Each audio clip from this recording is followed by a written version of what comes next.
त्या ठिकाणी पोलीस स्टेशनलाही सांगितलं की अशा पद्धतीत झाल्या म्हणून त्याचं छविच्छेदन केलं, सगळं झालं आणि त्याच्यामध्ये हाच रिपोर्ट आला की सिव्हिअर अटॅक असल्यामुळं ह्याचा मृत्यू झाला।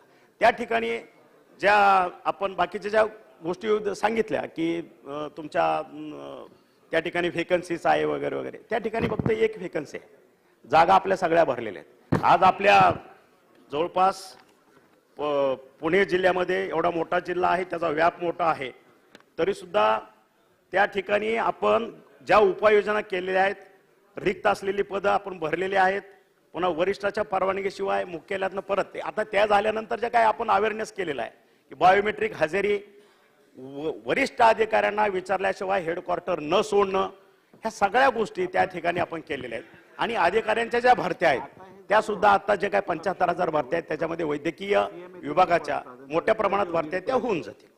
आणि मग नियोजन चालू करू। टोपे साहेब बोला। अध्यक्ष महोदय हे बघा, मंत्री महोदय जरा मला वाटतं संग्राम थोपटे साहेब आपल्या सभागृहाचे ज्येष्ठ सदस्य आहेत, परंतु त्यांचं आपल्याला खरं स्पेसिफिक प्रश्नांचे उत्तर अजून अद्याप आलेले नाही। अध्यक्ष महोदय, आपण जसं माहिती दिली की ठीक आहे अॅक्यूट इन्फार्क्ट झाला आणि हार्ट अटॅकनी ती संबंधित व्यक्ती वारला।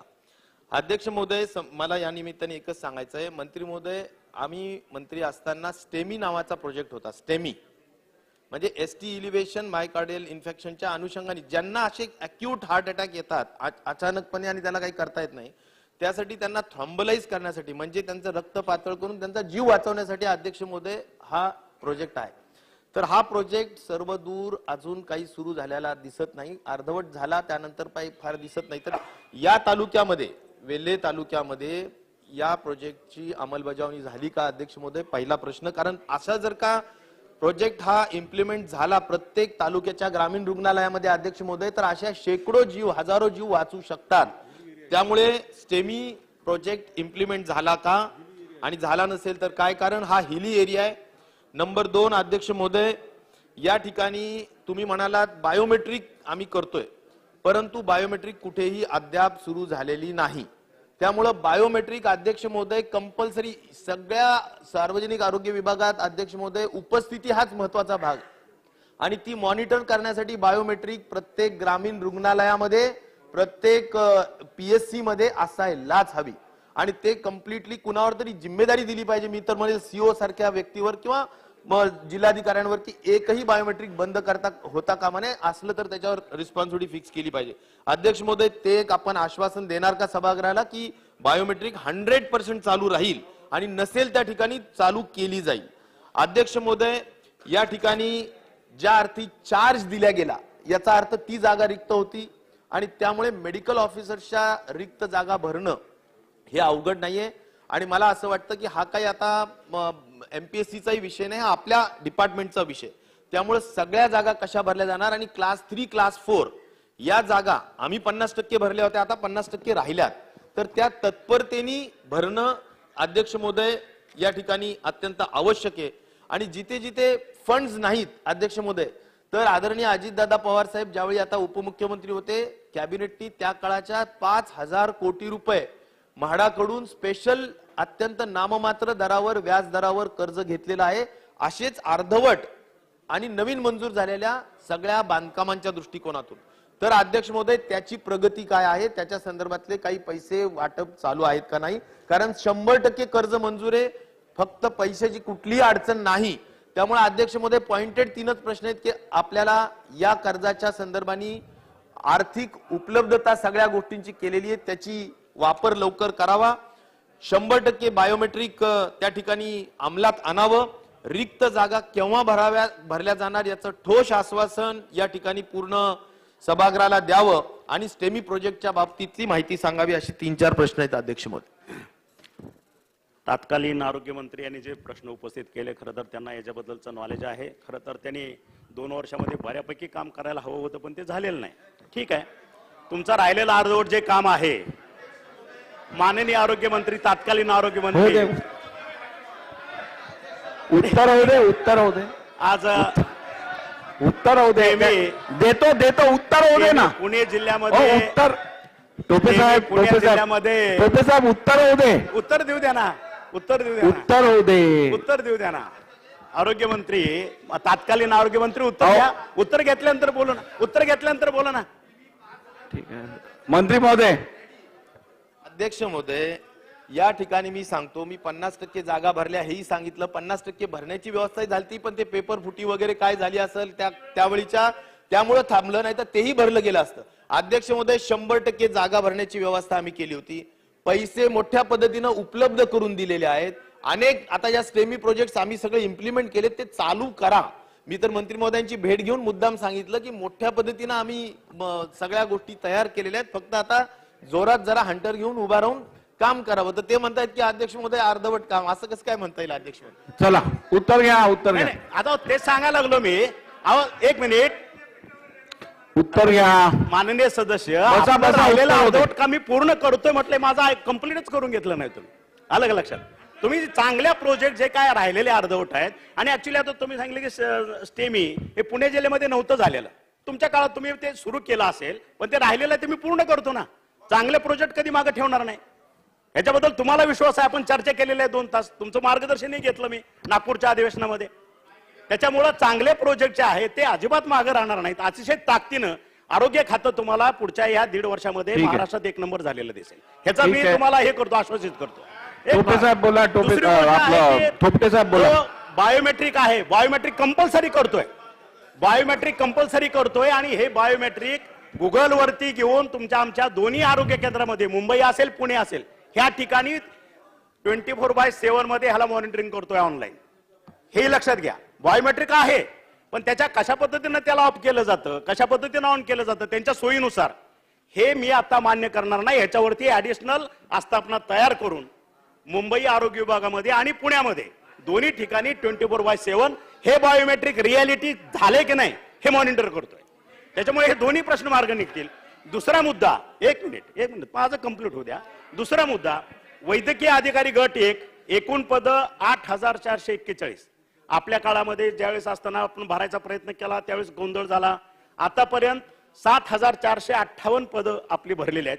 रिक्त पद 983 आहेत, आणि हे येत्या महिन्याभरामध्ये आता 75,000ची आमची जी भरती चालू आहे ह्याच्यामध्ये ही पदं भरली जातील. कुठेही व्हेकन्सी, खरं तर हा सेन्सिबल विभाग असल्यामुळं व्हेकन्सी ह्या ठिकाणी आम्ही ठेवणार नाही. अतिशय चांगल्या पद्धतीने आपण ह्या जागा आपण भरू. त्याच्यामुळे मला वाटतं आपल्या प्रश्नाची सगळी उत्तर मिळाली असतील. ठीक आहे. उदय, त्याच्यानंतर स्पेसिफिक प्रश्न मी 3 विचारले. सदर झालेल्या रुग्णाच्या मृत्यूमुळं जे काही डॉक्टर त्या ठिकाणी उपलब्ध नव्हते, यामुळे हा मृत्यू झाला, त्याला प्राथमिक उपचार लवकरात लवकर मिळाला नाही, ही वस्तुस्थिती आहे, ती अध्यक्ष महोदय, मंत्री महोदयांनी मान्य केलेली आहे. मग त्या संबंधित अधिकाऱ्यांवर आपण काय कारवाई केली किंवा काय कारवाई करणार आहात? नंबर 1. नंबर 2, जी काय प्राथमिक आरोग्य केंद्र आहेत किंवा ग्रामीण रुग्णालय आहेत किंवा उपजिल्हा रुग्णालय आहेत माझ्या भोर, वेल्हा आणि मुळशी मतदारसंघातील, त्यांच्या कॉटची संख्या वाढवण्याचा प्रस्ताव मी बरेच दिवसापासून आपल्याकडे दिलेला आहे. त्याच्याबद्दल तात्काळ आपण कुठली कारवाई करणार आहात, असे 2 स्पेसिफिक प्रश्न माझे या निमित्तानं आहेत. आणि तिसरा प्रश्न एवढाच की ज्या हलगर्जीपणामुळे ज्या नागरिकाचा मृत्यू झालाय त्याच्या कुटुंबाला आपण आपल्या खात्याचं दायित्व या नात्यानं त्याला आर्थिक मदत करणार आहात का? खरं तर आपल्या पोलीस स्टेशनचा पोस्टमार्टमचा जो रिपोर्ट आलेला आहे, आता त्या ठिकाणी सिव्हिअर अटॅक असल्यामुळं तो रिपोर्ट आहे. आता खात्यातनं त्यांना नुकसान भरपाई कुठल्या बेसवरती द्यायची वगैरे ते कायदेशीर सल्ला घेऊन त्याच्यावरती निर्णय घेतला जाईल. तो संबंध येत नाही खरं तर, पण आपण निर्णय घेऊ, कारण अशा पद्धतीच्या घटना पुन्हा पुन्हा घडू नये, हा एक माफक भाग आहे. आणि आपल्या विभागातील काय श्रेणीवर्धन असेल, काय अपग्रेडेशन करायचं असेल, खाटाची संख्या वाढवायची असेल, आपली मगाशीच हे प्रश्न याच्या अगोदरच चर्चा झालेली, आपण बैठक लावू, त्याच्यावरती सकारात्मक निर्णय घेऊ. ठीक आहे, त्याच्यामुळे काय अडचण नाही. ठीक आहे. देशमुख सर. अध्यक्ष महोदय, मूळ प्रश्न हा वेल्हे तालुका जिल्हा पुण्यातला आहे. येतो ना. तशाच प्रकारचा एक नागपूर जिल्ह्यातील प्रश्न आहे की नागपूर जिल्ह्यामध्ये कोंढाळी नावाची पीएससी आहे. अर्धवट बांधकाम गेल्या 2 वर्षापासून तिथे झालेलं आहे. बसायला तिथे एका शेडमध्ये सध्या पीएससी चालू आहे. तुमच्याकडे तो प्रस्ताव मंजुरीसाठी आलेला आहे. जास्तीचे पैसे लवकरात लवकर उपलब्ध करून त्याचं बांधकाम त्वरित पूर्ण करावं. अर्धवट बांधकाम आहे. 5 कोटीचं काम झालं, 5 कोटीचं काम झालं, अर्धवट पडलेलं आहे. ती जर इमारत पूर्ण झाली तर अद्यावत तिथे आपल्याला पीएससी सुरू करता येईल. प्रस्ताव तुमच्या खात्याकडे ऑलरेडी आलेला आहे. कोंढाळी, जिल्हा नागपूर. सदर प्रस्ताव ह्या 8 दिवसामध्ये मागून घेऊन त्याला मी ती मान्यता देऊन टाकतो, इमिजिएट मान्यता देऊन टाकतो, काय अडचण येणार. बोला. अध्यक्ष महोदय, माननीय आरोग्य मंत्र्यांना मला एक माहिती द्यायची आहे की जी आरोग्य केंद्र आहेत तिकडे जे डॉक्टर असतात, जेव्हा ते कमी कालावधीसाठी रजेवर जातात तेव्हा तिकडे पर्यायी डॉक्टर उपलब्ध करून देण्याची मी आपल्याला विनंती करते. कारण आज 2 दिवसापूर्वीच मला एका अंगणवाडी सेविकेने सांगितलं की जेव्हा आपण वॅक्सिनेशन करतो लहान बाळांचं तेव्हा तिथे डॉक्टर असणं गरजेचं असतं, पण त्यावेळेला जेव्हा जी माता तिकडे गेली तर तिला सांगण्यात आलं की डॉक्टर नाहीयेत, त्यामुळे आम्ही तुम्हाला तुमच्या बाळाला वॅक्सिनेशन देऊ शकत नाही. तर पर्यायी व्यवस्था करावी ही फक्त एक विनंती आहे. धन्यवाद. हा विषय तसा युडीच्या अंडर खाली येतो, महानगरपालिका नगरपालिकेच्या याच्यामध्ये.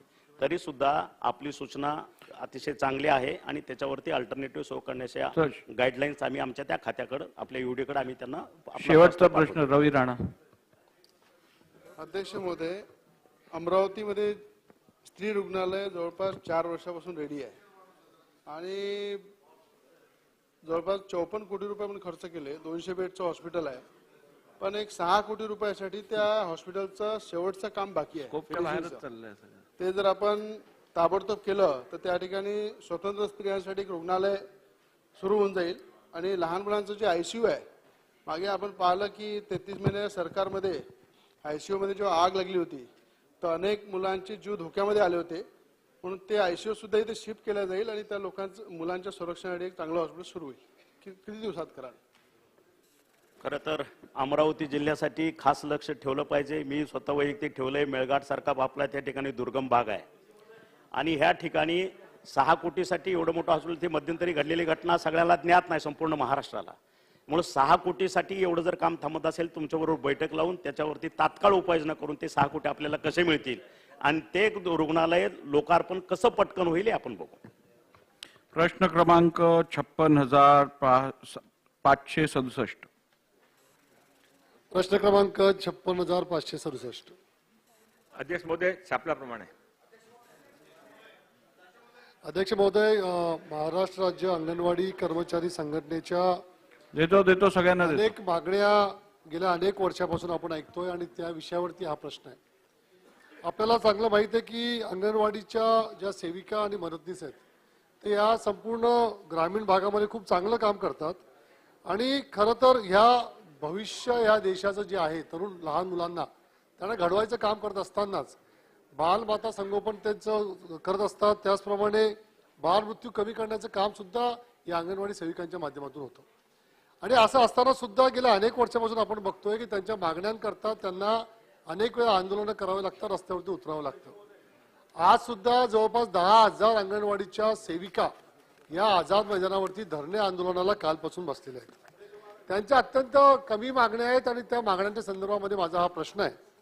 गेल्या 12 तारखेला राज्याचे माननीय मुख्यमंत्री साहेबांच्या उपस्थितीमध्ये तिथे एक बैठक झाली आणि वर्षा निवासस्थानी या बैठकीमध्ये अनेक मागण्या त्यांनी त्यांच्यासमोर मांडल्या आणि मला असं वाटतं की मुख्यमंत्री महोदयांनी सुद्धा त्याला सकारात्मक असा प्रतिसाद दिलेला आहे. माझा अत्यंत स्पेसिफिक प्रश्न मंत्री महोदयांना हा असणार आहे की अंगणवाडी सेविकांना जे आपण मानधन देतो ते फार तुटपुंज असं मानधन आपलं आहे. एक 5,000 रुपये आणि 7,000 रुपये असं मानधन आपण त्यांना देतोय. म्हणजे जो किमान वेतन आयोग जो आपला आहे, मिनिमम वेजेस ऍक्ट, त्याचा सुद्धा आपण त्या ठिकाणी पालन करत नाही आणि त्यामुळे त्यांचं म्हणणं आहे की आम्हाला कमीत कमी 18,000 रुपये मानधन द्यावं किंवा तृतीय श्रेणी आणि चतुर्थ श्रेणीच्या कामगारांना आपण जे नियम लावतो, भत्ते लावतो, ग्रॅच्युटी, पेन्शन लावतो, त्याचा वापर, त्यांचा लाभ त्यांना मिळवून द्यावा, ही त्यांची पहिली मागणी आहे. दुसरी मागणी त्यांची अशी आहे की मागच्या सरकारच्या काळामध्ये अर्धा पगार त्यांचा पेन्शन स्वरूपामध्ये आपण त्यांना पुढे द्यावं रिटायरमेंट नंतर, ते आपण मान्य केलं होतं, परंतु अजून सुद्धा तसा GR निघालेला नाही किंवा तशी त्यांची मागणी आपण ऑन पेपर घेतलेली नाही. त्यामुळे त्याची आपण ते अंमलबजावणी तात्काळ आपण करणार आहात का, हा दुसरा प्रश्न आहे. तिसरा प्रश्न आहे की कोरोनाच्या काळामध्ये ह्या महिला भगिनींनी खूप चांगलं काम केलं होतं. म्हणजे अंगणवाडी सेविका, मदतनीस, आशा वर्कर्स ह्याच खऱ्या अर्थाने ग्रामीण भागामध्ये ग्राउंडवर जाऊन लढल्या होत्या. तेव्हा कोणी जायला तयार नव्हतं, तेव्हा ह्या बायांनी जाऊन सर्वे करून त्या ठिकाणी लोकांना धीर द्यायचं आणि मदत करायचं काम केलं. तेव्हा आपण त्यांना प्रोत्साहन भत्ता म्हणून 1000 रुपये द्यायचं कबूल केंद्र सरकारने केलं होतं. अजून सुद्धा 1 रुपया सुद्धा आपण त्यांना प्रोत्साहन भत्ता दिलेला नाही. त्यामुळे त्यांची मागणी आहे की 5000 रुपये प्रोत्साहन भत्ता आम्हाला त्या चला ठिकाणी जरा देण्यात पॉइंटेड यावा. प्रश्न विचारा. तो प्रोत्साहन भत्ता आपण देणार आहात का, ते स्पेसिफिक विचारतो मी मला. झालं ना, 4च 5 मिनिटं प्रश्न तेवढं प्रश्न विचारतो. विचारतो. लवकर संपवा. आणि त्याच्यामध्ये त्यांचा एक विषय सर्वात महत्वाचा म्हणजे ग्रॅच्युटीचा विषय आहे. सर्वोच्च न्यायालयामध्ये 25 एप्रिल 2022 ला एक निकाल झाला होता. त्याच्यामध्ये यांची ग्रॅच्युटी तात्काळ चालू करावी असा सर्वोच्च न्यायालयाचा निकाल आहे. तो सुद्धा आपण अजून इम्प्लिमेंट केलेला नाही 1 वर्ष झालं तरी. त्यामुळे त्यांचा हा ग्रॅच्युटीचा विषय आपण तात्काळ इम्प्लिमेंट करणार का. आणि त्यांच्या इतर ज्या जवळपास 20-22 विषयाच्या मागण्या आहेत त्या मला असं वाटतं की माननीय मुख्यमंत्री महोदय आणि मंत्री महोदयांच्या समोर त्यांनी मांडलेल्या आहेत. या सर्व मागण्या पूर्ण करण्याकरता राज्य सरकार काय कारवाई करतंय त्याची आम्हाला आपण माहिती द्या. अध्यक्ष महोदय, माननीय सदस्य श्री कुणाल पाटिल जी ने एक बहुत महत्वपूर्ण विषय आज यहाँ पर रखा है। आंगनवाड़ी सेविकाएं पूरे महाराष्ट्र के अंदर 1 लाख से ज़्यादा आंगनवाड़ियाँ हमारी हैं और उसमें आंगनवाड़ी सेविका ने कोरोना के समय ही नहीं, हर समय वो सारा काम संभालती हैं, बच्चों को संभालती हैं, सरकार के सारे काम करती हैं। उनके प्रति सरकार का और समाज का दोनों का पूरा सम्मान है। और उनकी जो मांगे हैं, जो 3-4 मांगे प्रमुख हैं, एक मानधन वार्ड के बारे में है, पेंशन के बारे में है और भी जो सारी मांगे हैं उनके बारे में लगातार 5 से ज़्यादा बैठकें हुई हैं। उनके 2 मोर्चों पे मैं सरकार के प्रतिनिधि के रूप में सामने गया। माननीय मुख्यमंत्री, माननीय उप मुख्यमंत्री दोनों ने एक बार वर्षा बंगले पे मीटिंग बुलाई, यहाँ पर मीटिंग बुलाई, 4 मीटिंग बुलाई और चारों बैठकों के बारे में, उनकी सारों मांगों के बारे में हम सकारात्मक प्रयत्न कर रहे हैं और बहुत जल्दी इसके बारे में योग्य निर्णय करके उनको एक अच्छी सूचना दे पाएंगे। आशिष शेलार जी. अध्यक्ष महोदय, मी जर चुकत नसेल तर कुणाल पाटील साहेब सन्मान्य सदस्य यांनी हा दुसऱ्यांदा का तिसऱ्यांदा वेगवेगळ्या मार्गाने प्रश्न उपस्थित केला. अध्यक्ष महोदय, खरं आहे सन्माननीय मंत्री महोदय सकारात्मक उत्तर द्यायचा प्रयत्न करतात, पण 1 लाख अंगणवाडी सेविका कोरोनात तर त्यांनी केलंच, अदरवाईज पण ते करतात. आणि त्यांनी एक उल्लेख केला जो महत्वाचा मला वाटतो की किमान वेतन जो आपला कायदा आहे तोही कधी कधी पाळला जात नाही. आणि अध्यक्ष महोदय, त्यांच्या मागण्या काय, त्यांच्या मागण्या मानधनामध्ये वाढ करा, किमान वेतनाचा जो कायदा आहे त्याच्याप्रमाणे तरी करा, आम्हाला दर्जा शासकीय कर्मचाऱ्यांचा द्या, भ्रमणध्वनी पुरवणे. अध्यक्ष महोदय, खरं तर एक बेसिक काम आहे. आपण त्यांचा डाटा घेणार कसा, ते जर घरोघरी गेला, त्यांच्याकडे मुलं आली तर तो डाटा सुद्धा कलेक्ट करायला सुद्धा त्यांच्याकडे मोबाईल नसेल किंवा मोबाईलचं बिल भरायची सुद्धा सोय नसेल तर उपयोगच नाही. एवढा मोठा ह्युमन रिसोर्स. आणि अध्यक्ष महोदय, आजकाल तर हेल्थच्या डाटावर लोक व्यवसाय करतात. ही तर आपल्याकडे सिस्टीम आहे. आणि त्यामुळे अध्यक्ष महोदय, पिन पॉइंटेड प्रश्न आहे की बैठका झाल्या, 4 बैठका झाल्यात, मुख्यमंत्री सकारात्मक, सन्माननीय मंत्री लोढा साहेब सकारात्मक. आपण मानधनात वाढ करणार आहात का आणि किती करणार आहात, स्पेसिफिक प्रश्न आहे. अध्यक्ष महोदय, माननीय आशिष शेलार जी ने जे प्रश्न विचारला आहे, खरी तर हे सर्व उत्तरात माननीय मुख्यमंत्री ने, माननीय उपमुख्यमंत्री बजेट भाषणमध्ये किंवा नंतर देणार आहे. तरी पण एक मिनिट ऐकून तरी घ्या. अरे ऐकून तरी घ्या. मला जवाब कंप्लीट होऊ द्या, नंतर बोला. होऊ द्या, उत्तर होऊ द्या. एक मिनिट थांबा, होऊ द्या. एक मिनिट भुजबळ साहेब उत्तर होऊ द्या. भुजबळ साहेब उत्तर होऊ द्या. एक मिनिट 2 मिनिट थांबा. तरी पण जे काही चर्चा झाली ते चर्चाचा फायनल स्वरूप आता येणार आहे. जे काही चर्चामध्ये फायनल झाला ते मी आता आपल्या समोर माननीय आशिष शेलारजीने, कुणाल पाटीलजीने सर्वांनी जे मोटी यादी है, जे सदस्यांनी प्रश्न विचारला, आंगनवाड़ी सेविकाओं का अपन मानधन के अंदर पहले हमारे विभाग ने 10% की मानधन वाढ के बारे में प्रस्ताव रखा था.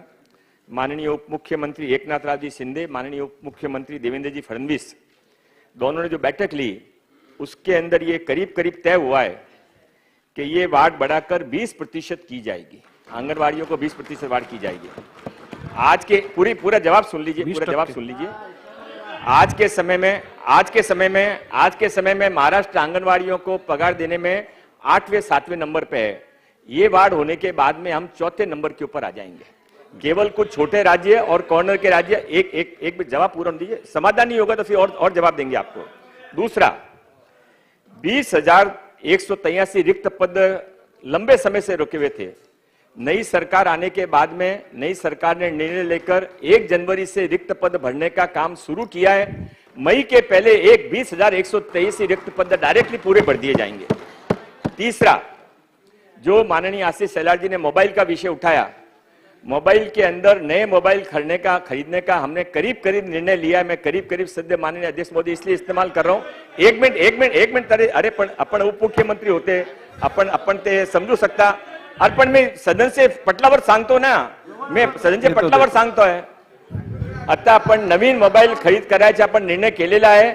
150 करोड रुपया खर्च करून आपण सर्व अंगणवाडीसाठी नवीन मोबाईल उपलब्ध करणार आहे। थोरात साहेब बोला। माननीय अध्यक्ष एक मिनिट, थोरात साहेब उत्तर पूर्ण करतायत ते।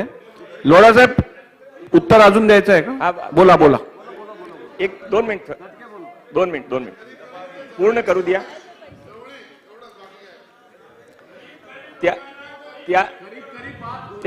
डिस्टर्ब करू नका, त्यांना उत्तर देऊ दे, डिस्टर्ब करू नका। माननीय अध्यक्ष महोदय, त्याशिवाय अंगणवाडीची भाडाची फार प्रॉब्लेम होती। ते आपल्या भाडाच्या ग्रामीण इलाक्यामध्ये 1,000 रुपये असं आपण ते डबल केलं आहे, 2,000 रुपये केलं आहे। नागरिकमध्ये पण 1.5 केला आहे आणि शहरीमध्ये पण वाढवला आहे, पण अजून पण ते मॅच करत नाही मार्केट रेट। ते त्या पण एक आपण निर्णय घेणार आहे की अंगणवाडीचे शहरी महानगरपालिकामध्ये अजून भाडेवाढ कशी करू शकता। त्याशिवाय आपली माहितीसाठी आपण महानगरपालिकामध्ये कंटेनर अंगणवाडी सुरू करत आहे।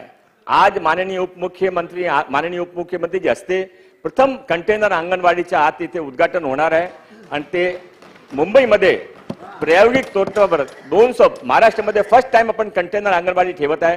200 अंगणवाडी 3 महिन्याच्या आत आपण ते सुरू करणार आहे। त्याशिवाय माननीय अध्यक्ष महोदय, जे आपला एक मोबाईल मध्ये एंट्रीचा प्रॉब्लेम होता की सर्व ते इंग्लिश मध्ये एंट्री, ते सेंट्रल गव्हर्नमेंटचे ऍप आहे, तर ते आपण ते फक्त नावाशिवाय सर्व एंट्री मराठीमध्ये करावा लागेल, फक्त नाव इंग्लिशमध्ये करावा लागेल आधार कार्ड लिंक करण्यासाठी। अजून एक कुणाल पाटील साहेबने विचारला होता की ते आपण कोरोना कालमध्ये 1,000 रुपयाचा जे आपण दिला होता ते आपण ग्राम विकास विभागाने माननीय गिरीश महाजन साहेबांच्या विभागाने दिला होता, ते मोठे दिलाच आहे, परत पण तेही देणार आहे। आता ते एक मिनिट आता ते 27 फरवरीला माननीय मुख्यमंत्री माननीय उपमुख्यमंत्रीचे अंगणामध्ये दालनामध्ये जे बैठक झाली होती, त्यानंतर ते आंदोलन त्याने तिथे स्वीकार केला की आम्ही मागे घेत आहे आणि जे काही आता आज जे कर्मचारी तिथे बसले आहेत तुम्ही सांगितला, मी जाऊन त्याने भेटू, आजच भेटू आणि त्याने पण हे जे काही निर्णय झाला तर सांगू। थोरात साहेब बोला त्यानंतर राज्यातल्या अंगणवाडी सेविका आणि मदतनीस आणि आशा भगिनी या गावांमध्ये अत्यंत तळागाळामध्ये काम करतात, अत्यंत चांगलं काम करतात। कोरोनामध्ये खूप चांगलं काम त्यांनी केलेलं आहे, हे सर्वांनी मान्य केलेलं आहे। अध्यक्ष महोदय, एकंदर पाहिलं प्रश्न येत असतात, पण एवढी संख्या कधी पाहिली का आपण? याचा अर्थ संपूर्ण सभागृह या सर्व अंगणवाडी सेविका मदतनीस आणि आशा भगिनी, याच्यात खरं म्हणजे आशा भगिनींचं नाव नाहीये, यांच्याकरता अनुकूल आहेत की त्यांना मदत केली पाहिजे, त्यांना ताकद दिली पाहिजे, त्यांची अर्थव्यवस्था ठीक केली पाहिजे, त्यांचं कुटुंब चाललं पाहिजे, ही सगळ्यांची इच्छा आहे। अध्यक्ष माननीय मंत्री महोदय अत्यंत संवेदनशील अशा प्रकारचं व्यक्तिमत्व म्हणून ओळखलं जातं, परंतु त्यांचं उत्तर मात्र संवेदनशील नाही, ही वस्तुस्थिती आहे। करीब याला काय अर्थ आहे? आतापर्यंत मी सभागृहामध्ये उत्तर ऐकले, कधी चुकले लोक मंत्री जातात, पण करीब हे उत्तर कधीच असत नाही। तुम्ही हो म्हणा नाही तर नाही म्हणा, स्पष्टपणे बोललं पाहिजे। अध्यक्ष महोदय, अत्यंत मोठा मोर्चा मागील आठवड्यामध्ये कॉम्रेड मिलिंद रानडे यांच्या नेतृत्वाखाली पुरोगामी संघटनांचा झाला। प्रचंड हजारोना महिला भगिनी या सगळ्या आल्या होत्या, त्यांची अपेक्षा आहे सरकारकडून आणि अशा वेळेस करीब उत्तर द्यायचं का त्यांना? उद्या वृत्तपत्रात काय द्यायचं? करीब मान्य आपण स्पष्टपणे म्हणा, हे देणार नाही म्हणा ना, काय बिघडतं तुम्हाला? माननीय थोरात साहेब, 2017 मध्ये त्यावेळी माननीय मुख्यमंत्री देवेंद्र फडणवीसचे जे मुख्यमंत्री होते त्यावेळी वाढ झाली होती। आता 2023 मध्ये माननीय एकनाथदादी शिंदे, माननीय उपमुख्यमंत्री देवेंद्रजी फडणवीस त्याने परत वाढ केली. आता संवेदनशील कोण आहे, असंवेदनशील कोण आहे, ते आपण निर्णय करा. माननीय अध्यक्ष महोदय, करीब काही नाही, तुम्ही माझी अडचण समजू शकता. माननीय थोरात साहेब, माननीय अध्यक्ष महोदय, माझी अडचण समजू शकता. मी मंत्री आहे, एक मिनिट, मी मंत्री आहे. 4 दिवसानंतर आपला बजेट पेश होणार आहे. त्यामध्ये सर्व जे फिगरचे बजेटचे आहे, मी मर्यादा पाळून सांगतो, मी या सदनावर सांगतो, सर्व पूर्ण महाराष्ट्रामध्ये सर्व सांगतो. आपण मानधनवर वाढ करणार आहे, आपण नवीन मोबाईल देणार आहे, चला. आपण जे अंगणवाडी ठीक आहे. संख्या वाढवणार आहे, आता एक आपण मिनिट. जे मिनी अंगणवाडी आहे त्याने अपग्रेड करून पूर्ण अंगणवाडी करणार आहे. देतो आता देतो संधी, पण आता करीब वर डिस्कशन नाही. त्यांनी सांगितलंय करीबचा अर्थ आहे की विचाराधीन आहे आणि लवकरात लवकर निर्णय होणार. पुढचा प्रश्न. अध्यक्ष महाराज, करीब मी आपल्या मताशी सहमत आहे. अध्यक्ष महाराज, माझा स्पेसिफिक प्रश्न आहे. या ठिकाणी राज्य सरकारने आता जी काही वाढ सांगितलेली आहे ती थोडक्यात घ्या, पॉइंटेड घ्या सगळे. Pointed बरीच प्रश्न. लोकांना विचार. 1,500 रुपयाची वाढ अंगणवाडी सेविकांच्या मानधनामध्ये 8,500 वरून 1,500 रुपयाची वाढ करण्याचा निर्णय त्या ठिकाणी तोंडी सांगितला. त्याचबरोबर मदतनीसांच्या मानधनाच्या बाबतीत 4,500 वरून 1,000 रुपये वाढ करण्याचा तोंडी आदेश या ठिकाणी सांगितला. पण आणखीनही मानधन देण्याच्या बाबतीमध्ये या ठिकाणी कसल्याही प्रकारचं औदार्य सरकारने दाखवलेलं नाही. ते दाखवणार आहे का? एक, सर्वोच्च न्यायालयाने अंगणवाडी सेविका, अंगणवाडी आमच्या आशाताई ग्रॅच्युइटी उपदान संदर्भातील एक प्रकरणात 25 एप्रिल 2022 ला दिलेल्या निकालात स्पष्ट निवाडा दिला की याप्रमाणे अंगणवाडी कर्मचाऱ्यांना उपदान म्हणजे ग्रॅच्युइटी लागू करणार का? आणि सर्वोच्च न्यायालय निकालात म्हटल्याप्रमाणे अंगणवाडी कर्मचारी मानधन तत्वावर असले तरी त्यांचे पद, हे अतिशय महत्वाचा प्रश्न आहे अध्यक्ष महाराज, वैधानिक पद आहे. त्यामुळे मानधन वाढवणे हा तात्पुरता इलाज आहे. अंगणवाडी कर्मचाऱ्यांचे वैधानिक पद मान्य करून किमान वेतन देणार का? हा स्पेसिफिक माझा अध्यक्ष महाराज करीब प्रश्न आहे. अध्यक्ष महोदय, मैं करीब प्रश्नाचा नक्की उत्तर देतो. माननीय अध्यक्ष महोदय, जे सुप्रीम कोर्टचा निर्णय आपण सांगत आहे माननीय मुंडे साहेब, आपण या बैठकीमध्ये ते जे प्रतिनिधी होते त्यांचे सलामसविरा करून आपल्याकडे अंगणवाडीने पण ग्रॅच्युइटी पण देणार आहे. ग्रॅच्युइटी किती देणार आहे, कशी देणार आहे ते 10 दिवसामध्ये आपले कळेल. ठीक आहे, तटकरे ताई. अध्यक्ष महोदय, माझे या ठिकाणी दोनच स्पेसिफिक तुम्ही बोलायला पाहिजे ना. किमान वेतन संदर्भामध्ये अजूनही अध्यक्ष महोदय, मंत्री महोदयांकडनं काहीही या ठिकाणी उत्तर आलेलं नाहीये. आपण मगाशी उत्तरामध्ये 20% वाढ वेतनामध्ये अशा पद्धतीनं त्यांनी सांगितली. 20% वाढ म्हणजे आता साधारण 8,500 मानधन हे अंगणवाडी सेविकांना मिळतं आणि मदतनीस यांना 4,500. याचं जर 20% आपण घेतलं तर ते 10,000ला सुद्धा जेमतेम या ठिकाणी टेकते. आज केरळ सारखं छोटं राज्य असेल, हेही 13,000 मानधन हे त्या ठिकाणी सुमारे अंगणवाडी सेविकांना देत आहे. अध्यक्ष महोदय, या सहितच दुसरा माझा विषय आहे की इलेक्ट्रिसिटी बिल. आता महाविकास आघाडी सरकारच्या कालावधीमध्ये मार्च 2022 मध्ये जे बजेट सादर करण्यात आलं त्यामध्ये तत्कालीन अर्थमंत्री अजितदादा पवार साहेबांनी एक उल्लेख केला की 3% डीपीसीचे राखीव हे महिला व बालकल्याण आणि अंगणवाडी यासाठी राखीव ठेवण्यात येतील. पण मला या ठिकाणी अध्यक्ष महोदय आपल्या माध्यमातून विनंती करायची आहे की अनेक अंगणवाड्या ह्या इलेक्ट्रिसिटीचं बिल हे भरू शकत नाहीत. ग्रामपंचायतींना ते बिल भरावं लागतं. प्रत्येक ग्रामपंचायत ही आर्थिकरित्या तितकी सक्षम नसते की ते जिल्हा परिषद शाळा किंवा अंगणवाडीचं बिल भरू शकतील. तर या संदर्भामध्ये या ठिकाणी महिला व बालकल्याण विभाग काही तरतूद करणार का? एक.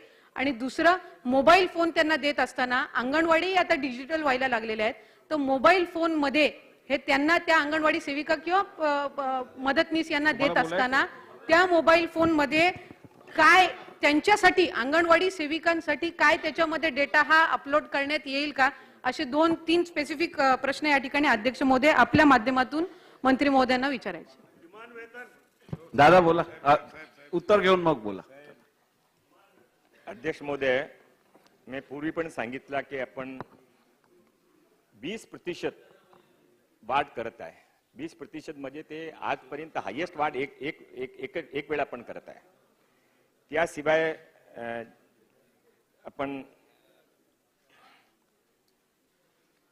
मी आपला हे मानधनी पद आहे ते पूर्ण वेळ काम करत नाही, तर आपण नेसेसरी आपण ते काही आपण किमान वेतन पण देता येणार नाही आणि आपण त्याने परमानंट एम्प्लॉय पण नाही आहे आपले ते.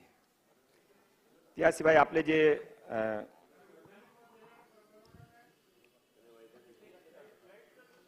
लाईटच्या बिलचा आपण प्रश्न विचारला, त्याबाबत आपण माननीय त्यावेळेचे जे वित्तमंत्री साहेब होते त्याने एक मिनिट ते लाईटच्या बिलचा जबाब देतो. त्यांना डिस्टर्ब करू नका, उत्तर देऊ दे, मग तुम्ही प्रश्न विचारा सगळ्यांनी. लाईटचे बिलच्या पूर्वी आपण घोषणा केली होती, पण त्यांचा GR निघाला नाही. आपण 4 दिवसापूर्वी मी माननीय ग्रामविकास मंत्री माझे मित्र गिरीश महाजनजी आणि सर्व अधिकारी मिळून आमचे फायनान्स मिनिस्टर माननीय उपमुख्यमंत्री माझे नेते देवेंद्र फडणवीसजीकडे गेले होते आणि या बजेटमध्ये आपण त्यासाठी 15 करोड रुपयाचा प्रावधान करून ते 50 कोटी रुपयाचा प्रावधान करून ते डायरेक्ट पेमेंट आता डिपार्टमेंट करणार आहे. आपण त्यावर डिपेंड राहणार नाही. ते जिल्हा परिषदेची जिम्मेदारी होते ते करत नाही, आपण डायरेक्ट डिपार्टमेंट त्याचं प्रमाण करणार. इकडे कोणाला कॅप्टन अध्यक्ष महोदय, जवळपास सभागृहातल्या 100 आमदारांनी हा प्रश्न विचारलेला आहे. 100 आमदारांनी. याच्यावरून या प्रश्नाचं गांभीर्य किती आहे याची नोंद मंत्री महोदयांच्या सहित सर्वांनी घेतली पाहिजे. नंबर 1.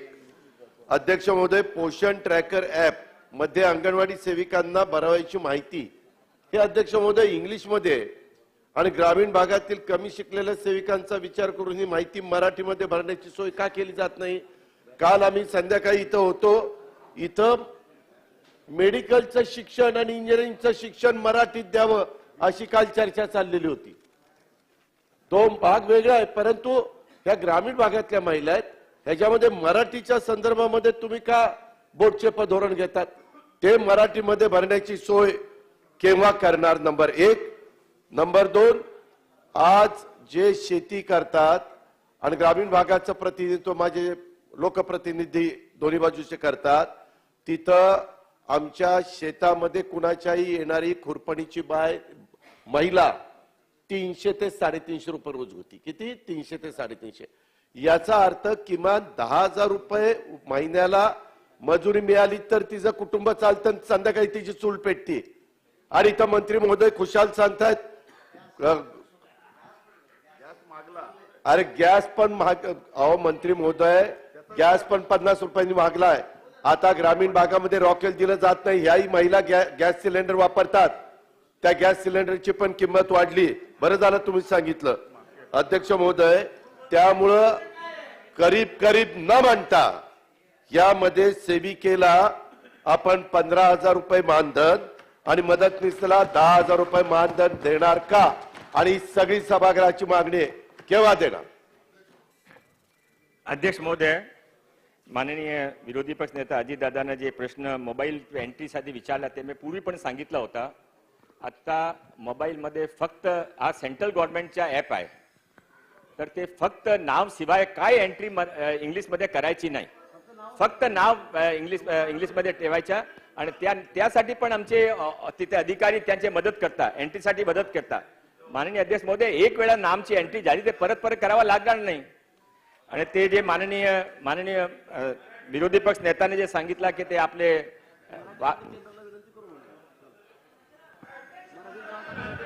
थांबा बोला. ठीक आहे ना, बोलू देते ना. बोला मंत्री महोदय बोला. आपण तरी पण माननीय विरोधी पक्ष नेत्याने जे सुचवलं आहे, आपण केंद्राने विनंती करू की नाम पण मराठीमध्ये ठेवायची आम्हाला अनुमती द्यावा.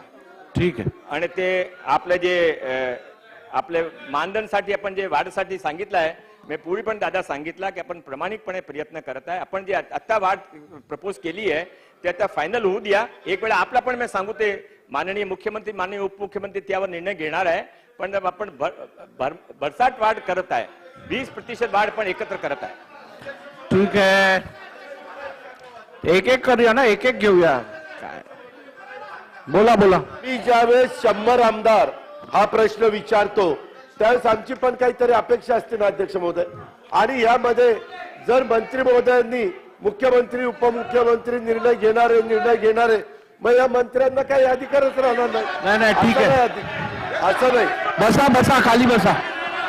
ठीक आहे, तुमचा प्रश्न समजलाय, खाली बसा. तुमची हरकत समजली आहे, खाली बसा. हरकत त्याला उत्तर देऊ दे. तुम्ही हरकत घेतली आहे, त्याला उत्तर पण देता येणार नाही का? तुम्ही हरकत घेतली आहे, उत्तर तर घेऊया आपण. आता हरकत पण तुम्ही घेणार, उत्तर पण घेणार नाही असं थोडीच चालणार. माननीय खाली बसा, त्याला उत्तर घेऊ दे. खाली बसा, त्याला उत्तर घेऊ दे. हरकतीवर उत्तर तर घेतो. माननीय हरकतीवर उत्तर माननीय अध्यक्ष घेतो. महोदय, मी खाली बसा, खाली बसा. हरकतीवर माननीय उत्तर घेऊ अध्यक्ष दे. महोदय, खाली बसा. बोला लोढा साहेब, बोला तुम्ही. मी सर्व प्रश्नाचे उत्तर दिलेलं आहे आणि जे काही प्रश्न विचारला होता ते माननीय मुख्यमंत्री उपमुख्यमंत्री मीटिंग झाली त्याचे पूर्वी विचारलेला प्रश्न आहे. त्या मीटिंग मध्ये सर्व समाधान झाले. ते जे कमिटी कर्मचारी आहे त्याला पण समाधान झाले. त्याने जे स्ट्राईक ठेवली होती स्ट्राईक मागे घेतली.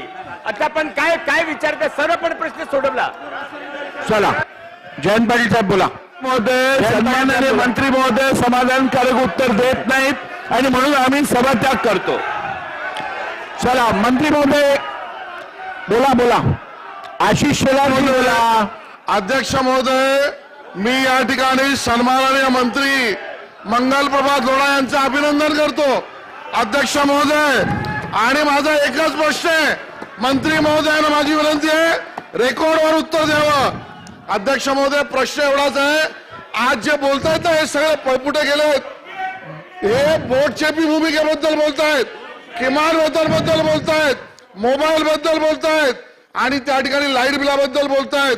माझा प्रश्न एवढाच आहे, 2019 ते 2023 पर्यंत या खात्यावर मुख्यमंत्री आणि तत्कालीन मंत्र्यांनी किती बैठका घेतल्या आणि काय निर्णय केले याचं उत्तर मंत्री महोदयांनी द्यावं. नंबर 1. आणि अध्यक्ष महोदय, मंत्री महोदयांनी सर्व उत्तर दिले, अभिनंदन यासाठी आहे. 20% वाढ पहिल्यांदा होत्या इतिहासामध्ये महाराष्ट्राचे. अध्यक्ष महोदय, केवळ तेवढं नाही, 150 कोटी रुपये 150 कोटी रुपयाची ग्रॅच्युटी दिली. अध्यक्ष महोदय, हो अजून मागण्या असू शकतील. 15 कोटी रुपयाचं वीज बिल. अध्यक्ष महोदय, मोबाईल मध्ये मराठीची सोय केंद्राला विनंती. एवढ्या गोष्टी करून अजून मागण्या असतील त्याही करू. पण अध्यक्ष महोदय, पहिलं उत्तर द्यावं, 2019 ते 2022 मध्ये किती बैठका घेतल्या आणि किती निर्णय गेले आणि अजितदादा जे म्हणाले ते बोट चेपा धोरण नेमकं इथे झालं का इथे झालं याचं स्पष्टीकरण मंत्री महोदयांनी करावं. माननीय मंत्री महोदय, माननीय अध्यक्ष महोदय, उत्तर घेऊ द्या. बोला, आपण बोला. हो त्यांना उत्तर तर देऊ द्या. असं काय करता? त्यांचं उत्तर तर होऊ द्या.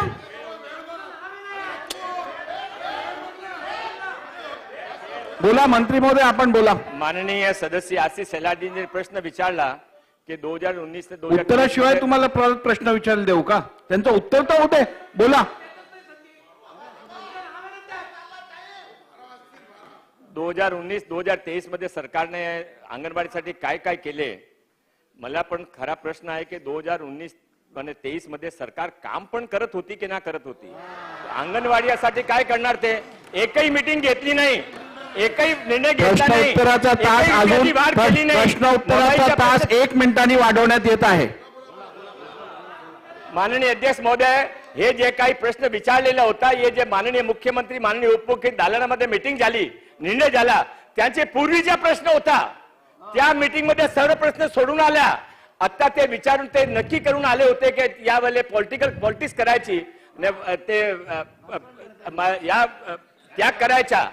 त्याशिवाय या प्रश्नामध्ये काही शिल्लक राहिला नाही. माननीय उपमुख्यमंत्रीने अतिशय चांगला निर्णय अंगणवाडीसाठी घेतलाय. ना भूतो तर भविष्यतो. मी त्यांच्या पण अभिनंदन करतो आणि सर्वांना सहकार्य धन्यवाद देतो. बोला बातकरकर जी 15 सेकंद आहेत अजून. बोला. अध्यक्ष महोदय, माझे 2 स्पेसिफिक प्रश्न आहेत. मोबाईल देण्याचा निर्णय हा माननीय देवेंद्र फडणवीस मुख्यमंत्री असताना झाला होता का? हा माझा पहिला प्रश्न आहे. दुसरा प्रश्न, आघाडीचं सरकार असताना मानधन वाढवण्याचा निर्णय घेतला, पण जी आर काढला होता, संपलेला आहे. स्थिती आहे का? माननीय अतुल भातखळकरजी, उत्तर घ्या आणि उत्तर घेतल्यानंतर संपूया. ते जे काही आपण निर्णय माननीय देवेंद्र फडणवीस त्यावेळी घेतला होता, आता ते परत आले म्हणून त्याचे इम्प्लिमेंट होत आहे. चला विरोधी पक्षनेते, प्रश्न उत्तराचा तास संपलेला आहे. विरोधी पक्षनेते आपल्याला काय मांडायचं आहे सांगा.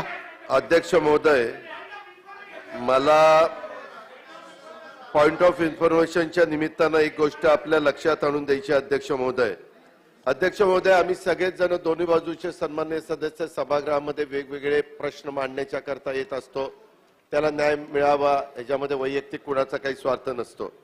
अध्यक्ष महोदय, राज्यपालांच्या अभिभाषणाच्या प्रस्तावावर बोलताना मी थोड्या मोडक्या तुटक्या फुटक्या एसटी बसवर लावलेली जाहिरात ती सगळीकडे व्हायरल झाली, ती दाखवली आणि माननीय मुख्यमंत्रीची राज्य शासनाची जाहिरात दाखवली. माझं सांगायचं तात्पर्य एवढंच होतं अध्यक्ष महोदय की चांगल्या बसेस, नव्या सगळ्याच आपल्याला जमणार नाही, पण चांगल्या बसेसला तो विषय मांडताना अपेक्षा होती की जाहिरातीवरचा खर्च कमी व्हावा आणि तो निधी एसटीच्या सुधारणांच्यासाठी किंवा कर्मचाऱ्यांच्या हितासाठी खर्च व्हावा.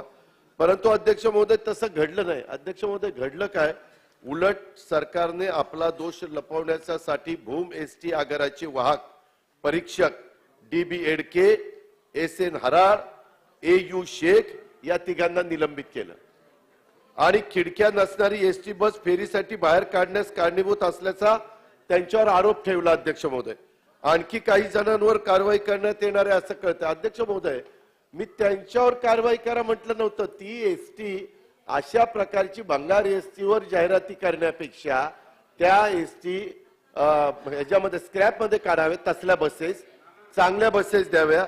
अध्यक्ष महोदय, या सरकारचा निर्णय म्हणजे आपल्या ग्रामीण भागामध्ये म्हणतात रोग हाल्याचा आणि इंजेक्शन पखालीला. असं कसं अध्यक्ष महोदय चालेल?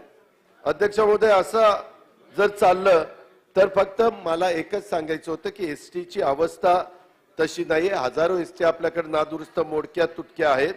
त्या जरा बसा, बोला तुम्ही, विरोधी तुम्हाला पक्ष काय नेते, बोलायचं बोला ते तुम्ही. बोला ना. मला बोलत असताना मध्येच वळवळ काय करताय? बोला तुम्ही बोला. अध्यक्ष महोदय, या संदर्भामध्ये आमचं एवढंच म्हणणं आहे की बाबा जे काही त्या लोकांच्यावर अन्याय केलेला आहे त्यांना निलंबित केलेलं आहे. या प्रकरणी निलंबनाची कारवाई रद्द करावी आणि त्या कर्मचाऱ्यांना पुन्हा कामावर घ्यावं.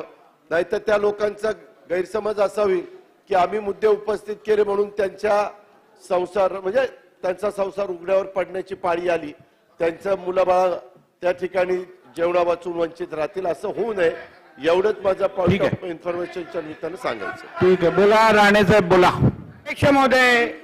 अध्यक्ष महोदय, आज सकाळीच महाराष्ट्र नवनिर्माण सेनेचे झालं तुम्ही उशिरा आलात, त्यांनी मांडलं. नाही अध्यक्ष महोदय, त्या संबंधित आहे ना अध्यक्ष महोदय, असं नाही ना.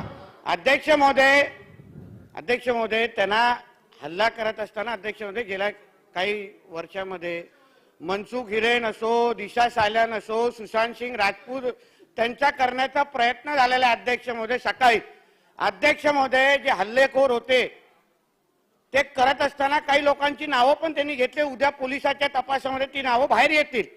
पण अध्यक्ष महोदय, गेल्या काही महिन्यापासून हे संदीप देशपांडेजी वरुण सरदेसाई नावाच्या व्यक्ती संदर्भात सातत्याने आरोप करतात. अध्यक्ष महोदय, गेल्या सरकारमध्ये या वरुण सरदेसाईची काय ताकद होती हे आपल्या सगळ्या जणांना माहिती आहे. म्हणून अध्यक्ष महोदय, आपल्या माध्यमातून, कारण अध्यक्ष महोदय एक कार्यकर्ता जेव्हा विविध विषय मुंबई महापालिकेमध्ये घेत होता, अध्यक्ष महोदय एक मिनिट द्या, घेत होता, मग त्यानंतर त्याच्यावर हल्ला होतो अध्यक्ष महोदय सकाळी. मग नेमकं या वरुण सरदेसाई आणि या संबंधित लोकांचं ह्याच्यामध्ये काही इन्व्हॉल्वमेंट आहे का, याही बाबतीमध्ये चौकशी झाली पाहिजे अध्यक्ष महोदय. नाहीतर त्याचंही मनसुख हिरेन, मुख्य प्रतोद, तुम्ही बाहेर जाऊ नका, नियंत्रण ठेवायचं आपल्या, बसा तुम्ही. म्हणून या संबंधित सरकारने दखल घ्यावी. धन्यवाद. बोला मातकळकर साहेब, तुम्हाला देतो आता, त्यानंतर अध्यक्ष महोदय, दोघांना मी पॉइंट ऑफ इन्फॉर्मेशनच्या माध्यमातून तुम्हाला पण देतो. माझ्या मतदारसंघातल्या एका महत्वाच्या गोष्टीकडे मी लक्ष वेधू इच्छितो. मालाड पूर्व पुष्पा पार्क येथील नूर मंजल सोसायटी टेनेंटेड प्रॉपर्टी आहे. 354 ची नोटीस मुंबई महानगरपालिकेने लावली. 7 दिवसामध्ये 24 कुटुंबांना बेघर करण्याची नोटीस त्या ठिकाणी लावली. गेल्या वेळी सदनामध्ये आपण याच्यावर चर्चा केली होती आणि शहरातल्या भाडेकरू इमारतींना ज्या धर्तीवर संरक्षण आहे त्या धर्तीवरचं संरक्षण हे उपनगरातल्या भाडेकरू इमारतींना मिळालं पाहिजे अशी मागणी आम्ही केली होती. मी स्वतः सन्माननीय योगेश सागर, सरकारने त्याला सकारात्मक उत्तर दिलं होतं. माझी आपल्या माध्यमातून मागणी आहे की हे संरक्षण लवकरात लवकर जाहीर करावं आणि तोपर्यंत कुठलीही डिलॅबिटेड बिल्डिंग ही खाली करण्यात येऊ नये असे निर्देश आपण मुंबई महानगरपालिकेला द्यावे अशी माझी आपल्याकडे मागणी आहे. टिंगरेजी बोला. अध्यक्ष महोदय, मी मागच्या 2 अधिवेशनामध्ये एक प्रश्न उपस्थित करत होतो की माझ्या भागामधला एक सिद्धार्थनगर झोपडपट्टीचा विषय मागच्या वेळेस मुख्यमंत्र्यांनी पण आश्वासन दिलं. पॉइंट ऑफ इन्फॉर्मेशन आहे की तुमची मागणी आहे काय आहे? नाही, इन्फॉर्मेशन आहे. त्या लोकांना बेघर केलं होतं 14 वर्षापूर्वी आणि त्यांना ट्रान्झिट कॅम्प मध्ये ठेवलं होतं. मागच्या काळामध्ये त्या विकासकांनी ती जागा बँकेला मॉर्गेज केली. मी मागे अधिवेशनामध्ये पण उपस्थित केलं. आज त्या ठिकाणी बँकेतली लोक त्यांना घराबाहेर काढायला गेलेली आहेत. आता तिथे कारवाई चालू आहे.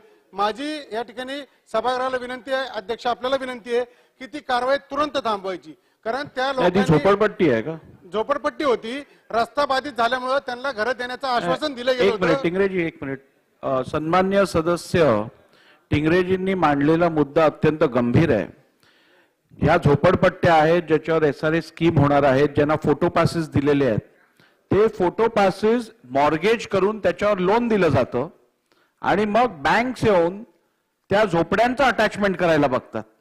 एक तर ती मालमत्ता सरकारची आहे, जागा सरकारी आहे, त्याच्यावरती मॉर्गेजवर लोन देणं हेच चुकीचं आहे. आणि असं करून त्यानंतर त्या घरांवरती जप्ती आणणं हे त्याच्यापेक्षा गंभीर आहे. त्यामुळे शासनाने या बाबीची नोंद त्वरित घ्यावी आणि उपाययोजना करावी. बसा बसा बसा. चला घ्या घ्या घ्या. अध्यक्ष महोदय, सांगितलं ना, नोंद घेऊन त्यांना कारवाई करायला सांगितली त्वरित. अध्यक्ष महोदय, इन्फॉर्मेशन 5 मिनिटं अध्यक्ष महोदय, गेल्या 4 दिवसापासून आम्ही कांद्याचा प्रश्न या ठिकाणी लावून ठेवला आणि मुख्यमंत्री उपमुख्यमंत्र्यांनी सांगितलं नाफेड त्या ठिकाणी कांदा खरेदी करतंय. अजूनपर्यंत एकाही बाजार समितीमध्ये नाफेडनी कांदा खरेदी केलेला नाही. ह्या ठिकाणी अॅग्रोवननी दिलं आणि बाजार समितीमध्ये 24 तासाच्या आत पैसे त्या ठिकाणी देतात. नाफेड 8-8 दिवसांनी त्या ठिकाणी पैसे देणार आहेत आणि ह्या नाफेडनी तात्काळ बाजार समितीमध्ये कांदा खरेदी करायला प्रवृत्त केलं पाहिजे. हे सर्वात महत्वाचं आपल्याला त्या ठिकाणी आपल्या लक्षात आणून देतो. आणि अध्यक्ष, दुसरा मुद्दा, नाशिक जिल्ह्यामध्ये जे द्राक्ष उत्पादक आहेत त्या ठिकाणी व्यापाऱ्यांनी कोट्यवधी रुपयाचा गंडा घालायचं काम त्या ठिकाणी सुरू केलेलं आहे. तर आपल्या माध्यमातून सरकारला त्या ठिकाणी शेतकऱ्यांना मदत मिळण्याच्या दृष्टिकोनातून त्या व्यापाऱ्यांवर कडक कारवाई करावी. ठीक आहे. सोंके साहेब. अध्यक्ष महोदय, या ठिकाणी राज्याचे उपमुख्यमंत्री यांनी जाहीर केलेलं आहे की कुठल्याही शेतकऱ्याची वीज जोडणी कापली जाणार नाही बिलाअभावी. परंतु आता माझ्याकडे एक पत्र आहे जे महावितरणनी शेतकऱ्याला लिहिलेलं आहे की तुमची थकबाकी आहे, त्याच्यामुळे तुमचा तात्पुरता वीज खंडित करण्यात येते म्हणून. तर माझी परत आपल्या माध्यमातून सरकारला विनंती आहे की या अतिशय गंभीर प्रश्न हा बनलाय. पाणी उपलब्ध आहे परंतु वीज नसल्यामुळं आज शेतकरी पिकापर्यंत पाणी पोहोचवू शकत नाहीत, त्याचं नुकसान हो राहिलंय. म्हणून या संदर्भामध्ये शासन तातडीनं आदेश काढून या वीज जोडणी खंडित जी करायचं आहे ते थांबवणार आहे का? जयस्वालजी. मंत्रालयामध्ये अध्यक्ष महोदय 7व्या माळ्यामध्ये दिव्यांग मंत्रालय उघडण्यात आलं. अध्यक्ष महोदय, तो दिव्यांग मंत्रालय माझी सरकारला विनंती आहे की ते खालच्या ग्राउंड फ्लोअरवर करावं. अध्यक्ष महोदय, दिव्यांग लोकांना वर जाण्यासाठी वारंवार त्रास होत आहे आणि म्हणून तो दिव्यांग मंत्रालय ग्राउंड फ्लोअरवर मंत्रालयाचा करण्यात यावा. शासनाने याची दखल घ्यावी अशी माझी विनंती आहे. प्रताप सरनाईकजी. अध्यक्ष महोदय, मीरा भाईंदर महापालिका हद्दीमध्ये एक भयानक घटना काल घडली. अध्यक्ष महोदय, परिवहन सेवेची बस चालू असताना ती बस ज्याला ठेका दिलाय त्या ठेकेदाराने भर रस्त्यात थांबवली. त्या बसमध्ये किमान 55 ते 60 प्रवासी होते. अध्यक्ष महोदय, बस चालकाला भर रस्त्यात उतरवून त्याला बेदम मारहाण करण्यात आली, कंडक्टरला मारहाण करण्यात आली, शिवीगाळ करण्यात आली. अध्यक्ष महोदय, त्यावेळेस परिवहन कर्मचाऱ्याने पूर्ण ज्या मीरा भाईंदर महानगरपालिकेच्या सेवा आहेत त्या पूर्ण बंद केलेल्या आहेत. एक ठेकेदारच जर अशा परिवहन कर्मचाऱ्याला मारहाण करत असेल आणि त्यामुळे पूर्ण नागरिकांना वेठीस धरत असेल तर ते अतिशय चुकीची आणि भयानक घटना आहे. अध्यक्ष महोदय, त्यामुळे 2 दिवस परिवहन सेवा बंद आहे. अशा ठेकेदारावर कायमस्वरूपी कारवाई करून त्याला काळ्या यादीत टाकण्याचं काम शासनानं करावं असं मी आज या अधिकारामध्ये आपल्याला विनंती करतो. सलवन साहब. अध्यक्ष महोदय, मेरा विभाग में साइन गोलीवाड़ा मतदार संघ वार्ड नंबर 174 भरनी नाका बोल के एक इलाका है. अध्यक्ष महोदय, अध्यक्ष महोदय, डेवलपर एसआरए को पैसा देगी, पुलिस डिपार्टमेंट को पैसा देगी, कोर्ट का ऑर्डर का माध्यम से, कोर्ट ऑर्डर क्लियर कट लिखा नहीं है, इनका चोपड़ा पट्टी डेमोलिशन करो ऐसा बोल के लिखा नहीं है। उन्होंने कोर्ट ऑर्डर में यही है, तुम पहले उनको दूसरा जगह दे दो, बाद में डेमोलिशन करो बोल के लिखा। लेकिन एसआरए अधिकारी और पुलिस अधिकारी, अपना जो डेवलपर का नाम है एसडी कॉर्पोरेशन ठाकुर जी पालन जी, इन्होंने बहुत गलत कर रहा है, जनता का ऊपर अन्याय हो रहा है। ठीक है। आपका अध्यक्ष महोदय, एक मिनट, आपका माध्यम से एसआरए अधिकारी और पुलिस अधिकारी को नोटिस जाना चाहिए, लेटर जाना चाहिए, ये चोपड़ा पट्टी थोड़ा गलत है, कोर्ट ऑर्डर के माध्यम से नहीं ठीक है, है। इनको वापस बनाने के लिए सावरकर जी, आदेश आपका चला। तुरंत से चाहिए। सावरकर जी लवकर. अध्यक्ष महोदय, विदर्भ आणि मराठवाड्याचं प्रमुख पीक चना आज लोकांच्या घरी आहे आणि हमी भाव आणि बाजारभाव याच्यामध्ये 1000 रुपयाचा फरक आहे. शासनाने फेडरेशनला आणि नाफेडला सांगून नोंदणी सुरू करायचे आदेश दिले, परंतु खाली कुठेही नोंदणीचे सर्वे सेंटर सुरू झाले नाहीत. माझी आपल्या मार्फत शासनाला विनंती आहे, आता अकोला जिल्ह्याचं उदाहरण घेतलं तर 1 लाख क्विंटल रोजचा चना येऊन राहिला, पण नोंदणी फक्त 5 सेंटर आहे. आणि म्हणून माझी आपल्या मार्फत शासनाला विनंती आहे की या चना खरेदीमध्ये लक्ष देऊन ही नोंदणी आणि खरेदी प्रक्रिया लवकर सुरू करण्यात यावी आणि सर्व सेंटरची मागणी पूर्ण करावी.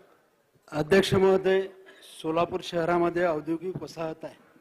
फेब्रुवारी महिन्यापासून जवळपास 8 ठिकाणी वेगळ्या दिवशी वेगळ्या ठिकाणी आगी लागलेल्या आहे. सोलापूर महापालिकेचं दुर्लक्ष आहे, सोलापूर महापालिकेचं अग्निशामक दल नाही, MIDCचे रस्ते नाहीत. जवळ मुनोट टेक्सटाईलचं 6 कोटीचं नुकसान झालं, 40 कामगार तिथं काम करत होते. 2 फेब्रुवारीला MC इराबत्ती जवळपास 1 कोटीचं नुकसान झालेलं आहे, 23 कामगार आता बेघर झालेले आहेत. 15 फेब्रुवारीला गुजरात रबर लिमिटेड 22-25 कोटीचं नुकसान झालेलं आहे, 100 कामगार काम करत होते. दर्शन युनिफॉर्म 4.5-5 कोटीचं नुकसान झालं, 70 कामगार बेघर झालेले आहेत. 22 फेब्रुवारीला विरेश टेक्सटाईल जवळपास 10 कोटी रुपयाचं नुकसान झालं, 80 कामगार आहेत. अध्यक्ष महोदय, 23 फेब्रुवारीला गांधीनगर कॉन्ट्रॅक्टर गारमेंटचं उद्योग आहे, तिथे जवळपास कोट्यावधी रुपये नुकसान झाले, 22 कामगार बेघर झाले. 28 फेब्रुवारीला एक आग लागलेली आहे, DS क्रिएशन जवळपास 1 कोटीचं नुकसान झाले, 18 कामगार बेघर झाले आहेत. 28 फेब्रुवारीला इराबत्ती टेक्सटाईलचं नुकसान झालं, आग लागलेली आहे. माझी विनंती आहे अध्यक्ष महोदय, खूप मोठ्या प्रमाणात तिथं आगीचं प्रमाण वाढत, 1 महिन्यामध्ये 8 ठिकाणी आग लागणं खूप गंभीर विषय. महापालिकेचं अग्निशामकचं यंत्रणा सक्षम नाही, रस्ते नीट नाहीत. मला असं वाटतं की राज्य सरकारने हे जे नुकसान झालेलं आहे त्यासाठी नुकसान सहानुभूतीपूर्वक विचार करावा. अध्यक्ष महोदय, आपल्या माध्यमातून मला फक्त पॉइंट ऑफ इन्फॉर्मेशन माध्यमातून विषय, आता अजितदादांनी STचा विषय काढला. अध्यक्ष महोदय, मागच्या देवेंद्र भाऊ मुख्यमंत्री असताना अर्थसंकल्पामधून वेगवेगळ्या जिल्ह्याच्या ठिकाणी अनेक बस स्टँड मंजूर केले होते. त्याच पद्धतीने एक 10 करोड रुपयाचं बस स्टँड यवतमाळला मंजूर केलं होतं. त्याचं काम 1-2 करोड रुपयापर्यंत झालं. पुढचा पैसा आला नाही कोरोनाच्या कार्यकाळात, आणि तो बजेटमधला निधी हा अशी माझी माहिती आहे की महामंडळाने त्या पगारावर खर्च केला. विषय इथपर्यंत नाही सर ते काम कधी होईल, पण ते बस स्टँड जे एक्झिस्टिंग होतं ते त्यांच्या डेपोमध्ये हलवलं. तो डेपो हा आता नॅशनल हायवेला नागपूर बोरी तुळजापूरला मिळणारा आर्नी रोड अत्यंत दरवळीचा आहे. आतापर्यंत जवळपास 40 ऍक्सिडेंट त्या भागात, 40 ऍक्सिडेंट, आणि काल एक मोठा भीषण अपघात झाला. आपल्या माध्यमातून माझी सरकारला कळकळीची हीच विनंती आहे, त्या बस स्टँडला पूर्ण पैसे देऊन ते तात्काळ एवढं मोठं स्ट्रक्चर जे आहे ते इमिडिएट पैसे तुम्ही द्यायला निर्देश द्यावे, एवढी माझी विनंती. विरोधी पक्षनेते. अध्यक्ष महोदय, मला पॉइंट ऑफ इन्फॉर्मेशनच्या माध्यमातून सभागृहाच्या एक गोष्ट निदर्शनास आणून इच्छितो. सध्या मुंबईसह राज्यात अनेक ठिकाणी पोलीस प्रक्रियेची भरती सुरू आहे, आणि भरती केंद्रावर अध्यक्ष महोदय तरुण मोठ्या संख्येने येत आहेत, तरुण आहेत, तरुणी आहेत, आणि त्यांच्या निवास आणि भोजनाची गैरसोय होत असल्याने त्या मुलांना खूप मोठ्या अडचणींना सामना करावा लागतोय. अध्यक्ष महोदय, आम्हाला सगळ्यांनाच म्हणजे आमदारांना पण अनेकांनी सांगितलं असेल, एक अध्यक्ष महोदय आपण पाहिलं पाहिजे की पोलीस भरतीसाठी इंजिनियर, डॉक्टर, MBA, MSc झालेले तरुण येत आहेत. गावखेड्यातल्या शेतकऱ्यांची, कष्टकऱ्यांची मुलं आहेत.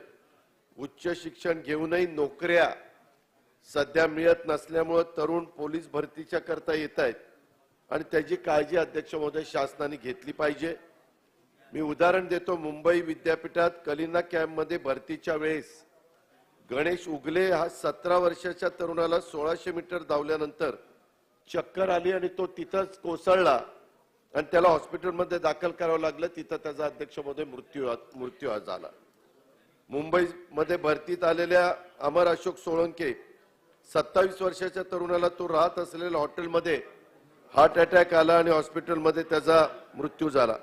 माझी अध्यक्ष महोदय शासनाला विनंती आहे की भरती केंद्रावर येणाऱ्या तरुणांच्या करता काही ना काही जागेवर बसा व्यवस्था केली पाहिजे.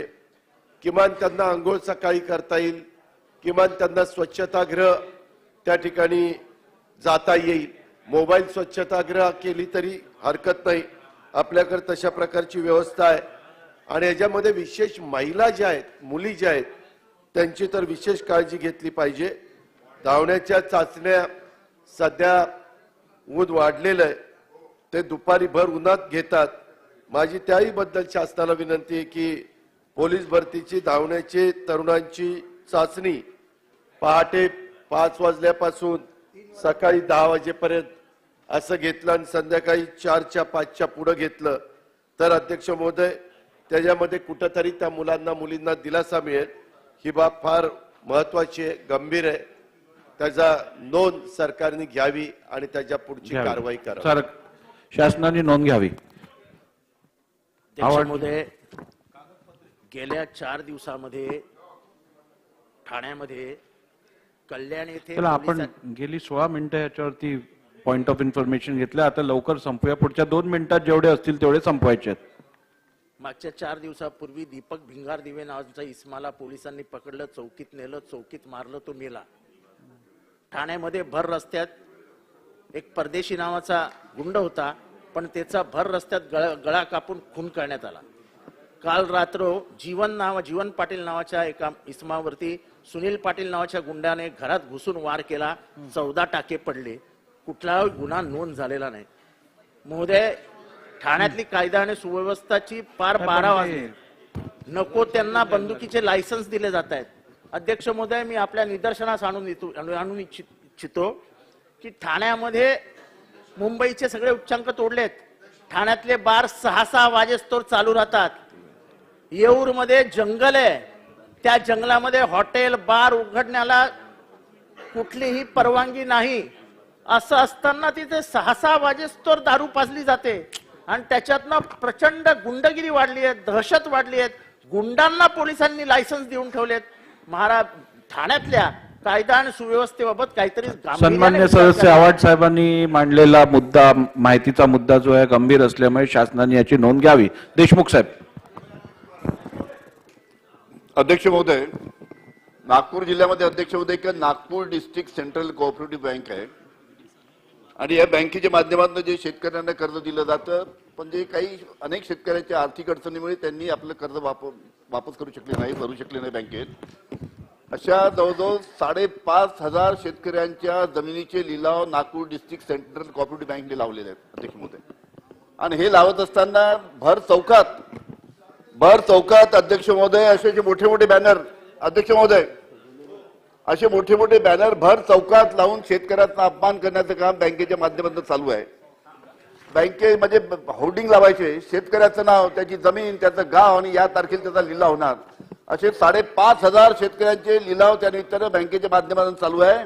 आतापर्यंत इतक्या मोठ्या प्रमाणात कधी बँकेने शेतकऱ्यांच्या जमिनीचे लिलाव केले असं आम्ही कधी पाहिलं नाही. त्याच्यामुळे लवकरात लवकर हे लिलाव थांबवण्यात यावे. अध्यक्ष महोदय, माननीय उपमुख्यमंत्री आहेत, त्याच जिल्ह्याचे पालकमंत्री आहेत, त्यांनी त्याच्यामध्ये लक्ष घालून हे लिलाव थांबावे आणि शेतकऱ्यांना दिलासा द्यावा ही विनंती करतो. जयंत पाटील साहेब, एवढं करून देतो. अध्यक्ष महोदय, मी आपल्या अनुमतीने पॉइंट ऑफ इन्फॉर्मेशन मागतो. आज खरं म्हणजे जागतिक वन्यजीव दिन आहे. मात्र दुर्दैवाने 7 महिन्यामध्ये विदर्भामध्ये 16 वाघांचा मृत्यू झालेला आहे. नॅशनल टायगर कन्झर्वेशन ऑथॉरिटीने जारी केलेली आकडेवारीत हे आकडे पुढे आलेले आहेत. एनटीसीएने विदर्भातल्या नागपूर, चंद्रपूर, अकोला, गोंदिया, उमरेड, बुलढाणा, ब्रह्मपुरी, आलापल्ली, गडचिरोलीच्या जंगलात या वाघांचा मृत्यू झाला हे जाहीर केले. यातल्या 9 वाघांचा नैसर्गिक किंवा आपसातल्या लढाईमुळे मृत्यू झाला. 4 वाघ विजेच्या प्रवाहामुळे मारले गेले. 2 वाघ अपघातात मारले. 1 वाघाची बेकायदेशीर शिकार झाली. अध्यक्ष महोदय, राजकीय पटलावर आम्हीच अस्सल वाघ हे दाखवण्याचा इथं जोरात प्रयत्न चालू आहे, पण तिकडे मात्र वाघ मरायला लागलेले आहेत. आणि अध्यक्ष महोदय, वनमंत्री देखील आपल्याला धाडसी मिळालेले आहेत. अलीकडे सभागृहात फारसे येत नाहीत ते, आणि त्यामुळं अध्यक्ष महोदय वाघांचा फोटो आणि पुतळा मंत्रालयात त्यांनी लावलेला आहे. मला त्यांना सांगायचं की पुतळा आणि फोटो लावून काही होणार नाही, त्याला शिकाऱ्यांचा बंदोबस्त करणं फार महत्वाचं आहे. आणि त्यामुळे प्रशासनाला कामाला लागावं. वाघांची संख्या दिवसेंदिवस कमी होते आहे, त्यामुळे वनमंत्र्यांनी हे काम मनावर घ्यावं. चल, शेवटचे 2 वायकर साहेब आणि मग शेवटी आशिष शेलारजी. अध्यक्ष महोदय, काल आपण कामकाज थोडं पुढे नेऊ, त्यानंतर दुपारी परत तुम्हाला देतो. अत्यंत दुर्दैवी घटना घडलेली आहे. अध्यक्ष महोदय, सभागृहाने जरा लक्ष द्यावे. अध्यक्ष महोदय, आपण विनंती करा, एकदम महत्वाचा मुद्दा आहे. बोला. काल एक अशी गोष्ट घडली की एक 6वीचा मुलगा, 6वी कक्षातला मुलगा, हा जवळजवळ 11-12 वर्षाचा असेल, गोरेगाव येथील Oberoi executive near Oberoi mall मध्ये राहणारा मुलगा, हा 20व्या माळ्यावरनं हा कोसळून पडला आणि त्याचा दुर्दैवी अंत झाला त्या ठिकाणी. पालकांनी पाहिलं की हे मोठमोठे बिल्डर, सर्वांसाठी एक हे होईल की जे मोठमोठे बिल्डर जे हाय राईज बिल्डिंग बनवतात आणि त्याला ते ग्रिल लावून देत नाही. अनेक ठिकाणी रिफ्युज एरिया असेल किंवा बाकीच्या रिफ्युज एरियाला लावली नाही पाहिजे, पण हाय राईज बिल्डिंग असतात त्यांना ग्रिल लावायच्या नाही, अशा पद्धतीने बिल्डर्स लोकांनी एक संकेत नाही केला. आणि त्यामुळे हा जो मुलगा, 6वीचा मुलगा, ओबेराय स्कूलचा मुलगा, जोगेश्वरी विक्रोळी लिंक रोड असलेल्या त्या ओबेराय स्कूल मधला मुलगा काल हा त्या 20व्या मधल्यावरून पडला. पडल्यानंतर त्या पालकांची काय हालत झाली असेल हे मला माझी विनंती आहे की आपल्या माध्यमातून याच्यावरती शासनाला डायरेक्शन द्या की असे बिल्डर्स असतील की त्यांनी हाय राईज बांधलेले आहे आणि जर ग्रिल लावायची नाही, हे कोणते कायदे आहेत, कोणते कायदे आहेत हे शासनाने करायचे. अशा पद्धतीचे अपघात पुन्हा होऊ नये याच्याकडे शासनाने लक्ष द्यावे. शासनाने नोंद घ्यावी. सदर विषयाकडे गांभीर्याने आपण लक्ष द्यावं अशी माझी विनंती अध्यक्ष महोदय. कारण आपल्या मतदारसंघामध्ये सुद्धा मच्छीमार आणि कोळी बांधवांचं मतदानाचं प्रमाण मोठ्या प्रमाणात अध्यक्ष महोदय. अध्यक्ष महोदय, खार दांडा या कोळीवाड्याच्या जवळ बांद्रा वर्सोवा सिलिंगच्या कामामध्ये असलेला कनेक्टर, त्याचे पिलर हे खार दांड्याजवळ जिथून नॅव्हिगेशन बोटीच्या होतात त्या भागाच्या मध्येच प्रपोज केल्यामुळे दांडा भागातील, खार दांड्यातील आमच्या कोळी बांधवांना त्यांच्या बोटी घेऊन जाणं आणि आणणं हे असंभव होईल. नंबर 1, ब्रिटिश कालापासून त्या ठिकाणी असलेला लाईट हाऊस आणि रॉकी एरिया याच्या दक्षिणेकडे साऊथ साईडला आपण जर पिलर नेला तर सिलिंगचंही काम होईल आणि कोळी बांधवांचं सुद्धा काम पूर्ण होईल. तशाच पद्धतीने चिंबई विलेज, वांद्रे या ठिकाणी सुद्धा हा ज्या वेळेला ब्रिज येणार आहे त्यावेळेला 2 पिलर मधला स्पॅन 120 मीटर करण्याची आवश्यकता, या विषयात आंदोलनही होऊ शकतं आणि म्हणून सरकारने याकडे गांभीर्याने लक्ष द्यावं. ठीक आहे. दीपक चव्हाण, त्यानंतर संपला. राज्यामध्ये एमआरआयसी अंतर्गत कामं सुरू मागच्या काळामध्ये सुरू होती, आताही सुरू आहेत. परंतु पूर्वी ग्रामसेवक, बीडीओ आणि अभियंता यांच्या सहीनं मस्टर भरलं जायचं. परंतु मध्यंतरी काळामध्ये शासनाने जी आर काढला की ग्रामसेवकाची त्यावर सही करायची नाही आणि त्याबद्दल ग्राम रोजगार सेवकांचा संप चालू आहे. आणि त्यामुळे बीडीओचं आणि अधिकाऱ्यांचं म्हणणं आहे की प्रत्यक्ष ग्रामसेवक सही जर असेल तर तो काम प्रत्यक्ष बघू शकतो. आम्ही प्रत्यक्ष काम बघू शकत नाही, परंतु त्यासाठी जो संप लवकरात लवकर मिटावा आणि कामं संपूर्ण ठप्प आहेत ती कामं लवकर सुरू करावी अशी आमची विनंती. भुजबळ साहेब 5 सेकंद. सन्माननीय मंत्री महोदय इथे आहे सभागृहात. मला त्यांना एवढंच सांगायचं आहे की मुंबई मधलं AICTचं ऑफिस जे आहे, कार्यालय सगळं दिल्लीला हलवलं जात आहे. तर कृपया आपण याच्यामध्ये लक्ष घालून ह्या आपली सगळी फार मोठी गैरसोय होईल, म्हणून त्यांनी ते थांबवावं अशी मी आपल्याद्वारे सन्माननीय मंत्री महोदयांना विनंती करतो. लेंग घ्या. हरीश पिंपळे चला संपवा सगळं चला एक होऊ दे हरीश पिंपळे धन्यवाद. पॉइंट ऑफ इन्फॉर्मेशनच्या माध्यमातून माझ्या अकोला जिल्ह्यामध्ये कलेक्टर ऑफिसमध्ये एसटी पात्र उमेदवाराचं 19 मध्ये जे पात्र झाले होते वाहन आणि चालक यांचं बिंदू नामावली अपडेट नसल्यामुळे त्यांना जॉब लागत नसल्यामुळे ते उपोषणाला बसले आणि त्यांच्यातली 2 लोकांची प्रकृती खालवली आहे. म्हणून शासनाने याची दखल घ्यावी आणि त्यांना न्याय द्यावा ही आपल्या माध्यमातून विनंती. लिंक घ्या लिंक. कागदपत्रे सभागृहाच्या पटलावर ठेवणे माननीय मुख्यमंत्री महोदय.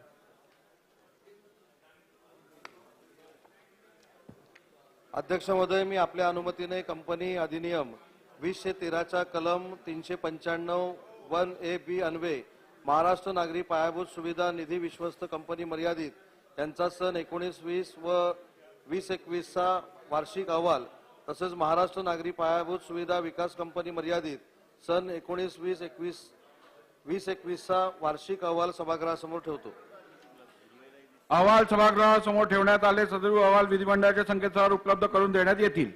माननीय उच्च व तंत्र शिक्षण व वस्त्रोद्योग मंत्री महोदय, मी आपल्या अनुमतीने महाराष्ट्र सार्वजनिक विद्यापीठ अधिनियम 2016च्या कलम 135च्या पोट कलम 4 अन्वये राष्ट्रसंत तुकडोजी महाराज नागपूर विद्यापीठ नागपूर यांचे सन 2021-22 वर्षाचे वार्षिक लेखे संत गाडगेबाबा अमरावती विद्यापीठ अमरावती यांचे सन 2021-22 वर्षाचे वार्षिक लेखे सावित्रीबाई फुले पुणे विद्यापीठ पुणे यांचे सन 2021-22 या वर्षाचे वार्षिक लेखे आणि संविधानिक लेखा परीक्षण अहवाल सभागृहासमोर ठेवतो.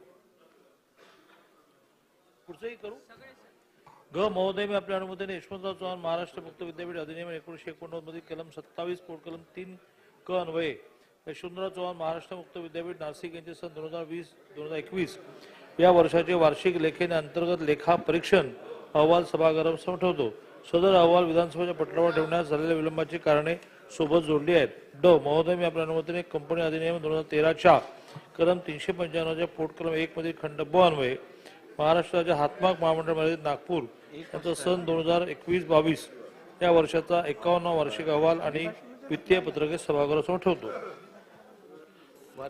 वार्षिक लेखे आणि अंतर्गत लेखा परीक्षण अहवाल व वार्षिक अहवाल आणि वित्तीय पत्रके सभागृहासमोर ठेवण्यात आले.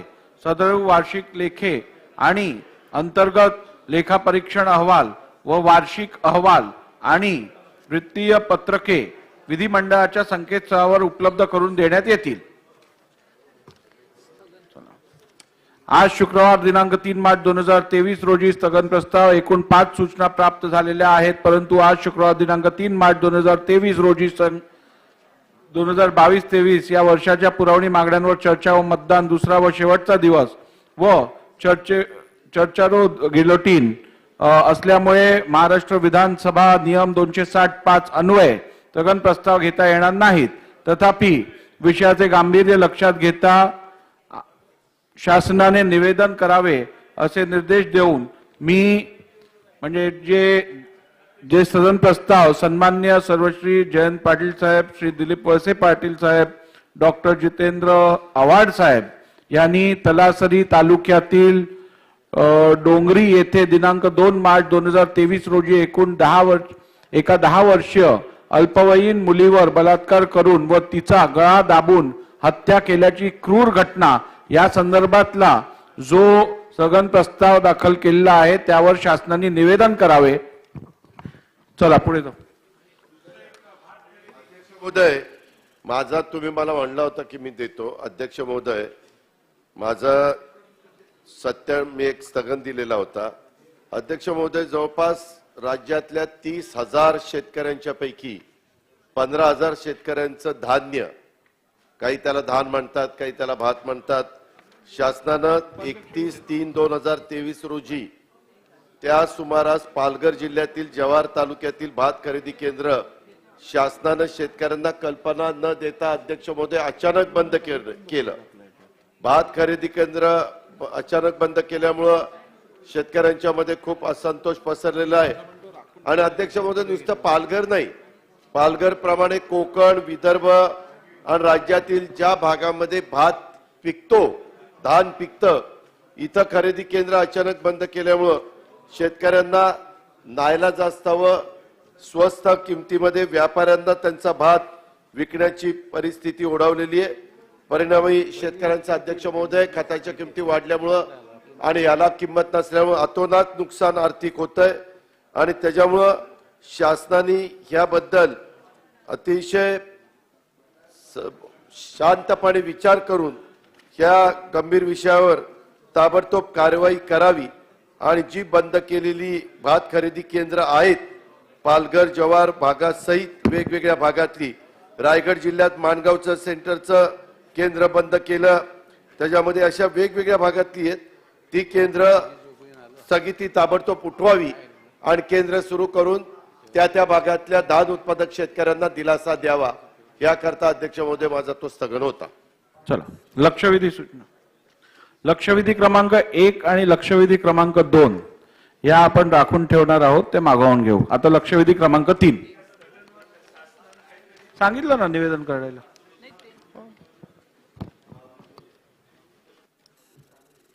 चला लक्षवेधी क्रमांक 3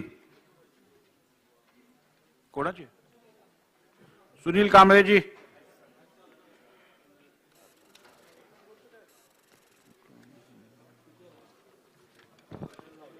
मान्य अध्यक्ष पुकारा महोदय, पुकारा लक्षवेधी क्रमांक 3 म्हणा ना. लक्षवेधी क्रमांक 3. मंत्री महोदय. अध्यक्ष महोदय वितरित केल्याप्रमाणे. मान्य अध्यक्ष महोदय, या ठिकाणी आपल्या माध्यमातून शासनाचं लक्षवेधीच्या माध्यमातून अध्यक्ष महोदय महाराष्ट्रात मागासवर्गीयांमध्ये 2 नंबरचा असणारा मातंग समाजाची अत्यंत अवस्था बिकट दयनीय असणाऱ्या या समाजाला शिक्षण नसल्यामुळं नोकऱ्यांमध्ये आरक्षण नसल्यामुळं समाजाची मोठ्या प्रमाणात अडवणूक व समाजाची अवस्था अत्यंत बिकट आहे. गावामध्ये शेत जमीन नसल्यामुळं मोलमजुरी करून रोजगार कमवणारा हा मातंग समाज शहरात उच्च शिक्षण नसल्यामुळं नोकऱ्यांमध्ये आरक्षण नसल्यामुळं त्याची अत्यंत अवस्था बिकट आहे. 75 वर्ष स्वातंत्र्य झाल्यानंतरही या महाराष्ट्रात मागासवर्गीय समाजात मोठा असणारा मातंग समाजाची अवस्था अशी वाईट परिस्थिती आहे. या आपल्या माध्यमातून मी अनुसूचित जाती प्रवर्गातून वेगवेगळ्या प्रवर्गासाठी अ-ब-क वर्गवारी करून त्या अंतर्गत मातंग समाजाला स्वतंत्र आरक्षण व शासनाचे सर्व लाभ देणार आहात का? अनुसूचित जातीमधील काही समाज सुशिक्षित व सदर असल्याने सदर समाजा आरक्षणामधील व योजनामधील सर्व फायदे या समाजाला मिळतात व इतर प्रवर्गातील लोक हे अशिक्षित व गरीब असल्याने त्यांना समाजाच्या मुख्य प्रवाहात आणण्यासाठी त्यांना नोकरीमध्ये व योजनेचे लाभ घेण्याकरता अ-ब-क ही वर्गवारी करून त्यांना विशेष सवलती देणार आहात का? अनुसूचित जातीमध्ये मातंग समाज हा 2ऱ्या क्रमांकाचा समाज असून त्या समाजाला पॉइंटेड विचारा. पॉइंटेड प्रश्नच विचारतो माननीय अध्यक्ष महोदय. अनुसूचित जातीमध्ये मातंग समाज हा 2ऱ्या क्रमांकाचा समाज असून त्या समाजाला आरक्षणाचा व शासकीय योजनेचा अत्यंत अल्प प्रमाणात फायदा मिळतो. या कारणाने त्या समाजाचे लोक निरक्षर व गरीब व अत्यंत मागास आहेत. त्यामुळे मातंग समाजाला मुख्य प्रवाहात आणण्याबाबत शासन कोणती कारवाई करणार आहात का? प्रश्न आपल्या माध्यमातून तो प्रश्नच विचारतोय. खूप लांब आहे प्रश्न, तोकडा करा. माननीय अध्यक्ष महोदय, गेल्या स्वातंत्र्याला आपल्याला स्वातंत्र्य मिळून 75 वर्ष जरी झाले असले तरी मागासवर्गीयांमधला हा समाजाची अवस्था अत्यंत दयनीय आहे. ही आपल्या माध्यमातून मी शासनाच्या निदर्शनास आणू इच्छितोय. मला अध्यक्ष महोदय मला बोलू द्या. माननीय अध्यक्ष महोदय, राज्य घटनेच्या 341 कलमांतर्गत राष्ट्रपतींच्या मान्यतेने राज्यामध्ये अनुसूचित जाती प्रवर्गात समाविष्ट असलेल्या जातींची यादी निश्चित करण्यात आलेली आहे. त्यामध्ये अनुसूचित जाती प्रवर्गात 59 जातींचा समावेश आहे. त्यापैकी काही जाती या सुशिक्षित तर काही जाती या अत्यंत मागासलेल्या आहेत. त्यामुळे मागास समाजाच्या जातीच्या उन्नतीसाठी सदर जातीचे अ-ब-क वर्गीकरण करणे अत्यंत आवश्यक आहे. त्या अनुषंगाने याबाबत विधानमंडळात एकमताने ठराव करून सदर जातींचे वर्गीकरण करण्यासाठी शासनामार्फत केंद्र शासनाला सदर ठराव पाठवणार आहात का? आपल्या माध्यमातून हे मी प्रश्न विचारतो माननीय अध्यक्ष महोदय. मंत्री महोदय. अध्यक्ष महोदय, या लक्षवेधीच्या माध्यमातून जवळपास 11 प्रश्न सन्माननीय सदस्य आणि लक्षवेधीच्या माध्यमातून विचारले गेलेले आहेत. अध्यक्ष महोदय, या ठिकाणी सर्वात पहिला प्रश्न जो होता तो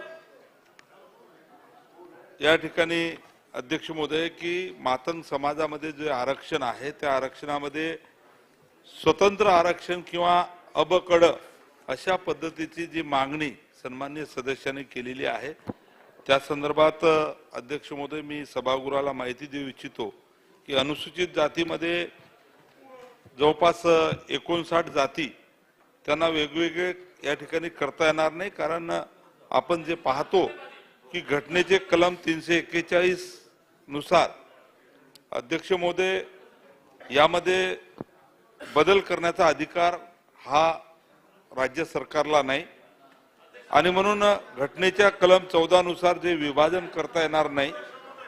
सर्वोच्च न्यायालयाचे तसे आदेश आहे अध्यक्ष महोदय.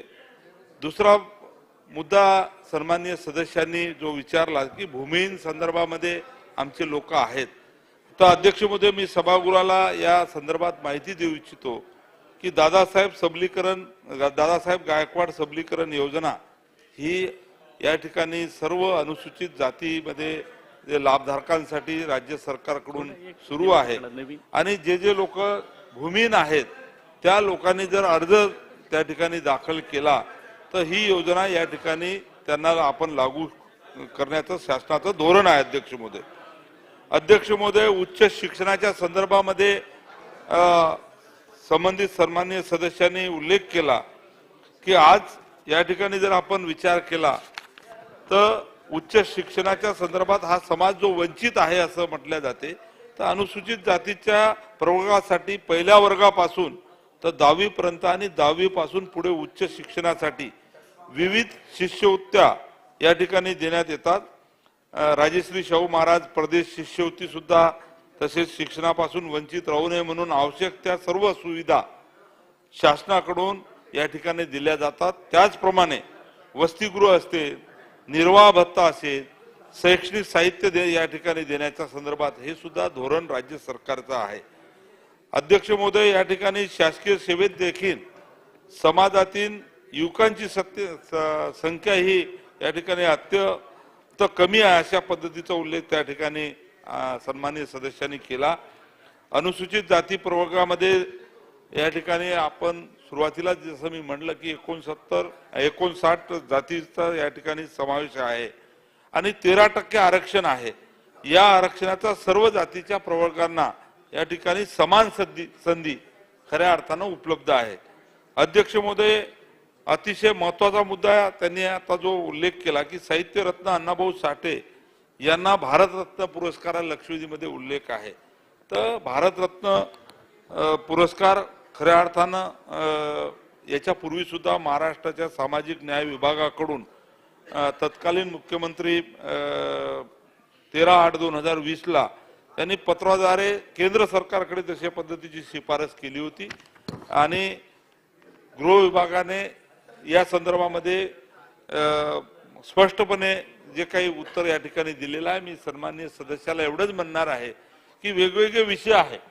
मग आद्य क्रांतिगुरु लहुजी वस्ताद साळवे यांचं संगमवाडीमध्ये भव्य स्मारक उभं करणे किंवा मुंबई विद्यापीठामध्ये साहित्यरत्न अण्णाभाऊ साठे यांचे नाव देण्याच्या संदर्भात त्यांची मागणी आहे. पुण्यामध्ये गंजपेठमध्ये देशातील पहिली व्यायामशाळा सुरू क्रांतिकारक घडवणाऱ्या लहुजी वस्ताद यांच्या त्या शाळेला नाव देणे. तर हे जे सर्व विषयाच्या संदर्भामध्ये मी सन्माननीय सदस्य किंवा इतर सदस्यांना या ठिकाणी एवढंच सांगू इच्छितो सभागृहाला की या संदर्भात परत बैठका घेऊन या संदर्भातला निर्णय लवकरात लवकर कसं होईल या संदर्भात शासनाकडून पाठपुरावा होईल. या ठिकाणी देतो. अध्यक्ष महोदय, इतर अजून काही विषय असेल तर त्याचं सुद्धा उत्तर देण्यासाठी मी तयार आहे. अमित देशमुख साहेब देतो. सन्माननीय मंत्री महोदयांनी आपल्या उत्तरामध्ये मातंग समाजाच्या वर्गवारी करून अ ब क ड नुसार स्वतंत्र आरक्षण देण्यासंदर्भामध्ये शासनाची भूमिका या ठिकाणी विशद केली.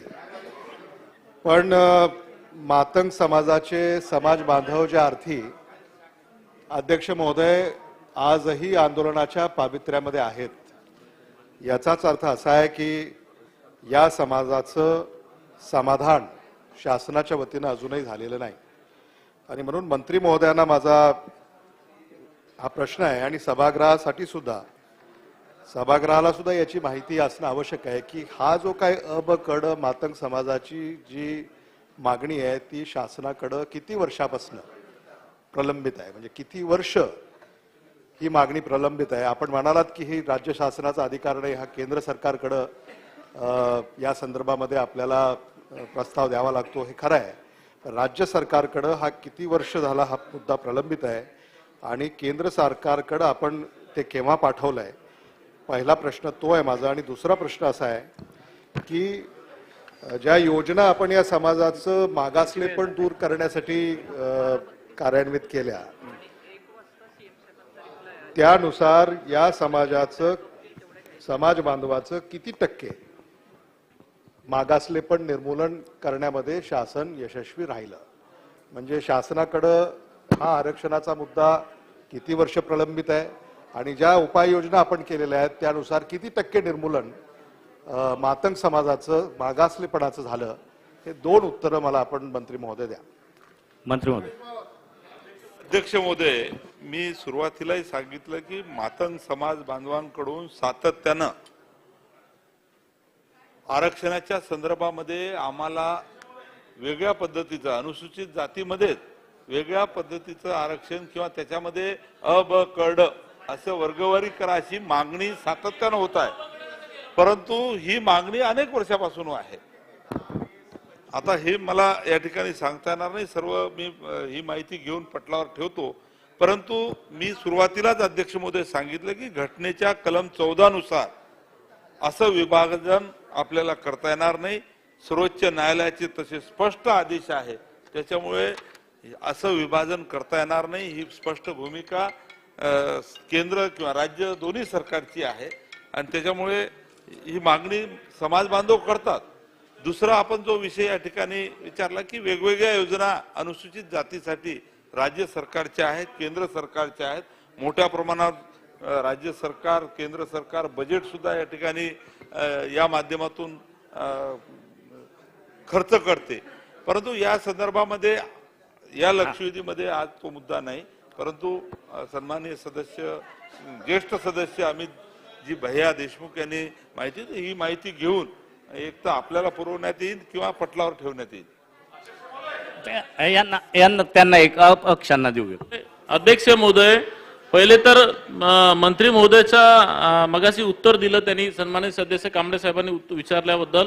मंत्री महोदय बोललेत की असं वेगळा आरक्षण देण्याची करता येणार नाही. अध्यक्ष महोदय, आम्ही वेगळा मागतच नाही आहोत, आम्ही 13% मधूनच मागतोय. अध्यक्ष महोदय, मंत्री महोदयांनी जरा चुकीचं उत्तर दिलं आहे. अध्यक्ष महोदय, माझं म्हणणं आहे की ह्या 13% आरक्षणामध्ये हे बाबासाहेब आंबेडकरने ज्यावेळेस ही घटना बनवली ना, त्यामध्ये SC असेल, ST असेल, OBC असेल, ह्या सगळ्यांसाठी तरतूद केलं. अध्यक्ष महोदय, याच्यावरती देवेंद्र फडणवीस साहेब, उपमुख्यमंत्री साहेबांनी सुद्धा मीडिया समोर बोलले की हो, ह्या समाजाचा विकास झाला नाही. मग तो प्रश्न विचारा. अध्यक्ष महोदय, प्रश्नच विचारतोय. अध्यक्ष महोदय, 75 वर्ष झाले अध्यक्ष महोदय हे सगळं सहन करतोय, तर थोडंसं बोलू तर द्या. अध्यक्ष महोदय, देवेंद्र फडणवीस साहेबांनी सुद्धा मान्य केलं की चर्मकार असेल, मातंग असेल, खाटीक असेल, 58 समाजावरती अन्याय झाला. अध्यक्ष महोदय, एकीकडे मुख्यमंत्री साहेब सुद्धा पत्र देतात शासनाला की याच्यावरती विचार व्हायला पाहिजे. अध्यक्ष महोदय, जर मुख्यमंत्री साहेब सकारात्मक आहे, उपमुख्यमंत्री साहेब म्हणतात सकारात्मक आहे अध्यक्ष महोदय, तर मंत्री महोदय कसे म्हणतात आम्हाला वेगळं नाही पाहिजे. अध्यक्ष महोदय, जे काही समाज वाईज असेल अध्यक्ष महोदय वर्गवारी, त्यानुसारच आम्हाला करण्यात यावं. अध्यक्ष महोदय, आणि त्याच्यामुळे शासनाने, राज्य शासनाने देता येणार नाही. अध्यक्ष महोदय, VJNT ला कसं दिलं? प्रश्न विचारा. त्याच धर्तीवर आम्हाला पाहिजे. अध्यक्ष महोदय, आम्हाला सुद्धा हे 58 समाजाच्या विकासासाठी अबकडाचं पाहिजे. अध्यक्ष महोदय, अन्यथा आता हा जो मोर्चा निघाला आहे याच्यापेक्षाही मोठे मोर्चे निघतील आणि त्याला शासनाला समोर जावं लागलं. अध्यक्ष महोदय, दुसरा प्रश्न. अध्यक्ष महोदय, बार्टीमध्ये मग ते एमपीसीचे असतील विद्यार्थी किंवा परदेशात शिकणारे विद्यार्थी असतील अध्यक्ष महोदय, किंवा उद्योगाकरता प्रशिक्षणासाठी असतील अध्यक्ष महोदय, यामध्ये होतोय काय अध्यक्ष महोदय की ह्या समाजाला डावलण्यात येते अध्यक्ष महोदय. आता ते कसं डावलण्यात येते काय ते हा टेक्निकल विषय, मला त्याच्या खोलामध्ये जायचं नाही. पण अध्यक्ष महोदय 200 विद्यार्थी परदेशात जात असतील तर 1-2 विद्यार्थी अध्यक्ष महोदय, प्रश्नच आहे अध्यक्ष महोदय माझं समजून घे जरा, ते 1-2 विद्यार्थी फक्त चर्मकाराचे किंवा खाटीक समाज किंवा मातंग समाजाचे जातात अध्यक्ष महोदय. याच्यामध्ये अनेक वर्षापासून मागणी आहे की बार्टीच्या सोबत जर तिथं न्याय मिळत नसेल तर आरटी एक स्वतंत्र संस्था तयार करायला पाहिजे अध्यक्ष महोदय, जेणेकरून आम्हाला तिथं न्याय मिळेल अध्यक्ष महोदय. तिसरा प्रश्न माझा असा आहे अध्यक्ष महोदय की ह्या सगळ्या मातंग समाजाच्या चळवळीसाठी मोठ्या प्रमाणात आंदोलन झालेत. यामध्ये एक शहीद संजय ज्ञानोबा ताकतोडे हा शहीद झाला अध्यक्ष महोदय. अध्यक्ष महोदय त्यामध्ये म्हणजे आपले शिंदे साहेबांनी त्यावेळेस मंत्री असताना 11/9/2020 ला पत्र दिलं साहेब मुख्यमंत्री महोदयांना, त्यावेळेसचे तत्कालीन उद्धव साहेबांना, की त्यांना आर्थिक मदत मिळायला पाहिजे अध्यक्ष महोदय. आजपर्यंत त्या शहीदांना आर्थिक मदत मिळाली नाही अध्यक्ष महोदय. आपण सगळ्या समाजाचे जे शहीद होतात त्यांना आपण मदत करतो, तर यांना सुद्धा आर्थिक मदत मिळायला पाहिजे अध्यक्ष महोदय. चौथा माझा शेवटचा प्रश्न अध्यक्ष महोदय की उस्ताद लवजी साळवे यांचं शहीद स्मारक आपला पुण्याला आहे अध्यक्ष महोदय. मी मागच्या 1.5 वर्ष आधी गेलो होतो अध्यक्ष महोदय तिथे. मला मागच्या गव्हर्नमेंटमध्ये अर्थमंत्री आणि उपमुख्यमंत्री अजित दादा होते आणि त्याच जिल्ह्याच्या पुण्यामध्ये परिस्थिती होती अध्यक्ष महोदय. त्याच्यानंतर मोठ्या प्रमाणात चर्चा झाली. नक्कीच त्यानंतर दादांनी 2017 मध्ये घोषणा केली, 2 कोटी रुपये केला अध्यक्ष महोदय. मला सांगायचं आहे की बजेट आपला सामाजिक न्यायाचा इतकं मोठं बजेट आहे अध्यक्ष महोदय, 17,000 कोटीचा 12,000 कोटीचा अध्यक्ष महोदय. मग ह्या एकाच समाजाच्या प्रश्न विचारा. या स्मारकाला राष्ट्रीय स्तरावरच्या स्मारकासाठी कमीत कमी अध्यक्ष महोदय मंत्री महोदयाच्या माध्यमातून 10-20 कोटी घोषणा करतील का? हे माझे 4 प्रश्न आहेत अध्यक्ष महोदय. मंत्री महोदय. अध्यक्ष महोदय, पहिल्या प्रश्नात मी या ठिकाणी आरक्षणाबद्दल अतिशय स्पष्टपणे सभागृहाला सांगितलेलं आहे की घटनेच्या कलम 14 नुसार विभाजन करता येणार नाही. परंतु अध्यक्ष महोदय इतर विषय सन्माननीय सदस्य यांनी आता जे या ठिकाणी सांगितलं की क्रांतीवीर लवजी वस्ताद साळवेच्या स्मारकासाठी, तर संगमवाडी येथे या स्मारकासाठी राज्य सरकारने 87 कोटी रुपये या ठिकाणी दिलेले आहेत आणि ते संबंधित विभागाकडे या ठिकाणी दिलेले आहे. शासकीय सेवेमध्ये नोकरीच्या संदर्भात मी याच्यापूर्वीच उत्तर दिलेलं आहे अध्यक्ष महोदय. याच्यामध्ये उच्च शिक्षणाच्या संदर्भात काय सोयी सवलती आज चालू आहेत त्या संदर्भात मी या ठिकाणी बोललो आहे अध्यक्ष महोदय. गंजपेठ येथे जे पहिली व्यायामशाळा होती त्याला स्मारक बनवण्यासाठी सुद्धा विभागाकडून प्रयत्न चालू आहे. नगर विकास विभागाने त्या शाळेला नाव सुद्धा दिलेलं आहे अध्यक्ष महोदय. डॉक्टर कुटे साहेब. अध्यक्ष महोदय, या ठिकाणी क्रांतीवीर लवजी साळवे या नावाने राज्य सरकारने अभ्यास गट नेमलेला होता अध्यक्ष महोदय. आपण आणि या अभ्यास गटाने 82 शिफारसी विस्तृत उत्तर दिलेलं आहे साहेब, सुरुवातीला आहे, त्याच्यामुळे त्याच्यात बरेच प्रश्न त्याच्यात येऊन गेले केल्या होत्या अध्यक्ष महोदय. कुटे साहेब. अध्यक्ष महोदय, 82 शिफारसी केल्या होत्या. मी सभागृहाच्या सर्व सन्माननीय सदस्यांना या ठिकाणी सांगू इच्छितो की या 82 शिफारसी पैकी 68 शिफारसी राज्य सरकारने स्वीकारलेल्या आहेत आणि या 68 शिफारसीच्या माध्यमातून या समाजाच्या संदर्भामध्ये सर्व न्याय देण्याच्या संदर्भात राज्य सरकारची भूमिका आहे. अध्यक्ष महोदय, महामंडळाकडून या ठिकाणी तरुणांना भाग भांडवलच्या संदर्भात जे भाग भांडवल अतिशय कमी होतं त्याला 1000 कोटी रुपयाची तरतूद केलेली आहे. 25,000 रुपये आतापर्यंत तरुणांना वैयक्तिक त्या ठिकाणी कर्ज मिळत होतं, त्याची सुद्धा लिमिट वाढवून 1 लाख रुपये या ठिकाणी राज्य सरकारने हा निर्णय घेतलेला आहे. अशा वेगवेगळ्या योजना आहेत अध्यक्ष महोदय आणि या योजनेच्या माध्यमातून मातंग बांधवांना किंवा तरुणांना या ठिकाणी सर्व स्तरावर सहकार्य करण्याची भूमिका राज्य सरकारची आहे. कुटे साहेब. कुटे साहेब. अध्यक्ष महोदय, थोडक्यात अध्यक्ष महोदय, फार महत्वाचा विषय अध्यक्ष महोदय आणि या विषयावर कधी सभागृहात चर्चा होत नाही अध्यक्ष महोदय.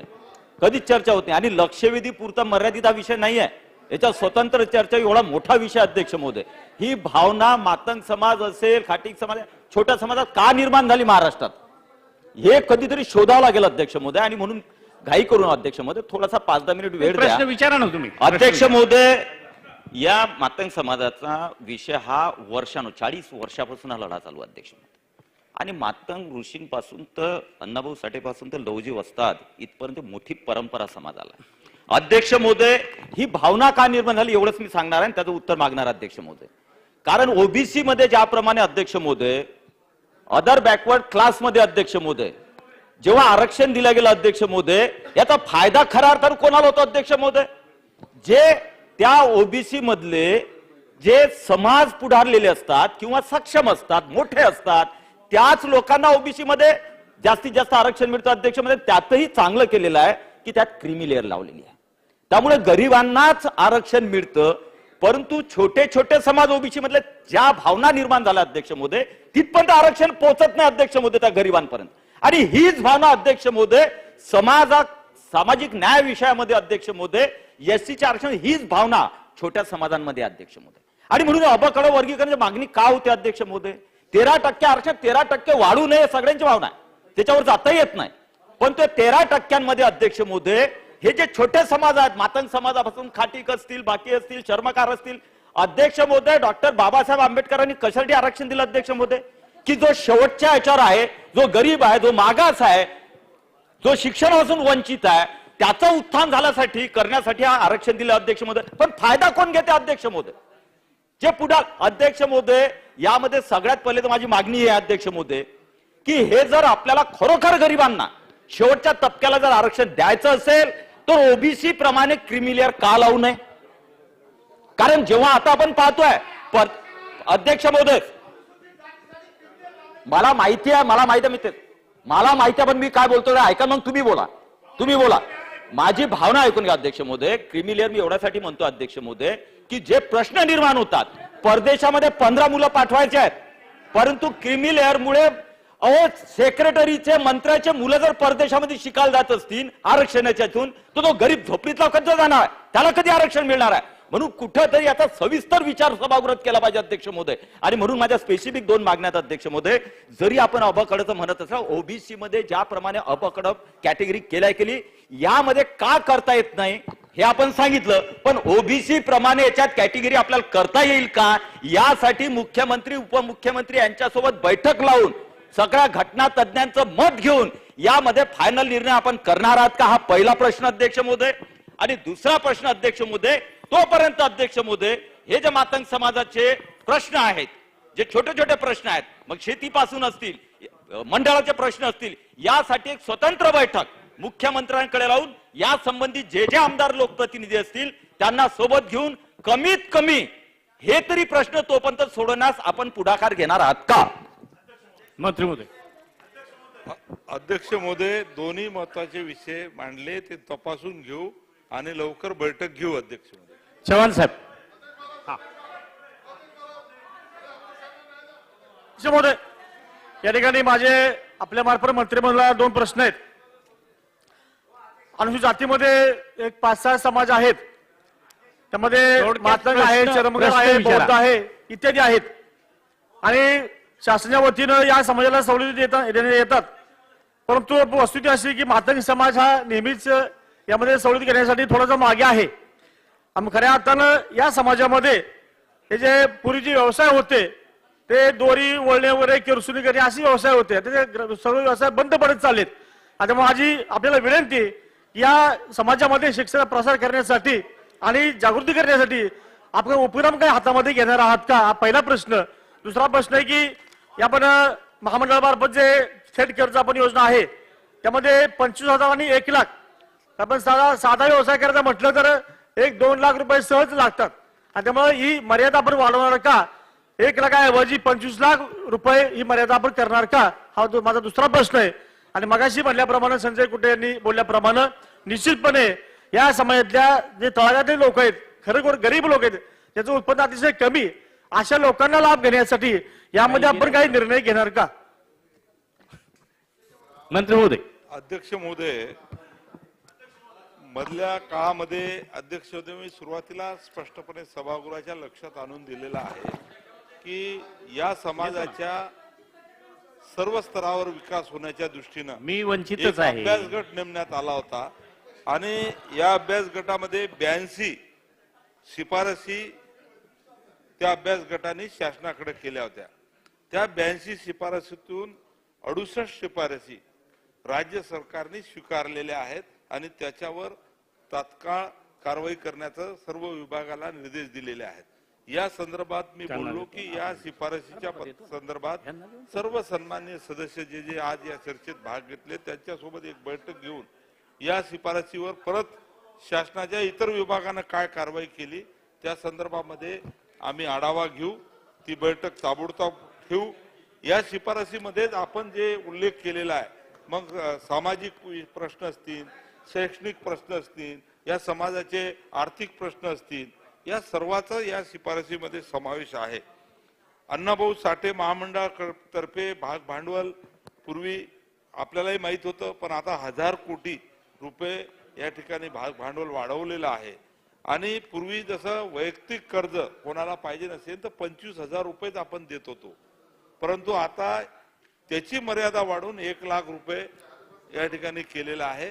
आणि जिल्हाधिकारी महोदयाकडे हे अर्ज संबंधित बेरोजगार तरुणांनी करावे. तिथे लॅटरी पद्धतीने हे अर्जाची निवड करून त्या पद्धतीचा कर्ज वाटण्याच्या संदर्भामध्ये सुद्धा शासनाने भूमिका घेतलेली आहे. आपण जो मुद्दा या ठिकाणी मांडला की 1 लाखापेक्षाही वर वाढवल्या गेलं, तर ही सुद्धा सूचना अतिशय चांगली आहे. ती सुद्धा तपासून घेऊ आणि बैठकीच्या वेळेस याच्यामध्ये सुद्धा काय निर्णय घेता येईल ते आपण निर्णय घेऊ. परंतु शासनाची भूमिका अध्यक्ष महोदय अतिशय पॉझिटिव्ह या सर्व समाज बांधवांना मदत करण्याची आहे. बैठक घेऊन याच्यामध्ये अजून कशा पद्धतीनं या समाज बांधवांसाठी चांगलं करता येईल अशी भूमिका आम्ही घेऊ. अध्यक्ष महोदय, प्रश्न मातंग समाज हा मागासवर्गीय समाजातला अत्यंत महत्वाचा असा घटक आहे आणि साहित्यरत्न अण्णाभाऊ साठे यांचं आणि क्रांतिगुरु लहुजी वस्ताद यांची परंपरा सांगणारा हा समाज आहे.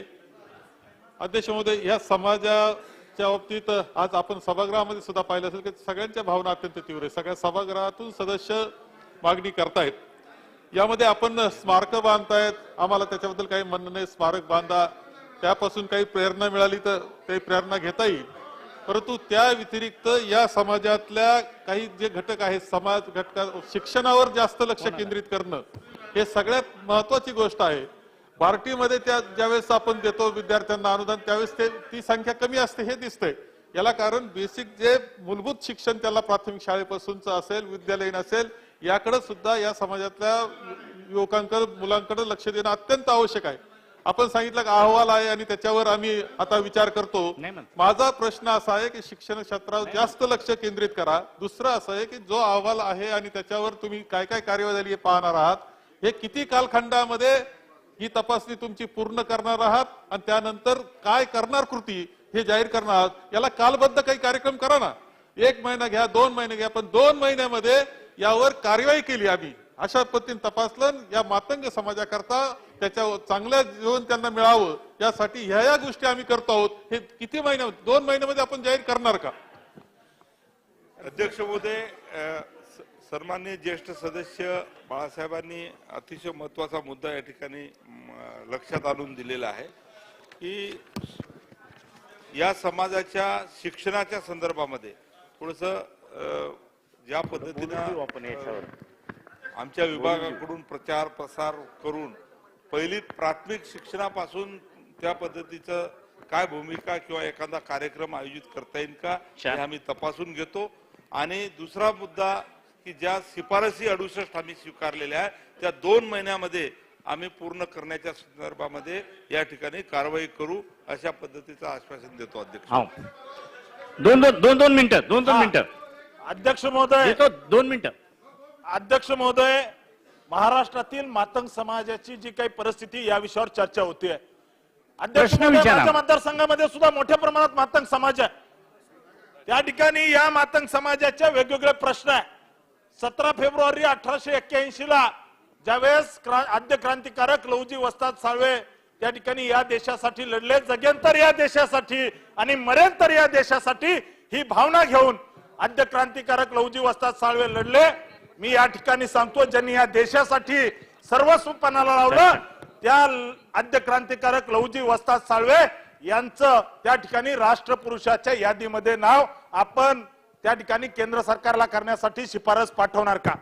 दुसरा प्रश्न अध्यक्ष महोदय, ज्यांनी त्या ठिकाणी वंचित समाजाच्या वेगवेगळ्या भावना समाजासाठी आणि देशासाठी लिहून ठेवल्या, ज्यांना आपण साहित्य रत्न अण्णाभाऊ साठे म्हणतो, ज्यांनी या देशासाठी आणि समाजासाठी अमूल्य असं योगदान दिलं, त्या अण्णाभाऊ साठे यांना भारतरत्न देण्याची शिफारस आपण त्या ठिकाणी केंद्र सरकारकडे करणार का? आणि माझा सगळ्यात महत्वाचा प्रश्न अध्यक्ष महोदय, या ठिकाणी मातंग समाजाच्या उन्नतीसाठी जशी बार्टी ही संस्था आहे, तशी मातंग समाजाच्या उन्नतीसाठी, सामाजिक उन्नतीसाठी आपण त्या ठिकाणी अशा पद्धतीच्या नवीन संस्थेची निर्मिती करणार का?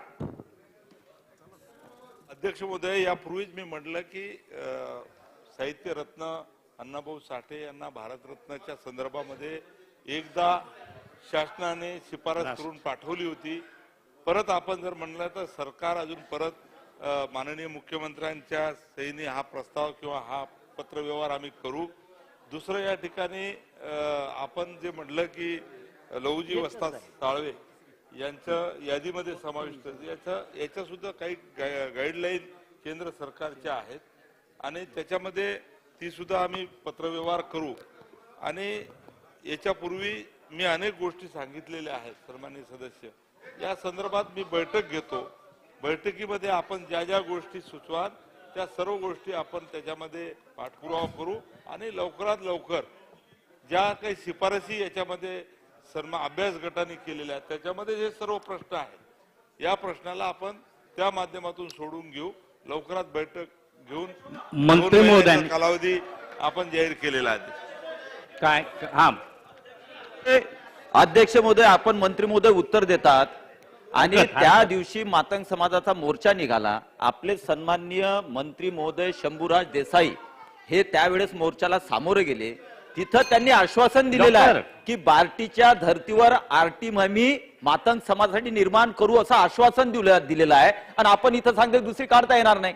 आश्वासन तर मंत्र्यांनी मंत्री महोदयांनी सगळ्यांच्या भावना लक्षात घेऊन दिलेला आहे. मोर्चामध्ये बैठक घेण्याचं अध्यक्ष महोदय, तुम्ही दुसरी संस्था काढणार का? जे आश्वासन आपल्या मंत्र्यांनी शासनाने दिलेलं आहे मोर्चामध्ये तेच आपण करणार आहात का? एवढं सांगणे. वर्षाताई शेवटचं वर्षाताई सन्मान्य अध्यक्ष महोदय, थोडक्यात सन्मान्य मी अध्यक्ष महोदय पॉइंटेड प्रश्न विचारते की अरे थांबा ना, हो संजय भाऊ, डॉक्टर भाऊ थांबा ना, मी सांगते.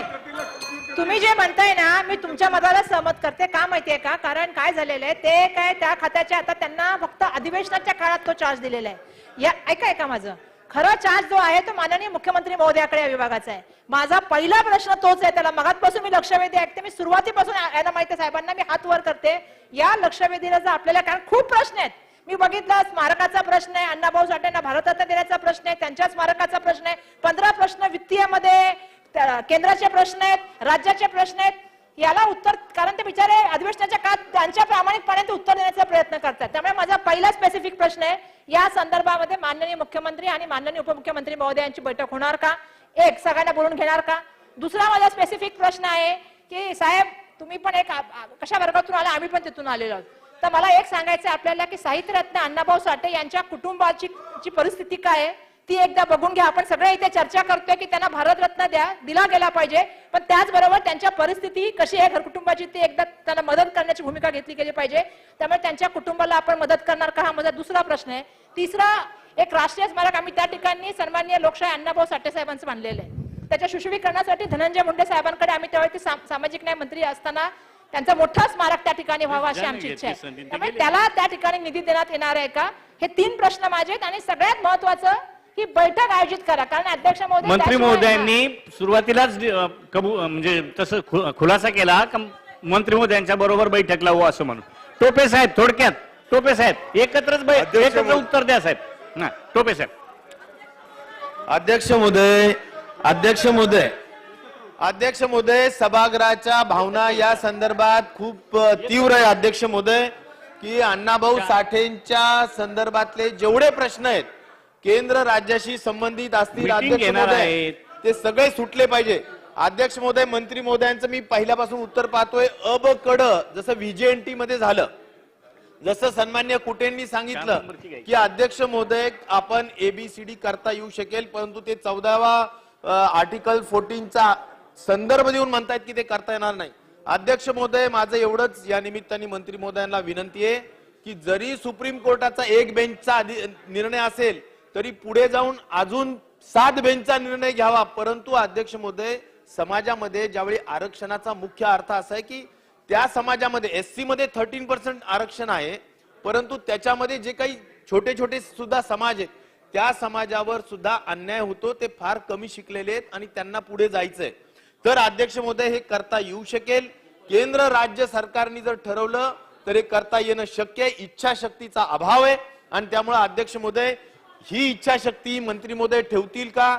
सुप्रीम कोर्टाला सुद्धा हायर बेंच पर्यंत जाऊन त्या ठिकाणी एबीसीडी करून घेतील का? अध्यक्ष महोदय, हे ठोस आश्वासन पाहिजे. अध्यक्ष महोदय, स्मारकाच्या संदर्भात अध्यक्ष महोदय, याच विधानसभेने मान्य केलेले आश्वासित दिलेले की अण्णाभाऊ साठेंच्या राहत्या घरी स्मारक केलं जाईल. मोठी तरतूद ठेवून अध्यक्ष महोदय, हे स्मारक केव्हा पूर्ण करणार? पूर्ण निधी दिली जाणार का नाही? अध्यक्ष महोदय, हा दुसरा प्रश्न. आणि अध्यक्ष महोदय, लवजी वस्ताद साळवेंचा 31 डिसेंबरच्या संदर्भातला जो आयोगाचा अहवाल आलेला आहे त्याची 100% अंमलबजावणी झाली नाही. ती थोडीफार अंमलबजावणी झालेली आहे अध्यक्ष महोदय, काही प्रमाणात. ती पूर्णप्रमाणे ज्या अहवाल आलेला आहे त्याची अंमलबजावणी लवजी वस्ताद साळवेंच्या आयोगाची अंमलबजावणी सरकार करणार का? अध्यक्ष महोदय, हे स्पष्टपणे या ठिकाणी सांगावं. मंत्री महोदयांनी मी माननीय मुख्यमंत्र्यांना विचारतो, आम्ही हे करतो हे सांगू नये. अध्यक्ष महोदय, त्यांनी स्पष्ट उत्तर द्यावं. ते सक्षम आहेत आणि त्यांनी उत्तर द्यावं अशी आमची विनंती. मंत्री महोदय, मीटिंग लावण्याचा आपण जो निर्णय घेतला त्याच पद्धतीने तेवढं सांगितलं तर जवळपास सगळ्यांचा हा विषय अतिशय सिरियस आहे म्हणून बैठक घ्या. सभागृहाच्या भावना लक्षात घेऊन अध्यक्ष महोदय, मी सुरुवातीपासून सांगतो आहे की आज लक्षवेधीच्या पुढचं मी या ठिकाणी ब्रीफिंग घेतलं भैया, परंतु आता माझ्या लक्षात आलं की सभागृहाच्या भावना मी याच महिन्यामध्ये आज जे या लक्षवेधीच्या माध्यमातून ज्यांनी चर्चेमध्ये भाग घेतला त्या सर्व सन्माननीय सदस्याला बोलून मी स्वतः बैठक पहिल्यांदा घेतो आणि या ठिकाणी हे सर्व समजून माननीय मुख्यमंत्री माननीय उपमुख्यमंत्र्यांच्या उपस्थितीत लगेच दुसरी बैठक आपण आयोजित करू. परंतु मला या ठिकाणी सांगायचं आहे की आपण मंत्री महोदय तो सुद्धा मुद्दा मंत्री महोदय आहे.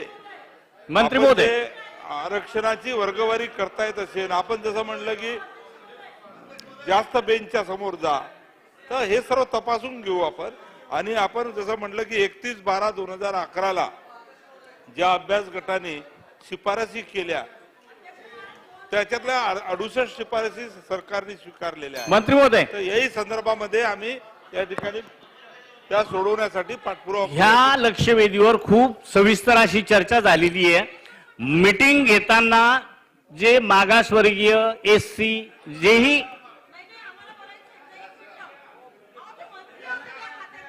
एक मिनिट त्यांना बोलू द्या अध्यक्ष. द्या आपण घ्या. काय झालंय? एक मिनिट. ह्या लक्षवेधीवर ज्या वेळेला चर्चा सुरू झाली तेव्हा अतिशय 10, 15, 20 सदस्य इथं होते. प्रत्येकाने जे प्रश्न उपस्थित केलेत नंतर येऊन पुन्हा रिपिटेशन होऊन तेच प्रश्न विचारले जातात. त्यामुळे ह्या लक्षवेधीला तसा कमी वेळ दिलेला नाही. उदय सामंत साहेब सगळे सभागृहात आहे. सभागृहात महत्वाची चर्चा झाली आणि आता सिंदखेड राजा परिसरामध्ये 10:30 वाजता G24 तासाला बातमी चालली. 12वीचा गणिताचा पेपर सुरू व्हायच्या पूर्वी 10:30 फुटला आणि तो सगळीकडे प्रसिद्ध झालाय. आणि ते रॅकेट आहे का काय? अभ्यास करणाऱ्या मुलांचं किती वाटोळ आहे. आता चालू आहे सिंदखेड राजाला पेपर फुटलाय, 10:30 फुटलाय परीक्षेपूर्वी. हे कसं काय चालणार? सरकार काय करते मला काही कळत नाही. काही झोपलंय का काय? पुन्हा बोलल्यावर तुम्हाला वाटतं की दादा बोलतात. हे 12वीच्या मुलांचं नुकसान आहे. मधी पण एक पेपरचं तसंच झालं. थांबा ना, बोललेत ना ताई. त्यांनी परीक्षेचा अध्यक्ष महोदय, सन्मान्य विरोधी पक्ष नेते यांनी जो या ठिकाणी मुद्दा उपस्थित केलेला आहे तो अतिशय गंभीर आहे. कारण काही विशिष्ट भागांमध्ये हे कॉपीचं रॅकेट सर्रासपणे अनेक वर्ष सुरू आहे. ताई जागेवर बसा. अध्यक्ष महोदय, त्यामुळे खरं म्हणजे राज्य सरकारनं कॉपी मुक्त अभियान या परीक्षेच्या निमित्तानं सुरू केलेलं होतं. भरारी पथक नेमणं, आवश्यक ठिकाणी कॉपी सेंटर जे आहे ते आयडेंटिफाय करून त्या ठिकाणी विशिष्ट वरिष्ठ अधिकाऱ्यांची त्या ठिकाणी नेमणुका करणं. तरी अध्यक्ष महोदय, हा जो प्रकार एवढा गंभीर आहे की पेपर सुरू होण्यापूर्वीच तो फुटलेला आहे. तात्काळ त्या विभागाच्या अधिकाऱ्यांच्या तात्काळ आपण अध्यक्ष महोदय या संदर्भात चौकशी करण्याच्या सूचना देऊ आणि मला वाटतं आज संध्याकाळपर्यंत उद्या सकाळपर्यंत या संबंधी निवेदन तर त्या विभागाचे मंत्री महोदय तर नाही आहेत, पण त्यांच्याशी चर्चा करून शक्यतो आज संध्याकाळपर्यंत निवेदन करण्याची अध्यक्ष महोदय आपण कार्यवाही करू.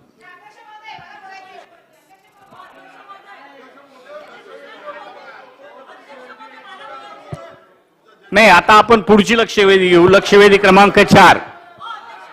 मंत्री महोदयांनी बैठक लावण्याचं मान्य केलंय मुख्यमंत्री महोदयांबरोबर. लक्षवेधी क्रमांक 4 अध्यक्ष महोदय वितरित केल्याप्रमाणे सर्वप्रथम हा लक्षवेधी गेल्या होळी साहेब, हो ताईंना परीक्षेवर काय बोलायचं आता चालेल बरं का. अध्यक्ष महोदय, मी परवा सुद्धा एक मुद्दा मांडला होता की मी माननीय विरोधी पक्ष नेत्यांना म्हणून सांगू इच्छिते की पहिल्या 12वीचा पेपर होता त्याच्यामध्ये 2-2 मार्काचे 3 प्रश्न चुकीचे आले. पहिल्या पेपरामध्ये जो इंग्लिशचा पेपर होता 6 मार्क, नाही, दुसरा हिंदीचा पेपर आला, तिसरा मराठीच्या पेपराच्या ऐवजी इंग्लिशचा पेपर गेला. आणि आज ही बुलढाण्याची 4थी घटना आहे. सागर साहेब, तुम्ही मला म्हणताय सन्माननीय सदस्य, आपण निर्णय घेतला त्यावेळेला या सरकारने त्यावेळेस सांगितलं की बाबा 10 मिनिटं पहिला पेपर द्यायचा नाही कारण पेपर बाहेर जातो म्हणून. भरारी पथक काढले, सगळं केलं, मोबाईल अलाउड नाहीये. मग अध्यक्ष महोदय अर्धा तास आधी, जेव्हा की 10 मिनिटं आधी पेपरच द्यायचा नाहीये, हे निर्णय घेतला गेला सरकारच्या वतीने, नवीन सरकारच्या वतीने. मग अर्धा तासच्या आधी हा पेपर बाहेर गेला कसा? हा खूप मूलभूत प्रश्न आहे. याच्यामध्ये मोठ्या प्रमाणामध्ये साहेब तुम्हालाही माहितीये काय होतं. त्यामुळे माझं विनंती आहे की हा पहिल्यांदा झालेला नाहीये. बीड मध्ये झालंय, इंग्लिशच्या पेपरचं झालंय, हिंदीच्या पेपरचं झालंय. त्यामुळे कुठे ना कुठे आपल्याला आता जे शालांत आमचं उच्च शालांत मंडळ आहे, HSC बोर्ड आहे, त्याला आता कुठेतरी आपल्याला सांगावं लागेल. कारण प्रत्येक पेपरामध्ये जर अशी चुकी व्हायला लागली आणि प्रत्येक वेळेला मुलांनी मेहनत केलेली असते. 12वीचं वर्ष हे त्यांच्या भविष्याचं एक माइलस्टोन असतं. त्यामुळे माझी विनंती आहे, मी रोज सन्माननीय अध्यक्ष महोदय याच्याबद्दल बोलत आहे, आजच्या पेपराच्या बाबतीत सुद्धा मी आपल्याच्या निदर्शनाची गोष्ट आणून देते.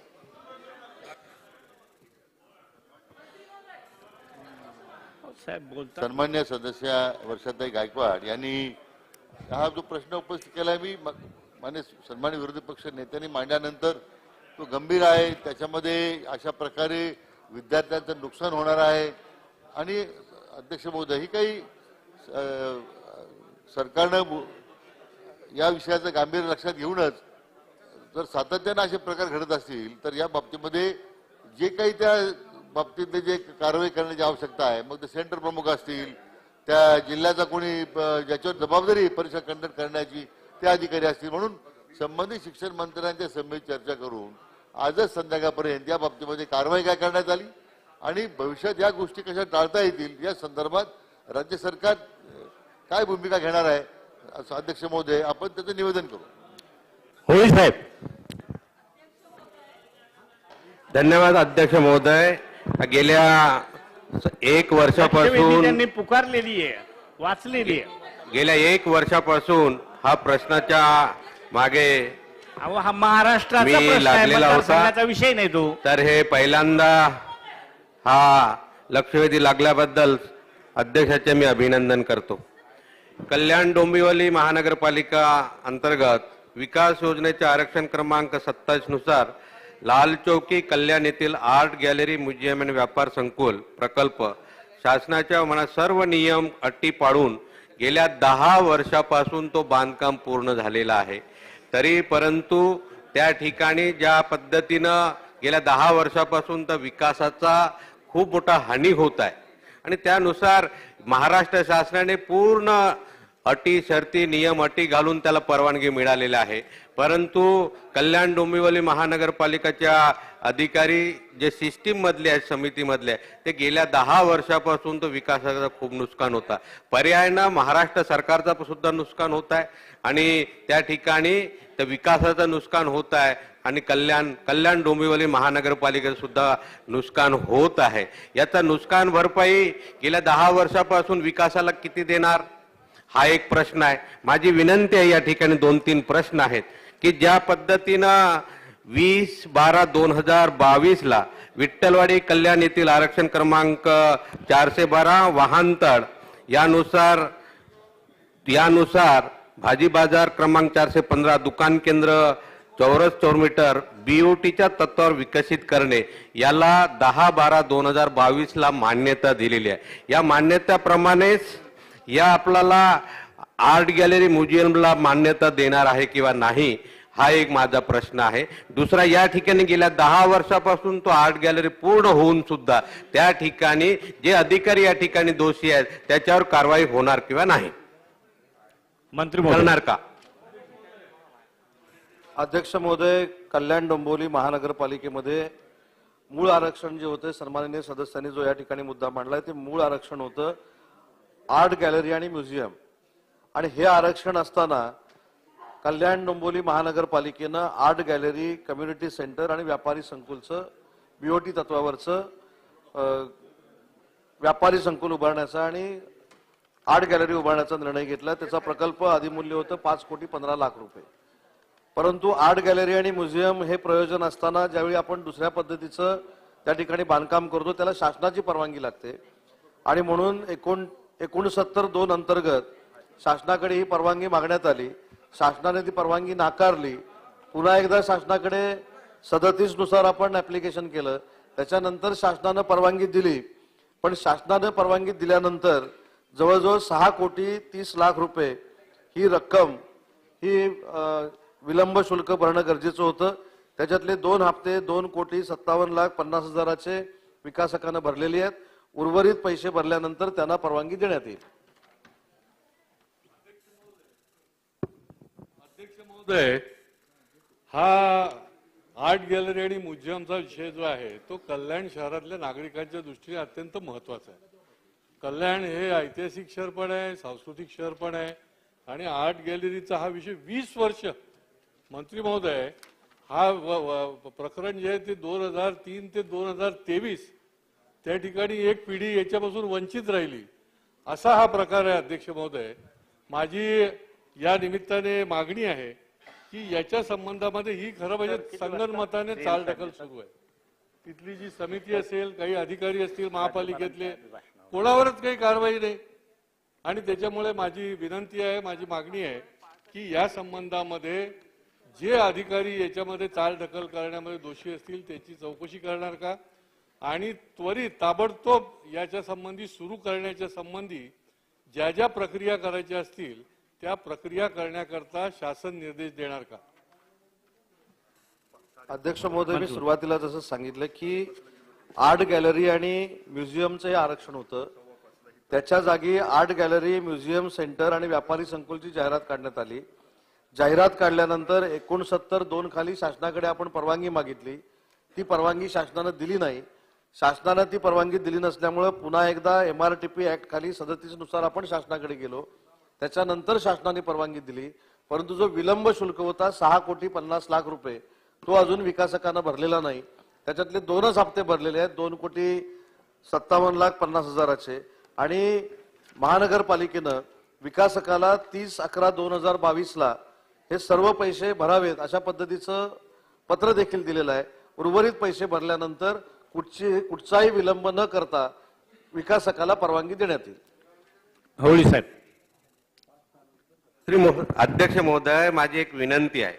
कल्याण डोंबिवली महानगरपालिका अशाच पद्धती एक प्रकल्प 20/12/2022 ला अटी आणि शर्तीला लागून त्याला आपली NOC दिलेली आहे.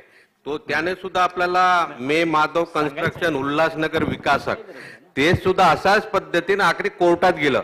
ही पण प्रकरण ऑलरेडी कोर्टात गेलेली आहे. माझी स्पेसिफिक विनंती आहे, 20/12/2022च्या ज्यानुसार आपल्याला आदेश पारित केलेले आहेत, एक विकासाला आदेश दिलेले आहेत, तोच आदेश आपण या विकासाकाला द्यावा, जेणेकरून टर्म्स अँड कंडिशन तो फॉलो करत आहे. एवढीच माझी विनंती आहे.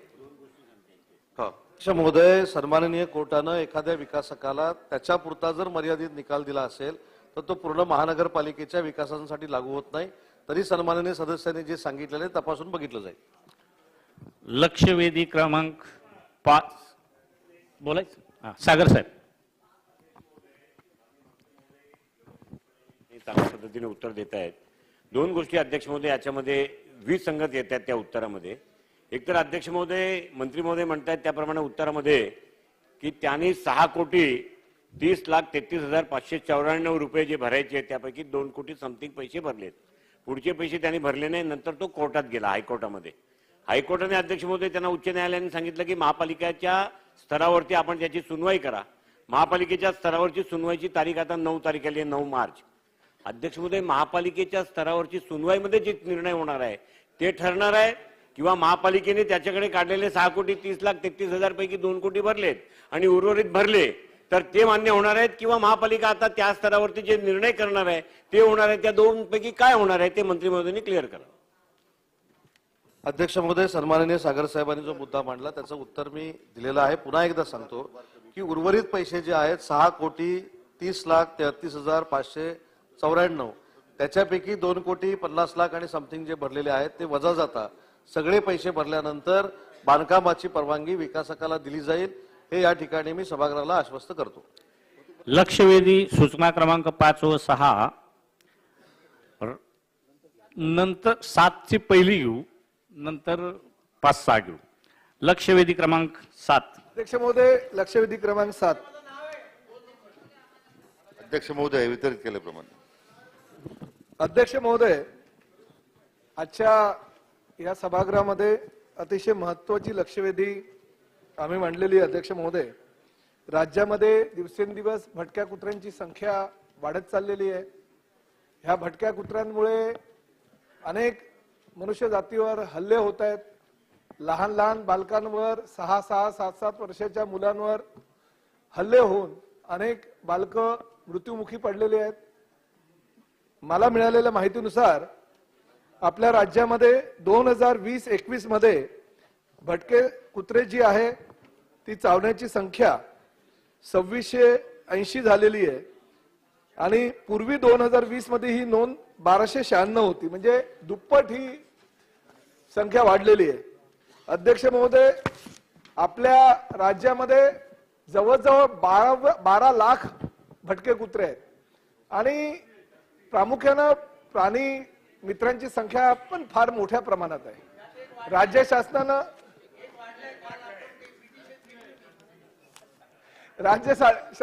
ह्याकडे गांभीर्यानं लक्ष देणं गरजेचं आहे. अध्यक्ष महोदय, शहरी भागामध्ये कंजेस्टेड एरिया असतो आणि त्या ठिकाणी भटके कुत्रे रस्त्यावर फिरत असतात. सकाळी जे आबालवृद्ध बिचारे मॉर्निंग वॉकला जातात, संध्याकाळी इव्हनिंग वॉकला जातात, त्यांच्यावर हे भटके कुत्रे आक्रमण करत असतात आणि त्यांना चावा घेत असतात. त्यामुळे अतिशय मोठ्या प्रमाणामध्ये हे भटके कुत्रे वाढलेले आहेत. किंबहुना त्यातील काही जे रोग झालेले भटके कुत्रे असतात ते चावल्यामुळे असं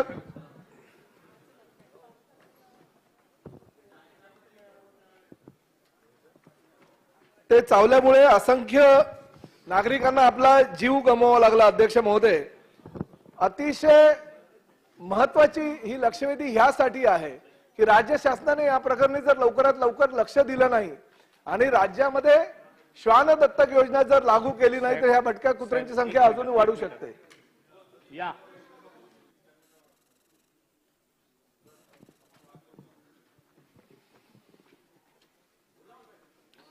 साधारणतः वर्षाला 20,000 व्यक्तींचा मृत्यू ह्या रेबीजमुळे होतो आणि त्यामध्ये लहान मुलांचा फार मोठ्या प्रमाणामध्ये समावेश असतो.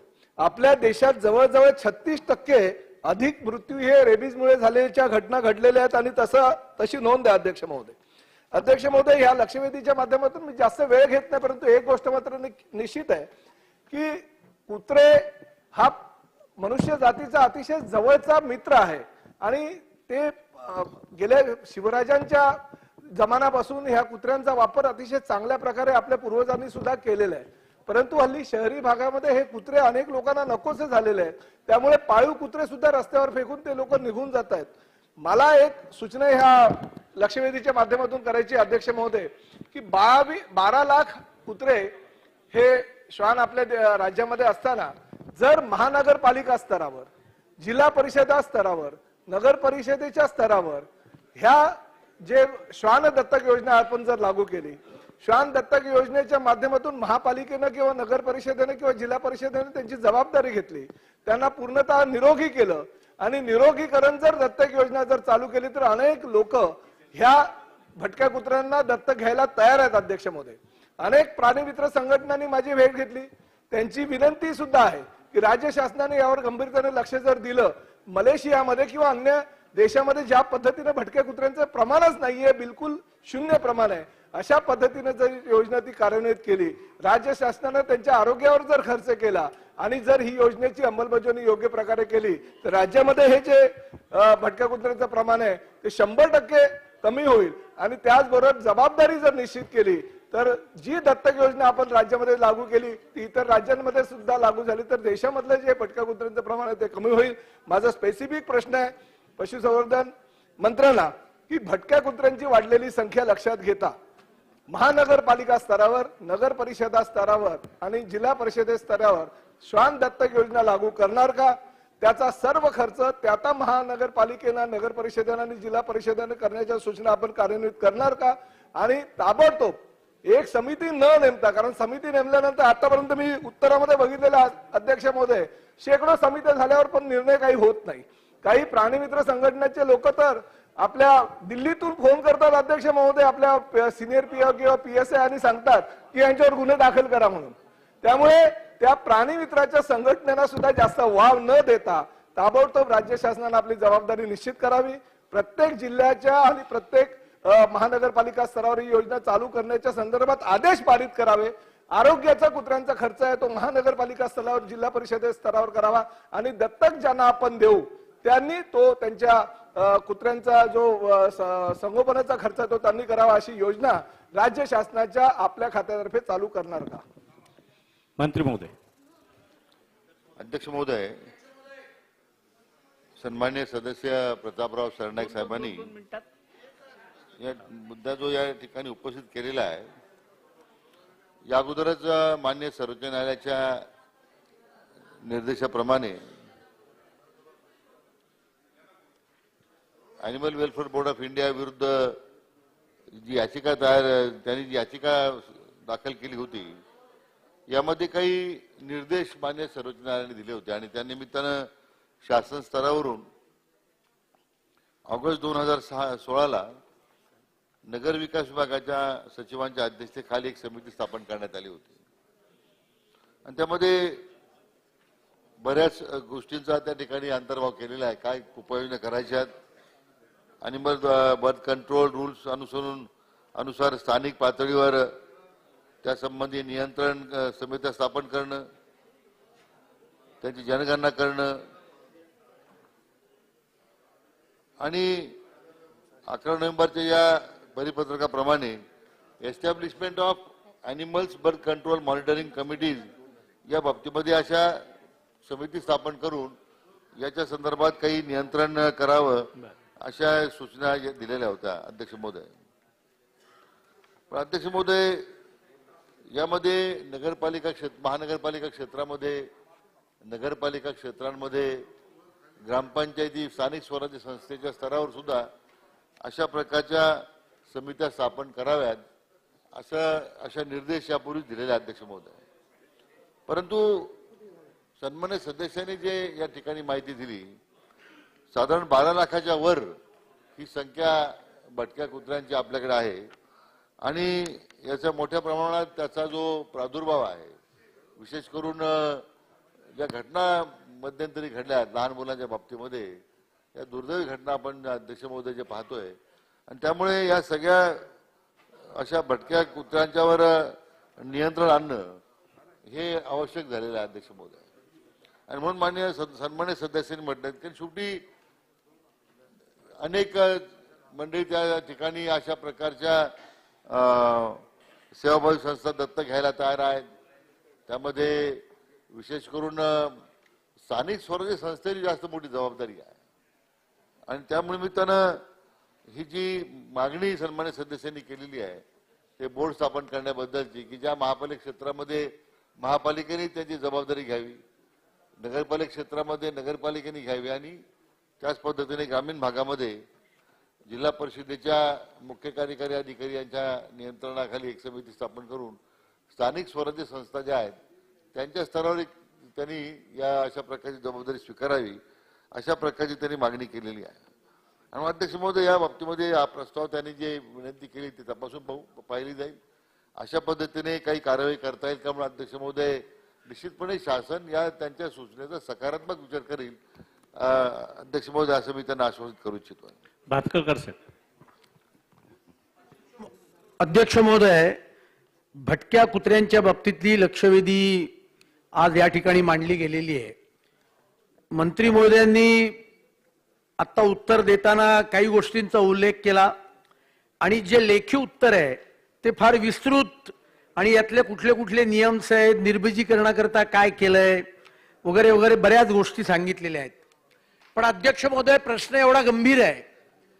ठिकठिकाणी शहरामध्ये सोसायट्यांमधून रस्त्यावरनं या भटक्या कुत्र्यांच्या उपद्रवामुळे लोकांचे, छोटी मुलं असतील, यांचे एवढे मोठ्या प्रमाणावर हाल आहेत आणि या संदर्भातलं कुठलंही सुस्पष्ट धोरण या संदर्भात नाहीये.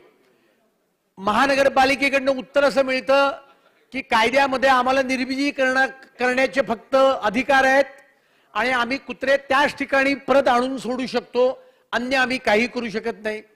आणि त्याच्यामुळे या उत्तरामध्ये भले विस्तृत उत्तर दिलं असलं तरी हे उत्तर अपुरं अशा स्वरूपाचं आहे आणि त्याच्यामुळे प्रश्नाचं गांभीर्य लक्षात घेता माझे 2-3 स्पेसिफिक प्रश्न आपल्या माध्यमातून माननीय मंत्री महोदयांना आहे.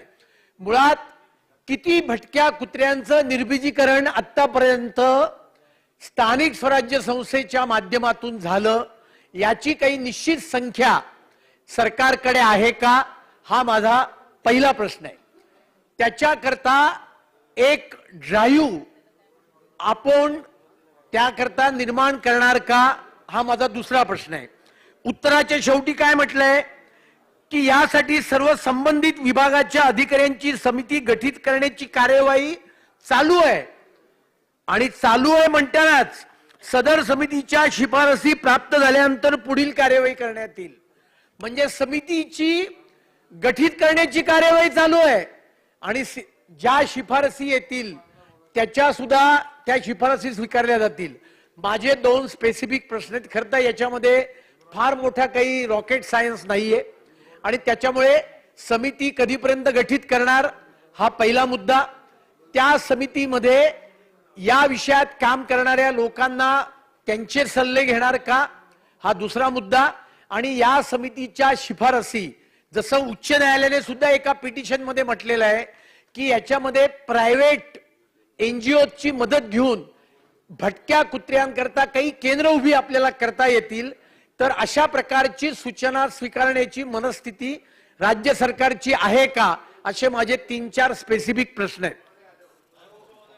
अध्यक्ष महोदय, सन्मान्य सदस्य अतुलजींनी ज्या सूचना केल्या त्या अतिशय योग्य आहेत. कारण याचा विशेष करून शहरामध्ये मोठा प्रादुर्भाव आहे.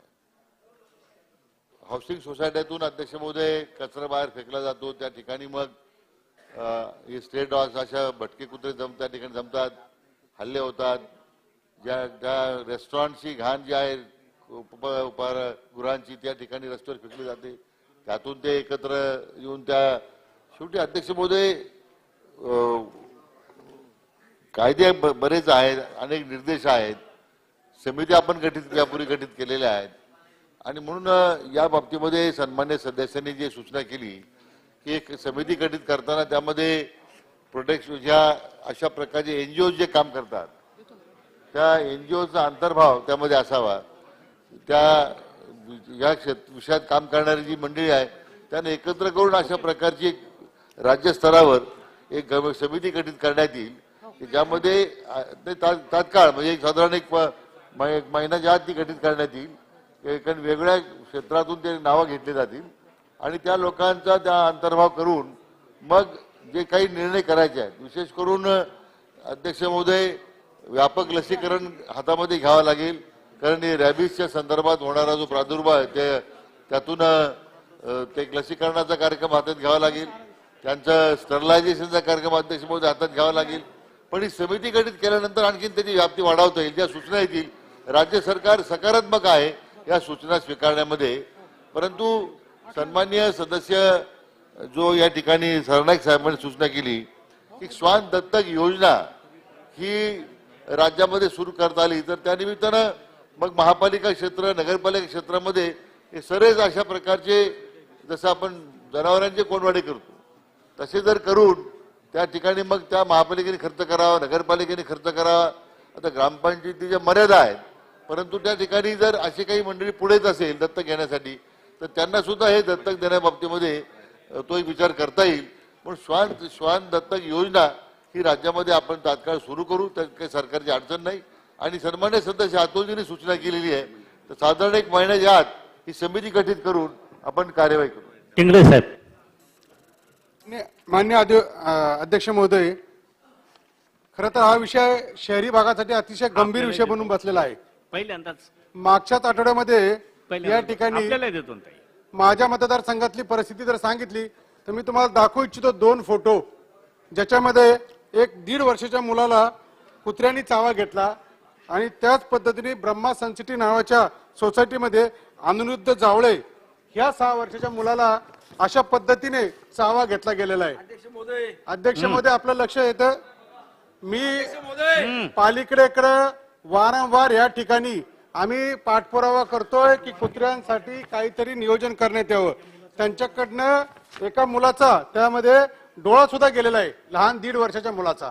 म्हणजे पुणे शहरातले जर कुत्र्यांचे जर बघितलं, अतिशय म्हणजे चिकनवाले जे रस्त्यावर त्यांना नॉनव्हेज टाकतात त्याच्यामुळे त्यांना नॉनव्हेजची सवय लागली आणि त्यामुळं हे आजकाल लहान मुलांना सुद्धा, वयस्कर लोकांना, महिलांना अतिशय मोठ्या प्रमाणावरती हे लोक अटॅक करतात. तर माझी आपल्याला विनंती अशी आहे की मी आज महानगरपालिकेकडनं ज्यावेळेस माहिती घेतली, पूर्ण 1 वर्षामध्ये फक्त पुणे महानगरपालिकेमध्ये एका वर्षामध्ये 16,569 लोकांना चावा घेतलेला त्यांनी. आणि त्याची स्टरलायझेशन जे करतात ते तर पुणे शहरामध्ये फक्त 17,178 म्हणजे एवढेच फक्त एका वर्षामध्ये स्टरलाइज करतात. आणि पुण्याची कुत्र्यांची संख्या जर बघितली जवळपास 3.5 लाख आहे. आणि सोसायटीमध्ये आता 2 वर्ग झालेले, एक प्राणीप्रेमी आणि बाकीचे कॉमन लोक. प्राणीप्रेमींचं कुत्र्यांबद्दल प्रेम असणं त्यांच्याबद्दल मलाही आदर की प्राण्यांचं या ठिकाणी आपण जपले पाहिजे. परंतु जर एखादा कुत्रा खूप खुंखार झाला असेल तर त्याच्यावरती कायद्यामध्ये काय आपल्याला करता येईल का तरतूद की त्याला सोसायटीमधनं काढून नेता येईल का, काय करता येईल? पहिले कुत्र्यांना या ठिकाणी मारले जात होते, आता तो नाहीये, पण त्याला बाहेर कुठेतरी नेऊन टाकता येते का?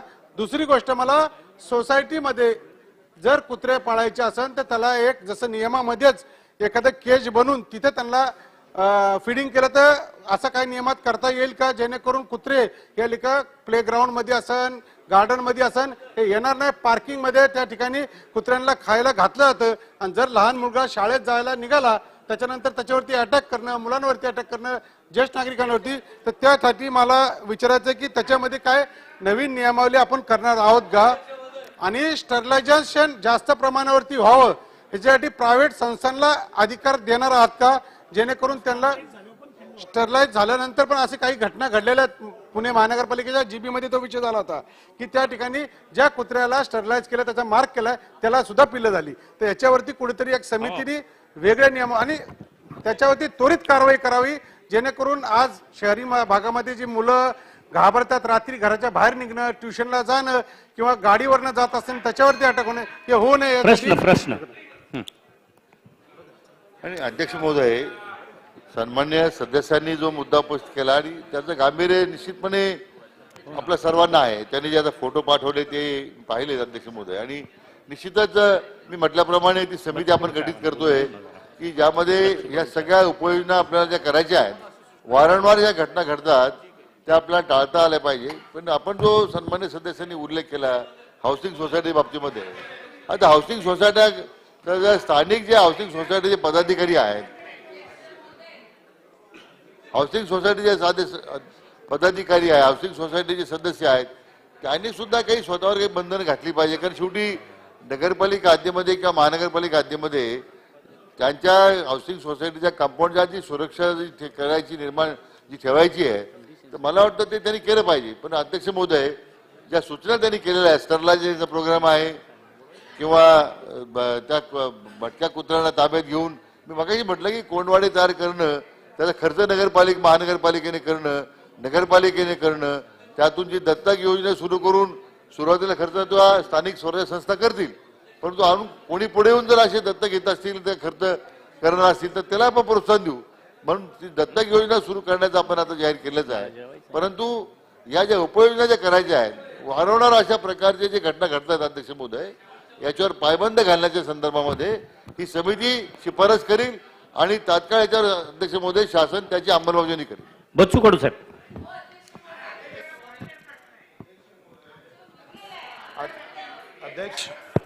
अध्यक्ष महोदय, खरं तर एकदम सोपा इलाज आहे.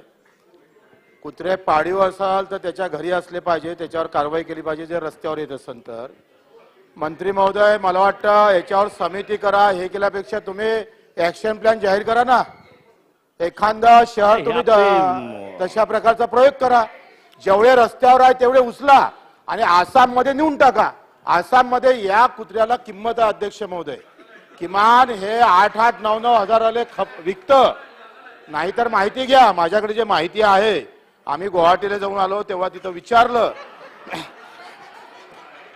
आणि ते सांगत होते का जसे इकडे बोकडे खातात तसे तिकडे कुत्रे खातात. अध्यक्ष महोदय, म्हणून तिथल्या व्यापाराला बोलावून तुम्ही जर याच्यावर उपाययोजना केली तर अध्यक्ष महोदय एका दिवसात तोडगा निघतं. तुम्ही त्या गव्हर्नमेंटशी बोला ना, तिथले ते घेऊन जाणार सगळे, त्याचा व्यापार होईल अध्यक्ष महोदय आणि एक डावचं संपून टाका विषय. अध्यक्ष महोदय, सजेशन फॉर ऍक्शन. डॉक्टर साहेब.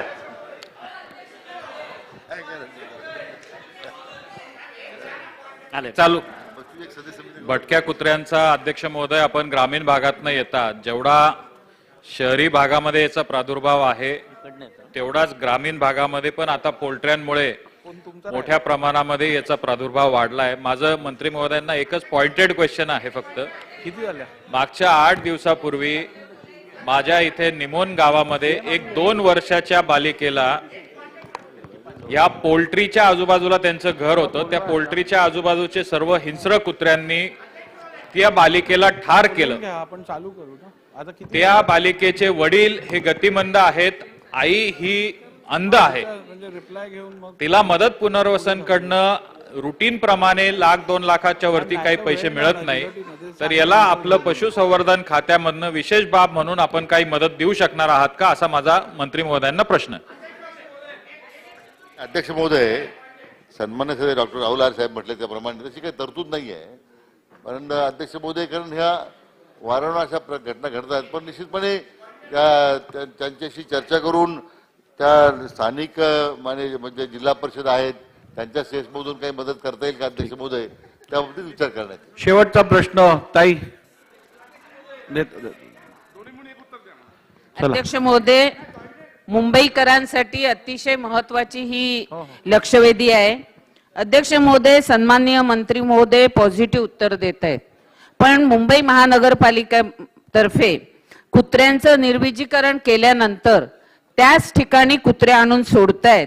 तर सन्माननीय मंत्री महोदयांना माझी विनंती आहे की श्वानगृहासाठी आपण कुठेतरी जागा बघून, मुंबईमध्ये मालवणी सारख्या ठिकाणी शासनाच्या अनेक मोकळ्या जागा आहेत, तिकडे तर तुम्ही तिकडे श्वानगृहासाठी जागा देणार का, हा माझा पहिला प्रश्न आहे.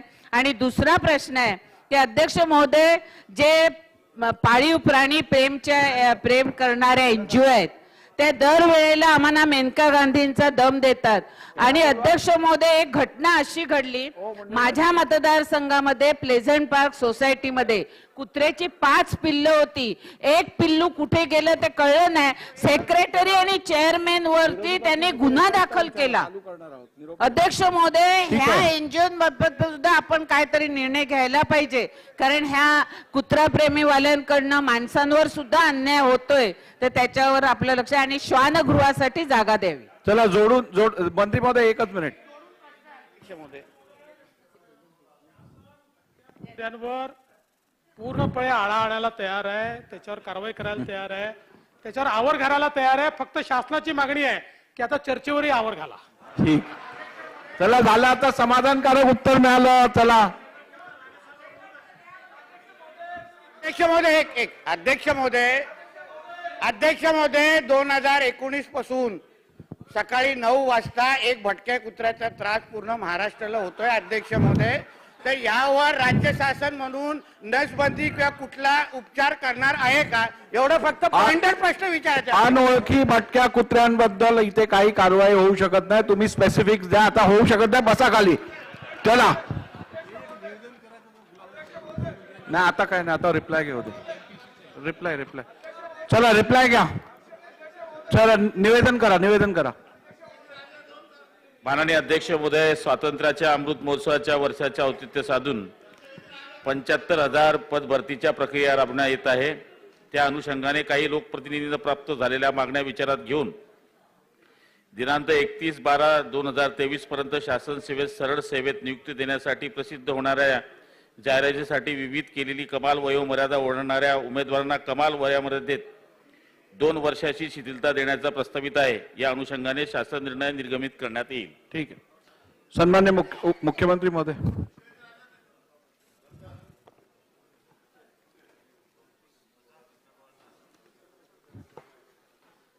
अध्यक्ष महोदय, सन्माननीय राज्यपाल महोदयांच्या अभिभाषणावरील चर्चेमध्ये सहभागी झालेले सदस्य, विरोधी पक्षनेते अजितदादा पवार, अतुल भातखळकरजी, संजय कुटे, यामिनीताई जाधव, सुरेश वरपुडकर, रईस शेख, प्रकाश आवाडे, रवींद्र वायकर, दीपक चव्हाण, अमीन पटेल, नितेश राणे, किशोर जोरगेवार, बाबासाहेब पाटील, श्रीमती प्रतिभाताई धानोरकर, सुनील प्रभू, मनीषा ताई चौधरी, रमेश बोरनारे, भास्करराव जाधव, आशिष शिलार, जयकुमार रावल, छगन भुजबळ, जितेंद्र आव्हाड, अशोक चव्हाण, अबू आझमी आणि इतरही काही सदस्यांनी राज्यपालांच्या अभिभाषणावर अनेक मुद्दे मांडलेत. चर्चा झाली आहे. अध्यक्ष महोदय, महाराष्ट्र विधिमंडळाच्या अर्थसंकल्पीय अधिवेशनाच्या वेळी माननीय राज्यपाल महोदयांच्या आपली सुरुवात जी आहे, राज्यपाल महोदयांच्या अभिभाषणाने सुरुवात झाली आणि त्यासाठी मी आदरणीय महामहिम राज्यपाल महोदयांचं मनापासून अभिनंदनही करतो, आभारही मानतो. त्यांनी आपल्या अभिभाषणामध्ये गेल्या 6-7 महिन्यांचा राज्य सरकारच्या कामकाजाचा सर्वसमावेशक असा उल्लेख केला. सरकारच्या कामगिरीची माहिती देतानाच त्यांनी राज्याची प्रगती तसेच सर्वसामान्यांच्या विकासासाठी केलेले प्रयत्न यावर देखील आपल्या अभिभाषणात उल्लेख केलाय आणि त्याप्रमाणेच सरकारची देखील वाटचाल सुरू राहील अशी देखील ग्वाही मी या ठिकाणी देऊ इच्छितो. अध्यक्ष महोदय, राज्यपाल महोदयांच्या अभिभाषणामध्ये जवळपास 77 मुद्दे होते. खरं म्हणजे अभिभाषणाच्या मुद्द्यावर या सभागृहामध्ये चर्चा होणं साधारणपणे अपेक्षित असतं, कारण हे विजन डॉक्युमेंट असतं. परंतु विरोधी पक्ष नेते असतील, इतरही सदस्य काही असतील, त्यांनी सगळ्यांनी नाही म्हणत मी भुजबळ साहेब, काही मुद्द्यांवर चर्चा करण्याऐवजी बरीच राजकारणावरच चर्चा केली आणि त्यामधून त्यांचा जो काही इंटरेस्ट आहे तो आपल्याला दिसून आलाय, परंतु त्याला मी उत्तर नंतर देतो. पण सरकारने जे काही कामं सुरू केली आहेत, प्रगतीपथावर आहेत, त्यांचा उल्लेख मी या ठिकाणी अध्यक्ष महोदय करू इच्छितो. खरं म्हणजे आपण पाहिलं गेले 6-7 महिन्यामध्ये राज्य सरकारने घेतलेले निर्णय जे आहेत हे निर्णय आपल्या सगळ्यांच्या समक्ष आहेत. त्यामध्ये सगळ्यात महत्त्वाचं म्हणजे शेतकऱ्यांसाठी शेतीला पाणी पाहिजे. भुजबळ साहेब 23 प्रकल्पांना आपण सुधारित प्रशासकीय मान्यता दिली. 23 प्रकल्पांना जवळपास 5,21,000 हेक्टर जमीन त्यामुळे ओलिताखाली येणार आहे, सिंचनाखाली येणार आहे. 38,000 कोटी रुपये त्यासाठी खर्च अपेक्षित आहे. गेल्या 2.5 वर्षामध्ये आपण पाहिलं किती प्रकल्पांना मंजुरी दिली, आपण सोबत होतात.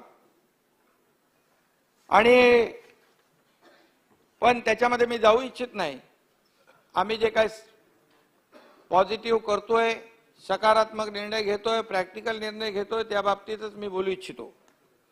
याचबरोबर आपले जे सिनियर सिटीजन असतात अध्यक्ष महोदय 75 वर्षाचे, त्यांचेच आपल्याला आशीर्वाद असतो, प्रेरणा असते.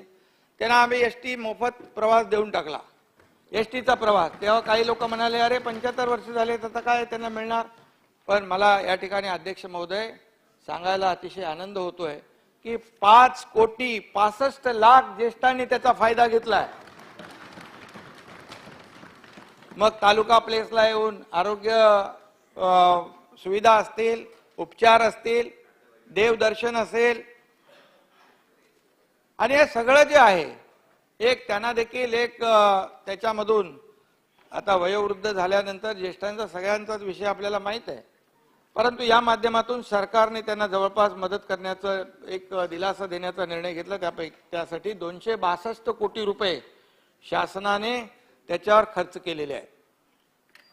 आणि त्याचबरोबर मोफत आरोग्य उपचारासाठी सगळ्यात म्हणजे आपलं सरकार जे आहे आरोग्यावर लक्ष देत आहे. मुंबईमध्ये बाळासाहेब ठाकरे आपला दवाखाना आपण 160 ठिकाणी सुरू केला, 160 ठिकाणी. त्याच्यामध्ये जवळपास 7 लाखापेक्षा जास्ती नागरिकांनी त्याचा फायदा घेतला. आणि 31 मार्च पर्यंत ती संख्या आपण 200 वर नेणार आहे, 200 वर. आणि येत्या आर्थिक वर्षामध्ये संपूर्ण राज्यामध्ये आपण जवळपास 500 ठिकाणी बाळासाहेब ठाकरे आपला दवाखाना भुजबळ साहेब आपण सुरू करतो. त्याचबरोबर माता सुरक्षित तर कुटुंब सुरक्षित हे आपल्या आरोग्य विभागाने त्याच्यामध्ये मोहीम सुरू केली. जवळपास 4,50,00,000 आपल्या माता भगिनी महिला भगिनींच्या आरोग्य तपासणी झाली. त्याचबरोबर जागृत पालक सुदृढ बालक अभियान सुरू केलं. 0 ते 18 वयोमानातल्या मुलांना तरुणांना त्याचा फायदा होतोय. जवळपास 94,000 बालकांची तपासणी झाली. ती देखील जवळपास 2 कोटीचं त्यांचं लक्ष्य आहे, ते देखील पूर्ण करण्याचं काम आरोग्य विभाग करेल. त्याचबरोबर या देशाचे आदरणीय प्रधानमंत्री मोदी साहेबांनी आपला हिंदू हृदय सम्राट बाळासाहेब ठाकरे समृद्धी महामार्ग शिर्डीपर्यंत खुला केला. तो अतिशय गेम चेंजर प्रकल्प आहे. त्याची महती काय ती मी ठिकाणी सांगू इच्छित म्हणजे त्याच्यामध्ये वेळ घालवू इच्छित नाही, परंतु त्या ठिकाणी देखील 10 लाखापेक्षा जास्तीच्या प्रवाशांनी त्याचा लाभ घेतलाय उद्घाटन झाल्यापासून आतापर्यंत. त्यामध्ये रोजगाराला संधी उपलब्ध झाली आहे, सोयी सुविधा मिळालेल्या आहेत. खऱ्या अर्थाने तो एक गेम चेंजर प्रकल्प आहे. आणि म्हणून आपल्याला त्याचबरोबर मुंबईमध्ये देखील मेट्रो 2 आणि मेट्रो 7, मेट्रो 2A आणि मेट्रो 7 हे 2 मेट्रोचे प्रकल्प शुभारंभ झाला. या प्रकल्पात देखील जवळपास आतापर्यंत या मुंबईतल्या 60 लाख प्रवाशांनी त्याचा फायदा घेतलाय, 60 लाख प्रवाशांनी. त्यामुळे वाहतूक कोंडी रस्त्यावरची कमी होईल. जेव्हा संपूर्ण मेट्रो लाईन 337 किलोमीटरचं मेट्रोचं जाळं पूर्ण होईल, जे आता आपल्या तत्कालीन मुख्यमंत्री देवेंद्रजींच्या काळात त्याला चालना मिळाली. मध्ये 2.5 वर्ष पार काय काय स्पीड ब्रेकर आले, बंद झालं, सगळं आपल्याला माहित आहे. त्याच्यात मी जाऊ इच्छित नाही. पण आमचं सरकार आल्यानंतर हे सगळे स्पीड ब्रेकर आम्ही दूर केले आणि तातडीने त्याच्यामध्ये जे अडथळे होते ते दूर करून त्याचा कामाला चालना दिलेली आहे. आणि 337 किलोमीटरचं हे नेटवर्क पूर्ण झाल्यानंतर जवळपास या मुंबईतली 60 ते 70 लाख वाहनं या रस्त्यावरून दूर होतील. मेट्रोमध्ये लोक प्रवास करतील, प्रदूषण कमी होईल, लोकांच्या वेळेत बचत होईल, लोकांची एफिशियन्सी वाढेल, लोक आपल्या परिवाराला वेळ देऊ शकतील. अशा प्रकारच्या मेट्रोचा देखील हे प्रकल्प आपण सुरू करतोय. त्याचबरोबर आज आपण पाहतोय की शेतकऱ्यांच्या दृष्टीने देखील आपण जी मदत जाहीर केली त्यावर देखील जयंतराव या बरं तुम्हालाच बघत होतो मी, तुम्ही दिसले नाही, मजा नाही तुमच्याशिवाय. मला पाहून स्फुरण तर शेतकरी जे आहेत, शेतकरी आपला मायबाप अन्नदाता आहे आणि म्हणून नुकसान भरपाई पोटी त्याला मदत करताना आपण सर्व नियम एनडीआरएफचे एसडीआरएफचे सगळे बाजूला ठेवले, दुप्पट मदत करण्याचा निर्णय घेतला. त्याचबरोबर 2 हेक्टरचे 3 हेक्टर केले. गोगलगाईने केलेले नुकसान भरपाई मिळत नव्हती ती दिली. त्याचबरोबर सततच्या पावसामुळे होणारं नुकसान जे आहे ते देण्याचा निर्णय घेतला आणि जवळपास यामध्ये 755 कोटी सततच्या पावसाच्या नुकसानामुळे, त्याचबरोबर 4751 कोटी नुकसान भरपाई पोटी आपण दिले आणि जवळपास त्याचबरोबर 4700 कोटी जे आहेत ते आपण त्या नुकसान भरपाई पोटी आपण दिलेले आहेत. आणि त्याचबरोबर जे 50,000 रुपयापर्यंत आपण जे नियमित कर्जफेड करणारे जे शेतकरी होते त्यांना देखील आपल्या महाविकास आघाडी सरकारने घेतलेला निर्णय तो आपण अध्यक्ष महोदय आपण पूर्तता त्याची करतोय आणि त्यामध्ये देखील जवळपास 4700 कोटी रुपये देण्याचा निर्णय घेतलाय. त्यातले 4000 कोटी वाटप देखील झालं. असं एकूण 12,000 कोटीपर्यंत हा आकडा जातोय आणि त्यामुळे गेल्या वेळेची नुकसान भरपाई जी दिली होती, आता काही लोक म्हणतात की नुकसान भरपाई मिळाली नाही, नुकसान भरपाई मिळाली नाही. सततच्या पावसामुळे 755 कोटी दिलेत, अधिकच्या याद्या आलेल्या आहेत, त्याचं देखील व्हेरिफिकेशन होतंय आणि नक्की त्यामध्ये पण 12,000 कोटी रुपये देण्याचा निर्णय हा ऐतिहासिक निर्णय आपण शेतकऱ्यांसाठी घेतलेला आहे. त्याचबरोबर आणखी आपण जे शेतकऱ्यांसाठी जे निर्णय घेतलेले आहेत, आज त्यांच्या कांद्याचा निर्णय देखील आपण चर्चा झाली त्याप्रमाणे शेतकरी जे हवालदिल झालेले आहेत त्या कांद्यांचं नाफेडनी खरेदी सुरू केलेली आहे आणि त्याचबरोबर जे आपल्या केंद्र सरकारशी ज्या बाबींवर बोलायचं आहे ते बांगलादेशमध्ये त्यामध्ये इम्पोर्ट ड्युटी त्यांनी सुरू केलेली आहे. या बाबतीत देखील पियुष गोयल असतील, त्याचबरोबर रेल्वेने जो ट्रान्सपोर्टच्या माध्यमातून कांदा जातो, ट्रान्सपोर्टेशनचा खर्च वाढतो, त्यामुळे रॅक आपल्याला जास्ती पाहिजे, रेल्वे जास्ती पाहिजे. त्यासाठी आम्ही अश्विनी वैष्णव साहेबांशी देखील आम्ही चर्चा करू आणि यामध्ये शेतकऱ्यांच्या पाठीशी आम्ही खंबीरपणे कांदा उत्पादकांच्या मागे उभे राहू आणि त्याचा देखील निर्णय सरकार आमचं घेईल. त्यामुळे बिलकुल चिंता करू नका. आणि ते घेऊ ना निर्णय. त्याचबरोबर अध्यक्ष महोदय, या मराठा आरक्षणच्या बाबतीत देखील काही सदस्यांनी या ठिकाणी उल्लेख केलेला आहे. आपल्याला मी सांगू इच्छितो की जेव्हा मराठा आरक्षण आज त्यावेळेस देवेंद्रजी मुख्यमंत्री होते, मी त्यांच्या सोबत होतो आणि मराठा आरक्षण देण्याचा ऐतिहासिक निर्णय आपल्या सरकारने घेतला. हायकोर्टाने देखील तो वैध ठरवला आणि त्यानंतर पुढच्या सरकारमध्ये महाविकास आघाडीच्या सरकारमध्ये त्या सुप्रीम कोर्टामध्ये त्याला स्थगिती मिळाली. परंतु स्थगिती मिळाली त्या ठिकाणी पण त्यासाठी देखील तज्ञ वकील असतील, हरेश साळवे साहेब असतील, त्यांनाही आम्ही विनंती केलेली आहे आणि सुप्रीम कोर्टामध्ये देखील आम्ही त्याच्यासाठी जी काही फौज तज्ञांची उभी करायची आहे ते आम्ही करतोय. पण तोपर्यंत ज्या काही सोयी सुविधा त्यांना मिळाल्या पाहिजे त्या देण्याचा निर्णय आम्ही घेतलेला आहे. त्यामध्ये जी अधिसंख्य पदं जी होती जवळपास 2,500पेक्षा जास्ती, तो निर्णय घेण्याचा धाडस कोणी करत नव्हतं अध्यक्ष महोदय. पण आपलं सरकार आल्यानंतर 2,500 पदं जी अधिसंख्य पदाचा निर्णय घेतला त्याच्यातल्या नियुक्त्या देखील देण्याचा निर्णय आपण घेतला आणि नियुक्त्या देखील देण्याचं काम सुरू झालं. आणि त्याचबरोबर त्यामध्ये सारथी असेल, अण्णासाहेब पाटील आर्थिक विकास महामंडळ असेल, राजमाता जिजाऊ सारथी कौशल्य विकास प्रशिक्षण कार्यक्रम असेल, त्याचबरोबर इतर ज्या काही सोयी सुविधा आहेत ते देखील देण्याचा आम्ही निर्णय घेतला. हॉस्टेलचा निर्णय असेल, यामध्ये देखील सरकारने त्यांच्या पाठीशी उभं राहण्याचा निर्णय घेतलाय. आणि हे जे देत असताना आपण न्यायालयीन लढाई जी आहे ती देखील ताकदीने आपण लढतोय. मराठा आरक्षण मिळवण्यासाठी जे जे काही प्रयत्न केले पाहिजे ते आपलं युतीचं सरकार करणार आहे. आपल्या सगळ्यांना सोबत घेऊन विश्वासात घेऊन या ठिकाणी आपण त्यांच्या मागे खंबीरपणे उभे राहिलेलो आहोत. आणि म्हणून त्यासाठी देखील हे सरकार कुठेही कमी पडणार नाही हे देखील मी या ठिकाणी अध्यक्ष महोदय सांगू इच्छितो. त्याचबरोबर या ठिकाणी दावोसच्या बाबतीमध्ये देखील आपण चर्चा केली. दावोसमध्ये काही 42 कोटी रुपये खर्च झाला आणि मी आकडे घेतले 30-32 कोटी खर्च झालेला आहे. पण पूर्वीचं जेव्हा दावोसचा दौरा झाला त्यावेळेस आपल्याला मी सांगू इच्छितो की त्यावेळेचं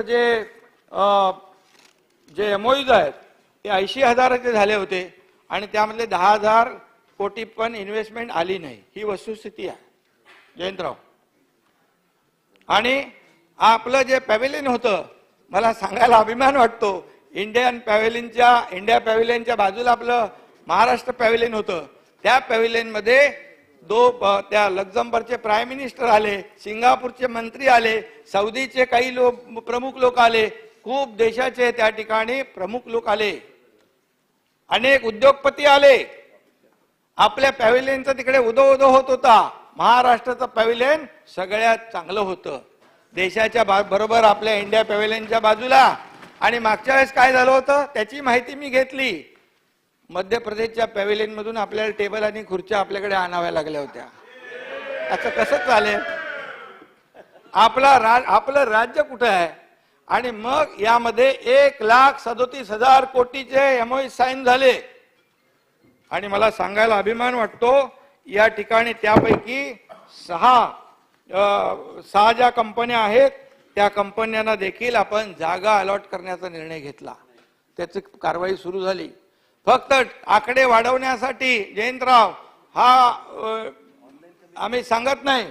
आणि म्हणून 1,37,000 कोटी नाही तर त्याही पेक्षा जास्तीची गुंतवणूक आपल्या राज्यात येणार आहे. हे आपल्यासाठी खूप प्रेस्टिजियस आहे, आपल्यासाठी खूप महत्वाचं आहे. आणि म्हणून त्या ठिकाणी मी अगोदरही सांगितलं की अनेक लोक भेटले, अनेक देशाचे लोक भेटले. त्या ठिकाणी त्यांनी केंद्र सरकार म्हणजे आदरणीय प्रधानमंत्री महोदयांच्या बाबतीमध्ये देखील आदर व्यक्त केला. आणि आम्ही त्यांना सांगितलं केंद्र सरकार राज्य सरकार या ठिकाणी एकमेकाच्या विचाराने काम करतंय आणि त्यांना शेवटी खात्री पाहिजे असते. ती खात्री देण्याचं काम आम्ही दिल्यानंतर मोठ्या प्रमाणावर त्यांना सांगितलं या आपल्या इकडे मोठ्या प्रमाणावर इन्फ्रास्ट्रक्चर आहे, कनेक्टिव्हिटी आहे, आपल्याकडे इंडस्ट्रीसाठी चांगलं पोटेन्शियल आहे, स्किल मॅन पॉवर आहे. आणि आम्ही त्यांना खात्री दिली सिंगल विंडो क्लिअरन्स तुम्हाला मिळेल, तुम्हाला सबसिडी मिळेल, तुम्हाला परवानग्या तातडीने मिळतील. हे सगळं केल्यानंतर खूप मोठ्या प्रमाणावर त्यांनी पॉझिटिव्ह भूमिका घेतली. आणि सरकार नवीन असताना देखील या ठिकाणी त्यांनी जो विश्वास दाखवलेला आहे. आणि म्हणून यामध्ये मी सांगू इच्छितो, काही लोक म्हणाले की इथलेच लोक घेऊन गेले आणि तिकडे एमओयू केले. पण आपल्याला मी सांगू इच्छितो यामध्ये या परदेशी कंपन्या जेव्हा एमओयू साईन करतात तेव्हा त्यांना आपल्याला या देशातल्या कंपन्या देखील आपल्याला सोबत लागतात. आणि म्हणून तसं आपलं आरबीआयच्या नॉर्म्स प्रमाणे किंबहुना आपले जे काही नियम आहेत त्याप्रमाणे गुंतवणूक करताना या ठिकाणी त्याची आवश्यकता असते. आणि म्हणून अनेक लोक जे आहेत या एमओयूज मध्ये आपल्याला सगळ्या परदेशी कंपन्यांची गुंतवणूक आहे. मी त्याच्यामध्ये जाऊ इच्छित नाही, नावं सगळी माझ्याकडे आहेत, पण त्याच्यात आपला वेळ घेऊ इच्छित नाही. एवढंच आपल्याला सांगतो, जे काही आपण केलेलं आहे या जे आपले एमओयू साईन झालेले आहेत याच्या माध्यमातून आपल्याला परदेशी गुंतवणूक येते आहे. त्याचबरोबर 1 लाखापेक्षा जास्तीचे रोजगार आपल्याला मिळत आहेत. या ठिकाणी रोजगार निर्मिती होती आहे. स्किल डेव्हलपमेंटच्या माध्यमातून देखील आपण त्यांचं लोढाजी काम करतायत आणि म्हणून आमचा उद्देश एवढाच आहे की यामध्ये मोठ्या प्रमाणावर आपण या राज्यामध्ये उद्योग आले पाहिजे, त्याचबरोबर रोजगार निर्मिती झाली पाहिजे, हा आपला उद्देश आहे. आणि म्हणून मी काही टीका करत नाही, परंतु एका कंपनीमध्ये एनर्जी सेक्टरमध्ये गेल्या वेळेस एमओई सही झाला होता 50,000 कोटीचा, दावोसमध्येच 50,000 कोटीचा. आता ते कंपनीचं काय मी नाव घेत नाही, पण तिथून एकही रुपयाची इन्व्हेस्टमेंट झाली नाही. दिल्लीची कंपनी होती. मी काय त्याच्यावर टीका करू इच्छित नाही, पण तुम्ही जे सांगताय या ठिकाणी जे आहे, त्यामुळे हे सामंजस्य करार जे झालेले आहेत, हे सामंजस्य करार जे आहेत या ठिकाणी आपल्या राज्याच्या दृष्टीने अतिशय महत्वाचे आहेत. त्यामध्ये मोठ्या प्रमाणावर आपल्याला गुंतवणूक मोठ्या प्रमाणावर येईल आणि त्याचा लाभ आपल्याला मिळेल. आणि म्हणून आज आपण पाहतोय की राज्य सरकारच्या माध्यमातून आपण जे निर्णय घेतलेले आहेत, हे निर्णय आज मी सगळे आपल्याला सांगू इच्छित नाही. पेट्रोल डिझेलचे दर असतील, इतरही जे निर्णय आपण घेतलेले आहेत, मगाशी देखील आपल्याला मी सांगितलं, हे निर्णय राज्य सरकारने जे या राज्याच्या हितासाठी घेतलेले आहेत, सर्वसामान्य लोकांना न्याय हक्कासाठी, त्यांच्या सर्वांगीण विकासासाठी घेतलेले आहेत. आणि म्हणून मी इतरही अनेक सदस्यांनी या ठिकाणी आपले मुद्दे मांडलेले आहेत आणि त्याच्यामधून जे जे काय त्याची नोंद आम्ही घेतलेली आहे. आणि म्हणून मी आपल्याला एवढंच सांगतो की राज्यपाल महोदयांनी जे अभिभाषणामध्ये या राज्याची कामगिरी, या सरकारची कामगिरी, किंबहुना आपण घेतलेले निर्णय, पुढे घेणारे जे निर्णय आहेत, या त्याचप्रमाणे आपली ही वाटचाल या ठिकाणी होणार आहे. परंतु मला अपेक्षित होतं अजितदादांकडून, मगाशी ते नव्हते, की आपण अभिभाषणावरील किंवा सरकारच्या कामकाजावर आपण बोलाल, परंतु आपण सगळं जे काही बोललात ते पूर्णपणे जास्तीचं त्याच्यामध्ये पॉलिटिकल होतं. असू द्या, विरोधी पक्ष नेत्याची भूमिका वठवायलाच पाहिजे, ती आपण वठवलेली आहे. परंतु आपल्याला एवढंच सांगतो की सत्तेतून अचानक आपण पाय उतार झाल्यानंतर तुमच्या डोळ्यासमोर जी अंधारी आलेली आहे, ती त्याच्यामुळे आम्ही जे काम करतोय ते तुम्हाला काही दिसत नाहीये. त्यामुळे आमची कामगिरी तुम्हाला दिसणारच नाही, पण दिसत असली तरी ती तुम्ही मान्य करू शकत नाही. दिसते तरी सुद्धा तुम्ही ती मान्य करणार नाही. ठीक आहे, तुम्ही ते आधी ठरवलेलं आहे, म्हणजे आम्ही काही करायचं, पण तुम्ही नंतर कितीही चांगलं काम केलं तरी ते चांगल्याला चांगलं म्हणणं हे विरोधी पक्षाचं. तुमचं मोतीबिंदूचं कॅटरॅक्टचं ऑपरेशन करायला लागेल.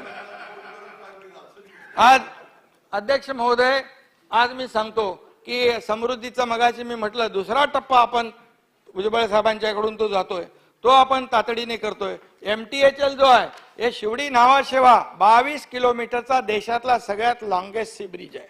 आज आपण जर इथून गेलो, मुंबईतून जर आपल्याला रायगडला जायचं आहे तर 2 तासापेक्षा कमी लागत नाही. आज तुम्ही मुंबई इथून जर आपण त्याला वर्लीला जोडतोय, कोस्टलला जोडतोय, इथून नरिमन पॉइंटचा माणूस केवळ 20 मिनिटांमध्ये रायगडला चिरलेला पोहोचणार आहे. 20 मिनिटांमध्ये. तिथून आपण मुंबई पुणेला कनेक्ट केलाय, मुंबई गोवा हायवेला कनेक्ट केलेला आहे. हा एक गेम चेंजर प्रकल्प आहे. याचं कधीतरी तुम्ही बोलणार की नाही चांगलं, तिथून जाणार तुम्ही नंतर. मुंबई पुणे मिसिंग लिंक आहे दादा, तुमचं महत्वाचं मुंबई पुणे मिसिंग लिंक. त्याच्यामध्ये आपण बोगदा करतोय. तो टनेल देशातला नाही, जगातला सगळ्यात रुंद टनेल आहे. जगातला लोणावळा लेकच्या खालचा जवळपास 100 मीटर खाली आहे. ऍडव्हान्स टेक्नॉलॉजी वापरून आपण तो करतोय. या वर्षाच्या अखेरीस तो पूर्ण होईल. पुण्यामध्ये जाताना अर्धा तास अगोदर आपण जाऊ. वाहतूक घाटातली सगळी ट्रॅफिक जी आहे ती अवॉइड होणार आहे. घाट सेक्शन, अपघात कमी होतील. हे सगळे कामं करतो आम्ही. याचबरोबर कोस्टल रोड आता या वर्ष अखेरीस पूर्ण होईल. मेट्रोचं मगाशी मेट्रो पुन्हा तुमच्याकडे मेट्रोची कामं सुरू आहेत, नागपूरमध्ये सुरू आहेत, मुंबईमध्ये सुरू आहेत. हे मेट्रोचं जाळं मुंबई MMR मध्ये सुरू आहेत, नव्या मुंबईत सुरू आहेत. नव्या मुंबईत एअरपोर्टचं काम सुरू आहे. ते देखील आपण जलद गतीने युद्ध पातळीवर पूर्ण करतोय. त्याची आवश्यकता आहे. आणि म्हणून हे सगळं करतोय, हे सगळे मोठ्या वेगाने आपण मार्गी लावतोय. 2.5 वर्षामध्ये हे सगळे प्रकल्प कुठं थांबले होते आपल्याला माहित आहे. अरे तुम्ही बाजूला होते ना तिथे, तुम्ही तर होते तिथे. आणि म्हणून पुढच्या 1.5-2 वर्षामध्ये हे जे प्रकल्प जे आहे माहित होतं पण तुमच्यात हिंमत नव्हती, त्यांच्यात होती. हे मार्गी लावले आणि महाराष्ट्राचं एक वेगळं चित्र, महाराष्ट्राचं एक वेगळं चित्र या देशापुढे आपल्याला उभं करायचं, ते आम्ही उभं करणार. या सर्व प्रकल्पांच्या माध्यमातून या देशामध्ये, या राज्यामध्ये इन्फ्रा प्रोजेक्ट जे आहेत, या राज्यातले सगळ्यात नंबर 1 ला आपण आहोत इन्फ्रा प्रोजेक्ट मध्ये. त्याला देखील हिंमत लागते. आपल्याला माहित आहे समृद्धी देवेंद्रजींनी सुरू केला, लगेच ते खाट टाकली. म्हणजे हे आडवा स्पीड ब्रेकर टाकला, दादाला माहित आहे. आणि हे सगळं कसं आम्ही पुढे नेलं ते माहित आहे आपल्याला, दादाला सगळं माहित आहे. आणि त्याचबरोबर ते तुम्ही चूक केली, तुम्ही जयंतरावला विश्वासात नाही घेतलं, ही मोठी चूक केली तुम्ही. पण तुम्ही म्हणता प्रधानमंत्री आले उद्घाटनाला की म्हणाल्या निवडणुका आल्या म्हणून प्रधानमंत्री आले, बजेट केलं, निवडणुका आल्या म्हणून बजेट केलं. आम्ही निवडणुका डोळ्यासमोर ठेवून काम करत नाही. निवडणुका असू द्या नसू द्या, आमचं काम कायम सुरू राहणार. बिलकुल त्याच्यामध्ये आम्हाला निवडणुकांची पर्वा नाही.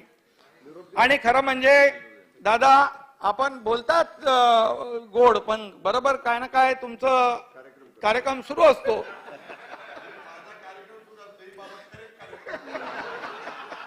त्यामुळे असे प्रसंग पोटदुखीचे यापुढे वारंवार येतील.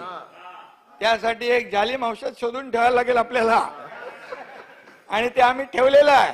हिंदुहृदय सम्राट बाळासाहेब ठाकरे आपला दवाखाना सुरू केलेला आहे आम्ही, आणि त्याच्यामध्ये डॉक्टर पण आहे, कंपाऊंडर पण नाही. कंपाऊंडर नका, तो कंपाऊंडरचा तुम्ही काय त्याच्या नादाला लागू नका. त्यामुळे आपण काम करूया. खरं म्हणजे सत्तांतर झाल्यानंतर देवेंद्रजी मुख्यमंत्री झाले नाहीत म्हणून दादांना धक्का बसला म्हणाल त्यांनी भाषणात बोलले ना, आणि राज्यपाल कोश्यारी देखील अवाक झाले असं तुम्ही म्हणाले.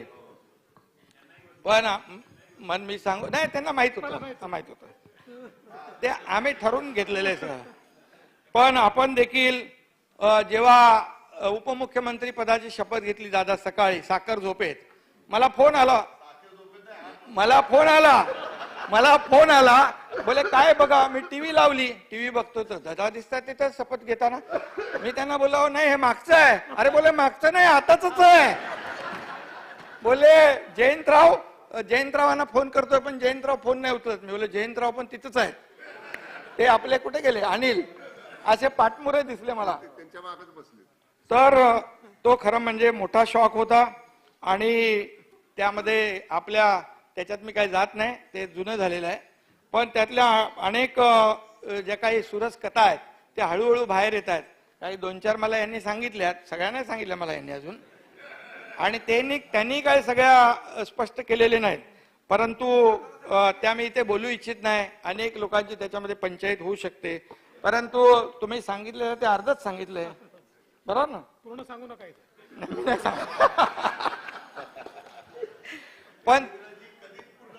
पण ते जे जेव्हा ते सांगतील आणखी, तेव्हा देखील मोठा शॉक सगळ्यांना बसेल, एवढी सगळ्यांनी खात्री बाळगा. त्याचबरोबर जयंतराव, आता तुम्ही अजितदादा आणि आणखी कोणी आहेत ते आता मुख्यमंत्री सगळं भावी मुख्यमंत्र्यांचे बॅनर लागलेत ना. ते अजितदादाच म्हणाले त्याची साईज बी सेमच आहे सगळी. ते कोण लावते बघा जरा, आणि एकदा ठरवा कुणाचं ते नाव फिक्स करून, आणि मग नंतर पुढचं आपण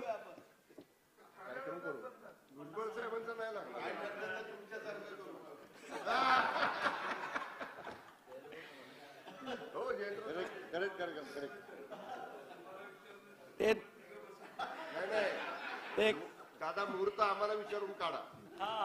खरं म्हणजे देशद्रोहाचा विषय आपण काढला होता. वरच्या सभागृहात मी त्याला उत्तर दिलेलं आहे. खरं म्हणजे याच्यामध्ये एकच सांगतो, मी सुरुवात केली नव्हती. अजितदादांकडून मला अपेक्षा नव्हती की महाराष्ट्रद्रोह होईल. महाराष्ट्रद्रोह आपण म्हटल्यामुळे मी सांगितलं, नवाब मलिक हा देशद्रोह, त्यांच्यावर देशद्रोहाचे कलम लागलेले आहेत. हसीना पारकर बरोबर त्यांनी त्याचं कॉन्टॅक्ट जे आहे, लिंक जे आहे एस्टॅब्लिश झालेला आहे, चेक दिलेला आहे, चेक नंबर आहे. सगळे गुन्हेगार जे दाऊद पासून सगळे त्यांची त्याच्यामध्ये नावं आहेत. त्याच्यामध्ये हसीना पारकरचं नाव आहे. आणि नवाब मलिक यांनी जे त्यांच्याशी व्यवहार केला एका दाऊदच्या माणसाबरोबर, ज्यांनी या मुंबईमध्ये बॉम्बस्फोट केले, शेकडो निरपराध लोकांचं प्राण घेतले, बळी घेतले, आता त्यांच्याबरोबर ज्यांनी व्यवहार केला त्याचा त्यावेळेस राजीनामा घेतला नाही, त्याला पाठीशी घालण्याचं काम केलं. मी तेव्हा असं नाही म्हणालो अजितदादा देशद्रोही आहेत म्हणून. आम्ही असं म्हणालो, ज्या देशद्रोहाचं ज्याच्यावर गुन्हा दाखल झाला, कलम लागले, दाऊद शाह, हसीना पारकरशी संबंध स्थापित झालेत, त्याला पाठीशी ज्यांनी घातलं म्हणजे देशद्रोही म्हणालो का मी? तर तुम्ही महाराष्ट्रद्रोही आम्हाला आधी म्हणून टाकलं. महाराष्ट्रद्रोह आम्ही काय केलाय? मग महाराष्ट्रद्रोही आम्ही सरकार आहोत. मग तुम्ही पण, आणि तुम्ही म्हणता घटनाबाह्य सरकार, मग तुम्ही घटनाबाह्य विरोधी पक्ष नेते आहात का? हे पण सांगून टाका. त्यांच्यावर अन्याय करून तिकडे आले. जयंतरावाचं ती इच्छा होती, तिकडं होती की नाही?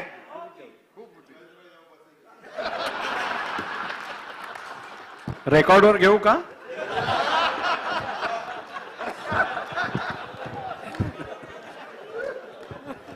आणि त्याच्यामध्ये दादा तर आता एवढे असे प्रवक्ते झालेत शिवसेनेचे, एकदम त्यांचं आता पदच द्यायचं बाकी आहे. एवढे म्हणजे सहशिवसेना प्रमुख, सहशिवसेना, पण आता शिवसेना प्रमुख नाही होऊ शकत. शिवसेना आपल्याकडे आहे, ती पण संधी गेली. त्यामुळे आता तुम्ही असं बोलायला लागले की मला एकदा बोलत होते, ते मी बोलणार नव्हतो, पण तुम्ही एवढं कडक बोलायला लागले त्यामुळे मी बोलतो. मला एकदा बोलले, एकनाथराव तुम्ही अमुक अमुक माणसाला भेटले का? मी त्यांचं नाव नाही सांगत, पण बघा असं आहे की काही लोकांनी जो निर्णय घेतला अगोदर राणे वगैरे, त्यांचा प्रॉब्लेम झाला. शिवसैनिक एकदम तीव्र असतात. मी बोललो मी असं काय कोणाला भेटलोच नाही. मी त्यांना बोलणार होतो, शिवसैनिक तीव्र असतात, शिवसेना लढाऊ असते, तेच मी आहे, तोच मी आहे. त्यामुळे पण मी बोललो नाही, कारण ते तुम्हाला बोललं असतं तर गडबड केली असेल तुम्ही जाऊन अगोदर.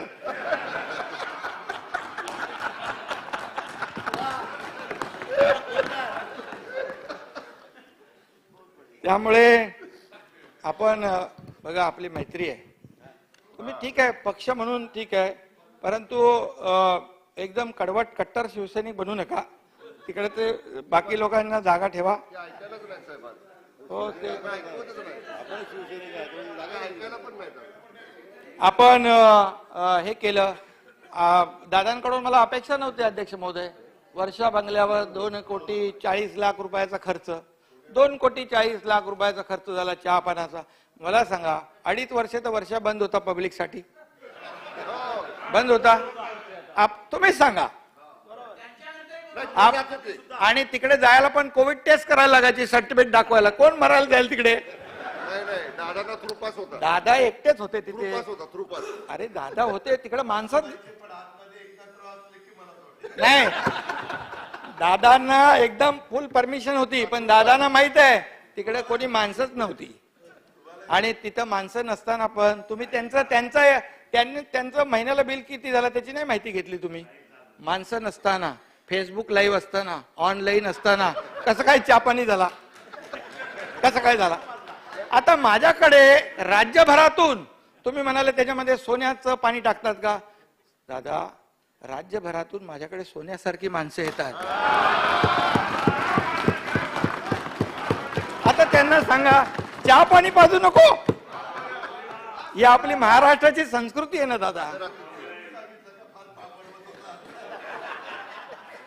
आणि खरं म्हणजे मी आपल्याला सांगतो, आपण म्हणाले की जाहिरातीवर खर्च करता. आता काय खर्च केला आम्ही? तुम्ही तर त्यावेळेस 200-250 कोटी ठेवले होते. 6 कोटी रुपये तर तुमचं पर्सनल PR करण्यात नाही, तुम्ही बोंबाबोंब झाल्यावर मागे घेतलं, ते बोंबाबोंब झाल्यावर रद्द केलं,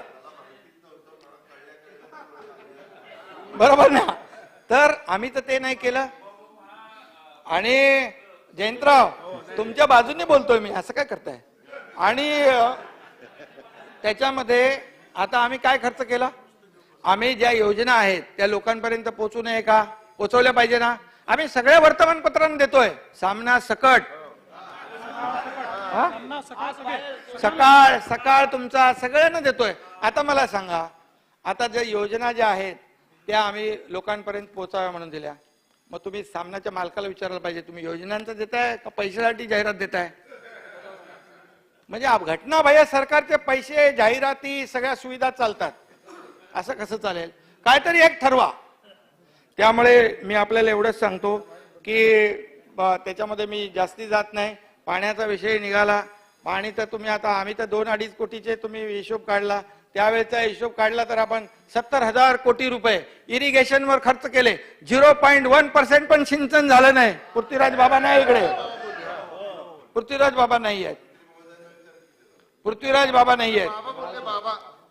मला कन्व्हिन्स त्यांना नाही करू शकले तुम्ही, हा प्रॉब्लेम झाला. त्यांना तुम्ही कन्व्हिन्स करू शकले का? नाही. तर आता मी सांगतो बघा, याच्यामध्ये एकच आहे, मी बघा स्वतःहून कधी काढत नाही, समोरून काढल्यावर मला उत्तर दिलं पाहिजे ना.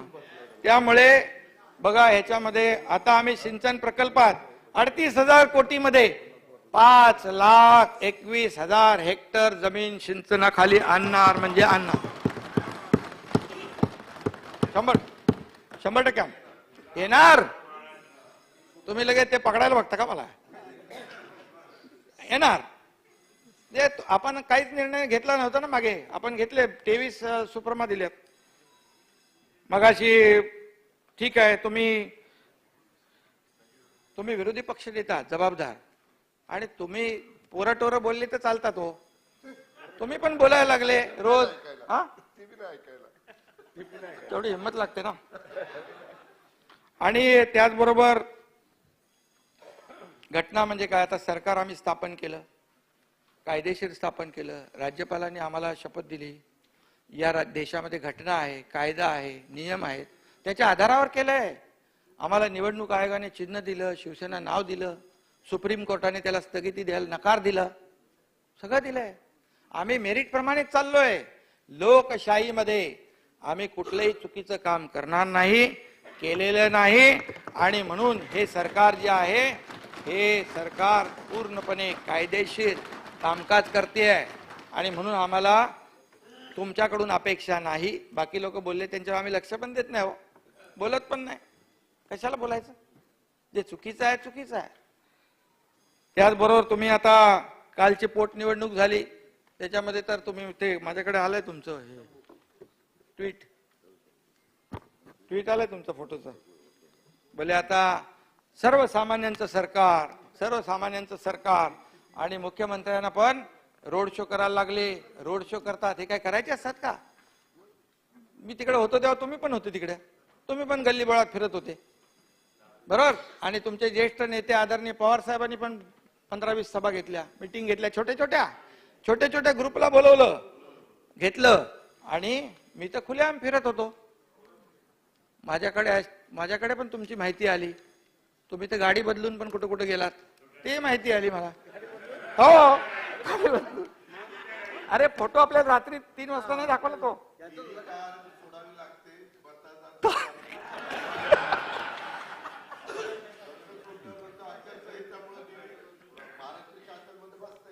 पण तुम्हाला सांगतो, तुम्ही म्हणाला सर्वसामान्य.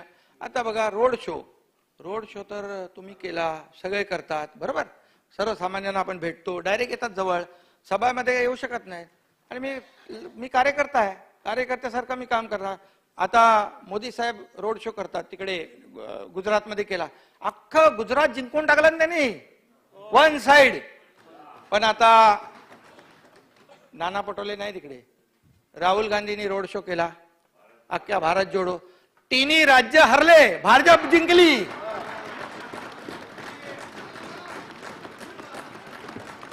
आता आता एक पोटनिवडणूक तुम्ही म्हणाले सर्वसामान्यांनी तुम्हाला हरवलं, मग पिंपरी चिंचवडमध्ये सर्वसामान्यांनी तुम्हाला हरवलं ते नाही दिसलं तुम्हाला? अहो मग ही पोटनिवडणूक होती. तुम्हाला मी सांगतो, आम्ही इथे जे कसब्यामध्ये ज्या काही चुका झाल्या त्या आमच्या लक्षात आलेलं. बरं झालं, आता सगळ्यांना एकदम अलर्ट झालेले सगळे, आता परत चुका नाही होणार. आणि जनरल इलेक्शन मध्ये असं एकास एक नसतो. आता तुम्ही तर 3 पक्ष आहेत ना, आम्ही तर युतीमध्येच लढलोय, आम्हाला काही प्रॉब्लेम नाही. पण तुम्ही वेगवेगळे लढलेले आहात. एकाची पार्टी उभी राहिली की दुसरा काय भजन करत बसेल? बाबा तू निवडून ये, मी 5 वर्ष थांबतो तुझ्यासाठी, असं होणार आहे का? त्यामुळे खूप लोकांना एवढा आनंद झालाय, पेढे वाटतात, टाळ्या वाजतात, काय काय, पण तुमच्याकडून नव्हती अपेक्षा. काही लोक तर बाबा काँग्रेस जिंकल्यामुळे एवढे खुश झालेत, आता म्हणाले राज्य जिंकू, देश जिंकू. अरे पण 3 राज्य भाजपने जिंकले ते विसरले बघायला. आठवले सारख्या पक्षाचे 2 आमदार आले तिकडं. राष्ट्रीय पक्ष आठवले साहेब आमचे, एवढं ते आलं. आणि काही लोक एवढे ते म्हणतो ना, एक म्हण आहे, बेगाने शादी में अब्दुल्ला दिवाना, नाचायला लागले सगळे. बजाव. अरे असं कसं चालतं काय?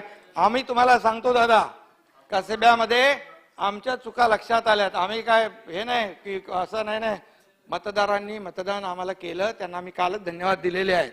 आता त्यांची मतं आम्हाला कमी मिळालीत, आम्ही कामाने त्यांची मनं जिंकू आणि पुढची कसब्यामध्ये काय निर्णय होतो ते बघा. त्यांना धन्यवाद दिलेत, आम्ही त्यांचे आभार मानलेले आहेत बिलकुल. आणि आता थोडं काय झालंय स्ट्रॅटेजीमध्ये, वेळ जरा कमी, नाही तर मी स्ट्रॅटेजीमध्ये आम्ही दोघं एकत्र स्ट्रॅटेजी केली की सगळ्यांना बरोबर. त्यामुळे जे काय तुम्हाला सत्यता माहित आहे, पण ज्यांना माहित नाही ना त्यांना ते जे काय कालपासून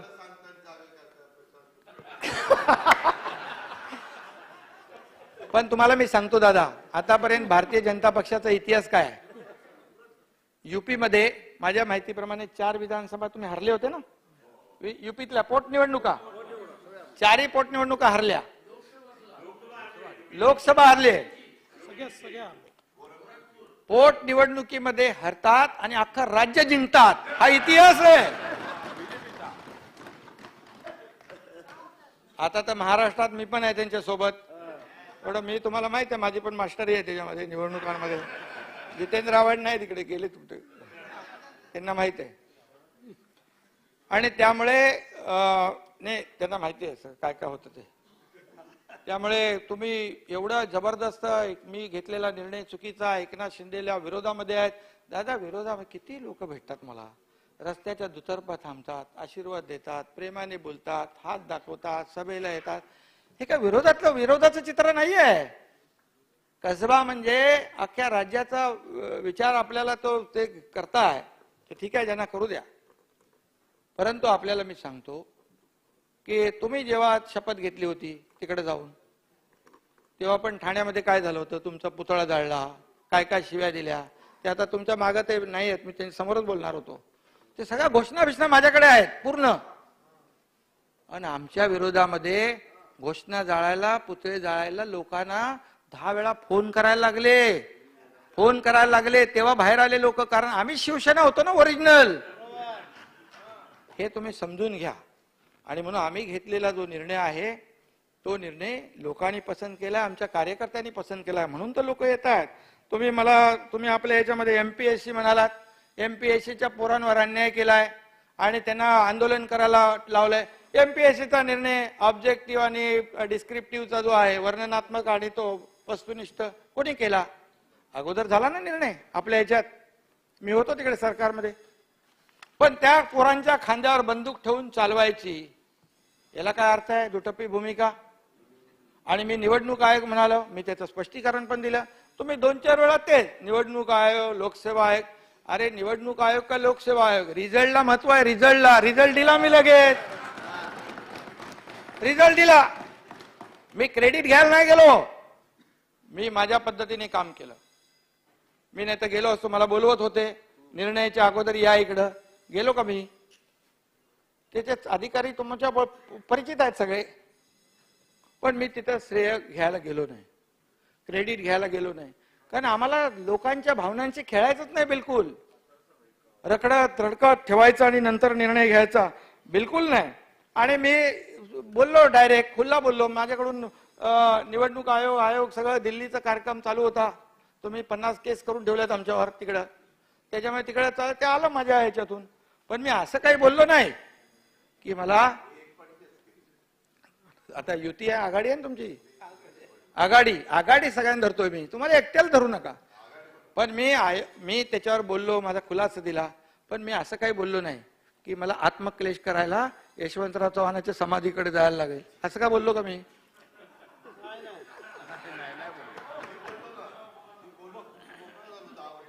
बरोबर की नाही? पण आता 10 वर्ष काय 50 बोललं सोडलं.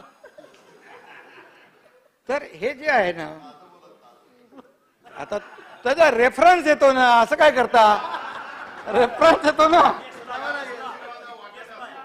हा, त्यामुळे आणि त्याचबरोबर या एकच सांगतो मी, MPSCचे सगळे प्रश्न आपण सोडवतोय. ती पद्धत पण आपण 2025 पण जाहीर केली. त्याच्यामध्ये आणखी काय काय जे विषय आहेत तेही आपण करतोय. त्याचबरोबर MPSCच्या सर्व सदस्यांची सर्व पदं आपण भरतोय. पहिली आता सगळे पदं भरलेत. कोणीतरी केरळचं उदाहरण दिलं. केरळमध्ये सगळ्या भरतीच्या जागा MPSC भरते, म्हणून तिथे काहीतरी 17-18 सदस्य आहेत, 18 आहेत. आपल्याकडे 6 सदस्य पूर्ण भरले नव्हते, आपण ते भरलेत. आता MPSCची कारवाई जोरात चालू आहे, भरतीचं काम सुरू आहे. आणि ब गटाचे ते पद ते भरतायत. आणि त्यामुळे इथं सगळं जे आहे MPSCच्या माध्यमातून त्यांना सगळ्या सुविधा आपण देतोय. सर्व त्यांना ज्या काही त्यांची यंत्रणा आहे ती आपण देतोय. आणि मुलाखतीनंतर त्याच दिवशी जयंतराव, ज्या दिवशी मुलाखत त्या दिवशी निकाल देण्याचा आपण या ठिकाणी निर्णय घेतलाय, सुरुवात केलेली आहे. कोणीतरी म्हणाला इथे करोना काळामध्ये हे झालं, देशामध्ये नाव झालं, WHO दखल घेतली, यांनी दखल घेतली. अरे फील्डवर तर आम्ही होतो, PP किट घालून आम्ही हॉस्पिटलमध्ये जात होतो, लोकांना भेटत होतो. 2-2, 3-3 वेळा करोना आम्हाला झाला, केलं ना आम्ही. त्या डॉक्टर पण त्यांनी पण मेहनत केली खूप, टोपेजींनी पण खूप मेहनत केली त्याच्यामध्ये. पण त्याच्यामध्ये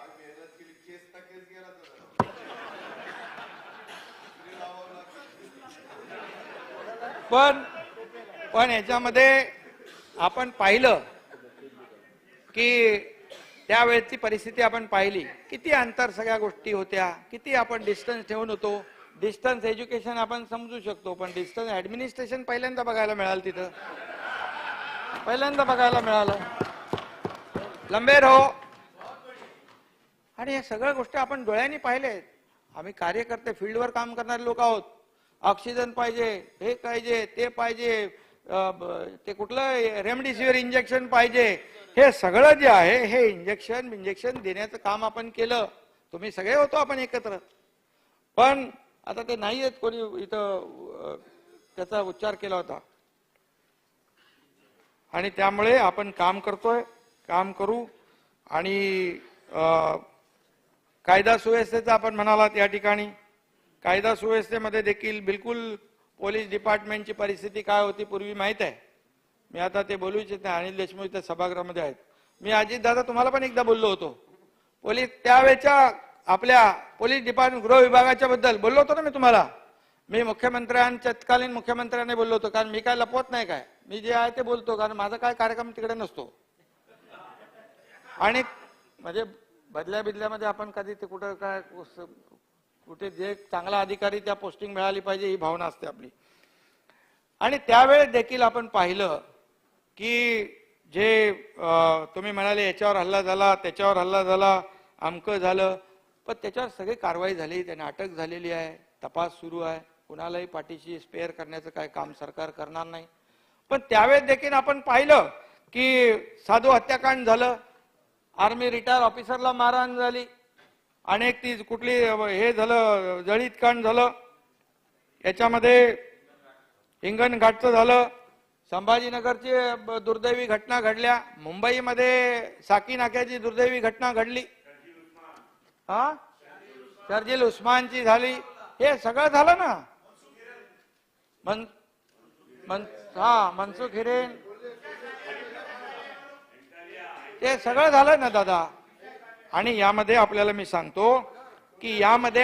सांगतो अजित दादा की आता गुन्ह्याची तुम्ही आकडेवारी जास्ती वाढलेली दाखवली, पण आता गुन्ह्याची नोंद पूर्वी कमी होत होती. मी काय आरोप करत नाही, परंतु आता गुन्ह्याची नोंद जी होते आला रे आला की त्याची दखल घेतली जाते, गुन्हा नोंद केला जातोय, त्याचा तपास केला जातोय, त्यामुळे आणि त्याचं कन्व्हिक्शन रेट पण वाढेल.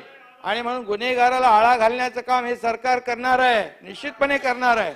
आणि म्हणून हा अरे 4 दिवस होतं काय आहे तुम्ही सांग.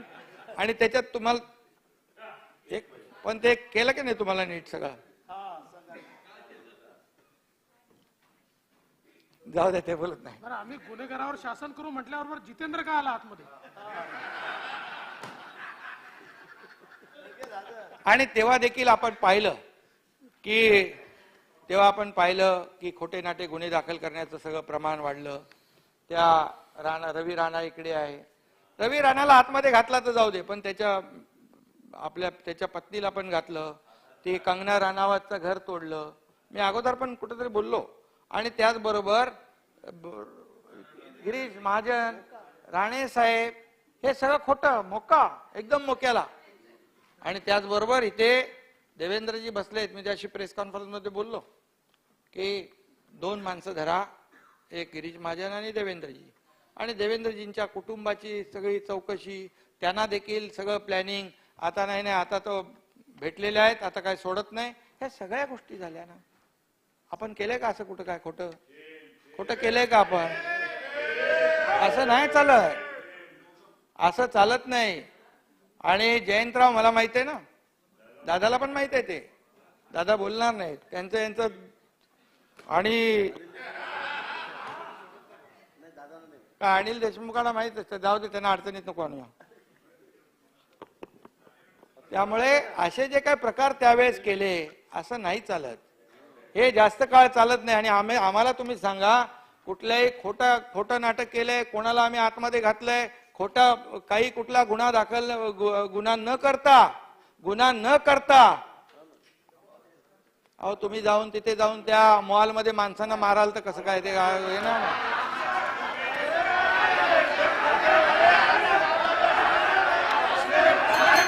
बोला सीएम साहेब बोला. सुप्रीम कोर्टाने गुन्हा दाखल करायचा. ऐका, होऊ दे. नाही बोला. आशिष शेलार बोला. आशिष शेलारांच्यावर खोटे गुन्हे दाखल करण्याचा प्रयत्न. बसा, खाली बसा. ठीक आहे, खाली बसा. अध्यक्ष महोदय, खाली बसा. खरमुसे प्रकरणात आहे ना, खरमुसे.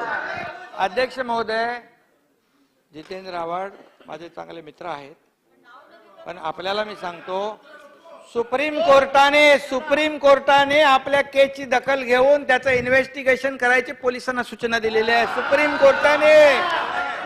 सुप्रीम कोर्टाने बसा हो. ऐका, मोठ्याने बोललं म्हणून सत्य कधी लपत नाही. माझं झाल्यावर बोला ना, माझं झाल्यावर. त्यात बस करू. तुम्ही सभागृहात नव्हते, नीट सभागृहात चालू होत. कोकणामध्ये चहा पिऊन या. रिफायनरीचा विषय, पत्रकाराचा मृत्यू अतिशय वाईट घटना आहे. बिलकुल त्याचं पूर्णपणे SIT लावली आहे, त्या अटक झाली आहे 302 मध्ये. त्याचबरोबर त्याला सरकारच्या वतीने त्याच्या कुटुंबियांना अजितदादा 25 लाख रुपये देण्याचा देखील आम्ही निर्णय घेतला आणि पैसेही दिले त्यांना. पण त्याची चौकशी सुरू आहे. आम्ही त्यांच्या कुटुंबियांच्या पाठीशी आहोत. पैसे देणं हा काही मोठं हे नाहीये, परंतु शेवटी त्याच्या कुटुंबियांच्या मागे उभं राहण्याचं देखील काम आपण केलंय. त्याच्यामध्ये कुणालाही पाठीशी घातलं जाणार नाही आणि वरिष्ठ दर्जाचा अधिकारी त्याला SIT स्थापन करून त्याची चौकशी होतीये. त्याचबरोबर बाकी मी आता त्याच्या आकडेवारीमध्ये गृह खात्याच्या जात नाही, पटलावर ठेवतो. आणि 75,000 नोकऱ्या आपण म्हणालात, 75,000 नोकऱ्या आपण सुरू केल्या. अधिसंख्य पदाच्या आपण नियुक्त्या कधी नव्हतं, नियुक्त्या देण्याचा कार्यक्रम आम्ही करतोय. नियुक्त्या येतात, नियुक्त्या घेतात आणि ड्युटी करतायत. 75,000 नोकऱ्यांची भरती प्रगतीपथावर आहे. पोलिसांची भरतीच्या बद्दल आपण बोललात, पोलिसांची भरती देखील जलद गतीने होती आहे. त्याचबरोबर कौशल्य विकास विभागातर्फे देखील अपन महारोजगार मेळावे करतोय. त्याच्यात देखील लाखों लोकांना त्याचा लोडाजी इकडे आहेत. अच्छा काम कर रहा है आप, और जोर से करो. और नाही खरंच आहे, ते इंटरेस्ट घेतला त्यांनी. आणि खाजगी कंपनी मोठ्या प्रमाणावर त्याला प्रतिसाद देत आहेत. आणि नक्की काय रे बाबा, हे नवीन आणखी नको बसते बोलले, थांबा म्हणून सांगितलं त्यांनी. हा नाही नाही हे ठीक आहे. ते आता उशिरा आणलं त्यांनी. हो ते जाहिरातीचं नाही का, ते पहिलं जाहिरात एकच होती, माझं कुटुंब आणि माझी जबाबदारी. माझं कुटुंब माझी जबाबदारी एवढी जाहिरात होती. तर ते जाऊ द्या. आता आमचा माझा महाराष्ट्र आणि गतिमान महाराष्ट्र आमचं हे ब्रीद वाक्य आहे. अख्खा महाराष्ट्र आपला आहे, छोटा नाही बनायचं. आणि म्हणून आपल्या काळात देखील काही गोष्टी झाल्यात, त्याच्यात मी होतो मंत्री, पण तेवढं मला माहिती आहे तुम्हाला काय होतं ते, जाऊ दे. उद्योगाच्या बाबतीमध्ये आपण म्हणालात तो तुम्हाला वस्तुस्थिती माहित आहे. आपले सावंत कुठे गेले, उदय सामंत? हा, उदय सामंतने सांगितले त्यांच्या भाषणामध्ये हे कोणामुळे गेले, काय गेलं ते सगळं जाहीर करतो म्हणून. आणि त्यामुळे बिलकुल याच्यामध्ये मी परत जात नाही. श्वेतपत्रिका काढतो. बाबासाहेबांचं स्मारक आहे, आम्ही दोघं दोनदा गेलो होतो आता तिकडे. बाळासाहेबांच्या स्मारकावर गेलो. काम पुता आता चालू आहे ना काम. अहो बाबा, ती कमिटी जाते बघायला, तिकडे कमिटी बघायला जाते. आम्हाला जायला आता आम्ही ठरलं त्याशी. नाही, आता नव्याने कमिटी तयार केली पाहण्याकरता. नाही, काय झालं, त्यांचं म्हणणं पडलं एक नवीन कमिटी करा. ती नवीन कमिटी पण केली. बाबासाहेबांच्या म्हणजे यांच्या घरचे लोक पण त्यात घेतलेले आहेत. त्यामुळे आपण तिकडे तातडीने हे केलंय. आणि बाबासाहेबांचं स्मारक जे आहे या आंतरराष्ट्रीय दर्जाचं, जगाला हेवा वाटेल असं आम्ही स्मारक करणार.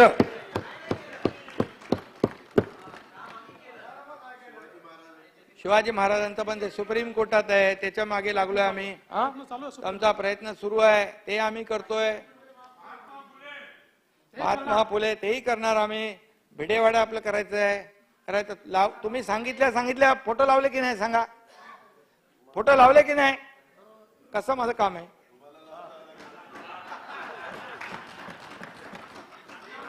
सांगितलं केलं. सगळं करू. सगळं जे आपले महान ज्या विभूती आहेत त्यांचा आदर सन्मान करणारे सरकार आहे. त्यामुळे सगळं करू आपण. आणि म्हणून मला वाटतं आपण जाहिरातींचं जाऊ द्या, शेतकऱ्यांचं झालं. आपण आता सर्वसामान्यांचं, दादा तुम्ही मला सांगता सर्वसामान्य, आता सर्वसामान्य सरकार म्हणून 100 रुपयात आम्ही दिवाळीचं सामान दिलं की नाही सर्वसामान्यांना. साखर, डाळ, तेल आणि रवा आता परत आम्ही पाडव्याला आणि बाबासाहेब आंबेडकर जयंतीला पण ते देणार.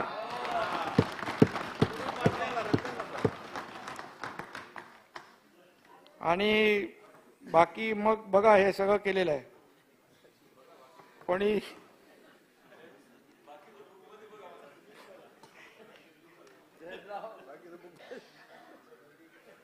BMCचं काहीतरी कोणी केलं. आता मुंबई महापालिका, मला सांगा, तुम्ही दादा फिरता, जयंतराव मुंबईमध्ये, भुजबळ साहेब फिरता ना. आपलं सरकार आल्यानंतर आम्ही पहिला निर्णय काय घेतला, एकदम साफसफाई करा. 5,000 स्वच्छता दूत लावून टाका नवीन. तेव्हा आम्ही निर्णय घेतला. फ्लायओव्हरच्या खालची माती, ढिगारा बिगारा सगळं काढून टाका. भंगार काढा, गाड्या बंद पडलेल्या काढा. रस्त्याच्या मध्ये झाडं लावा, हिरवळ लावा, लाइटिंग लावा. हे दिसतंय की नाही. पेंटिंग करायला आता किती लोक तिथे घाण करत होते, तिथे आता पेंटिंग केलं, स्वच्छता केलं, बदल झाला ना. G20 आले, G20 वाले खुश झाले, बोले क्या चमका दिया. शौचालय दिवसातनं 4 वेळा साफ करणं. शौचालय पब्लिक टॉयलेट सांगितले दिवसातून 4 ते 5 वेळा साफ झाली पाहिजे. ते रोगाचं मूळ आहे. आणि भंगार बिंगार काढून टाका, सगळं नीट नेटकं करा. दोन्ही हायवेला ईस्टर्न वेस्टर्न महिलांना जो अडचण होते त्यासाठी आपल्या बांधवांना कुठे जागा आहे 5 स्टार टॉयलेट पब्लिक टॉयलेट लावायला सांगितलं. 5 स्टार चांगले कामही चालू केलंय, बरोबर. त्याच्यानंतर इतके वर्ष खड्ड्यामधून जायला लागायचं. दरवेळेला पत्रकार मित्र आपले एवढे खड्डे 2000 2500 मग बुजवल्यावर 2,500 झाले, 2000 झाले. आम्ही पहिला निर्णय घेतला, त्यांना कमिशनरला बोलवलं आम्ही दोघांनी. बोले क्या है खड्डा क्यों रहता है? बोले नहीं, बोले हर साल हम डांबर. अरे डांबर क्यों डालता है? तो काळ्याचं पांढरं करायचं बंद करा. आणि आम्ही सांगितलं त्यांना, तुम्ही दर वेळेला 50 किलोमीटर घेता, या वेळेस तुम्ही अर्धे रस्ते पूर्ण कॉन्क्रीटचे घ्या. 450 किलोमीटरचे कॉन्क्रीटचे रस्ते घेतले, 6,500 कोटीचे कामं चालू झाली. आता उरलेले जे रस्ते आहेत ते आता या मार्च एप्रिल मध्ये त्याचंही टेंडरिंग होईल. म्हणजे 2-2.5 वर्षात पुढच्या मुंबईमध्ये एकही खड्डा तुम्हाला शोधायला सापडून मिळणार नाही. हे चांगलं काम नाही. लगेच त्याच्यामध्ये पोटदुखी, दरवेळचे ते रिपेरिंगचे पैसे बंद झाले सगळं रिपेरिंग मध्ये. अरे पब्लिकचा पैसा पब्लिक साठीच वापरला पाहिजे. पब्लिक ते जाऊ दे, मी सांगत नाही, ते माहिती आहे, ते बोलेन मी, ते शेवटचं असेल एकदम. तर त्याच्यामध्ये एकच सांगतो, हे खड्डे मुक्त मुंबई ही आंतरराष्ट्रीय मुंबई आहे, ही आर्थिक राजधानी आहे. देशातले नाही जगभरातले लोक इकडे येतात. मग मुंबई आपली तशी दिसली पाहिजे ना त्यांना. हे समुद्रावर कचरापट्टी बोलो, चहलला बोले नाही चलेगा, बिलकुल बंद करो, नए आदमी लोक लगाओ उधर. ते सगळं करतोय आपण. हे सगळं कोळीवाडे जे जुने आहेत, कोळीवाड्याचे दोन्ही पालकमंत्री कामाला लागलेत. कोळीवाड्या जे साफसफाई, त्यांची संस्कृती, त्यांचं कल्चर ते प्रोटेक्ट करतोय आपण. तिथे त्यांना व्यवसाय पैसे मिळाले पाहिजे यासाठी आपण त्याची योजना केलेली आहे. मग हे मुंबईमध्ये बदल करतोय तर तुम्ही आम्हाला सपोर्ट केला पाहिजे. तुम्ही ते आमचं नवीन काय तर ते टेंडर असं झालं, मग ते असं झालं, मग ते कमी रेटचं आहे, मग वाढवायला पाहिजे. ते ह्याच्यात आम्ही गेलोच नाही. काय तुम्ही नाही म्हणजे तुम्ही आघाडी, तुम्ही लगेच स्वतःवर कशाला घेताय? त्यामुळे मुंबईमध्ये आपल्याला 1-2-3 महिन्यामध्ये आणखी आपल्याला मुंबई संध्याकाळी जाताना आपण ते लाईट लावलेत ना, चांगले दिसतात का LED? ते काय वाईट दिसतं का? मुंबईमध्ये आल्यानंतर बाहेरचा माणूस खुश झाला पाहिजे. आमदार निवास पण एकदम असं बांधतायत अध्यक्ष, एकदम म्हणजे झालं ना त्याचं काम. ते पण होईल दादा, काय काळजी करू नका. त्या आमदार निवासाच्या समितीत सन्मान्य विरोधी पक्ष नेते पण आहेत, त्यांनी पण सक्रिय भाग घ्यावा अशी माझी विनंती आहे. हा, तुम्ही दादा असं म्हणाले की सचिवाच्या सहीचा GR काढलाय. अरे आमच्याकडे एवढे पत्र येतात, एवढे लोक येतात, आम्ही त्याच्यावर शेरे मारतो. आता बघा, आपला आमदार आले, मी लिहिलंच नाही काय त्याच्यावर, तर बोले याच्या पण पेनाला लकवा का हाताला लकवा मारले. अगोदरचे लोक तर पेनच ठेवत नव्हते खिशामध्ये. एवढ्या सह्या केल्यात, आता त्याच्यावर त्या तपासल्या पाहिजे. हे तर जाऊ दे, आपण तुम्ही तर पत्रावर सहीच करत नाही, बिना सहीचं पत्र देता. हे कशाला? हे काय तुम्हाला माहित आहे की नाही? यांची सही नसते, आपण धरून चालायचं बाबा जिद्दाचं पत्र आहे.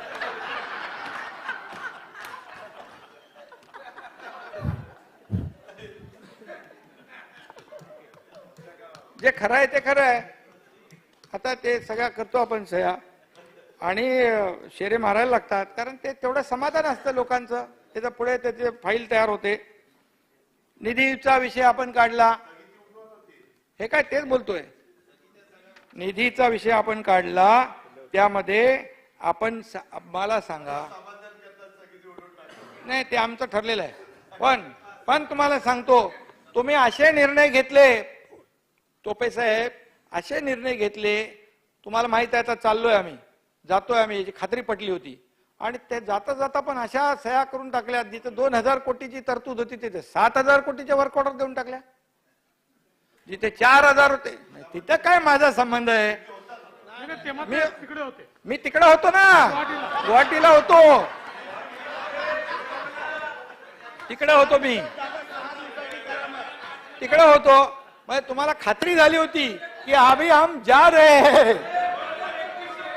आणि दुसरी गोष्ट मी होतो दादा असताना पण तुम्ही 800 कोटी घेतले ना माझे.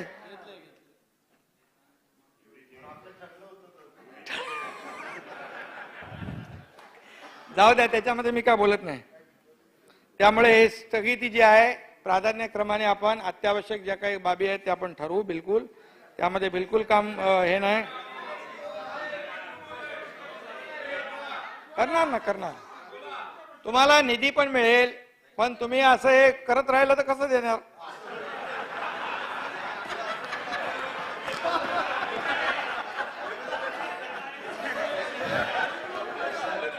तुम्ही अध्यक्ष दादा, हा गमतीचा भाग आहे. नाही काय म्हणालो मी, नाही हा गमतीचा भाग आहे. तुम्ही जर आमचं ते चहा पाण्याचा खर्च हिशोब करायला लागले तर कसं चालेल? ठीक आहे, पण तो आम्ही काय मनात घेत नाही, ते देणार बिलकुल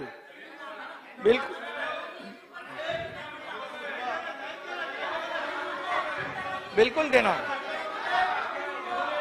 आणि सगळं बघा, काही लोकांचे तर स्थगिती उठवलेले आहेत, काही लोकांच्या, आणि तुमच्याही उठवणार, करणार. बसून बोलू नका. एसटी नाही करू आपण निर्णय.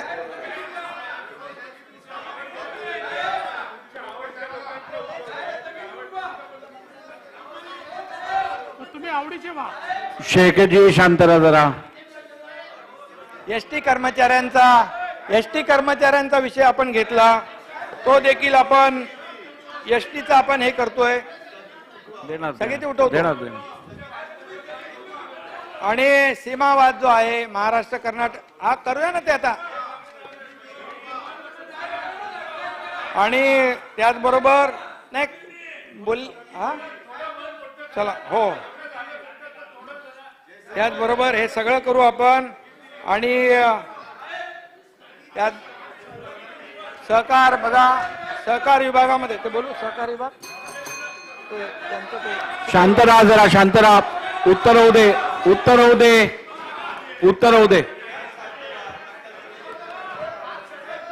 दे ना.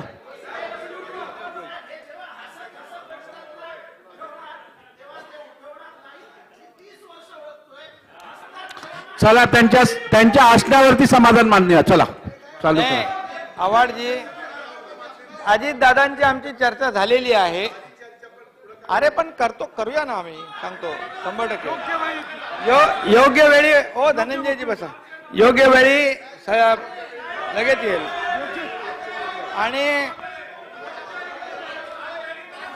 आणि दुसरं,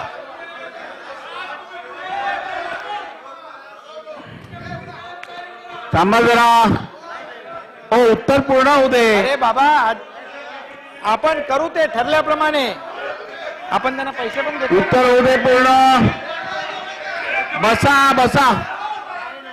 बसा तुम्ही खाली बसा, आधी खाली बसा. आणि अभिमन्यू पवार तुम्ही खाली बसा.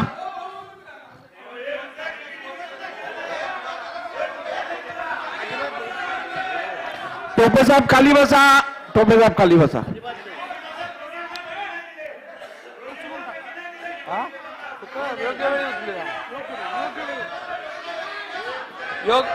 अरे बाबा,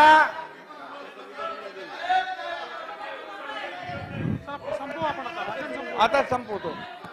योग्य वेळी आपली चर्चा झाल्याप्रमाणे करू निर्णय.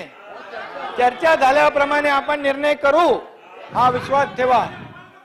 तुम्हाला मी सांगतो. आणि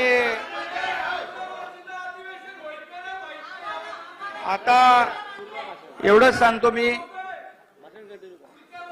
यामध्ये आपल्या राज्यामध्ये केंद्र सरकारची जी काय आपल्याला मदत होते जयंतराव, याच्यामध्ये रेल्वेचे प्रलंबित विषय गेले अनेक वर्षाचे, रस्त्यांचे प्रलंबित विषय असतील, शहर विकासाचे विषय असतील, हे सगळं करत असताना सहकार विभाग देखील या ठिकाणी आपल्याला सहकार क्षेत्रात देखील राज्याचे देशाचे गृहमंत्री आणि सहकार मंत्री यांच्याकडे आम्ही मध्ये गेलो होतो.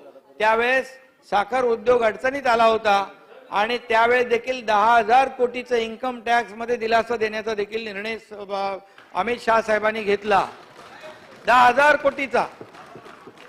आणि त्यांनी आम्हाला सांगितलंय सहकार क्षेत्र जे आहे मजबूत करायचं आहे. सहकार क्षेत्रामध्ये जे काही सगळे पूर्वीचं जे हे आहे आणि त्याच्यावर देखील सहकार क्षेत्र अधिक मजबूत, अधिक सुदृढ बनवायचं आहे. आणि म्हणून त्यासाठी देखील या केंद्र सरकार आपल्याला मदत करणार आहे आणि आम्ही देखील आपल्या सगळ्या सहकार क्षेत्राच्या बरोबर आहोत. आणि आपल्याला एवढंच सांगतो की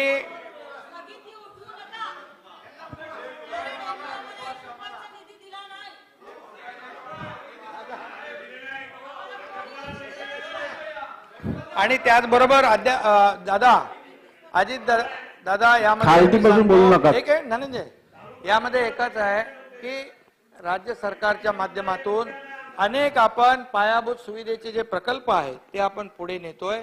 जसं समृद्धी हायवे आपण गडचिरोली, गोंदिया, भंडारा आणि तिकडून जालना, नांदेड, अशोक चव्हाण इकडे नाही आहेत, तिकडे नेतोय आपण. त्याचबरोबर नागपूर ते गोवा हा देखील शक्तीपीठ आपण करतोय. आणि त्याचबरोबर मुंबई सिंधुदुर्ग हा greenfield highway, access control highway देखील मुंबई ते सिंधुदुर्ग हा मुंबई पुण्यासारखा, नागपूर मुंबई सारखा दादा आपण करतोय. त्याचबरोबर मुंबई गोवा हा आपला कोस्टल हायवे आहे. कोस्टल हायवेचं काम MSRDC ने सुरू केलेलं आहे. रेवस रेड्डी आपण करतोय. पुणे रिंग रोड जो तुमचा आवडता हे आहे तो मार्ग तो आपण करतोय. हे ठाण्यामध्ये बायपास जो आहे इथून आपल्या आनंदनगरवरून बाहेर काढायचा तो डायरेक्ट साकेत मार्गे फाउंटनच्या बाहेर जो मोठा ब्रिज बनतोय अहमदाबादकडे जायला तो तिथपर्यंत आउट अँड आउट बाहेर काढायचा आहे बायपास रोड. आणि दुसरा यामध्ये जो आपला फ्रीवे जो थांबलेला आहे, कुठे फ्रीवेवर आपण जो थांबलाय लँड झालाय तिथून त्याचा तो लिफ्ट करतोय वरती सर्व्हिस रोडने डायरेक्ट पुढे शहराच्या बाहेर काढतोय आपण. हा, त्यामुळे तिथली वाहतूक कोंडी जी आहे पूर्णपणे हे होईल. भिवंडीचं काम सुरू झालंय. भिवंडीचं 8 लेनचं काम सुरू झालेलं आहे भुजबळ साहेब आणि त्याला देखील आपण मोठा 8 लेन करतोय. आणि कोकणामध्ये जे रस्ते असतील, पिण्याचं पाण्याचं असेल, छोटे मोठे बंधारे असतील, यासाठी देखील MMRDAच्या धर्तीवर कोकण विकास क्षेत्र नियोजन प्राधिकरण आपण करतोय, ज्याच्या माध्यमातून कोकणामध्ये मोठ्या प्रमाणावर आपल्याला त्या ठिकाणी जो बॅकलॉग आहे, विकास आहे, तो देखील आपल्याला साधता येईल. आंबा काजू जे प्रोसेसिंग युनिट आहे त्याला आपल्याला मदत करता येईल. असं या ठिकाणी आपण या सरकारच्या माध्यमातून हे पुढे आपण काम करतोय. त्यामुळे दादा आपण विरोधी पक्ष आणि आपण आता तुम्ही आता परत घटनाबाह्य बोलू नका, कारण आपण सगळे मिळून काम करतोय. तुम्ही बोलत राहिले तर ते उठवायलाच नको मग. त्यामुळे अध्यक्ष महोदय, आणखी जे काही सदस्यांनी आपल्या ज्या काही भावना या ठिकाणी व्यक्त केलेल्या आहेत त्यांची देखील कामाची नोंद मी या ठिकाणी घेतलेली आहे भुजबळ साहेब. आणि त्यामध्ये देखील आपका भी है भिवंडी का है, अपना अबू आदमी साहब का भी है. आणि जे काही विषय या ठिकाणी मांडलेले आहेत त्याची सरकारने नोंद घेतलेली आहे. बिलकुल त्यावर कारवाई होईल एवढी आपल्याला ग्वाही मी या ठिकाणी देतो. अध्यक्ष महोदय धन्यवाद. जय हिंद, जय महाराष्ट्र. प्रश्न असा आहे की राज्यपालांनी केलेल्या अभिभाषणाबद्दल आम्ही या अधिवेशनाकरिता जमलेले महाराष्ट्र विधानसभेचे सदस्य त्यांचे मनपूर्वक आभार मानतो. अनुकूल असतील त्यांनी होय म्हणावे, प्रतिकूल असतील त्यांनी नाही म्हणावे. होयचे बहुमत आहे, होयचे बहुमत आहे. प्रस्ताव संमत झाला आहे.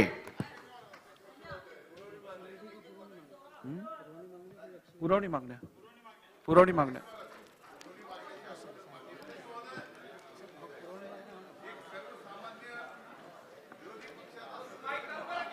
या ठिकाणी मला दोन मिनिटांमध्ये काय करायचं? अध्यक्ष महाराज, माननीय मुख्यमंत्र्यांनी राज्यपालाच्या अभिभाषणावर तो विषय नाही. संपलाय. प्रस्ताव संमत झालाय. प्रस्ताव संमत झालाय, त्या विषयावर नाही.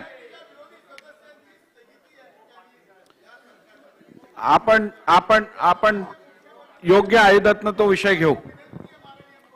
चला, आता ग्राम विकास विभाग, सहकार, पणन व वस्त्रोद्योग विभाग, उच्च व तंत्र शिक्षण विभाग या विभागांच्या पुरवणी मागण्या चर्चेला घेण्यात येतील. विभागांच्या मागण्यांच्या तपशील व स्वीकृत कपात सूचनांची यादी सदस्यांच्या पटलखान्याद्वारे वितरित करण्यात आली आहे. कपात सूचना न मांडता मान्य करण्यात आलेल्या कपात सूचनांची उत्तरे मान्य मंत्री महोदयांच्या स्वाक्षरीने 30 दिवसांच्या कालावधीत सदस्यांना पाठवण्याची प्रथा जुलै 2010 पासून मान्य झाली असल्यामुळे आता कोणतीही कपात सूचना मांडणार नाही असे मी गृहीत धरतो. या चर्चेसाठी चर्चा रोधयापर्यंत वेळ उपलब्ध आहेत. यापैकी सत्तारूढ पक्षास संबंधित मंत्र्यांच्या उत्तरासह निम्मा वेळ आणि विरोधी पक्षास निम्मा वेळ देण्यात येईल. सदस्य वेळेचे बंधन पाळून मला सहकार्य करतील अशी मी अपेक्षा करतो. प्रत्येक सदस्यांनी भाषण सुरू करण्याच्या वेळी विभाग, त्याचबरोबर बाब क्रमांक व पूरक विवरणपत्रावरील पृष्ठ क्रमांक याचा उल्लेख करावा. पुरवणी मागण्यांवरील चर्चा संबंधित बाबींपुरतीच मर्यादित असल्यामुळे सदस्यांना मूळ अनुदान अथवा मूळ मागणी यावर चर्चा करता येणार नाही. आता कोण चालू करणार आहे? सन्मान्य विधानसभा सदस्य धनंजय मुंडेजी सुरुवात करतील. त्यानंतर विधान सदस्यांनी भाषण होतील. अध्यक्ष महाराज, आपले आभार मानतो की या ठिकाणी आपण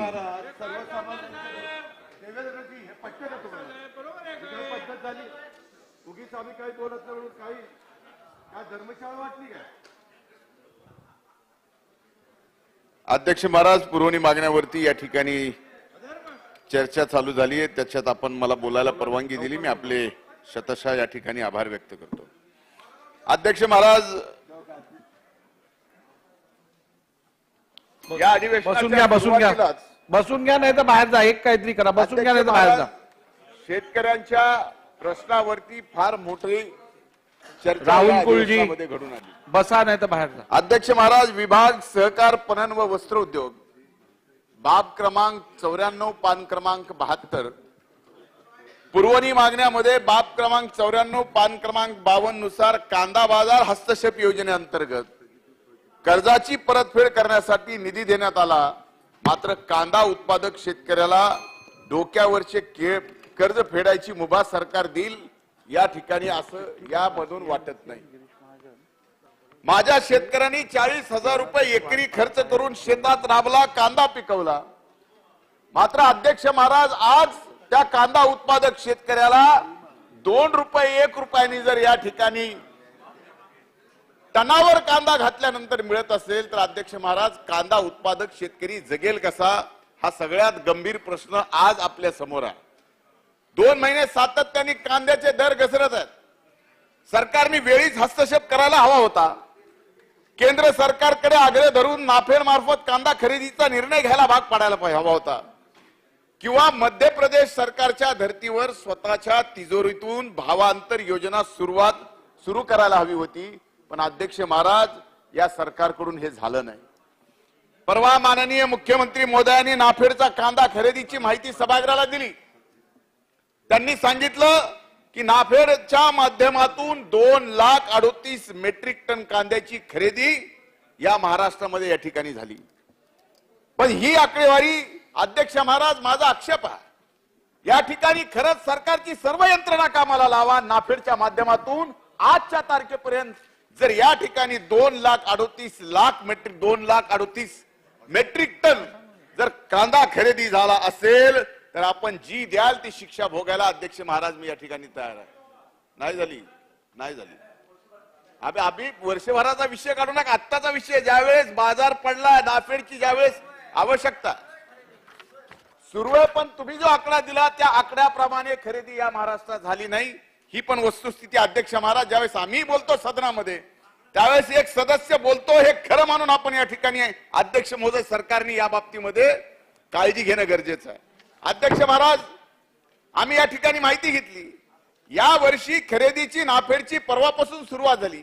आतापर्यंत 168 शेतकऱ्याकडून फक्त 637 मेट्रिक टन कांदा खरेदी नाफेडने केली आहे. त्याचा अधिकृत ट्विटर हँडल म्हणजे माझं नाही, महाराष्ट्र सरकारचं नाही, पणनचं नाही, नाफेडनी अधिकृत ट्विट केलंय की आम्ही फक्त 637 मेट्रिक टन कांदा खरेदी नाफेडनी या ठिकाणी केलेला आहे. त्याचा पुरावा आपल्याला अध्यक्ष महोदय पाहिजे असेल तर ते सुद्धा या ठिकाणी देता येईल. केंद्र शासन किंमत स्थिरीकरण फंड PSFचा अंतर्गत नाफेडद्वारे झालेल्या 2.38 लाख टन कांदा खरेदी ही रबी म्हणजे उन्हाळा 2022 मधली आहे. अध्यक्ष महाराज, ही 2023 ची खरेदी नाही. हे जबाबदारीपूर्वक या सदनामध्ये माननीय आपल्या माध्यमातून मुख्यमंत्री, उपमुख्यमंत्र्यांना, पणन मंत्र्यांना मी माहिती देतोय. केंद्र शासनाच्या सध्या लेट खरीप म्हणजे रांगडा कांद्याचा सीझन सुरू आहे. जर जानेवारी आणि फेब्रुवारी महिन्यात नाफेडने कांदा खरेदी केला असे सरकारचे म्हणणे असेल तर नेमकी किती कांदा खरेदी केली, त्याचे आकारमान किती आहे आणि राज्याची एकूण आवक किती होती, यापैकी किती टक्के कांदा खरेदी केला, याचं उत्तरही पुरवणी मागण्याच्या उत्तरामध्ये माननीय मंत्र्याकडून या ठिकाणी या सदनाला पाहिजे. नाफेडने 26 फेब्रुवारीला ट्विट केलं, त्यानुसार 200 टन लाल कांदा नाशिक विभागातून खरेदी केला. बाजारभाव स्थिर करण्याच्या उद्देशाने पुढे खरेदी वाढवली जाईल असे नाफेडने म्हटले. केवळ महाराष्ट्रात सर्व बाजार समित्या मिळून दैनंदिन लाल कांद्याची आवक किमान 20,000 टनाच्या पुढे आहे. 200 टन खरेदी केल्याने काय फरक पडणार आहे हे सरकारने या ठिकाणी सदनाला सांगावं, महाराष्ट्राच्या कांदा उत्पादक शेतकऱ्यांना सांगावं. आम्हाला एवढंच सांगायचं आहे की कांदा उत्पादक अडचणीत आला त्यावेळी हे सरकार झोपलं होतं का? नाफेड करून खरेदीसाठी सरकारने प्रयत्न केले नाहीत किंवा भावांतर योजना सुरू करून उत्पादकांना दिलासा दिला नाही. हे अध्यक्ष महाराज सरकारचं फेल्युअर नाही का? हे सुद्धा या ठिकाणी जबाबदार सदस्य म्हणून या सदनाचा मी आपल्या माध्यमातून सरकारला विचार घेतो. ज्यावेळी कांदा प्रश्न पेटला त्यावेळी देखाव्यासाठी 100-200 टन कांदा खरेदी केल्याचं फक्त दाखवलं. यापूर्वी लागू केलेला कांदा निर्यात प्रोत्साहन योजना सुरू करण्यासाठी सरकारने केंद्राकडे कोणताही पाठपुरावा केला नाही. या पद्धतीने जर तुम्ही शेतकऱ्यांना वागत असता, सांगत असता, माननीय मुख्यमंत्र्यांनी आताच राज्यपालाच्या अभिभाषणावरती आपलं मत मांडत असताना मोठ्या मनानं की राज्याच्या सामान्य माणसाचं सरकार आहे, तर ह्या सामान्य माणसाच्या राज्य सरकारच्या आत्ताच्या व्याख्येमध्ये शेतकरी बसत नाही, कांदा उत्पादक शेतकरी बसत नाही. हा सामान्य नाही आहे. अध्यक्ष महाराज, आज कांदा उत्पादक शेतकरी आत्महत्या करायच्या मार्गावर आहे आणि हे सरकार 8 महिन्यानंतर आल्यानंतर किती शेतकऱ्यांच्या आत्महत्या झाल्या याचा हिशोब या ठिकाणी वेगवेगळ्या पद्धतीने येईल.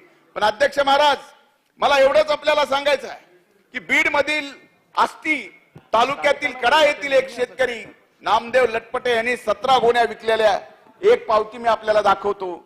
अध्यक्ष महाराज, या ठिकाणी 1 रुपया मिळत असेल त्या 17 टनाला तर त्या शेतकऱ्यांनी काय करावं? अध्यक्ष महाराज, ही या ठिकाणी त्याची पावती आहे, ती आपल्याला मी पाठवतो.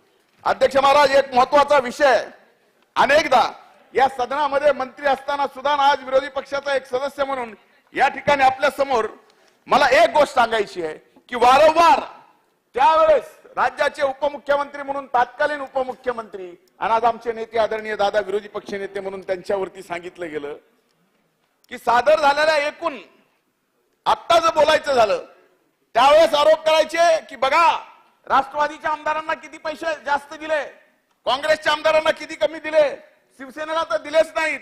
पण अध्यक्ष महाराज, आज डिपार्टमेंटला अध्यक्ष महाराज, सादर झालेल्या एकूण 6,383 कोटीच्या पुरवणी मागण्यापैकी फक्त आणि फक्त माननीय उपमुख्यमंत्री देवेंद्र फडणवीस साहेबांच्याकडे जे विभाग आहेत त्या विभागाला 5,587 कोटी रुपयाचा म्हणजे एकूण पुरवणी मागण्याच्या 87% हा एवढा निधी हा फक्त माननीय उपमुख्यमंत्र्याकडे असणाऱ्या विभागाकडे गेला आणि माननीय मुख्यमंत्र्यांकडे जे विभाग आहेत त्यांच्याकडे मात्र फक्त 776 कोटीचाच 13% निधी या ठिकाणी आला. आता आपण समजून घ्या की कसं चाललंय. आज जरी अलबेल वाटत असलं तरी चांगला अनुभव बच्चू भाऊ यायलाय का नाही आपल्याला. ह्या सगळ्या गोष्टीत असे हळूहळू अनुभव येत राहतील. अध्यक्ष महाराज, मुख्यमंत्री महोदयांनी या ठिकाणी 40 आमदारांनी महाविकास आघाडीतून बाहेर पडून देवेंद्र फडणवीस साहेबांना या ठिकाणी भाजपला पाठिंबा दिला आणि माननीय शिंदे साहेब सरकार या ठिकाणी 8-9 महिन्यापूर्वी स्थापन झालं. नवं सरकार स्थापन असताना त्यावेळेसच्या तत्कालीन अर्थमंत्र्यावरती जे आरोप झाले ते मी आपल्याला सांगितले अध्यक्ष महाराज. पण एक निश्चित आहे की आज जरी ह्यांना हे सगळ्या गोष्टी चांगल्या वाटत असल्या तरी येणाऱ्या काळात आणि तुमच्या अवघड जाग्यावरचं जे भाजपच्या चिन्हावर आलेले इथं प्रताप आरसट साहेब बसलेत, तुम्हाला तुमचं दुखणं असं झालंय ना दाखवता यायले ना सांगता यायले. तुम्ही किती खुश आहेत नामदेव पायरी मला माहिती आहे, शेजारीत माझ्या जवळ औषधाच्या मला माहिती आपण किती खुश आहेत आणि तुम्ही मनातून किती रडताय हे पण मला माहिती आहे. कारण तुमच्या मनात घुसलेलो मी, तुमच्या मनातलं पाणी मला माहिती आहे. तुमच्याही माहिती आहे नामदेव पायरी आणि तुमच्या विठ्ठलाच्या सुद्धा मनात किती रडते हे पण मला माहिती आहे. ते बोलायला लावू नका. म्हणून अध्यक्ष महाराज, माझं या ठिकाणी आपल्याला सांगणं आहे. आता बसा बसा, मी रोजच नाव घेतो जप घेईल. अध्यक्ष महाराज, उच्च व तंत्र शिक्षण नंतर बोला तुम्ही नंतर. अध्यक्ष महाराज, एकच फक्त यादी वाचून दाखवतो या सदनात. गृह विभागाला जे माननीय उपमुख्यमंत्र्याकडे या ठिकाणी जवळजवळ 2,269 कोटी, महसूल व वन विभागाला 6, वित्त विभागाला 95, सार्वजनिक बांधकाम 1,071, जलसंधारणला 15, विधी व न्यायाला 2, ऊर्जा विभागाला 4.53, कामगाराला 3, ग्रामविकासला 2,214 कोटी. असे जर आकडे पाहिले तर कौशल्य विकासला सुद्धा 598 कोटी आणि सहकारला 1,384, असे 5,587 कोटी रुपये. म्हणजे याच्यातले 87% फक्त भारतीय जनता पार्टीकडे असणाऱ्या विभागाकडे आहेत. म्हणजे आनंदी आनंद आहे. अध्यक्ष महाराज, उच्च व तंत्र शिक्षण बाब क्रमांक 103, पान क्रमांक 78-79. अध्यक्ष महाराज, पुरवणी मागण्यातील उच्च व तंत्र शिक्षण विभागाच्या चर्चेच्या निमित्तानं मला एक महत्वाचा विषय आपल्या माध्यमातून माननीय मंत्री महोदयाच्या आणि सरकारच्या लक्षात आणून द्यायचा आहे. कोणी यावं आणि या ठिकाणी टपली मारून जावं अशी विद्यार्थ्यांची गत झाली. एकीकडे वाटतं चाललेलं भरमसाठ फी, खाजगी विद्यापीठाचा सुळसुळाट आणि वेळेवर न मिळणाऱ्या विद्यार्थ्यांच्या शिष्यवृत्त्या, वसतिगृहासाठी विद्यार्थ्यांची मारामार, एकूणच म्हणजे भीक नको पण कुत्रावर अशी परिस्थिती आज महाराष्ट्रातल्या विद्यार्थ्यांच्या समोर आहे. अध्यक्ष महाराज, त्यात सध्या परीक्षेचा काळ सुरू झालाय. विद्यार्थी आपापल्या परीक्षेच्या वेळपत्रानुसार प्रॅक्टिकल पेपर, ओरल, असाइनमेंट या कामकाजात गर्क आहे. अशा वेळी काही विभागातील कर्मचाऱ्यांनी संप केलाय. अध्यक्ष महाराज, तो संप मागे घेतला पण त्या संपाच्या परिणाम नक्कीच या महाराष्ट्रातल्या असंख्य विद्यार्थ्याच्या मानसिकतेवरती त्या काळामध्ये झाला. याला जिम्मेदार कोण आहे? त्यांच्या मागण्या व आंदोलन याबाबत आम्हाला काही हरकत नाही अध्यक्ष महाराज, पण संवैधानिक लढा आहे. प्रत्येकाला हक्क व अधिकार आहे. परीक्षेच्या काळात काम बंद आंदोलन केल्याने जे विद्यार्थ्यांचं मोठं नुकसान झालंय त्याला सुद्धा हे सरकार जबाबदार आहे. याचंही उत्तर मला अपेक्षित आहे अध्यक्ष महाराज. अध्यक्ष महाराज, ग्राम विकास बाब क्रमांक 69, पान क्रमांक 52, पुरवणी मागण्याच्या मध्ये बाब क्रमांक 69-52 नुसार श्री संत सेवालाल महाराज यांचे तीर्थक्षेत्र पोहरादेवी येथील तीर्थक्षेत्र विकास आराखड्यासाठी निधीची तरतूद करण्यात आली आहे. अध्यक्ष महाराज, अहमदनगर जिल्ह्यातील संत भगवान बाबा यांच्या वास्तव्याने पुनीत झालेले श्री क्षेत्र भगवानगड हे महाराष्ट्रातील कष्टकरी आणि ऊसतोड कामगारांच्या असंख्य लाखो भाविकांचे तीर्थक्षेत्र आहे. त्याचबरोबर बीड जिल्ह्यातलं आष्टी तालुक्यातलं श्री क्षेत्र गहिनीनाथगड इथे नुकतेच माननीय उपमुख्यमंत्री जाऊन स्वतः आले. त्या ठिकाणी त्यांनी शब्दही दिलाय की सबंध गहिनीनाथ गडाच्या विकासाची जबाबदारी या सरकारने घेतली आहे. त्या ठिकाणी त्याचबरोबर श्री क्षेत्र नगद नारायणगड या तिन्ही तीर्थक्षेत्र विकासाच्या आराखड्याच्या प्रत्येकी 25 कोटी रुपयाचा निधी उपलब्ध करून द्यावा अशी विनंती करतो. अध्यक्ष महाराज, तत्कालीन अर्थमंत्र्यांनी आणि उपमुख्यमंत्र्यांनी अशी तरतूद केलेली होती, ती या ठिकाणी या पुरवणी मागण्यामध्येच पूर्ण व्हायला पाहिजे होती, पण ती झाली नाही. अध्यक्ष महाराज, ती व्हावी ही माझी विनंती आहे. प्रधानमंत्री ग्राम सडक योजना व मुख्यमंत्री ग्राम सडक योजनेतून बीड जिल्ह्यातील सुमारे 518 किलोमीटर रस्त्याची कामे हे उदाहरण म्हणून एक जिल्हा सांगतो. अध्यक्ष महाराज, या चालू असताना 29 आमदार लागतात, कोरम नाहीये. हा काय बोलू द्या, सत्ताधारी पक्षाचं काम नाही का कोरम ठेवणं? पुरवणी मागण्याला येते. ही कुठली पद्धत झाली? पुरवणी मागण्या जर नामंजूर झाल्या सरकार पडू शकतं. आहे ना, आत पाहिजे. अध्यक्ष महाराज, गणपतराव आत लागतात, आत.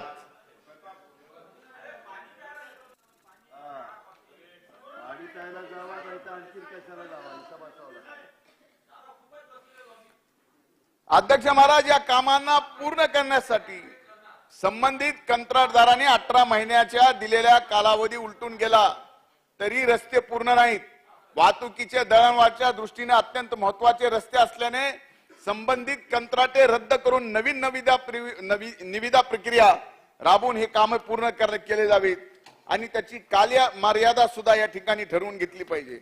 अध्यक्ष महाराज, ग्रामीण रस्त्याच्या संदर्भात जे पीएमजीएसवाय आणि सीएमजीएसवाय ची या ठिकाणी मी एक जिल्ह्याचं उदाहरण दिलं. अध्यक्ष महाराज, ते उदाहरण संबंध राज्याला लागू होतंय, कारण प्रत्येक जिल्ह्याची परिस्थिती अशीच आहे.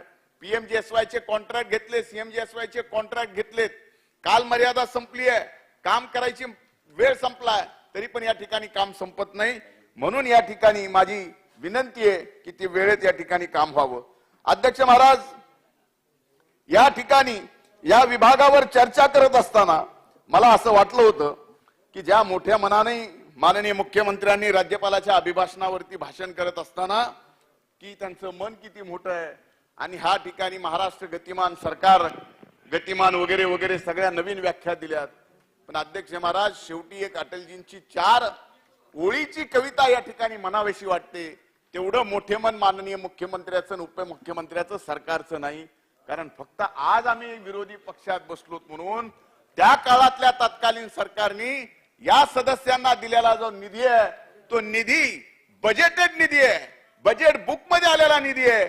त्याला सुद्धा जर हे सरकार या ठिकाणी पैसे देत नसेल तर अध्यक्ष महाराज, हा प्रेसिडेन्स येणाऱ्या काळात एवढा भयंकर पडेल की कुठल्याही विरोधी सदस्य बोलतोय त्याच्या, अरे ग्रामीण विकासावर बोलतोय, डॉक्टर साहेब 25-15 बोलतोय, बोलू द्या.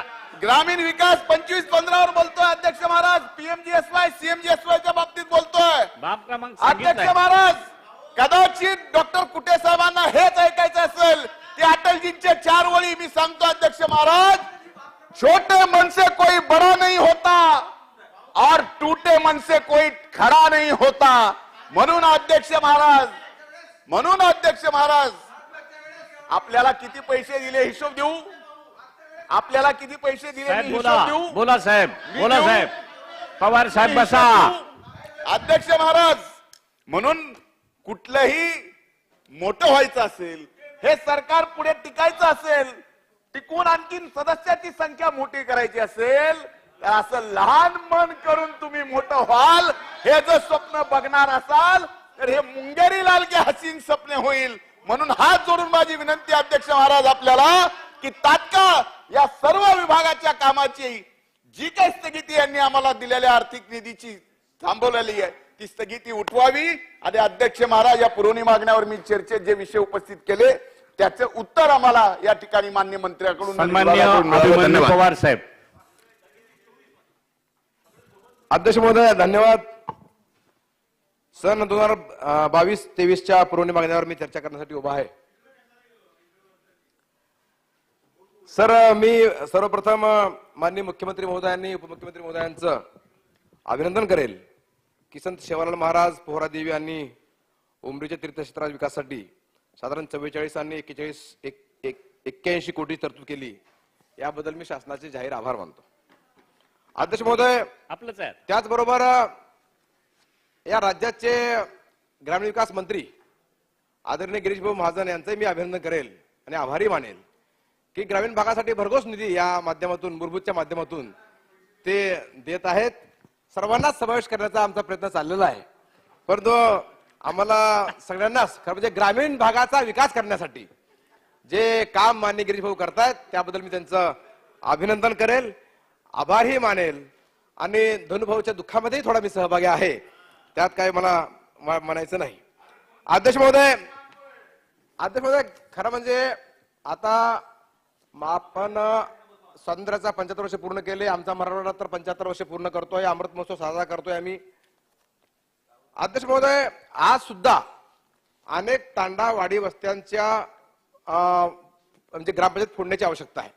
मोठ्या ग्रामपंचायतीकडून नेहमीच आम्हा आमदार लोकांना सगळ्यांना तक्रारी येतात की ग्रुप ग्रामपंचायतमध्ये छोट्या गावावर अन्याय होतो आहे.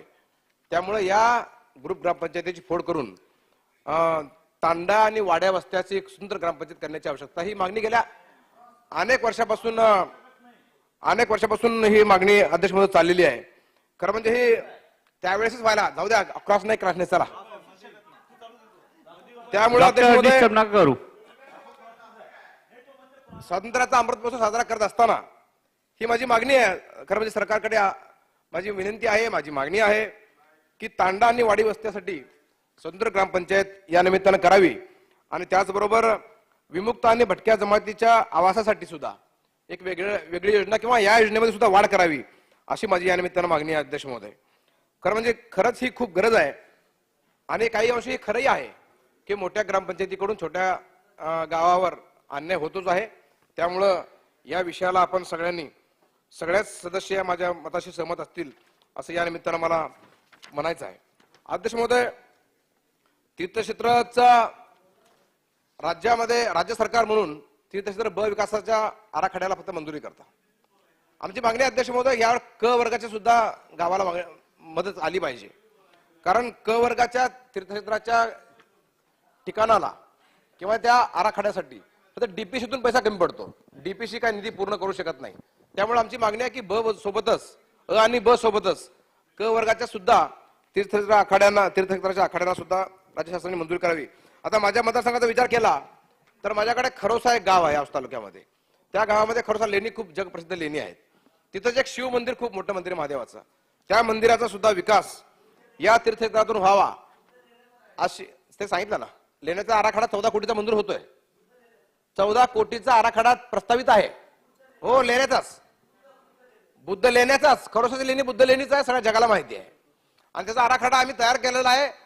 14 कोटीचा आराखडा तयार होतोय तो पाईपलाईनमध्ये. पण हे मंदिर त्यातून थोडा ऍड करण्याची आवश्यकता आहे. मंदिराचा सुद्धा विकास या निमित्तानं व्हायला पाहिजे. अध्यक्ष महोदय, माझ्या मतदारसंघामध्ये निलंगा देवी हल्लाळी एक गाव आहे. त्या गावामध्ये पुरातन मंदिर देवीचं आहे. त्याही मंदिराचा विकास या निमित्तानं व्हायला पाहिजे. कारण क वर्ग याच्यामध्ये आहेत म्हणून ते मागे पडलेले आहेत. त्यामुळे क वर्गाचा सुद्धा या देवस्थानाचा विकास या निमित्तानं व्हावा अशी माझी सरकारकडे विनंती आणि मागणी आहे. त्याचबरोबर देवताळा म्हणून माझ्या मतदारसंघातलं गाव आहे औसा तालुक्यातलं. त्याही गावाचा मागेही विषय मी हा काढला होता. त्याही गावात मोठं पुरातन मंदिर आहे. तुळजापूरची आई कुलस्वामी तुळजाभवानीची बहीण या देवीला समजलं जातं म्हणून याही विकासाचा याही मंदिराचा विकास आराखडाला मंजुरी राज्य शासनाने द्यावी अशी माझी विनंती आहे. तिचं जुनं दत्त मंदिर पण जुनं आहे, खूप जुनं दत्त मंदिर आहे. त्याचाही विकास या निमित्तानं व्हायला पाहिजे. अध्यक्षमध्ये माझ्या यापूर्वीच्याही भाषणामध्ये म्हणजे महाविकास आघाडी सरकार असताना सुद्धा मी या विषयात बोललेलो आहे. अध्यक्ष महोदय, आमच्याकडे गोपाळपूर म्हणून एक मोठं तीर्थक्षेत्र विकास आराखडा त्याचा प्रस्तावित आहे. आमच्याकडे प्रति पंढरपूर समजलं जातं औशाच्या गोपाळपूरला. त्यामुळे त्याचा विकास आराखडा प्रलंबित आहे. त्या विकास आराखड्याला तात्काळ मान्यता या निमित्ताने द्यावी. त्याचबरोबर अध्यक्ष महोदय अशी आख्यायिका आहे, किल्लारीचं जे निळकंठेश्वर मंदिर आहे हे मंदिर प्रभू रामचंद्रांनी बांधलेलं अशी त्याची आख्यायिका आहे. आणि त्या मंदिराचा सुद्धा विकास आराखड्यासाठी काही टेक्निकल अडचणी या निमित्ताने येत आहेत. ते ग्रामविकास खात्याच्या अंतर्गत आहे. त्याही विषयामध्ये सरकारने आम्हाला मदत करावी आणि हा विकास आराखडा, दोन्ही विकास आराखडे म्हणजे निळकंठेश्वराचा आणि गोपाळपूरचा, प्रत्येक पंढरपूर ज्याला आपण म्हणतो, हे दोन्ही आराखडे या निमित्तानं मंजूर करावे ही मागणी या निमित्तानं अध्यक्ष महोदय आहे. बाब क्रमांक 70 पेज क्रमांक 3 मागणी क्रमांक L5 या विषयामध्ये अध्यक्ष महोदय मला म्हणायचं आहे, मागेही मी मान्य अजितदादाकडे पत्रव्यवहार केला, आताही मी म्हणतोय, आणि सगळ्याच आमदारांचं, ग्रामीण आमदारांचं हे मागणी आहे. अध्यक्ष महोदय, आपल्याकडे लाईटचा तुटवडा आहे हे वास्तव आहे. असं असताना ग्रामीण भागामध्ये आज सुद्धा पद्धती चालू आहे. तुम्ही कुठल्याही गावात जा, दिवसा आज लाईट चालू आहे. किती राष्ट्रीय संपत्तीचं नुकसान होतं अध्यक्ष महोदय, याचा विचार आपण केला पाहिजे. आणि मी वारंवार मागणी करतोय, डीपीसी मागणी केली आहे, सरकारकडे मागच्या मागणी केली, आता ह्या सरकारकडे माझी मागणी आहे की यामध्ये स्वतंत्र तारा आणि लाईन बसवण्याची आवश्यकता आहे, त्यात स्विच करण्याची आवश्यकता आहे. अनेक ग्रामपंचायती लाईट बंद करतच नाहीत, त्यामुळे स्विच करणे, त्याला कोणाला जबाबदार धरण्याची आवश्यकता आहे. त्यांचं म्हणणं आहे की त्याला लाईन वेगळी, स्वतंत्र लाईन पाहिजे, तारा पाहिजे. ते तारा सुद्धा ओढून जे काय टेक्निकल विषय असतील ते तुमच्या स्तरावर तुम्ही बघा. पण हे राष्ट्रीय संपत्तीचं नुकसान होत आहे अध्यक्ष महोदय सगळ्या ग्रामीण भागामध्ये आणि नगरपंचायतमध्ये, काही नगरपालिकामध्ये सुद्धा दिवसा पद्धती चालू आहेत. मोठे मोठे हायमॅक्स सारखे मोठे मोठे लाईट चालू आहेत. यावरही विचार या निमित्तानं अध्यक्ष महोदय व्हायला पाहिजे. अध्यक्ष महोदय, मागच्या सरकारमध्ये माननीय बबनराव लोणीकर साहेब मंत्री असताना त्यांनी आमचे जी ग्रामीण पाणी पुरवठा योजना आहे किल्लारीची 30 खेडी याला मान्यता दिली.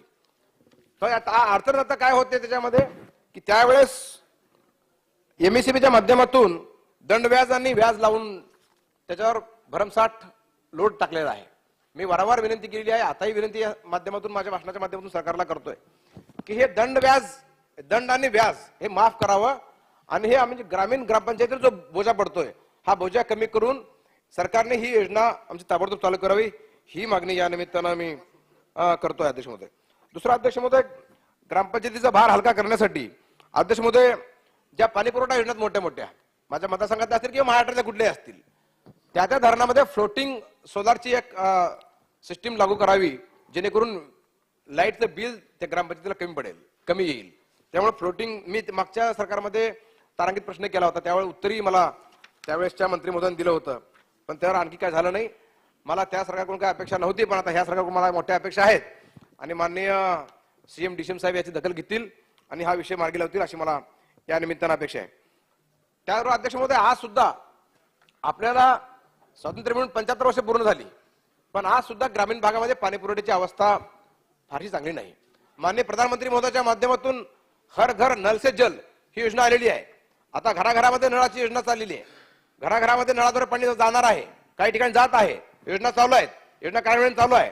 अध्यक्षमध्ये माझी विनंती या निमित्तानं सरकारला आहे की सगळ्या गावांना पाणी पुरवठ्यासाठी स्वतंत्र डीपी पाहिजे. आज कोण्याही गावाला डीपी स्वतंत्र नाही. त्यामुळे होतंय काय की ज्यावेळेस बिल भरलं नाही गेलं शेतकऱ्याकडून, ज्या ज्या डीपीवर एजी कनेक्शन आहेत त्यांनी बिल नाही भरलं की डीपी कट होतो. डीपी कट झालं की त्या गावातल्या आमच्या महिला मंडळींना, आमच्या माता भगिनींना रस्त्यावर घागर घेऊन फिरावं लागतं. आमच्या महिला काय माता भगिनी काय एकट्या फिरत नाहीत, लहान लहान लेकर, शाळेत जाणाऱ्या लेकरांना सायकल देतात, सायकलवर 2 घागरी लावतात प्लास्टिकच्या आणि त्यालाही पाण्याला पाठवतात. त्यामुळं शाळेत जायच्या वयामध्ये लेकरांना पाणी भरावं लागतं, रस्त्यावर फिरावं लागतं पाण्यासाठी. आणि ही दुरावस्था थांबवण्यासाठी सगळ्या गावांना सरकारच्या माध्यमातून असेल किंवा आमदार निधीच्या माध्यमातून असेल, आम्ही तर प्रयत्न करतोच आहे, पण शेवटी आमदार निधी कमी पडतो. आता आम्ही मागणी करतो आणखी वाढवायची. अध्यक्ष महोदय, यासाठी सरकारच्या माध्यमातून मोठ्या प्रमाणावर स्वतंत्र डीपी त्या गावांना देण्याची आवश्यकता आहे आणि ती द्यावी अशी माझी या निमित्तानं मागणी आहे. अध्यक्ष महोदय, सहकार आणि पणनच्या विषयामध्ये बाब क्रमांक 96 मागणी क्रमांक 2 या विषयामध्ये अध्यक्ष महोदय बोलायचं आहे. अध्यक्ष महोदय, मी सर्वप्रथम सरकारचं अभिनंदन करेल की जो कारखाना माझ्या मतदारसंघाचा किल्लारी शेतकरी साखर कारखाना जो गेल्या अनेक वर्षापासून बंद होता, या सरकारच्या माध्यमातून सरकार आल्याबरोबर पहिलं काम सरकारने त्या ठिकाणी 2 उत्तम अधिकारी आम्हाला दिले आणि आज कारखाना तो चालू होतोय. त्या कारखान्यातून साखर बाहेर पडली. अध्यक्ष महोदय, या निमित्तानं मला सांगायला अभिमान वाटेल, आनंद वाटेल.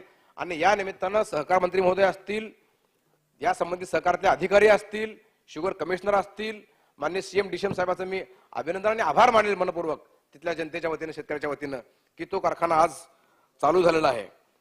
त्याचबरोबर अध्यक्ष महोदय, कर्जमाफीचा जो अनुदान प्रस्थानपर अनुदान दिलं गेलं त्याबद्दल मागच्या सरकारमध्ये घोषणा झाल्या, 2-3 वेळेस घोषणा झाल्या, पण दिलं काय नाही. पण आमचं सरकार आल्याबरोबर आम्ही प्रस्थानपर अनुदान दिलेलं आहे. या निमित्तानं मी सहकार मंत्र्याचं मी या निमित्तानं अभिनंदन करेल की शेतकऱ्यांना जे प्रस्थानपर अनुदान दिलं गेलं त्याबद्दल तमाम शेतकरी वर्ग आमच्याकडे खुश आहे आणि त्याबद्दल सरकारचं मी अभिनंदन करेल. अध्यक्ष महोदय, मागच्या सरकारमध्ये म्हणजे आमच्या काळामध्ये 14 ते 19च्या काळामध्ये अटल अर्थसहाय्य योजनेअंतर्गत काही संस्थांचं रजिस्ट्रेशन झालेलं आहे. साधारण 883 म्हणजे 900 संस्थांचं त्यावेळेस रजिस्ट्रेशन झालेलं आहे. पण त्या संस्था अध्यक्ष महोदय आणखीन त्यांना आर्थिक सहाय्याची आवश्यकता आहे. त्यामुळं मागच्या काळामध्ये म्हणजे अगदीच महिन्याखाली माननीय सहकार मंत्री महोदयांनी घोषणा केली आहे, पण अद्याप ही त्या कारवाई झाली नाही. ती कारवाई व्हावी आणि या सगळ्या संस्थांना आर्थिक पाठबळ मिळावा अशी माझी अपेक्षा आहे.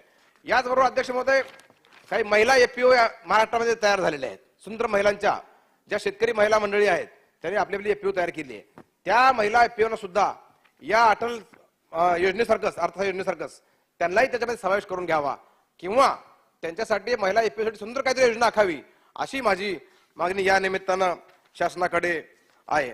अध्यक्ष महोदय, उच्च तंत्र शिक्षण बाब क्रमांक 103 मध्ये बोलत असताना अध्यक्ष महोदय, महाराष्ट्र राज्यामध्ये ग्रंथपाल महासंघाचे एक आम्हाला निवेदन आलेलं आहे आणि त्याचबरोबर अनेक वरिष्ठ महाविद्यालयामध्ये आज सुद्धा म्हणजे शारीरिक शिक्षण नाही आणि ग्रंथपाल टीचर पण नाहीये.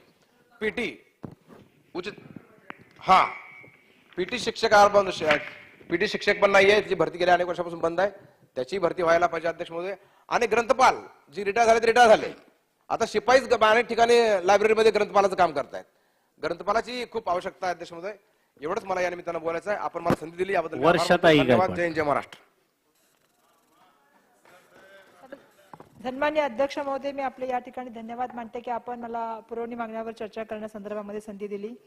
मी उच्च व तंत्र शिक्षण विभागाच्या बाब क्रमांक 101, 102, 103 वरती बोलू इच्छिते. सन्माननीय अध्यक्ष महोदय, महत्वाच्या विषयासंदर्भामध्ये आपल्याशी बोलत असताना सन्माननीय अध्यक्ष महोदय, मला मुंबईमधल्या IIT इन्स्टिट्यूटच्या बाबतीमध्ये थोडं बोलायचे.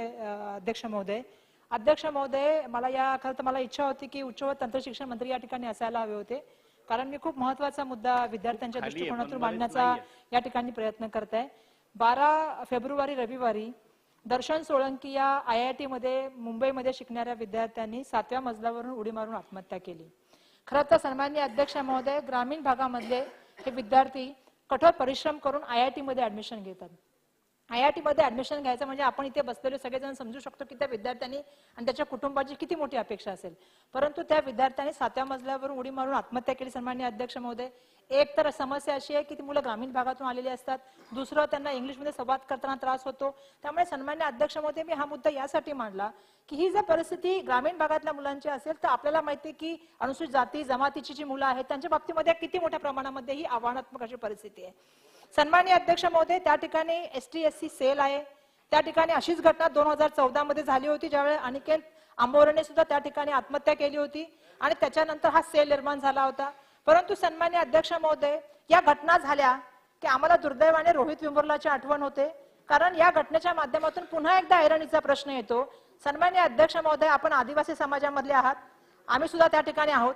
आपण एका परिस्थितीवर मात करून पहिली पिढी आता आपली कुठे शिकायला लागलेली आणि अशा वेळेला ह्या घटनेच्या माध्यमातून आपणच नाही तर माननीय सर्वोच्च न्यायालयाने सुद्धा याची दखल घेतली आणि माननीय सर्वोच्च न्यायालयाचे CJ म्हणजे चीफ जस्टिस यांनी त्या ठिकाणी संवेदना व्यक्त केली की माझं मन हेलावलं, कारण 1 महिन्यापूर्वी अशीच घटना ओडिसामध्ये झाली. नॅशनल स्कूल ऑफ लॉच्या मधला एका आदिवासी मुलाने आत्महत्या केली. इन्स्टिट्यूटमध्ये मुलांनी आत्महत्या करणं हा खूप मोठा महत्वाचा पूर्ण विषय आहे आणि म्हणून मला या ठिकाणी आपल्याला सांगायचं आहे की उच्च तंत्र शिक्षण मंत्री महोदयांना की अशा तऱ्हेने ही तरुण पिढी जी भविष्य आपल्या देशाचं उद्याचं आपलं संपत्ती आहे ती अशा तऱ्हेने जर निस्तानाभूत होत असेल तर माझी पहिली इच्छा आहे की भले संस्था सांगते पण संस्था कुठेतरी कमी पडलेली आहे. संस्थेने त्या माध्यमातून तिथल्या विद्यार्थ्यांनी तक्रारी केलेल्या आहेत की आमच्या संस्थेमध्ये कुठे ना कुठे जातीवाद केला जातो, कुठे ना कुठे कमीपणा दाखवण्याचा त्या ठिकाणी प्रयत्न केला जातो. त्यामुळे आपल्या माध्यमातून माझी विनंती आहे की या प्रकरणाची सखोल चौकशी व्हावी, त्या विद्यार्थ्याला न्याय मिळावा आणि भविष्यात अशा कोणत्या विद्यार्थ्यांनी घटना घडू नयेत यासाठी आपल्या माध्यमातून प्रयत्न व्हावे असं सन्माननीय अध्यक्ष महोदय मी या ठिकाणी नम्रपणे नमूद करू इच्छिते. दुसरा महत्वपूर्ण मुद्दा जो मी सन्माननीय अध्यक्ष महोदय आपल्या समोर मांडणार आहे तो म्हणजे उच्च शिक्षण आणि तंत्र शिक्षण म्हणजे आता खूप महाग झालंय, अनअफोर्डेबल झालेलं आहे. अशा वेळेला गरीब कुटुंबातली मुलं जी येतात ती शिक्षण कसे घेऊ शकते सन्माननीय अध्यक्ष महोदय? आणि त्यामुळे या मुलांच्या बाबतीमध्ये कधीतरी विचार केला गेला पाहिजे की यांच्या शिक्षणासाठी आपण काय व्यवस्थापन केलं पाहिजे. मोठ्या प्रमाणामध्ये प्रायव्हेट ठिकाणी असलेल्या ट्युशन फी असतील किंवा त्याच्याशी रिलेटेड काही बाकीचे खर्च असतील, या संदर्भामध्ये कधीतरी आपण फी रेग्युलेटरी ऍक्ट तयार केला, आपण फीच्या संदर्भामध्ये शिक्षण शुल्क समितीकडे जातो, त्या ठिकाणी प्रत्येक 2 वर्षांनी त्याचं नियंत्रण बघितलं जातं आणि त्याच्यानंतर त्याला वाढ दिली जाते. परंतु हा विद्यार्थी ती फी भरू शकतो का याच्यावर पण एकदा संशोधन केलं गेलं पाहिजे. नाहीतर त्या विद्यार्थ्याच्या हितासाठी काही टॅक्सेस मध्ये रिलॅक्सेशन करता येऊ शकतं का, किंवा त्या मुलाला सहजपणे लोन करता येतं का? कारण टेक्निकलला तरी मिळतं पण हायर एज्युकेशनला मुलांना त्या ठिकाणी लोन मिळण्याची सुविधा नाहीये. ज्या तऱ्हेने आपण शेतकऱ्यांच्या दृष्टिकोनातून विचार करतो की सहज सोप्या पद्धतीने बँकेच्या माध्यमातून त्यांना कर्ज मिळावं, त्याच तऱ्हेने सन्माननीय अध्यक्ष महोदय या मुलांच्या दृष्टिकोनातून सुद्धा विचारावा अशी माझी सन्माननीय अध्यक्ष महोदय मी या ठिकाणी दुसरी विनंती करते. अध्यक्ष महोदय, जसं आपल्याला माहिती की अनुसूचित जाती आणि जमातीच्या विद्यार्थ्यांना 100% अनुदानाची प्रतिपूर्ती केली जाते, त्याच तऱ्हेने ओबीसीच्या बाबतीमध्ये 50% केली जाते, 10% जे एसबीसीचे विद्यार्थी त्यांना मदत केली जाते. येणाऱ्या काळामध्ये आमची इच्छा आहे की जे विद्यार्थी मायनॉरिटी मधून आलेले आहेत त्यांना सुद्धा मदत केली गेली पाहिजे. आपल्याला माहिती आहे की शिक्षणाची दारं अशी आहेत जी उघडी झाली तर मोठ्या प्रमाणामध्ये समाजामध्ये क्रांती होऊ शकते आणि समाजाची एक पिढी, कारण मला माहिती आहे की भारतरत्न डॉक्टर बाबासाहेब आंबेडकरांनी सांगितलेलं एक वेळ आम्हाला घर बांधून देऊ नका, आमच्या मुलाला शिकवा, त्याचं तो घर स्वतःहून बांधेल. बाबासाहेबांनी सांगितलं होतं 1 रुपया असेल तर 50 पैशाची भाकरी का आणि 50 पैसे मुलांना शिकवण्यासाठी खर्च करा. जर ते भाकरी जगेल आणि जे 50 पैसे आपण शिक्षणाला घालू ते जिंकण्यासाठी जगण्याचा मार्ग दाखवण्यासाठी उपयोगाला येतील. त्यामुळे शिक्षण हा किती महत्वाचा विषय आणि त्यामुळे हे जे विद्यार्थी अल्पसंख्याक विद्यार्थी आहेत त्यांना सुद्धा, मुलींना सुद्धा, स्पेसिफिकली मला मुलींना पण म्हणायचंय, जर पॅरेंट्स मुलांच्या बाबतीमध्ये इतके असतील तर मुलींच्या बाबतीमध्ये शिक्षणाचं काय व्यवस्थापन असेल हे आपण समजू शकता. त्यामुळे या ठिकाणी मी ही आपल्याला विनंती करते सभागृहाला. दुसरं माझं म्हणणं आहे की सन्माननीय अध्यक्ष महोदय, मुंबई विद्यापीठाच्या अंतर्गत 22 आणि 23ला ज्या परीक्षा होणार होत्या, दुर्दैवाने पदवी आणि पदव्युत्तर विद्यार्थ्यांच्या अभ्यासक्रमाच्या परीक्षा होत्या, परंतु त्या परीक्षा पुन्हा 3 फेब्रुवारीला होणाऱ्या परीक्षा ज्या आहेत त्या स्थगित झाल्या. खूप मोठी नामुष्कीची गोष्ट आहे की परीक्षा डिक्लेअर होतात, मुलं अभ्यास करतात, मानसिकता तयार होते आणि अचानक परीक्षा रद्द होतात. त्यामुळे कुठेतरी याच्यावरती एकदा काम गेलं पाहिजे. कारण सांगितलं गेलं की विद्यापीठाचे कर्मचारी संघटना ज्या आहेत त्यांच्या आंदोलनामुळे ह्या परीक्षा होऊ शकल्या नाहीत. त्यामुळे त्याच्या बाबतीमध्ये सुद्धा सन्माननीय अध्यक्ष महोदय मी सांगू इच्छिते की या संदर्भात आपण बैठक घ्यावी आणि हे प्रश्न सॉल्व्ह करून ह्या मुलांच्या परीक्षा घ्याव्यात. त्याचबरोबर राज्यातील अकृषिक विद्यापीठे व अशासकीय अनुदानित महाविद्यालय शिक्षकेतर कर्मचाऱ्यांच्या प्रलंबित मागण्या या त्वरित पूर्ण कराव्यात, कारण त्यांच्या मागण्याच्या बाबतीमध्ये सातत्याने त्यांची मागणी आहे. सुधारित सेवेअंतर्गत आश्वासित प्रगती योजना, 10, 20, 30 लाभाची योजना, विद्यापीठ आणि महाविद्यालय शिक्षकेतर कर्मचाऱ्यांना लागू करणे, 7व्या वेतन आयोगाच्या फरकाची रक्कम देणे, रिक्त पदे भरणे या संदर्भात आपण काम करावं अशी मी या ठिकाणी माननीय चंद्रकांत पाटील साहेबांना विनंती करू इच्छिते. खरं तर सन्माननीय अध्यक्ष महोदय, बोलणं खूप सोपं आहे की पकोडे तळा आणि पुढे जाऊन शिका, पण खरं जीवनामध्ये नोकरी आणि स्वयंरोजगाराशिवाय पर्याय नाही. आज या देशामध्ये रोजगाराची परिस्थिती काय आहे मी सांगायची गरज नाही.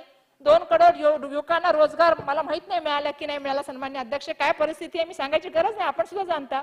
आज बेरोजगारीची संख्या जवळपास 12 करोड जे भारतामध्ये आहेत ते 12 करोड लोक जे आहेत ते बेरोजगार झालेले आहेत आणि सन्माननीय अध्यक्ष महोदय 23 करोड लोक हे दारिद्र्य रेषेच्या खाली आलेले भारतामध्ये. त्यामुळे कुठेतरी आता आपल्याला विचारायला काय करावे, शिक्षण पद्धती बदलली गेली पाहिजे. त्याच्यामध्ये कुठेतरी job oriented, skill oriented, vocational oriented, त्या ठिकाणी सॉफ्ट स्पीकिंग कोर्सेस असे विविध तऱ्हेने ह्या विद्यार्थ्यांना आपल्याला प्रॅक्टिकल नॉलेज कसं देता येईल. खरं तर NAP आली, मला आठवतंय की आमचे सन्मान्य उदय सामंत साहेब त्यावेळी मंत्री होते, मी शिक्षण मंत्री होते. आम्ही NAPच्या बाबतीमध्ये एवढ्या मोठ्या प्रमाणामध्ये चर्चा करत होतो. पुढे त्या NAPचं काय झालं सन्मान्य अध्यक्ष महोदय आम्हाला काहीच माहित नाही. नॅशनल एज्युकेशन पॉलिसीचं त्या ठिकाणी कमिटी बनल्या, मला आठवतं कॅबिनेटमध्ये त्यावेळी मंत्री असताना, पण पुढे त्याचं काय झालं याच्या संदर्भामधलं सन्मान्य अध्यक्ष महोदय आम्हाला काही माहित नाही. त्यामुळे माझी विनंती आहे सन्मान्य अध्यक्ष महोदय की रोजगार बेस एज्युकेशन, स्वयंरोजगार बेस एज्युकेशन आणि स्किल बेस एज्युकेशन आणि त्या ठिकाणी भविष्यामध्ये कसं करता येईल या दृष्टिकोनातून आपण प्रयत्न व्हावा अशी मी या ठिकाणी विनंती करते सन्माननीय अध्यक्ष महोदय.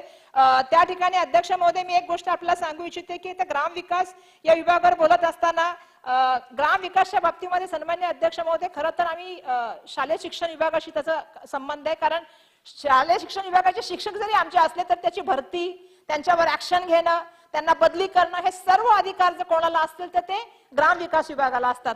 आणि त्यामुळे ग्रामविकास विभागाला माझी विनंती आहे की राज्यभरातील जिल्हा परिषदेच्या तब्बल 13,000 पदांची भरती प्रक्रिया न केल्यामुळे अनेक ठिकाणी आपल्याला माहिती आहे की उमेदवार तर हवालदिल झालेत, पण शाळांना गणित विषय असेल, इंग्लिश विषय असेल, त्या ठिकाणचे सायन्सचे विषय असतील, या ठिकाणचे शिक्षक उपलब्ध करून देऊ शकत नव्हतं. त्यामुळे माझी विनंती आहे की भरती प्रक्रिया ग्रामविकास विभागाच्या माध्यमातून त्या ठिकाणी व्हावी. त्याचबरोबर मुख्याध्यापक असेल किंवा केंद्र प्रमुख असेल, याची भरती सुद्धा त्यांच्या माध्यमातून होणार होती, ती सुद्धा भरती लवकर करण्यात यावी की जेणेकरून त्या ठिकाणी जे तिकडे सर्कलमध्ये होणारं मॉनिटरिंग असेल ते व्यवस्थित पद्धतीने होऊ शकतं.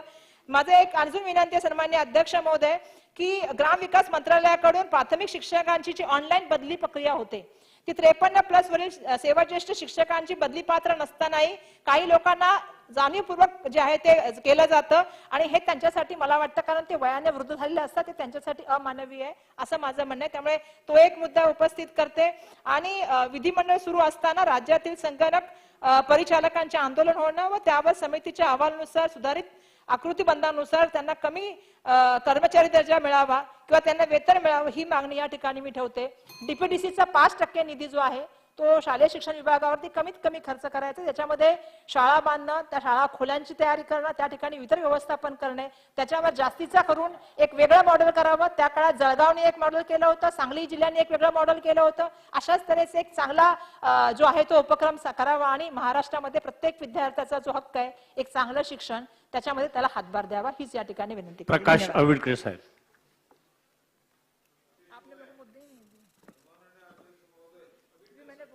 पुरवणी मागण्यांच्या अनुषंगानं अण्णा आंबेडकर साहेब. आवाडे आणि आंबेडकर कन्फ्युजन होते. Yes yes yes. सन्माननीय अध्यक्ष महोदय, पुरवणी मागण्यांच्या निमित्तानं सरकारच्या अभिनंदन करण्यासाठी मी या ठिकाणी उभा आहे. बरेच दिवसांची एखादी गोष्ट मागणी मान्य झाली की निश्चितपणे जो आनंद त्या शेतकऱ्याला होत असतो तोच आनंद एक लोकप्रतिनिधी म्हणून आम्हाला सुद्धा झालेला आहे. गेल्या 2, 3, 4 वर्षांमध्ये सातत्यानं आम्ही सगळीच मंडळी ज्याचा पाठपुरावा करत होतो ती भूविकास बँकेची कर्जमाफी प्रत्यक्षात आली आणि त्याची तरतूद या बजेटमध्ये झाली. सन्माननीय मुख्यमंत्री आणि उपमुख्यमंत्र्यांचं अत्यंत मनापासून अभिनंदन करत असताना सहकार मंत्र्यांचं मी अभिनंदन करेन, कारण बरेच वर्षाचा प्रश्न, सातत्यानं त्याच्यासाठी असणारी धावपळ, शेतकऱ्यांच्या मनामध्ये सातत्यानं त्याच्याविषयी एक असणारी शंका की बाबा पैसे मिळतात की नाही, प्रत्येक वेळेला सरकारच्या एकूण सगळ्या धोरणांमुळे कदाचित आमच्यावर अन्याय होतोय का काय. पण यावेळच्या पुरवणी मागण्यांमध्ये आपण त्याच्याबाबतची तरतूद केली. एका बाजूला शेतकरी आणि दुसऱ्या बाजूला कर्मचारी सगळ्यांच्या दृष्टीनं अतिशय महत्वाची आणि अतिशय आवश्यक अशा पद्धतीची या ठिकाणी जी तरतूद झाली, त्या तरतुदीच्या निमित्तानं या राज्यातल्या अनेक शेतकऱ्यांच्या दृष्टीनं अत्यंत महत्वपूर्ण अशा पद्धतीचा हा निर्णय झालाय. त्या निर्णयाच्या माध्यमातून खूप चांगल्या पद्धतीने शेतकऱ्यांचा सातबारा कोरा होईल आणि कोरा झालेला सातबारा घेऊन ते आता परत आणखीन चांगल्या उमेदीने काम करतील आणि प्रगतीसाठी पुढे जातील. त्याबद्दल निश्चितपणे सरकारचं अभिनंदन. सन्माननीय सहकार मंत्री तो उपस्थित आहेत. माझी आजच्या या पुरवणी मागण्यांच्या निमित्तानं तुमचं अभिनंदन करताना एकच विनंती आहे की या बाबतीतली जे काय 7/12 एकूण नोंद आहे ती एकाच वेळेला आपण एकदा घोषित केली, त्याप्रमाणे जर काय निर्णय घेतला, नाहीतर अलीकडे असं आहे की साहेबांपेक्षा शिपायाचा रुबाब जादा, खालच्या बाजूला तलाठी आणि अमुक तमुक लोक जर काही दिरंगाई करत बसले तर आधीच झालेला उशीर आणखीन व्हायला नको. वन्स फॉर ऑल एकच घोषणा अशी करा की ज्या घोषणेच्या माध्यमातून सगळीकडचे जे 7/12 भूविकास बँकेचे कर्जावरती जे काही 7/12 त्यांचं नाव आहे ते रद्द होईल आणि खऱ्या अर्थाने शेतकऱ्यांच्यासाठी अत्यंत महत्वपूर्ण अशी घोषणा होईल. त्याबरोबरीनं त्या सगळ्या कर्मचाऱ्यांचे सुद्धा जे विषय आहेत आपण तरी घोषणा केली, परंतु त्याच्यामध्ये छोटे मोठे आणखीन काय विषय होते सातत्यानं ती सगळी निवेदनं आपल्याला सुद्धा लोकांनी दिलेत. त्या निवेदनांच्या अनुषंगानं त्यांच्याही सगळ्या कर्मचाऱ्यांचे जे काही प्रश्न आहेत ते सगळेच्या सगळे वन्स फॉर ऑल सोडवण्याच्या दृष्टिकोनातून आपण आदेश द्यावेत आणि खऱ्या अर्थानं पुरवणी मागण्यांमध्ये झालेल्या तरतुदीप्रमाणे योग्य त्या पद्धतीने ते आदेश झाले आणि शेतकऱ्यांना आणि कर्मचाऱ्यांना न्याय मिळाला अशा पद्धतीची भूमिका त्या सगळ्यांच्या मध्ये जी तयार झालेली आहे ती पूर्णत्वास जावी अशा पद्धतीची अपेक्षा सुद्धा सहकार मंत्र्यांच्याकडे या निमित्तानं व्यक्त करतो. दुसऱ्या एका गोष्टीसाठी अभिनंदन करायसाठी मी मुद्दाम आपणा सर्वांच्या समोर उभा आहे, ती म्हणजे शेतकऱ्यांची कर्जमाफी योजना. पहिल्या टप्प्यातली योजना झाली, कोरोना आला आणि कोरोना झाल्यानंतर दुसऱ्या 50,000च्या कर्जमाफीबाबत होतंय का अशी सगळ्यांचीच परिस्थिती होती. मधल्या टप्प्यात परत सरकार बदललं, सरकार बदलल्यानंतर आणखीन सगळ्या मनात लोकांच्या शेतकऱ्यांच्या विशेषतः मनात शंका होती की ह्या सगळ्या गोष्टींमुळे कळत न कळत आमच्यावरती अन्याय होतोय काय. पण आपण सगळ्यांनी घेतलेल्या निर्णयामुळे 50,000च्या कर्जमाफीचे पहिल्या टप्प्यातले पैसे जमा झाले. दुसऱ्या टप्प्यातली यादी सुद्धा तयार झाली आणि त्याची यादी डिक्लेअर झाल्यानंतर त्या पद्धतीचे पैसे आता त्यांच्याकडे जायला लागले. त्यामुळे शेतकऱ्यांच्या मनामध्ये खूप अशा पद्धतीचं समाधानाचं वातावरण आहे. आता या समाधानाच्या वातावरणाबरोबर तात्काळ जे उर्वरित लोकांचे पैसे आहेत ते पैसे सुद्धा द्यावेत आणि भविष्य काळामध्ये अशाच पद्धतीनं लोकांनी प्रामाणिकपणाने पैसे भरावेत यासाठी सरकार आपल्या पाठीमागे आहे अशा पद्धतीचा संदेश जो आहे तो संदेश सुद्धा या कर्जमाफीच्या निमित्त कर्ज प्रोत्साहनात्मक अनुदानाच्या निमित्तानं आपण जो देतोय तो अतिशय महत्वपूर्ण आहे आणि त्यासाठी आपण सातत्यानं धावपळ करावी अशी विनंती करतो. ही विनंती करत असताना सहकार मंत्री महोदय माझी आपल्याला मुख्यमंत्री आणि उपमुख्यमंत्र्यांना सुद्धा एक विनंती आहे की आपण सगळ्यांनी हे निर्णय घेतले आणि निर्णय घेताना पहिल्यांदा 2 वर्षांसाठीचाच एकूण आपला कालावधी निश्चित केला होता. आम्ही सगळ्या मंडळींनी पहिल्या जी काही एकूण ह्या सगळ्या GR मधली दुरुस्ती होती ती आपण सर्वांना सुचवली आणि मग 2 वर्षाच्या ऐवजी आपण 3 वर्षाचा सगळा कालावधी पकडला. हा कालावधी पकडत असताना त्याच एकूण त्याचं जे काय आर्थिक वर्ष आहे ते आपण धरताना 31 मार्च धरले. आता आम्ही सगळे पश्चिम महाराष्ट्रातले लोक आहोत. आमच्याकडे ऊस गेल्याशिवाय लोक पैसेच भरू शकत नाहीत. साधारणतः 30 जून पर्यंत आमच्या बँका क्लिअर होत आहेत. आर्थिक बँकेचं जे काय DCC बँकेचं वर्ष असते ते 30 जून असते आणि मग त्याचा कालावधी गृहीत धरण्यासंदर्भात आम्ही मुख्यमंत्री महोदयांना परत विनंती केली होती. मुख्यमंत्री महोदयांनी मला स्वतःला सहकार आयुक्तांकडे पाठवलं, सहकार सचिवांकडे. त्याबाबतचा अहवाल तयार झालाय.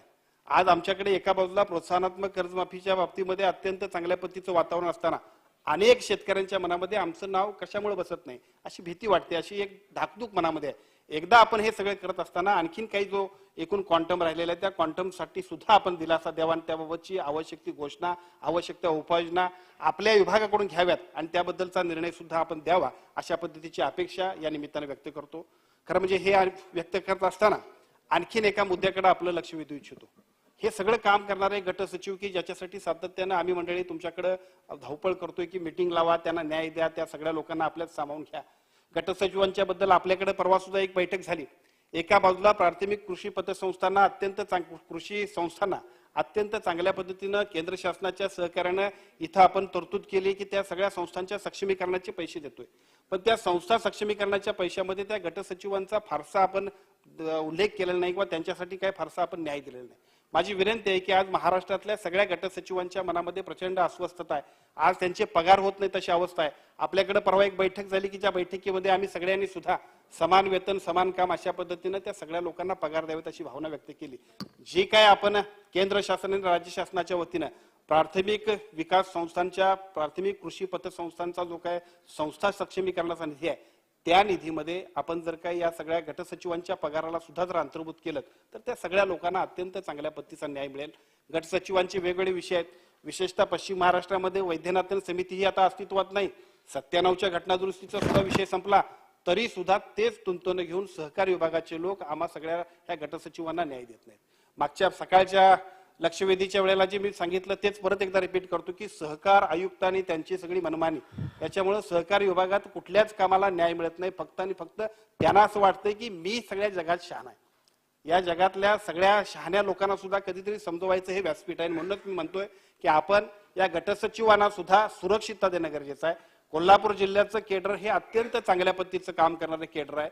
त्या केडरचं एकूण जर काय आपण आदर्श घेतला तर महाराष्ट्रामध्ये सुद्धा खूप चांगल्या पद्धतीनं सहकाराची चळवळ वाढवण्यासाठी काम करणारा खालच्या पट्टीतला म्हणजे अत्यंत ग्रासरूट वरचा कार्यकर्त्याला सुद्धा आपण संधी देऊ. त्या दृष्टिकोनातून गट सचिवांच्याकडे आपण बघावं आणि त्यासाठीची जी काय बैठक आयोजित आपण करणार आहात त्या बैठकीच्या निमित्तानं निश्चितपणानं या सगळ्या गट सचिवांना या प्राथमिक आपला जो काय केंद्र शासन आणि राज्य शासनाचा फंड आहे त्या फंडाच्या माध्यमातून त्यांना सामावून घ्यावा अशा पद्धतीची अपेक्षा सुद्धा या निमित्तानं व्यक्त करतो. हे सगळं करत असताना एका आणखीन मुद्द्याकडे मी लक्ष वेधू इच्छितो की या सगळ्या सहकारी संस्थांचं एकूण कामकाज करत असताना आपल्या कार्यालयाकडून होत असणाऱ्या दिरंगाईबद्दल सुद्धा कधीतरी आपल्या सहकार विभागातल्या अधिकाऱ्यांना सुद्धा विचारलं पाहिजे. माझ्याकडे भुदरगड नागरी पतसंस्था म्हणून पतसंस्था आहे की ज्या पतसंस्थेमध्ये सातत्याने काही अनियमित आहेत, काही चुकीच्या पद्धतीने काम करणारे अधिकारी आहेत. त्याच्याबद्दल सुद्धा एक बैठक घेतली होती. पण त्या बैठकीनंतर प्रत्यक्षात शेतकऱ्यांना कर्जदारांना न्याय देण्याबद्दल जी भूमिका घ्यायला पाहिजे होती नाही DDRनी त्याच्या बाबतीत काही धोरण घेतलं नाही, सहकार आयुक्तांनी फारसं गांभीर्याने घेतलं आणि त्याचा फटका मात्र सामान्य अशा कर्जदारांना बसतोय. त्यामुळे माझी विनंती आहे की या सगळ्या गोष्टींसाठी अत्यंत चांगल्या पद्धतीची आपण भूमिका घ्यावी आणि आम्हा सर्वांना न्याय द्यावा. आज या सगळ्या गोष्टींवरती बोलत असताना दुसऱ्या एका गोष्टीसाठी मला सरकारचं अभिनंदन करायचं आहे. अनेक वर्षांची आणखीन एक मागणी पुरवणी बजेटच्या निमित्तानं आपण सगळ्यांनी मंजूर केली. ती ग्रामविकासची स्ट्रीट लाईटच्या साठीची योजना आहे. खरं म्हणजे स्ट्रीट लाईटचा प्रश्न हा आता अलीकडच्या काळामध्ये ग्रामीण भागासाठी खूप गंभीर होऊन बसलाय. गावागावातले सरपंच अस्वस्थ आहेत. MSCB वाले आम्हाला दाद देत नाहीत. गेल्या 2-3 वर्षांमध्ये 2-3 बैठका लावण्यासाठी आम्ही एका बाजूला ऊर्जा मंत्री आणि दुसऱ्या बाजूला ग्रामविकासच्या मंत्र्यांकडे प्रयत्न करत होतो, परंतु प्रत्येक वेळेला ऊर्जा मंत्र्यांचं एकूण सगळं जे काही काम होतं ते मूळ मुद्दल सोडून सुद्धा व्याज त्यांचं इतकं होतं की त्या सगळ्याच्या मुळे कळत नकळत अनेक वेळेला ह्या सगळ्या गोष्टींमध्ये खूप उशीर झालाय. पण आपण आज या सगळ्या गोष्टींसाठी आपल्या बजेटमध्ये तरतूद केली. या बजेटमध्ये केलेल्या तरतुदीच्या निमित्तानं सातत्यानं गावच्या सरपंचला पहिला सरपंच झाला की जी सगळ्यात अडचण व्हायची की MSCBचं कनेक्शन कट व्हायचं, पाण्याचं कनेक्शन कट व्हायचं, त्याला लगेच सांगितलं जायचं की स्ट्रीट लाईटचे पैसे भरा. आता पैसे भरणार कुठं तो? 1,00,000, 2,00,000, 5,00,000, 25,00,000, 50,00,000चा आकडा बघितल्यानंतर सरपंच कशाला झालो असा प्रश्न पडेल अशी परिस्थिती होती. या सगळ्या परिस्थितीवरती मात करण्यासाठी आजच्या बजेटमध्ये जी काही तरतूद केली त्याच्याबद्दल मी सरकारचं अभिनंदन करतो.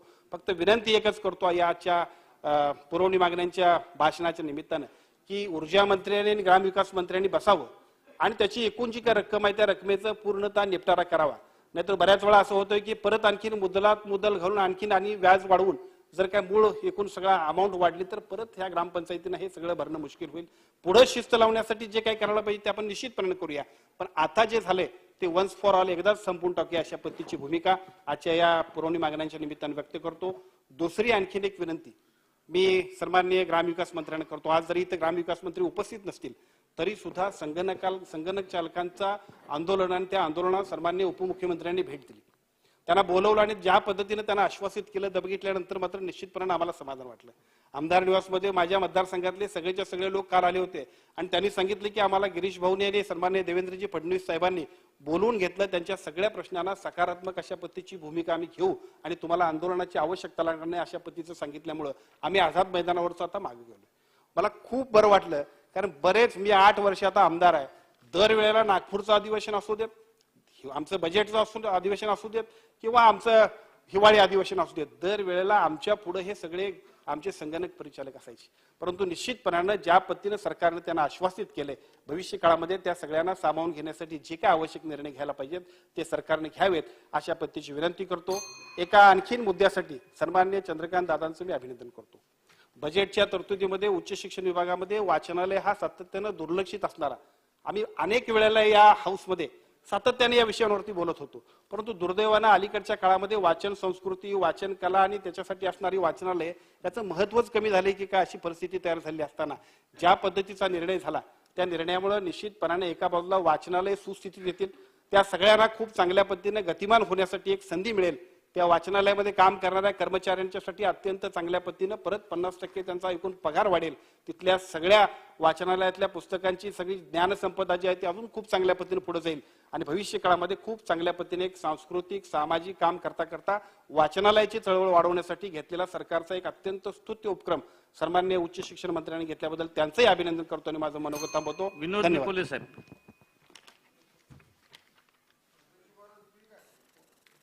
देणार आहे. निकोले साहेब. अध्यक्ष महोदय, आजच्या पुरवणी मागण्यावर बोलण्यासाठी मी उभा आहे. पुरवणी मागणी क्रमांक 3 बाब क्रमांक 69 आरोग्य विभागावर ह्या बाबतीत मी बोलणार आहे. ग्रामीण भागामध्ये आरोग्याची, पालघर जिल्ह्यामध्ये खास करून आरोग्याची व्यवस्था खूप दयनीय आहे, चिंताजनक आहे. खास करून माझ्या डहाणू मतदारसंघामध्ये बरेचशा PSNचं काम हे अजूनही पूर्ण झालेलं नाही आणि त्यामुळे तिथला जो ग्रामीण भागातला जी काही जनता आहे ती उपचारापासून वंचित राहते. खास करून डहाणू आणि तलासरीमध्ये जे ग्रामीण रुग्णालय आहेत त्या ठिकाणी रुग्णांना औषध हे बाहेरून मागवलं जातं. त्या ठिकाणी रक्त कमी पडलं सर रुग्णाला ते सुद्धा बाहेरून मागवलं जातं. अशा प्रकारची परिस्थिती आहे. तलासरीमध्ये जे ग्रामीण रुग्णालय आहे तिथे स्वविच्छेदनासाठी सुद्धा तिथे एक व्यक्ती नाही आहे, बाहेरून मागवला जातो आणि त्याची 3,000 रुपये फीस घेतली जाते. ग्रामीण भागामध्ये जे काही जी जनता गरीब लोक आहेत त्यांच्याकडे पैशाचा अभाव आहे, रोजगार नसल्यामुळे, पैसे नसल्यामुळे 3,000 रुपये ते देऊ शकत नाही. तर माझी अशी मागणी आहे की या भागामध्ये खास करून सरकारने ही जी आरोग्याची व्यवस्था आहे ती चांगली सुदृढ केली पाहिजे, जेणेकरून तिथल्या जनतेला त्याचा उपयोग होईल. खास करून दुसरा महत्त्वाचा माझा विषय आहे की माझ्या मतदारसंघामध्ये कैनाड ही ग्रुप ग्रामपंचायत आहे आणि जवळजवळ त्या ग्रामपंचायतमध्ये जे कार्यालय आहे त्या कार्यालयापर्यंत जाताना तेथील नागरिकांना 3 ते 4 किलोमीटर अंतरावर जावं लागतं आणि म्हणून या मागणी इथे माझी अशी मागणी आहे की ही जी कैनाडची ग्रुप ग्रामपंचायत आहे ही वेगळी झाली पाहिजे. कोसबाड आणि कैनाड अशी 2 ह्या ग्रामपंचायत झाल्या पाहिजेत. अध्यक्ष महोदय, त्याचप्रमाणे माझी एक तिसरी मागणी अशी आहे याच्यावर की उच्च तंत्र शिक्षण विभाग पुरवणी क्रमांक 4 बाब क्रमांक 102 आमच्या ग्रामीण भागामध्ये अंगणवाडीची सोय आहे, बालवाडीची सोय आहे, जिल्हा परिषद आहे, आश्रमशाळा आहे, परंतु त्यानंतर पुढील शिक्षणासाठी विद्यार्थ्यांना उच्च शिक्षणासाठी त्यांना पालघर जिल्ह्यातून मुंबईमध्ये यावं लागतं आणि एवढ्या लांबचं अंतर आहे, मुंबईमध्ये ते येऊ शकत नाही. त्याचप्रमाणे त्यांना राहण्याच्या वसतिगृहाची सोय नाही. कधी कधी हे विद्यार्थी आमच्याकडे येतात आणि आमदार म्हणून एक विधानसभा सदस्य म्हणून आमच्याकडून शिफारस घेऊन जातात, परंतु शिफारस घेऊन गेल्यानंतर सुद्धा त्यांची वसतिगृहामध्ये सोय होत नाही. आणि म्हणून माझी अशी मागणी आहे की पालघर जिल्ह्यामध्ये खास करून डहाणू आणि तलासरी ह्या मागासवर्गीय तालुक्यांमध्ये आणि खास करून बहुल आदिवासी तालुक्यामध्ये एखाद्या महाविद्यालयाची तिथे स्थापन केलं जावं अशी ह्या पद्धतीने माझी मागणी आहे. थँक्यू. सन्माननीय रोहित दादा. अध्यक्ष महोदय, आज या ठिकाणी मी आपल्या समोर पुरवणी मागण्यांवर चर्चा करण्यासाठी या ठिकाणी उभा आहे. अध्यक्ष महोदय, पहिला मुद्दा म्हणजे ग्राम विकास, याच्यावर मी बोलणार आहे. मागणी क्रमांक L3 L5 बाब क्रमांक 69 70 पान क्रमांक 52. अध्यक्ष महोदय, मगासपासून आपण जर सर्व सदस्यांची भावना ऐकली तर सर्वांचंच मत होतं की जो निधी विविध विभागाला आधीच्या सरकारच्या माध्यमातून त्या ठिकाणी दिला होता तो काही व्यक्तिगत आमदारचा निधी नव्हता. कुठेतरी शाळा खोली बांधायची होती, कुठेतरी अंगणवाडी बांधायची होती, कुठेतरी धार्मिक स्थळाला एका सभामंडप त्या ठिकाणी द्यायचा होता, कुठं अँब्युलन्स जात नाही त्या ठिकाणी रोड करायचा होता. अशा पद्धतीने तो निधी त्या ठिकाणी दिला होता आणि अचानक पद्धतीने त्या ठिकाणी फक्त सरकार बदललं म्हणून जर त्याच्यावर स्थगिती येत असेल आणि त्याच्यामुळे सामान्य लोकांना जर अडचण येत असेल तर याला जबाबदार कोण? कारण का गेले 8 महिने झालं कामं सुरू नाहीत, आता सुद्धा नवीन कामं सुरू नाहीत, टेंडरला सुद्धा नाहीत आणि येत्या काळामध्ये जिल्हा परिषद असलेले विविध जेव्हा इलेक्शन त्या ठिकाणी लागतील त्या आचारसंहितेमध्ये सुद्धा कामं होणार नाहीत. मग 1.5 ते 2 वर्ष जर कामच होणार नसतील तर मग सामान्य लोक रोज दैनंदिन जीवनामध्ये त्या ठिकाणी त्यांना ज्या ज्या काही अडचणी येतात त्याला जबाबदार कोण याबद्दलचा विचार सरकारच्या माध्यमातून त्या ठिकाणी झाला पाहिजे. अध्यक्ष महोदय, 25-15च्या अंतर्गत माझ्या मतदारसंघामध्ये निधी आम्ही कुठे टाकला होता? रोड वगैरे हे विषय होतेच, पण माझ्या मतदारसंघामध्ये जामखेड तालुक्यामध्ये चोंडी या गावामध्ये पुण्यश्लोक अहिल्यादेवी होळकरांचा जन्म झाला. तिथे मोठ्या प्रमाणात निधी टाकला, तो या सरकारने स्थगिती दिली. श्री लालगीर महाराज स्वामी महाराज मांदळी तिथं मोठ्या प्रमाणात निधी टाकला, त्याला स्थगिती दिली. दैवदैठणला श्री खंडोबा त्यांचं मंदिर तिथं स्थगिती मिळाली. नानजला नंदादेवी माईचं मंदिर आहे तिथं स्थगिती आली. कोरेगावला स्थगिती आली. जगदंबा देवी माता राशीनला त्या ठिकाणी स्थगिती आली. अशा विविध स्थगिती कामाच्या स्थगिती त्या ठिकाणी असल्यामुळे ही सर्व कामं ही थांबलेली आहेत. त्यामुळे मी सरकारला या ठिकाणी आपल्या माध्यमातून विनंती करतो की कामं लवकरात लवकर त्या ठिकाणी चालू व्हावीत, यासाठी स्थगिती ही उठवण्यात यावी. अध्यक्ष महोदय, अजून एक महत्वाचा विषय आहे, कारण का ज्या ज्या अधिवेशनामध्ये आम्ही सर्वजण आमदार जातो त्या त्या ठिकाणी हा विषय येतच असतो. हे सामाजिक कार्यकर्ते आम्हाला भेटतच असतात. ते म्हणजे कोण? तर संगणक परिचालक. तर जेव्हा केव्हा ते भेटतात त्यांची एवढीच मागणी असते की सुधारित आकृतीबंधानुसार कर्मचारी दर्जा देऊन अर्थसंकल्पातून किमान वेतनासाठी निधीची तरतूद ही करावी. या मागणीसाठी महाराष्ट्र राज्य संगणक परिचालक संघटनेच्या वतीने आंदोलन होत आहेत. ग्रामविकास मंत्री आत्ताचे यांनी भेट देखील घेतली, त्यांनी त्या ठिकाणी आश्वासित केलं, पण त्या आश्वासनाचं झालं काय असा प्रश्न या सरकारला या ठिकाणी मी करत आहे. त्यामुळे लवकरात लवकर या सर्व कम्प्युटर ऑपरेटर जे सर्व लोक आहेत, मुलं आहेत, त्यांचं जी काही मागण्या आहेत त्या ठिकाणी पूर्ण व्हाव्यात. अध्यक्ष महोदय, मध्ये आपण बघितलं असेल, तुमच्या मतदारसंघामध्ये हा विषय आला असेल की गायरांमध्ये सामान्य लोकांनी घरं 30-40 वर्षापासून त्या ठिकाणी बांधलेली आहेत. ज्यांना जागा नाही त्याच लोकांनी तिथं घरं बांधलेली आहेत. आणि मग सुप्रीम कोर्ट आणि हायकोर्टचा त्या ठिकाणी एक निर्णय येतो आणि अचानक पद्धतीने रेव्हेन्यू डिपार्टमेंटकडनं तिथं नोटिसेस या सामान्य व्यक्तींना त्या ठिकाणी दिल्या जातात. अध्यक्ष महोदय, हा 5-10 हजार लोकांचा विषय नाही, हा 7 ते 8 लाख घराचा विषय आहे. म्हणजे 40 ते 50 लाख लोकांचा विषय. आणि ते सुद्धा सामान्य कुटुंबातले हे लोक आहेत ज्यांना जमिनी नाहीत. पण या बाबतीत सरकारकडनं अजून पण कोर्टामध्ये धाव घेतली गेली नाही, त्याबद्दल कुठलीही चर्चा झाली नाही. त्यामुळे सरकारला सुद्धा मी विनंती करतो की लवकरात लवकर कोर्टात चांगले वकील देऊन हा विषय कायमस्वरूपी मार्गी कसा लाईल यासाठी त्या ठिकाणी प्रयत्न हे व्हावेत. अध्यक्ष महोदय, जे काही आर्थिक दुर्बल घटकाचे लोक असतात त्यांचं स्वप्न असतं की एक चांगलं घर असावं आणि ते स्वप्न पूर्ण करण्यासाठी राज्य सरकार आणि केंद्र सरकारच्या विविध योजना असतात. केंद्र सरकारची योजना PM आवास योजना, त्या मदतीने सामान्य कुटुंबातल्या लोकांना त्या ठिकाणी घरं दिली जातात, त्यासाठी निधी दिला जातो. पण हा देत असताना एक बातमी जेव्हा आम्ही ऐकली अतिशय दुःख झालं की आपल्या महाराष्ट्रातून 1,16,955 घरकुले ही परत त्या ठिकाणी केंद्र सरकार ही घेणार आहेत हे उद्दिष्ट, आणि त्यानंतर ते दुसऱ्या राज्यांना त्या ठिकाणी वाटलं जाणार आहे. मग इथं असणाऱ्या सामान्य कुटुंबातल्या लोकांनी काय चूक केली जर सरकारकडनं पाठपुरावा केला गेला नसेल, काही अधिकाऱ्यांनी योग्य पद्धतीने पाठपुरावा केला नसेल, काम केलं नसेल, ठीक आहे, सरकार अस्थिर होतं, नवीन सरकार आलं होतं, नवीन मंत्री त्या ठिकाणी दिले गेले नव्हते, पण ह्याला तिथं असणारा एका सामान्य कुटुंबात राहणारा व्यक्ती जबाबदार नाही. 1500 कोटी रुपये आणि हे पैसे हे गरीब घटकाचे त्या ठिकाणी होते. त्यामुळे या बाबतीत सुद्धा पाठपुरावा लवकरात लवकर त्या ठिकाणी व्हावा.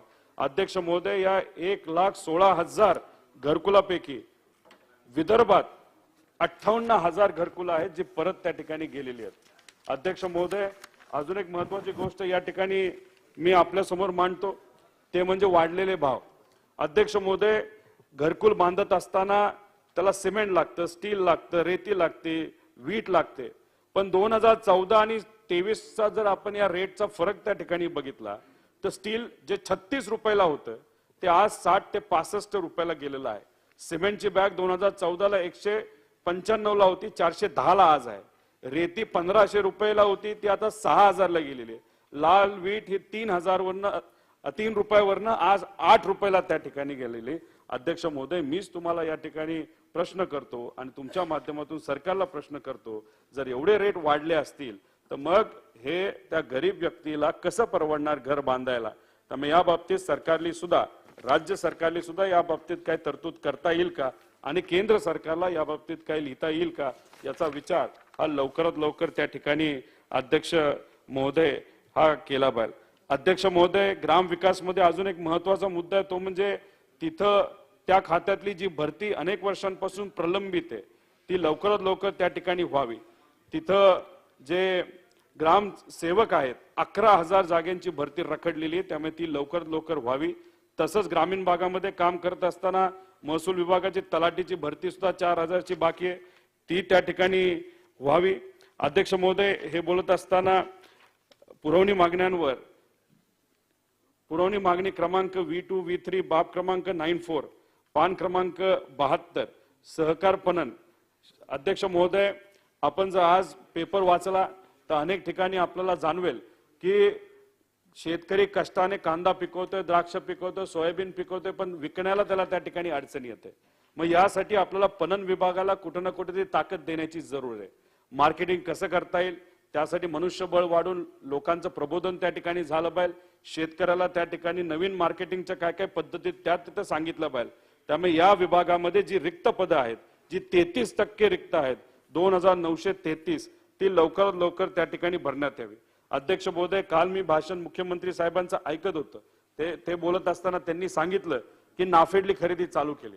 अध्यक्ष महोदय, नाशिकमध्ये आपण बघितलं दिवसाला 1.5 लाख क्विंटल टन कांदा हा दिवसाला त्या ठिकाणी बाहेर मार्केटमध्ये येत असतो. आणि जे नाफेडचं केंद्र हे मुख्यमंत्री साहेब बोलत होते ते 2 दिवसामध्ये 900 टन कांदा त्यांनी घेतलेला आहे. त्यामुळे अशा पद्धतीने एक सेंटर सुरू झालं म्हणजे महाराष्ट्राचा विषय संपला असं नसतं. आणि त्यामुळे लवकरात लवकर जास्तीत जास्त केंद्र हे कसे सुरू होतील. आणि काही प्रमाणात काही नेत्यांनी त्या ठिकाणी सांगितलं की आम्ही अनुदान देऊ. माझं व्यक्तिगत मत आहे की हेक्टरी अनुदान त्या ठिकाणी येत्या काळामध्ये देता येईल का या बाबतीतला विचार हा त्या ठिकाणी झाला पाहिजे. आणि त्याच्याच बरोबर हे नाफेडचं केंद्र खरेदी कांदा करतं पण तिथंच ते विकतं.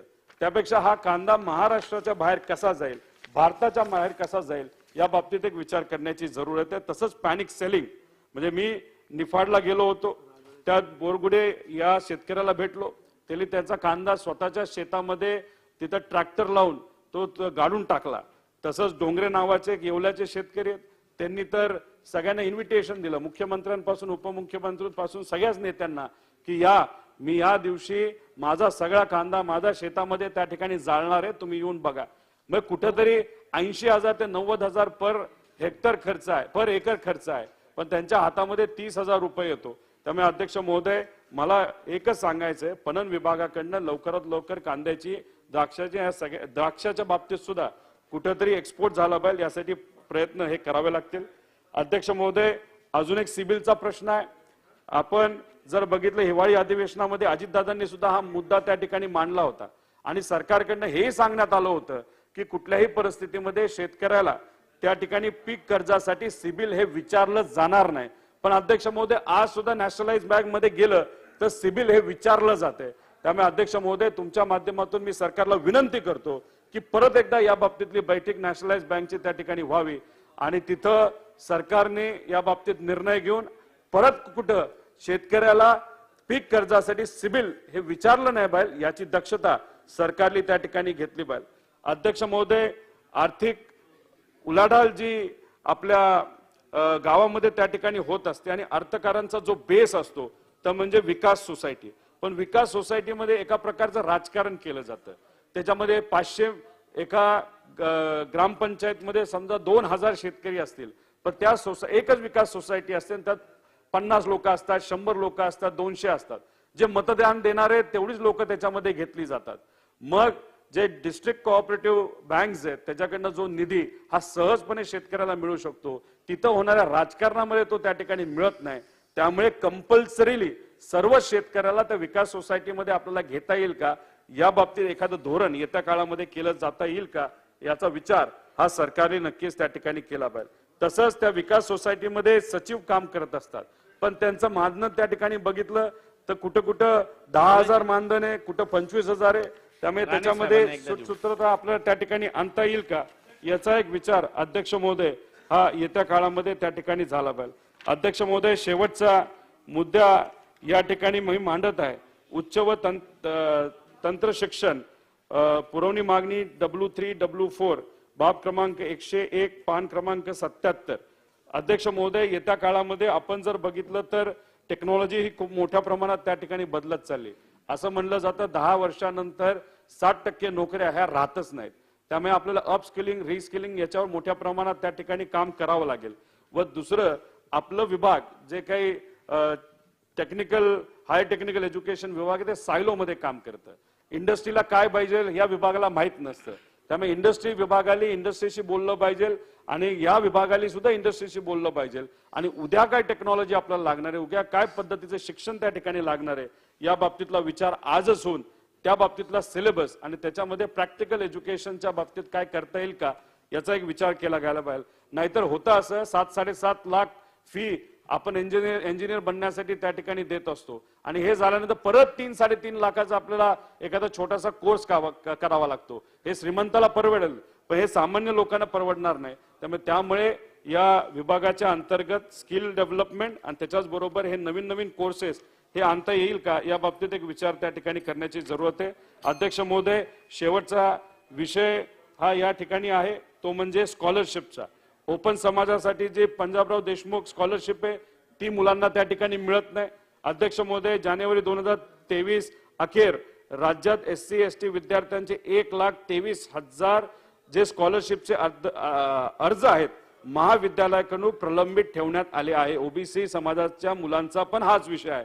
त्यामुळे लवकरात लवकर फक्त 60 महाविद्यालयांना त्या ठिकाणी नोटिसेस दिल्या गेल्या, बाकीच्यांना दिल्या गेल्या नाहीत. स्कॉलरशिप ही मुलांना वेळेवरच मिळाली पाहिजे आणि त्यासाठी आपल्याला काय धोरण आणता येईल का याचा एक सकारात्मक विचार सरकारने त्या ठिकाणी केला पाहिजे. त्याच्याच बरोबर रिक्त पद ही भरली पाहिजे आणि हे करत असताना शेवट जाता जाता इथं मंत्री महोदय त्या ठिकाणी आहेत, पण या विभागाचे नसले तरी नक्कीच त्या मंत्री महोदयांच्या माध्यमातून योग्य अशा व्यक्तीकडे हा आवाज त्या ठिकाणी पोहोचवला जाईल आणि याबद्दल निर्णय घेतला जाईल. तो म्हणजे 2019 मध्ये शासनाने मेगा भरती काढली होती आणि त्यासाठी गरीब कुटुंबातल्या मुला मुलींकडनं 100 कोटी रुपये हा त्या ठिकाणी गोळा झाला होता, पण ती परीक्षा कधीच पुढे झालेली नाही. ते पैसे अजूनपर्यंत सरकारकडे आहेत. ते परत एकदा त्या मुला मुलींना कसे देता येईल या बाबतीतला विचार या सरकारच्या मदतीने झाला पाहिजे. या महाविकास आघाडी सरकार असताना या बाबतीतली बैठक झाली होती, पण ती बैठक अर्धवट त्या ठिकाणी झाली. ती तुम्ही पूर्णश्वास न्यावी आणि त्या मुलांना ते पैसे परत द्यावी अशी एक विनंती या ठिकाणी करतो. अध्यक्ष महोदय, आपण मला बोलवण्याची संधी दिली त्यासाठी आपले आभार व्यक्त करतो आणि थांबतो. सन्माननीय अध्यक्ष महोदय, पुरवणी मागण्यांवरील चर्चा करत असताना उच्च व तंत्र शिक्षण विभागाच्या बाब क्रमांक 101 पान क्रमांक 77 यापैकी या विषयावर मी बोलणार आहे. अध्यक्ष महोदय, आपल्या सर्वांना कल्पना आहे की उच्च व तंत्र शिक्षण विभागाच्या मूळ मागणी रक्कम जवळजवळ 12,364 कोटी रुपयाची आहे अंदाजित. आणि मग उच्च व तंत्र शिक्षण विभागासारख्या अतिशय महत्वाच्या अशा विभागामध्ये पुरवणी मागणी रक्कम 10,24,00,000ची प्रस्तावित केली गेली. अध्यक्ष महोदय, याच्यामध्ये विशेष करून या विभागामधील 2 प्रश्नावर पुरवणी मागण्यांमध्ये मी चर्चा करणार आहे. त्याच्यामध्ये एक आहे की शिष्यवृत्ती योजना, ज्याचा उल्लेख आता सन्माननीय सदस्यांनी केला, त्याच्याबाबत शिष्यवृत्ती योजनेमध्ये प्रस्तावित निधी काही फार दिसत नाही. आणि म्हणून आधुनिक आणि डिजिटल युगामध्ये अध्यक्ष महोदय, संशोधन या विषयामध्ये विशेष स्कॉलरशिप देण्याची मागणी या पुरवणीच्या मागणीच्या संदर्भामध्ये मी करतोय. आणि संशोधन या विषयामध्ये आपण स्कॉलरशिप का दिली पाहिजे?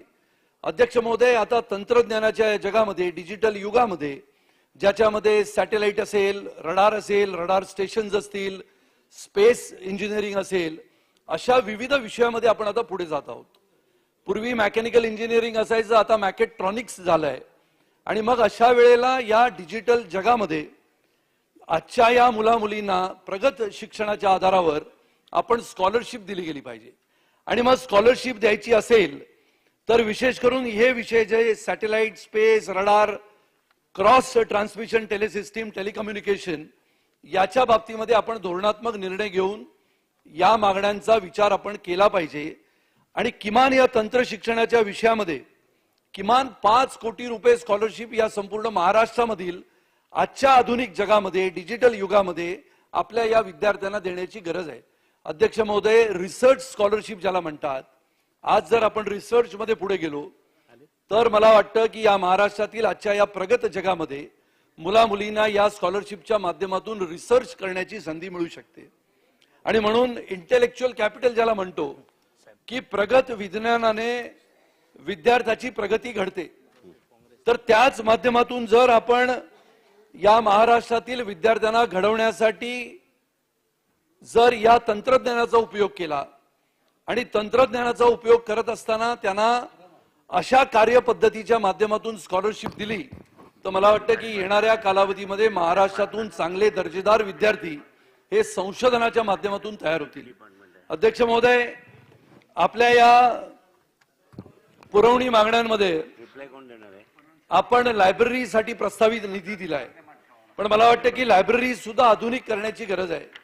आपण बघितलं असेल तर शासन मान्य सार्वजनिक ग्रंथालयांना सहाय्यक अनुदान आपण दिलं, त्याच्यासाठी आपण या सरकारचं विशेष अभिनंदन करूया. पण सरकारचं अभिनंदन करत असताना सध्या फेसबुक, ट्विटर आणि व्हॉट्सअपच्या जगामध्ये आजच्या विद्यार्थ्यांचा वाचनाचा कल कमी झालाय. आणि मग वाचनाचा कल वाढवायचा असेल, अत्याधुनिक अशी लायब्ररी आपल्याला जर बनवायची असेल, डिजिटल युगामध्ये त्या लायब्ररीचं महत्व विद्यार्थ्यांना पटवून सांगायचं असेल, तर अध्यक्ष महोदय, शासनाने कोणती ना कोणती अशी लायब्ररी तयार केली पाहिजे. मग मुंबई असेल, पुणे असेल, नाशिक असेल, सोलापूर असेल, कोकण असेल, अशा भागांमध्ये शासनाने एक दर्जेदार डिजिटल लायब्ररी, ज्याचं उत्तम उदाहरण जगामध्ये सापडतं, अशी लायब्ररी शासनाने करण्याची गरज आहे. आणि त्याच्यासाठी म्हणून मध्यवर्ती जिल्हा असेल, तालुका असेल, अशा ठिकाणी या लायब्ररी आपण तयार करायला घेतल्या पाहिजेत अशी माझी मागणी आहे. आणि म्हणून याच्यामध्ये उल्लेख असा करावा की शासनाचं अभिनंदन आणखीन एका गोष्टीसाठी मला करायचं आहे. उच्च व तंत्र शिक्षण विभागामध्ये बेल वाजली, झालं नाही, 1च वाजली, 2 वाजली की थांबायचं. त्याच्यामुळे भारतरत्न लता दीनानाथ मंगेशकर आंतरराष्ट्रीय संगीत महाविद्यालय याच्यासाठी शासनाने 49,10,00,000 रुपयाचं अनुदान मंजूर केलं. त्याबद्दल मी शासनाचं विशेष करून अभिनंदन करतो. आपल्या सगळ्यांना माहिती आहे की संगीत महाविद्यालयाचा विस्तार वाढवून संपूर्ण राज्यामध्ये आपण विविध ठिकाणी शाखा तयार करतो आहोत. मग संगीत असेल, त्यामध्ये गायन असेल, कला असेल, तबलावादन असेल, सितारवादन असेल, पेटीवादन असेल, पण त्याच सोबत नृत्य आणि नाट्य नॅशनल स्कूल ऑफ ड्रामाच्या धर्तीवर आज मुंबईमध्ये, म्हणजे मुंबई विद्यापीठाची जर आपण गोष्ट केली तर नॅशनल स्कूल ऑफ ड्रामाच्या धर्तीवर आज डिप्लोमा आणि डिग्री या महाराष्ट्रामध्ये कुठेही आपल्याला नाट्य आणि नृत्य क्षेत्रामध्ये मिळत नाहीत. त्यामुळे डिप्लोमा आणि डिग्री नाट्य आणि नृत्य क्षेत्रामध्ये आपण तयार करण्यासाठी या सरकारच्या मागणीद्वारे आपण हे केलं पाहिजे. आणि आपल्या सगळ्यांना कल्पना आहे की ग्राम विकासच्या माध्यमातून आपण अनेक ठिकाणी तीर्थक्षेत्राचा विकास करतो. आणि कोकणामध्ये असलेल्या गणपतीपुळे या तीर्थक्षेत्राचा विकास करण्यासाठी विशेष करून आजूबाजूच्या सर्व गावांचा विकास त्यामुळे होऊ शकतो. त्यामुळे पर्यटनाने तीर्थक्षेत्र हे सुद्धा पर्यटन मानलं जातं. अनेक वेळेला लोक तीर्थक्षेत्राचं दर्शन करण्यासाठी जात असतात. त्यामुळे अध्यक्ष महोदय, गणपतीपुळे हे क्षेत्र हे पर्यटनाच्या दृष्टीने, तीर्थक्षेत्राच्या दृष्टीने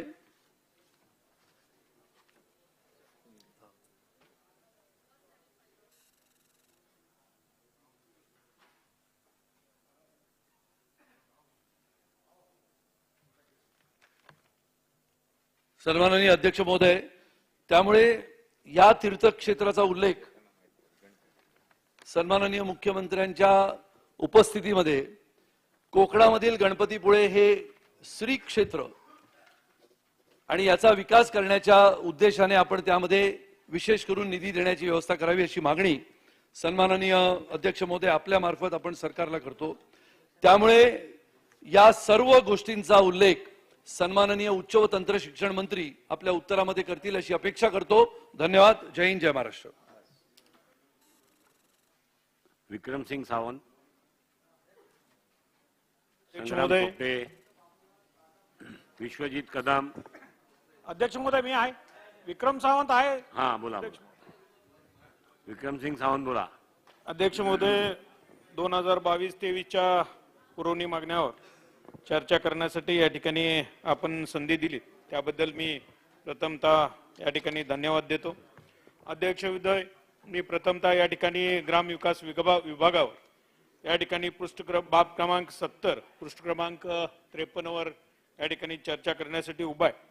अध्यक्ष महोदय, जत हा माझा मतदारसंघ, या मतदारसंघ हा या राज्याचा शेवटचा मतदारसंघ 288. पण अध्यक्ष महोदय, या मतदारसंघातली जर परिस्थिती पाहिली तर हा मतदारसंघ कायमस्वरूपी दुष्काळी ग्रस्त हा तालुका आहे आणि या तालुक्यात जवळजवळ 100% आवर्षणग्रस्त भाग आहे. आणि अध्यक्ष महोदय, ज्या पद्धतीनं या तालुक्यात ज्या पद्धतीनं आज विकास व्हायला पाहिजे होता तो आजपर्यंत झालेला नाही. राज्य शासनाचं या ठिकाणी दुर्लक्ष होताना या निमित्तानं दिसतंय. अध्यक्ष महोदय, आज ज्या ग्रामपंचायती जवळजवळ या तालुक्यात 116 ग्रामपंचायती आणि त्याचबरोबर महसुली गावं 126 आहेत. आणि अध्यक्ष महोदय, या ग्रामपंचायतींना या ठिकाणी जी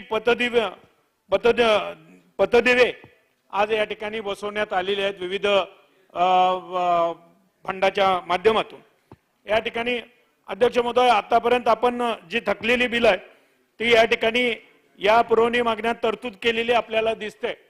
पण अध्यक्ष महोदय, जत तालुका हा दुष्काळी तालुका आहे आणि या तालुक्यात भौगोलिक दृष्ट्या सगळ्यात मोठा तालुका आहे आणि या तालुक्यात अध्यक्ष महोदय जो आमचा सर्वसामान्य शेतकरी आहे, जे आज पिकं आज तो तयार करतो, ती आज या ठिकाणी उघड्यावर आज ठेवलेली आपल्याला दिसते. पण अध्यक्ष महोदय, या पतदिव्यांना खरं तर येणाऱ्या काळात चांगल्या पद्धतीनं निधी या ठिकाणी मिळणं आवश्यक आहे. त्याचबरोबर अध्यक्ष महोदय, जी महसुली गावं 116 आहे, ग्रामपंचायती जवळजवळ 116 आहेत. त्याचबरोबर अध्यक्ष महोदय, मी या निमित्तानं शासनाकडे लक्ष वेधू इच्छितो.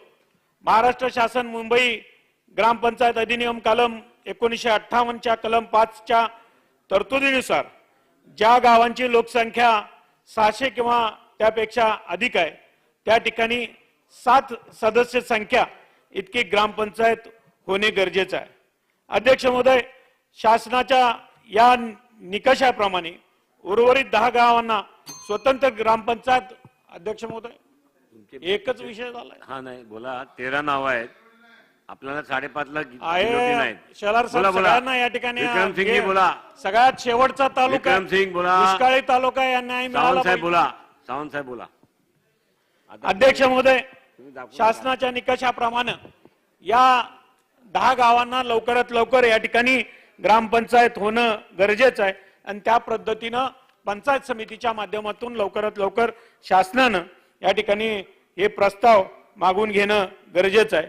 अध्यक्ष महोदय, त्याचबरोबर या ठिकाणी सहकारी विभागावर बाब क्रमांक 90 पृष्ठ क्रमांक 70 वर बोलत असताना अध्यक्ष महोदय, एकीकडे राज्य शासनानं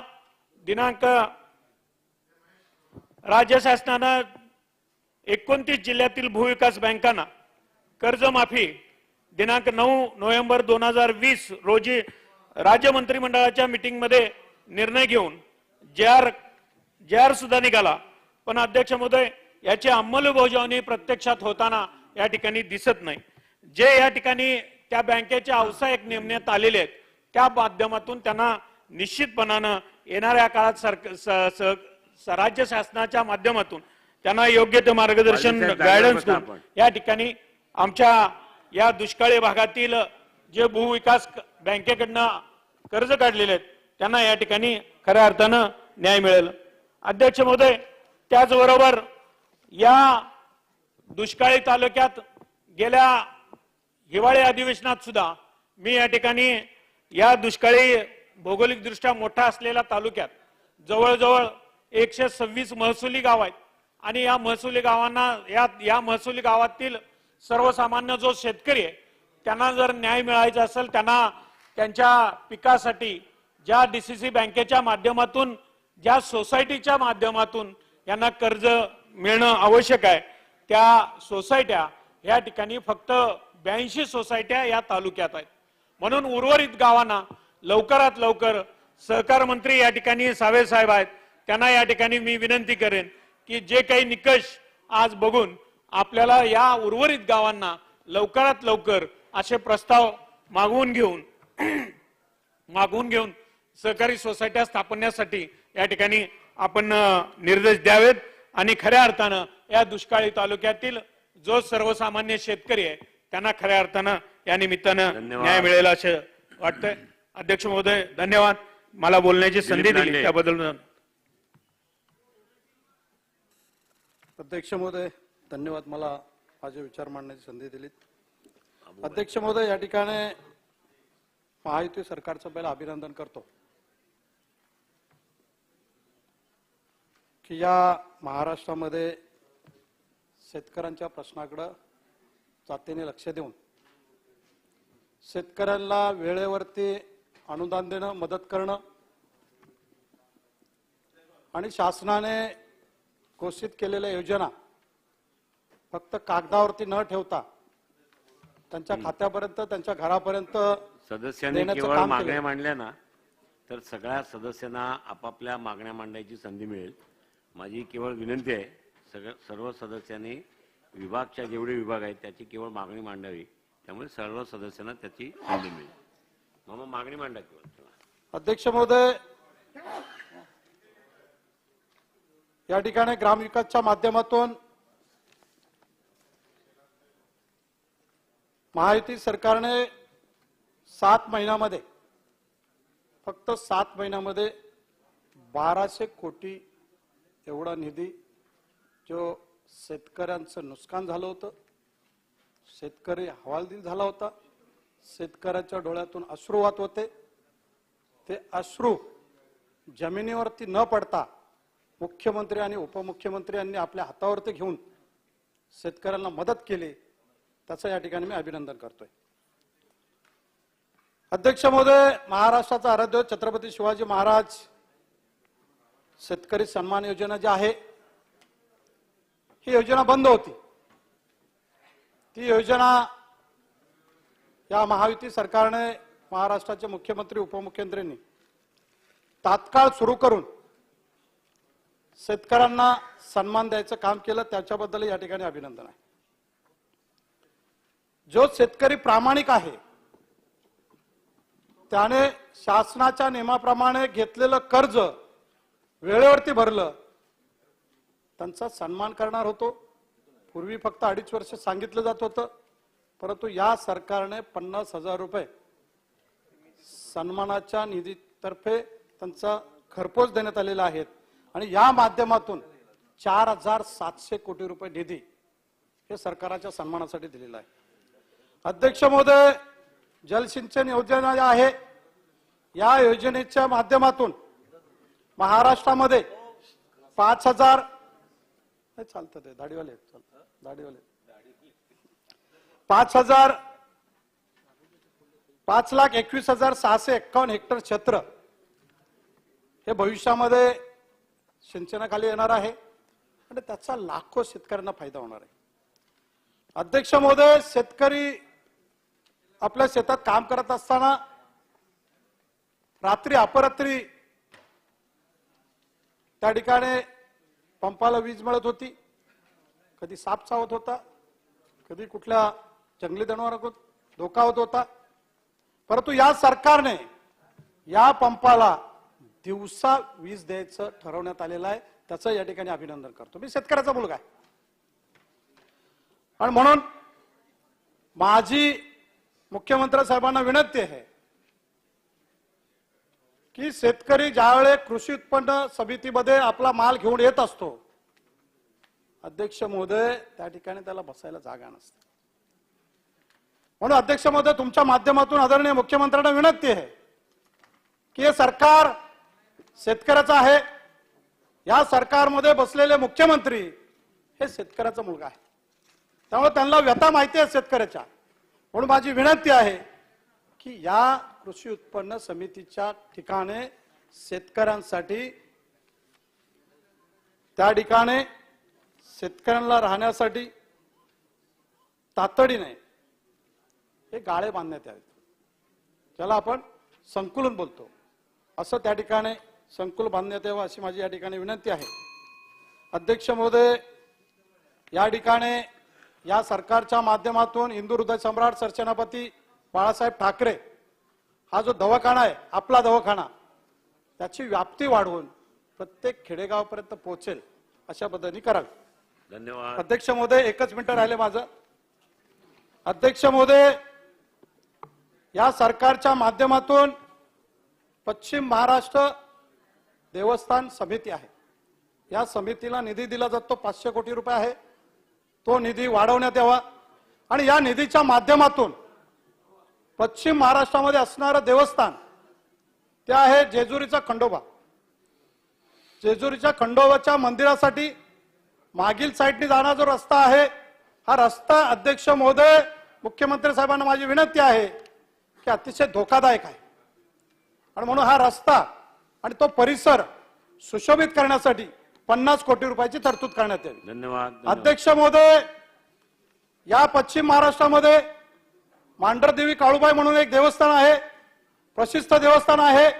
तुमच्या माध्यमातून आदरणीय मुख्यमंत्र्यांना विनंती आहे की आपण एक वेळ सहकुटुंबासह या देवीचं दर्शन घ्यायला यावं हे त्या धन्यवाद. विभागाच्या वतीने मी चला, विनंती अबू भाई, करतो. अबू आदमी अध्यक्ष महोदय लवकर. माझी एकच विनंती आहे की या ठिकाणी या देवस्थानच्या बाजूला मोठा डोंगराळ आहे आणि म्हणून नाही, 2 मिनिट. संरक्षण भिंत बांधणे, केवळ मागणी या राहिली. देवस्थानचा परिसराचा विकास करणे यासाठी 100 कोटी रुपयाची तरतूद करण्यात यावी. त्याच पद्धतीने अध्यक्ष महोदय बनेश्वर नसरापूर तालुका भोर या ठिकाणी मोठं एक बनेश्वर शंकराचं मंदिर आहे. या मंदिराच्या शेजारी जाणारी शिवगंगा नदी आहे. रस्ता अरुंद आहे, रात्रीचे अपघात होत असतात. म्हणून या ठिकाणी संरक्षण भिंत बांधणे आणि या परिसरामध्ये असणारा अभयारण्य याचा विकास करणे आणि त्या परिसराचा विकास करणे यासाठी 10 कोटी धन्यवाद, रुपयाची तरतूद अबू भाई, करण्यात अबू यावी. आदमी. एवढी मागणी मंजूर करून धन्यवाद. या ठिकाणी मला बोलण्याची संधी दिली त्याबद्दल धन्यवाद. जय हिंद. 2022-23 के एडिशनल बजट पर मैं हायर एंड टेक्निकल एजुकेशन पर बोलने खड़ा हुआ हूं। अध्यक्ष महोदय, बाब नंबर 101, बाब नंबर 102, बाब नंबर 103, इसमें जो भी प्रोविजन किया गया इसको सपोर्ट करते हुए मैं ये मांग करता हूं अध्यक्ष महोदय कि एजुकेशन एक बहुत ही अहम मौजू है। देश के विकास के लिए एजुकेशन सबसे मेन चीज है। महाराष्ट्र में हर सेक्शन को एजुकेशन मिले, ये सरकार को पूरी कोशिश करना चाहिए। अध्यक्ष महोदय, 2011 के सेंसस के मुताबिक महाराष्ट्र में मुसलमानों की पॉपुलेशन 12% है। अध्यक्ष महोदय, ये एजुकेशन में ये सेक्शन जो है एजुकेशन में बहुत पीछे है और खासतौर से टेक्निकल एजुकेशन और हायर एजुकेशन में बहुत पीछे है। इसको आगे लाने की बहुत जरूरत है।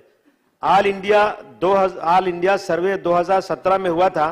पूरे देश के लेवल पर मुसलमानों का हायर एजुकेशन में सिर्फ 5% हिस्सा है। वही हाल महाराष्ट्र में भी है। यहाँ जो तकरीबन 12% आबादी है, हायर एजुकेशन में एनरोलमेंट सिर्फ 4.9% है। इसकी वजह सिर्फ ये है कि इनकी समाजी और इनकी माशी यानी सोशल इकोनॉमिकल ढांचा इनका बहुत कमजोर है। गरीबी के रेखा से नीचे रहने वाले हैं।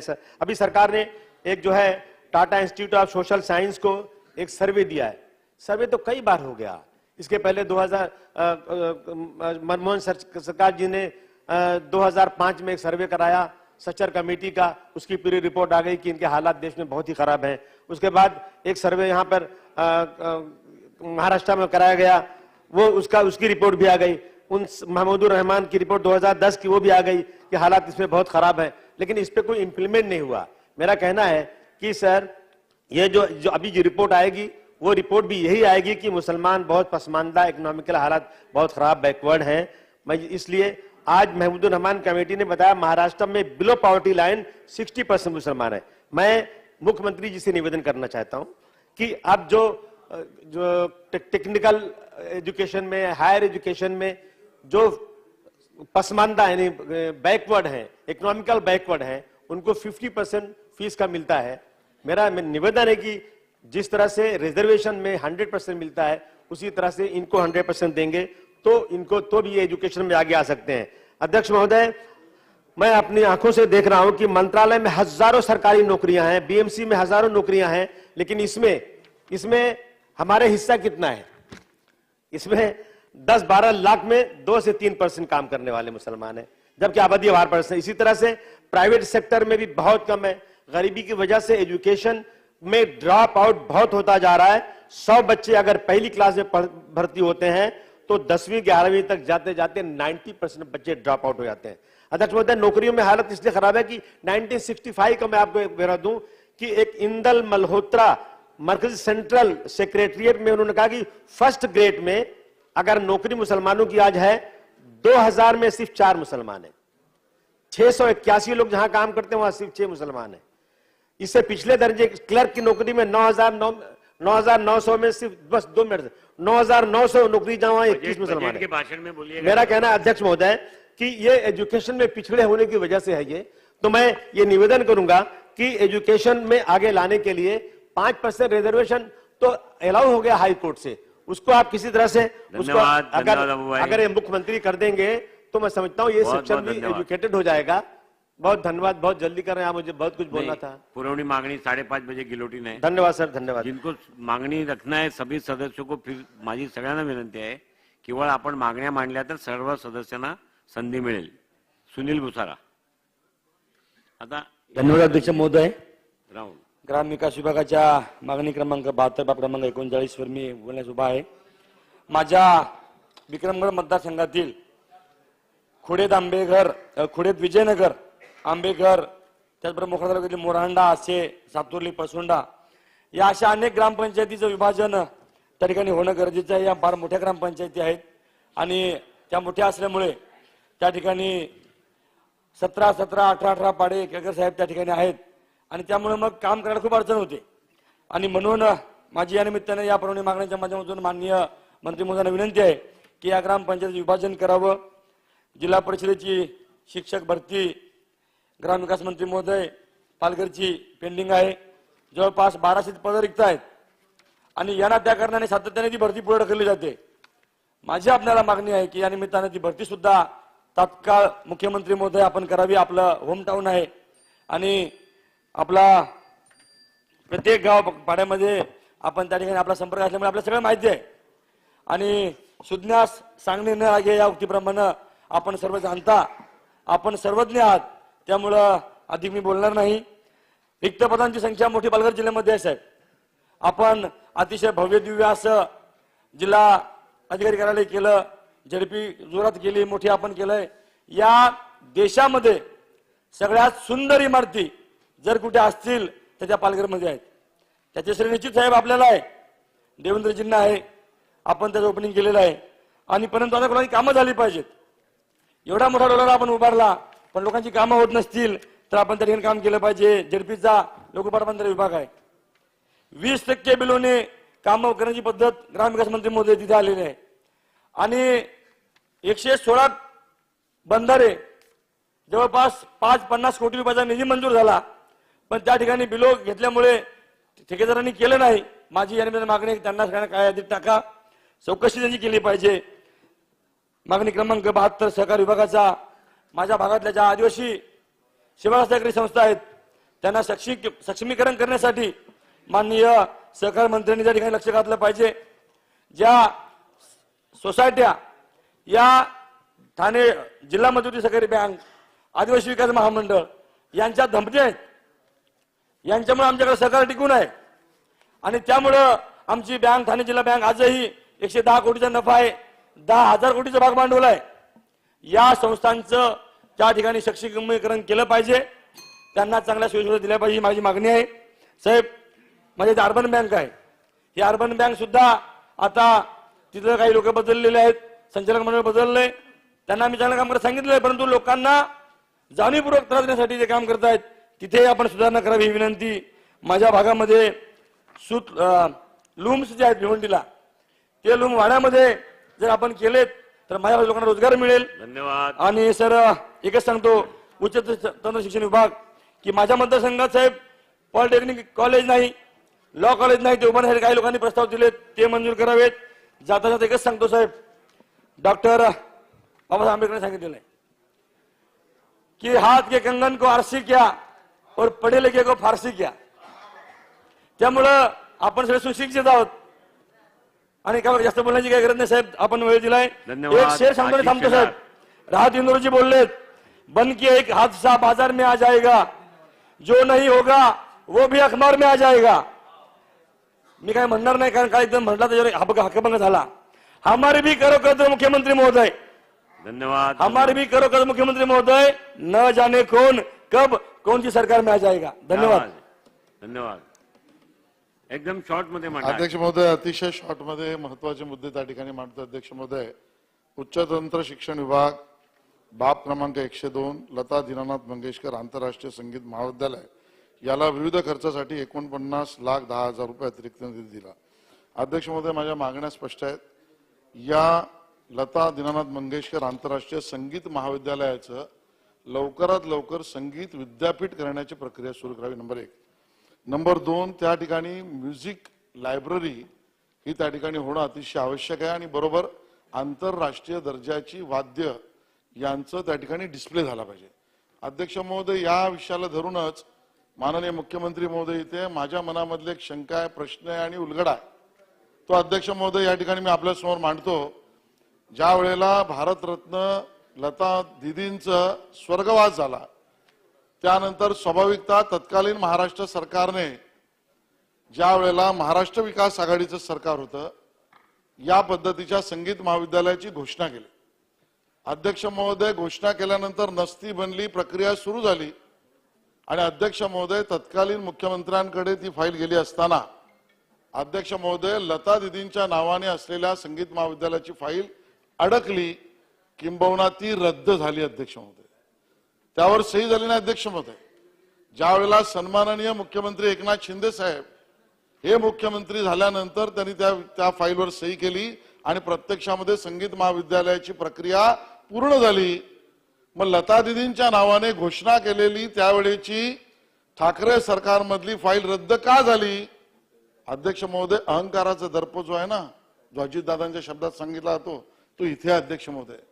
याचं कारण त्यानंतर मधल्या काळामध्ये लता मंगेशकरांच्या नावाने एक पुरस्कार घोषित केला त्या परिवाराने. तो पुरस्कार पहिला हा दुसरा तिसरा कोणी नाही तर पंतप्रधान नरेंद्र मोदीजींना दिला.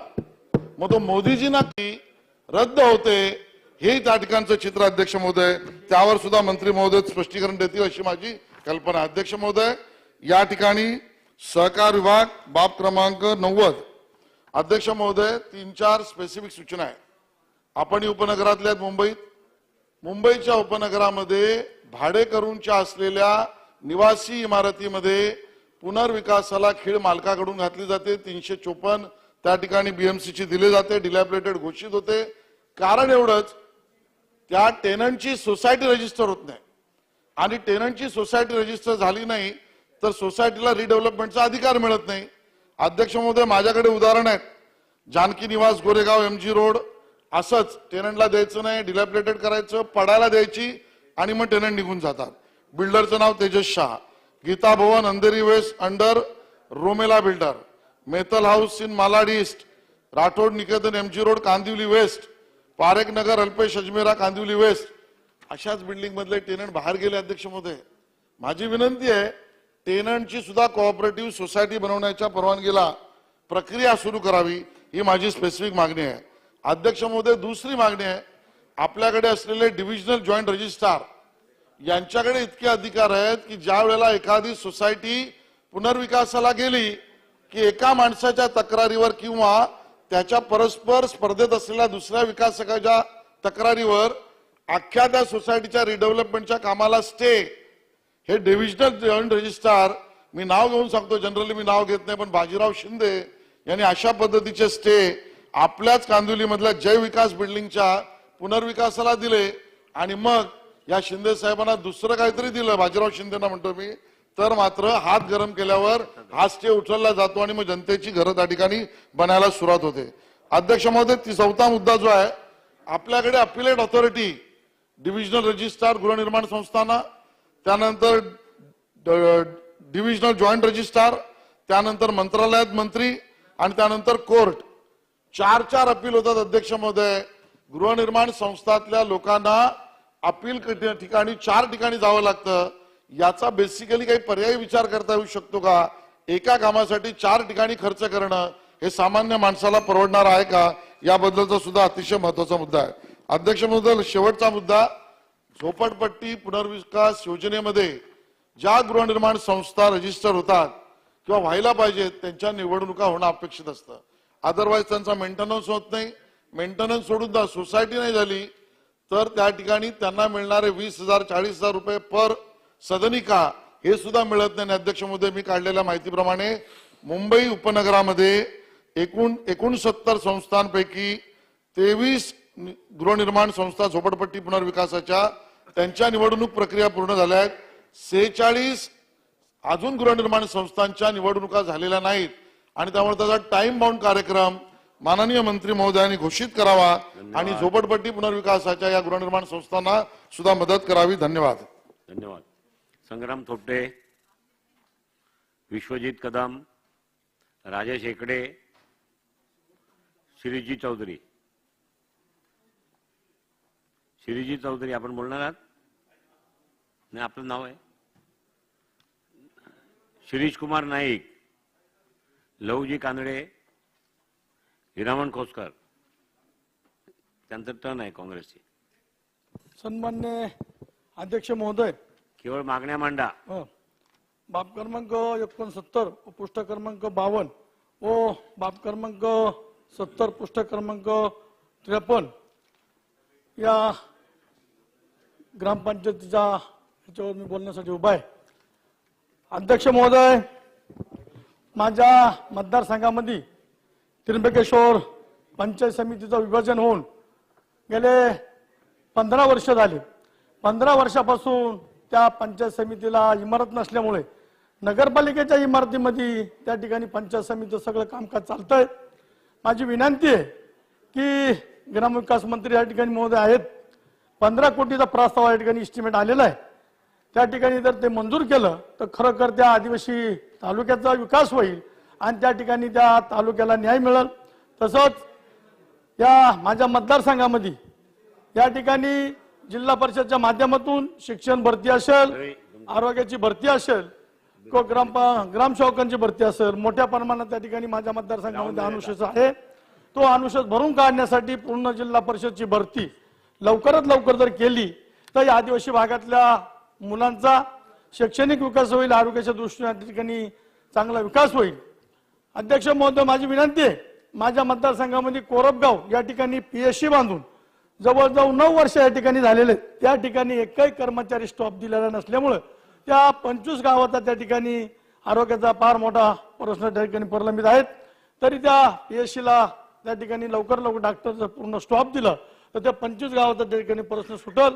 माझी विनंती आहे साहेब, आपण शासनाकडून 15 युक्त ग्रामपंचायतीला देतो, परंतु त्याच्या अटी त्या घालून दिलेल्या आहेत का ते त्याचे तुकडे तुकडे करून त्या ठिकाणी काम, अंगणवाडीवर खर्च, शाळेवर खर्च, इतर सगळ्या वस्तूवर तो खर्च करून 40-45 15 युक्त अगोदर एखाद्या छोट्या ग्रामपालिकेला त्याचे 10 तुकडे होतात.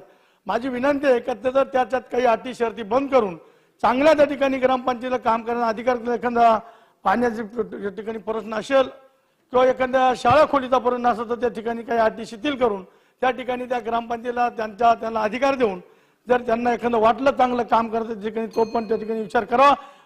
अध्यक्ष महोदय, मला बोलू द्या. अध्यक्ष महोदय, आम्ही बोलून द्या ना. आम्ही अध्यक्ष महोदय, काही ना 20-20 मिनिटं, आम्हाला 1 मिनिट 2 मिनिटं सुद्धा बोलून देते नाही. आम्ही सुद्धा 3-3 लाख लोकांमध्ये निवडून आलो नाही बजेटवरती परत विषय येतील तेव्हा साहेब. माझं म्हणणं बोलू द्या आम्हाला, आम्ही प्रत्येक टाइम. मांडा. अध्यक्ष महोदय, बजेटवर पूर्ण चर्चा येईल. अध्यक्ष महोदय, माझी विनंती आहे या ठिकाणी पर्यटनच्या बाबतीमध्ये मागाशी बरेच सदस्य बोलले. माझ्या मतदारसंघामध्ये त्र्यंबकेश्वर निवृत्ती नाथाशी या ठिकाणी अतिशय देशातून परदेशातून त्या ठिकाणी पर्यटक यात्रा करू येत आहे. परंतु मागच्या बजेटमध्ये 22 कोटी 23 लक्ष या ठिकाणी मागच्या बजेटमध्ये त्याचं या ठिकाणी तरतूद केली. अजितदादा अर्थमंत्री असल्यामुळे, परंतु त्या ठिकाणी पुढे जी अंमलबजावणी झाली नाही. तरी ते पैसे जर दिले, फक्त केंद्राचा पैसा त्या ठिकाणी आला, राज्याचा 1 रुपया सुद्धा त्या ठिकाणी दिलेला नाही, तरी त्या ठिकाणी चांगल्या पद्धतीने तिथं यात्रा करून येण्यासाठी त्या ठिकाणी सोय होईल. माझी विनंती आहे अध्यक्ष महोदय, आम्हाला बोलून दिलं त्याबद्दल अध्यक्षांचा मनापासून अभिनंदन करतो, आभार मानतो. आणि या ठिकाणी माझ्या मतदारसंघातले बरेच प्रश्न आहेत, परंतु आता वेळ अभावी आम्ही या ठिकाणी बोलू शकत नाही. तरी कृपया जे काही लिखित येऊ ते प्रश्न त्या ठिकाणी आपण सोडवू अशी अपेक्षा. श्रीमती यामिनी जाधव, श्रीनिवास वनगा, चंद्रकांत पाटील, योगेश कदम. बोलायचंय? चला पुढे जाऊ. योगेश कदम. रमेश बोलायचंय का? 2 मिनिटं बोला, नाही तर मग त्याला देतो. कैलाश पाटील. अध्यक्ष महोदय, पुरवणी मागण्यांवरती चर्चा करत असताना ग्रामविकास विभागाच्या बाबतीमध्ये प्रामुख्याने कोकणामध्ये येणारी सर्वात मोठी अडचण म्हणजे काही ग्रामपंचायतच्या हद्दीमध्ये 25, 30, 40 वर्षापूर्वी धरणांची कामं झाली होती. प्रादेशिक नळपाणी योजना ज्या ज्या ग्रामपंचायतीमध्ये चालतात या सगळ्या ग्रामपंचायतींसाठी ही धरणं बांधली गेली होती आणि मेंटेनन्स साठी सगळी धरणं आपण ग्रामपंचायतीला वर्ग केली. बोला. पुरवणी मागणी आहे, बाब क्रमांक घरून बोला. मागणी असेल तर मांडा, मग 2 मिनिटात संपवा. एकच विषय फक्त मांडतोय. तर ही सगळी धरणं जेव्हा आपण ग्रामपंचायतीकडे मेंटेनन्सला वर्ग केली, 40 वर्षानंतर त्या धरणांची दुरुस्ती, पाणीपट्टी देखील ग्रामपंचायतच्या कधी ती भरली जात नाही.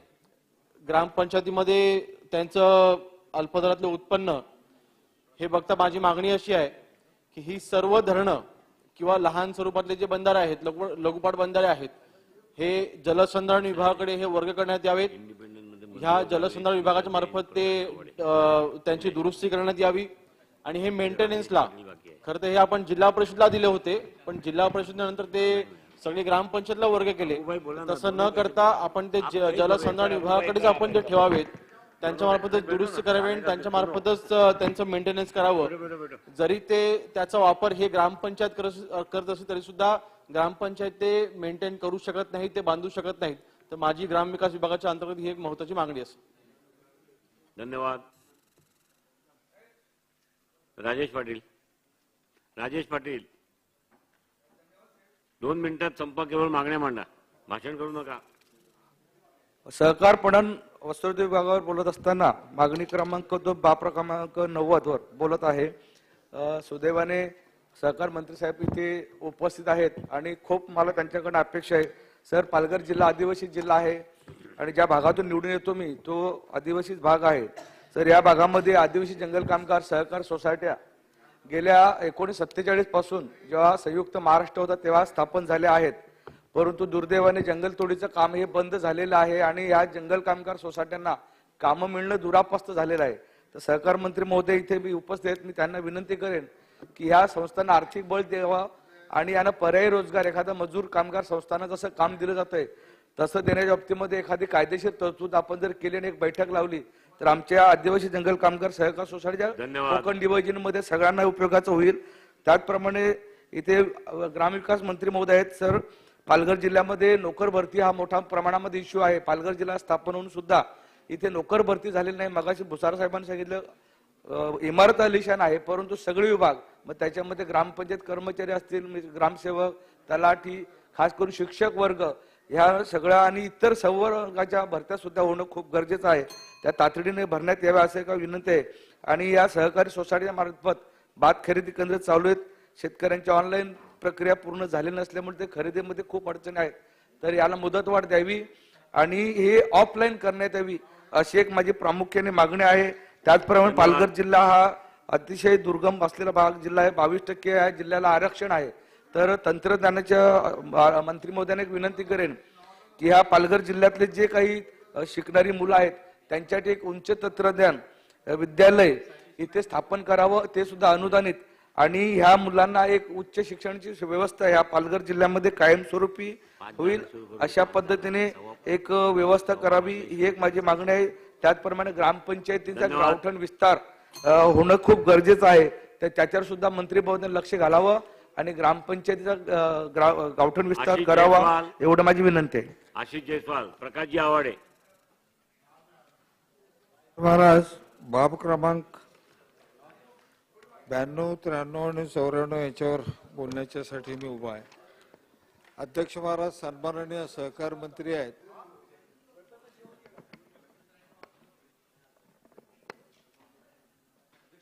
प्रकाशजी. अध्यक्ष महाराज,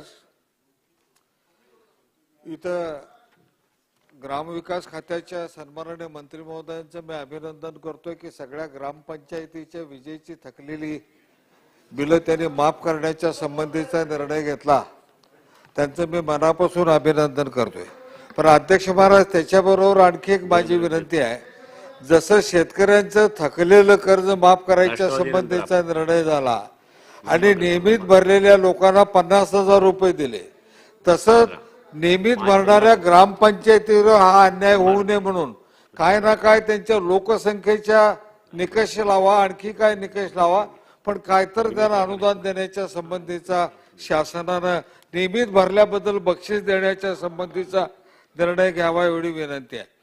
अध्यक्ष महाराज, इथं माननीय सहकार मंत्री आहेत, त्यांना माझी विनंती आहे की सहकाराच्या माध्यमातून महाराष्ट्राची खूप मोठी प्रगती झाली आहे, हे कोणच नाकारू शकणार नाही.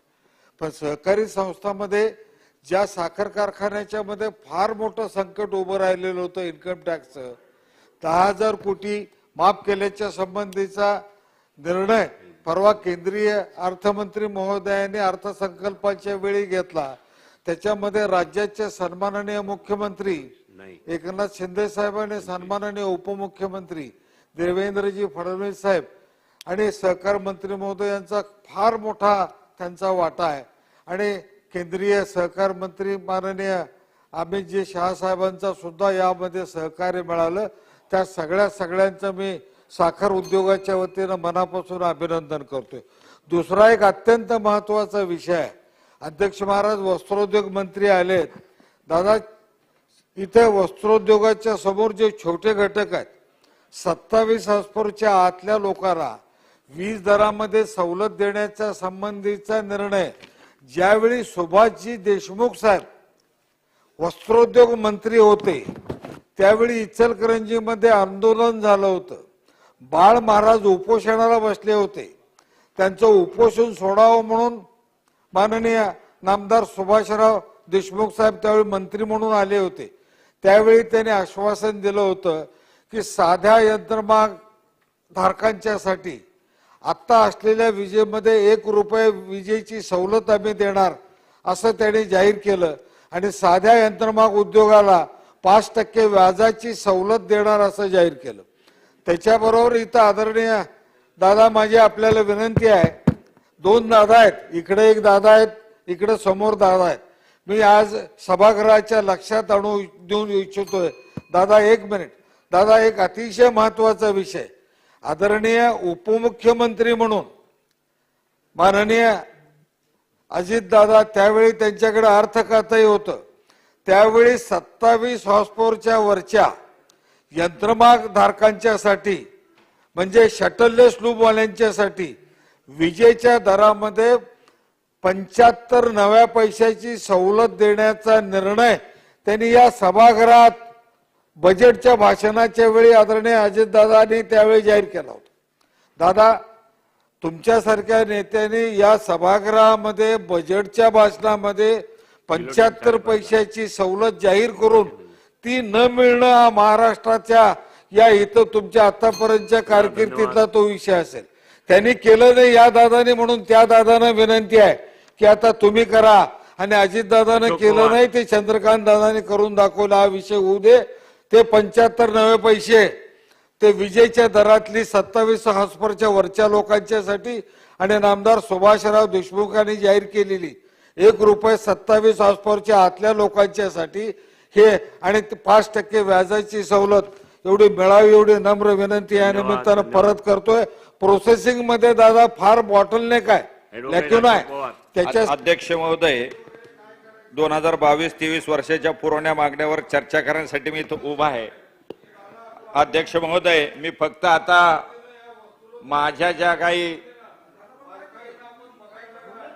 सूचना आहेत त्या मांडतो की ग्रामपंचायतीची स्ट्रीट लाईटची बिलं अध्यक्ष महोदय जिल्हा परिषदेकडून महावितरण कंपनीला पूर्णपणे भरली जात नसल्यानं नवीन स्ट्रीट लाईटला MSEB कडनं मंजुरी दिली जात नाही.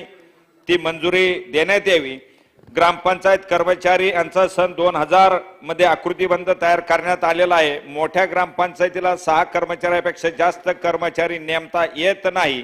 त्यामध्ये बदल करणं गरजेचं आहे.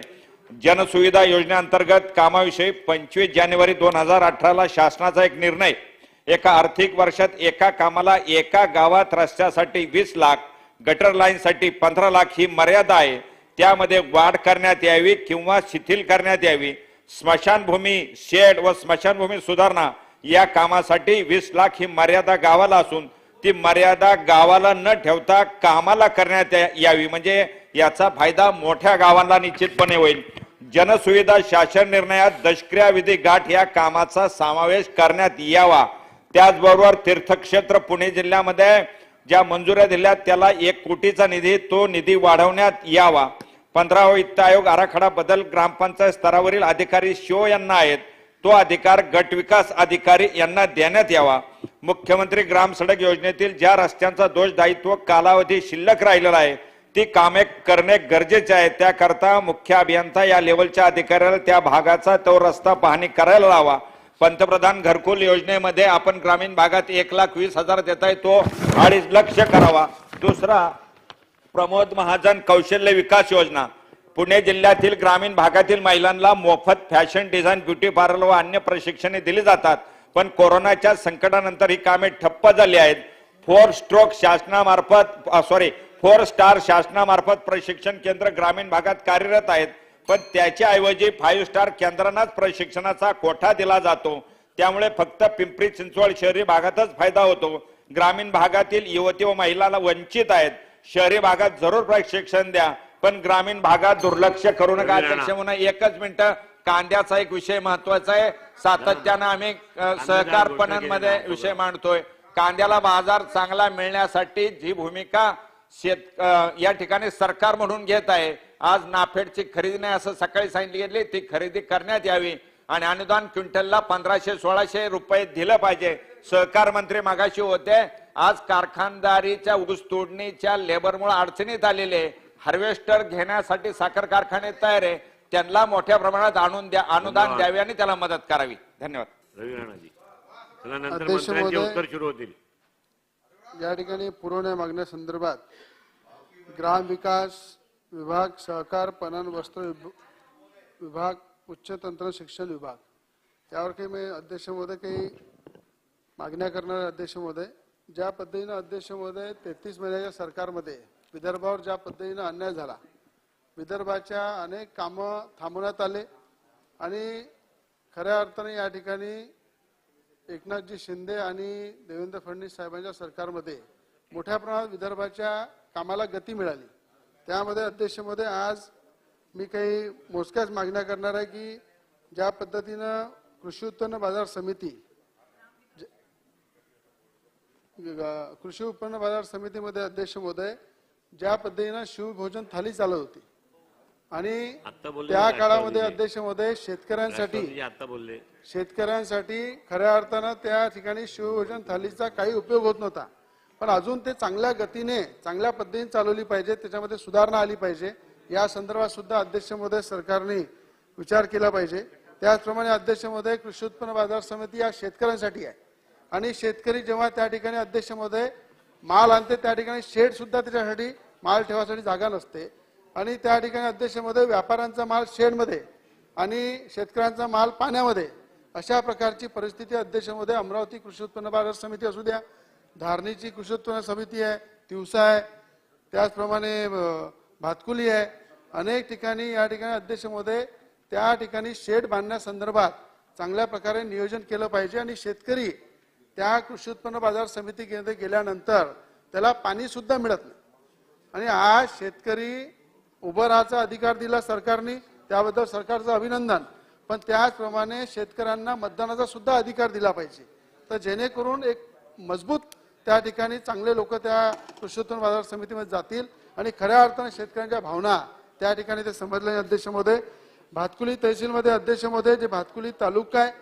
40 वर्षापासून अध्यक्ष महोदय तालुका आहे, तालुक्याचे अनेक कार्यालय भाड्याच्या इमारतीमध्ये तालुक्यामध्ये स्थलांतर केले, जवळपास 96 कोटी रुपयाचा प्रस्ताव अध्यक्ष महोदय, तहसील कार्यालय, भूमी अभिलेख ऑफिस, पोलीस स्टेशन, न्यायालयाचं ऑफिस, अनेक कृषी तालुका ऑफिस, MSCB ऑफिस, अनेक अशा कार्यालयाचा प्रस्ताव अध्यक्ष महोदय 96 कोटीचा प्रस्ताव सरकारकडे आलेला आहे. अध्यक्ष महोदय जवळपास 20 ते 25 एकर जागा सुद्धा उपलब्ध करून दिली आहे अध्यक्ष महोदय, त्यामध्ये अध्यक्ष महोदय त्याला सुद्धा याच्यामध्ये समावेश करावा अध्यक्ष महोदय, हे माझी मागणी आहे.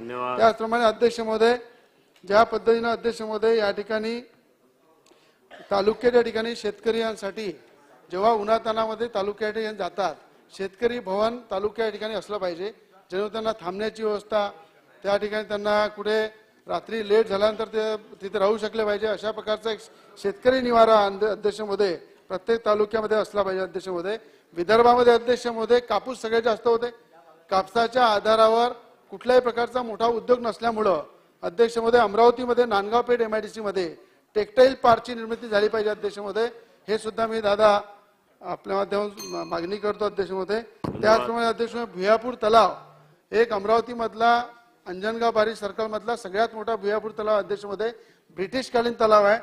जलजीवन मिशनच्या माध्यमातून जवळपास 10 ते 12 गावांना अध्यक्ष महोदय पण तिथून पाणी दिलेलं आहे, पण आज त्या तलावाची परिस्थिती अशी आहे की 15 दिवसानंतर त्या तलावाचं पाणी खतम होऊन जाईल आणि 10 ते 15 गावाला पाणी मिळणार नाही अशी परिस्थिती अध्यक्ष महोदय. त्यामुळं त्याचा बांध बांधण्यासाठी एक चांगली तरतूद सरकारने करावी आणि त्या ठिकाणी त्या सलावाचं खोलीकरण सुद्धा करावं असं अध्यक्ष महोदय मी आपल्या माध्यमातून मागतो. अध्यक्ष महोदय, अध्यक्ष महोदय, एक शेवटचा अध्यक्ष महोदय, पणन वस्त्रोद्योग उच्च व तंत्र शिक्षण अध्यक्ष ज्या पद्धतीनं मेडिकल कॉलेजचा सुद्धा प्रस्ताव अध्यक्ष महोदय आलेला आहे त्या संदर्भात सुद्धा अध्यक्ष महोदय मग केवळ मंत्री मागण्या वडदमध्ये अध्यक्ष महोदय मंत्री उत्तर मेडिकल कॉलेजच्या प्रस्तावाला मान्यता द्यावी. अमरावती तालुक्यामध्ये अंजनगाव परिसरामध्ये 30 एकर जागा अध्यक्ष महोदय मेडिकल कॉलेजच्या संदर्भात आपण त्या ठिकाणी राखीव ठेवली आहे. त्याचप्रमाणे अध्यक्ष महोदय या ठिकाणी अध्यक्ष महोदय त्या काय माननीय अध्यक्ष महोदय, ग्रामविकास खात्यावर विशेष करून पूरक मागण्याच्या संदर्भामध्ये या ठिकाणी अनेक सदस्यांनी आपलं वाचू नको दादा नाही घ्या त्यांनी आपलं मत या ठिकाणी मांडलं आणि काही अनेक मागण्याही या ठिकाणी केलेल्या आहेत. यामध्ये प्रामुख्याने सन्मान्य सदस्य धनंजयजी मुंडे, श्री अभिमन्यू पवार, श्री प्रकाश आंबेडकर, श्री विनोद विकोले, श्री रोहित पवार, श्री सुनील राजे, श्री विक्रमसिंग सावंत, श्री महेश लांडे, 7 दिवस आहे, श्री अबू आजमी, श्री सुनील भुसारा, हिरामण खोसकर, श्री राजेश पाटील, श्री प्रकाश आवडे, श्री अशोक पवार, श्री रवी राणा यांनी या ठिकाणी काय करतो तू जाऊ दे अरे मर काय तुला पाहिजे का काही घेऊन जा तुमचं आहे का ते. यांनी या विषयावर सविस्तर चर्चा या ठिकाणी केलेली आहे. अध्यक्ष महोदय, अनेक वेळा आपण या ठिकाणी बघितलं तर रिपिटेशन बरंच झालेलं आहे. म्हणजे या ग्रामीण विकास विभागावर चर्चा करताना विशेष करून शिक्षकांची भरती ही खऱ्या अर्थाने अतिशय महत्वाचा विषय या माझ्या विभागामध्ये त्या ठिकाणी आहे. आणि मला म्हणजे सांगायला आनंद होतो की आपण लवकरच आता शिक्षक भरतीच्या संदर्भामध्ये निर्णय घेतलेला आहे. 30,000 शिक्षकांच्या भरत्या आपण येणाऱ्या या 1-2 महिन्याच्या काळामध्ये या ठिकाणी करतो. त्या संदर्भातली सगळी तयारी आमची जी आहे ती सुद्धा या ठिकाणी झालेली आहे. इथे धनंजय मुंडे मान्य सदस्य यांनी गैनीनाथगड आणि नारायणगड तीर्थक्षेत्रास निधी देण्यासंदर्भामध्ये या ठिकाणी मागणी केलेली आहे. गैनीनाथगड जिल्हा बीड या तीर्थक्षेत्रामध्ये जवळपास आपण त्याला 25 कोटी रुपयाची प्रशासकीय मान्यता दिलेली आहे आणि 2.5 कोटी रुपये यांना 2 कोटी रुपये इतका निधी आपण वितरित केलेला आहे. आणि आता हा खर्च झाल्यानंतर पुढचाही निधी त्या ठिकाणी त्यांना देण्यात येईल. त्याचबरोबर नारायणगड जिल्हा बीड तीर्थक्षेत्रात 25 कोटी रुपयाची रकमेची प्रशासकीय मान्यता दिलेली आहे आणि 2.5 कोटी रुपये आपण याला वितरित करण्यात आलेला आहे. वितरित खर्च या ठिकाणी तो खर्च झाल्यानंतर निधी हा त्यानंतर आपण त्यांना सुद्धा पुढचा निधी त्या ठिकाणी देणार आहोत. त्याचबरोबर अभिमन्यू पवार मान्य सदस्य यांनी क वर्ग तीर्थक्षेत्रासाठी निधी वाढवून द्यावा अशी मागणी या ठिकाणी केली. आणि त्याचबरोबर निळकंठेश्वर व गोपाळपूर तीर्थक्षेत्र विकास आराखडे मंजूर करावेत अशी मागणी त्या ठिकाणी केलेली आहे. क वर्ग तीर्थक्षेत्रासाठी निधी वाढवून द्यावा या संदर्भामध्ये ग्रामविकास विभागाचे दिनांक 23/2/23 च्या शासन निर्णयान्वये जिल्हा नियोजन समितीमार्फत प्रत्येक जिल्ह्यास क वर्ग तीर्थक्षेत्रासाठी प्रतिवर्षी रुपये 30 लाख पर्यंत वाढवून ती आता आपण 60 लाख रुपये केलेली आहे. म्हणजे ती डबल आपण या ठिकाणी क वर्गासाठी या ठिकाणी केलेली आहे. आणि त्या संदर्भामध्ये ज्यांची मागणी असेल त्यांना आपण 60 लाख रुपयापर्यंत आपण तो निधी त्या ठिकाणी मंजूर करू. निळकंठेश्वर व गोपाळपूर तीर्थक्षेत्र विकास आराखडे मंजूर करावेत. जिल्हा परिषद लातूर यांच्याकडून या संदर्भामध्ये अहवाल मागवण्यात येईल. तो आल्यानंतर निश्चित त्या संदर्भामध्ये कारवाई या ठिकाणी केली जाईल. त्याचबरोबर मान्य सदस्य श्री रोहित पवार साहेब यांनी या ठिकाणी पंतप्रधान आवास योजनेतील 1,16,955 घरे परत गेल्याबाबत व 1,500 कोटी रुपये परत निधी गेल्याबाबत काही विषय या ठिकाणी त्याचा उल्लेख या ठिकाणी केला. प्रधानमंत्री आवास योजनेच्या ग्रामीण अंतर्गत राज्यास 1,41,000 14,18,078 इतके उद्दिष्ट प्राप्त असून त्यापैकी 14,16,023 जवळपास 99.8% घरकुलांना मंजुरी देण्यात आली आहे. त्यापैकी 2,055 उर्वरित घरकुलांच्या मंजुरीची प्रक्रिया सुरू आहे.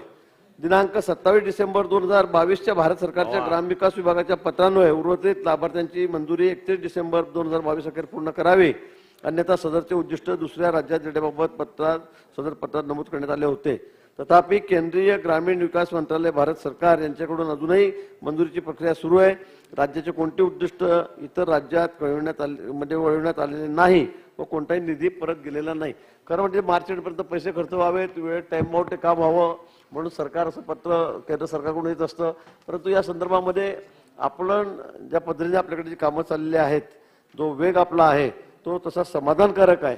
काही ठिकाणी निश्चित अडचणी आहेत, पण त्याची कारणं वेगवेगळी आहेत. मग जागेचा प्रश्न विशेष करून त्या ठिकाणी मोठा आहे की काही ठिकाणी गायरान आहे. आता गायरानच्या संदर्भामध्ये आपण त्या ठिकाणी निर्णय केलेला आहे.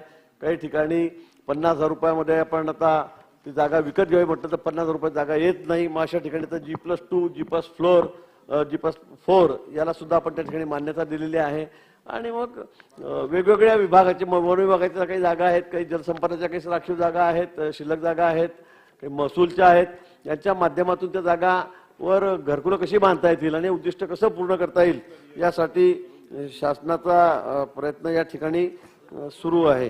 त्याचबरोबर सुनील राणे यांनी जो प्रश्न या ठिकाणी उपस्थित केलेला आहे की गणपतीपुळे तीर्थक्षेत्राच्या पर्यटनाच्या दृष्टीने विकास करण्यासाठी निधी उपलब्ध करून द्यावा.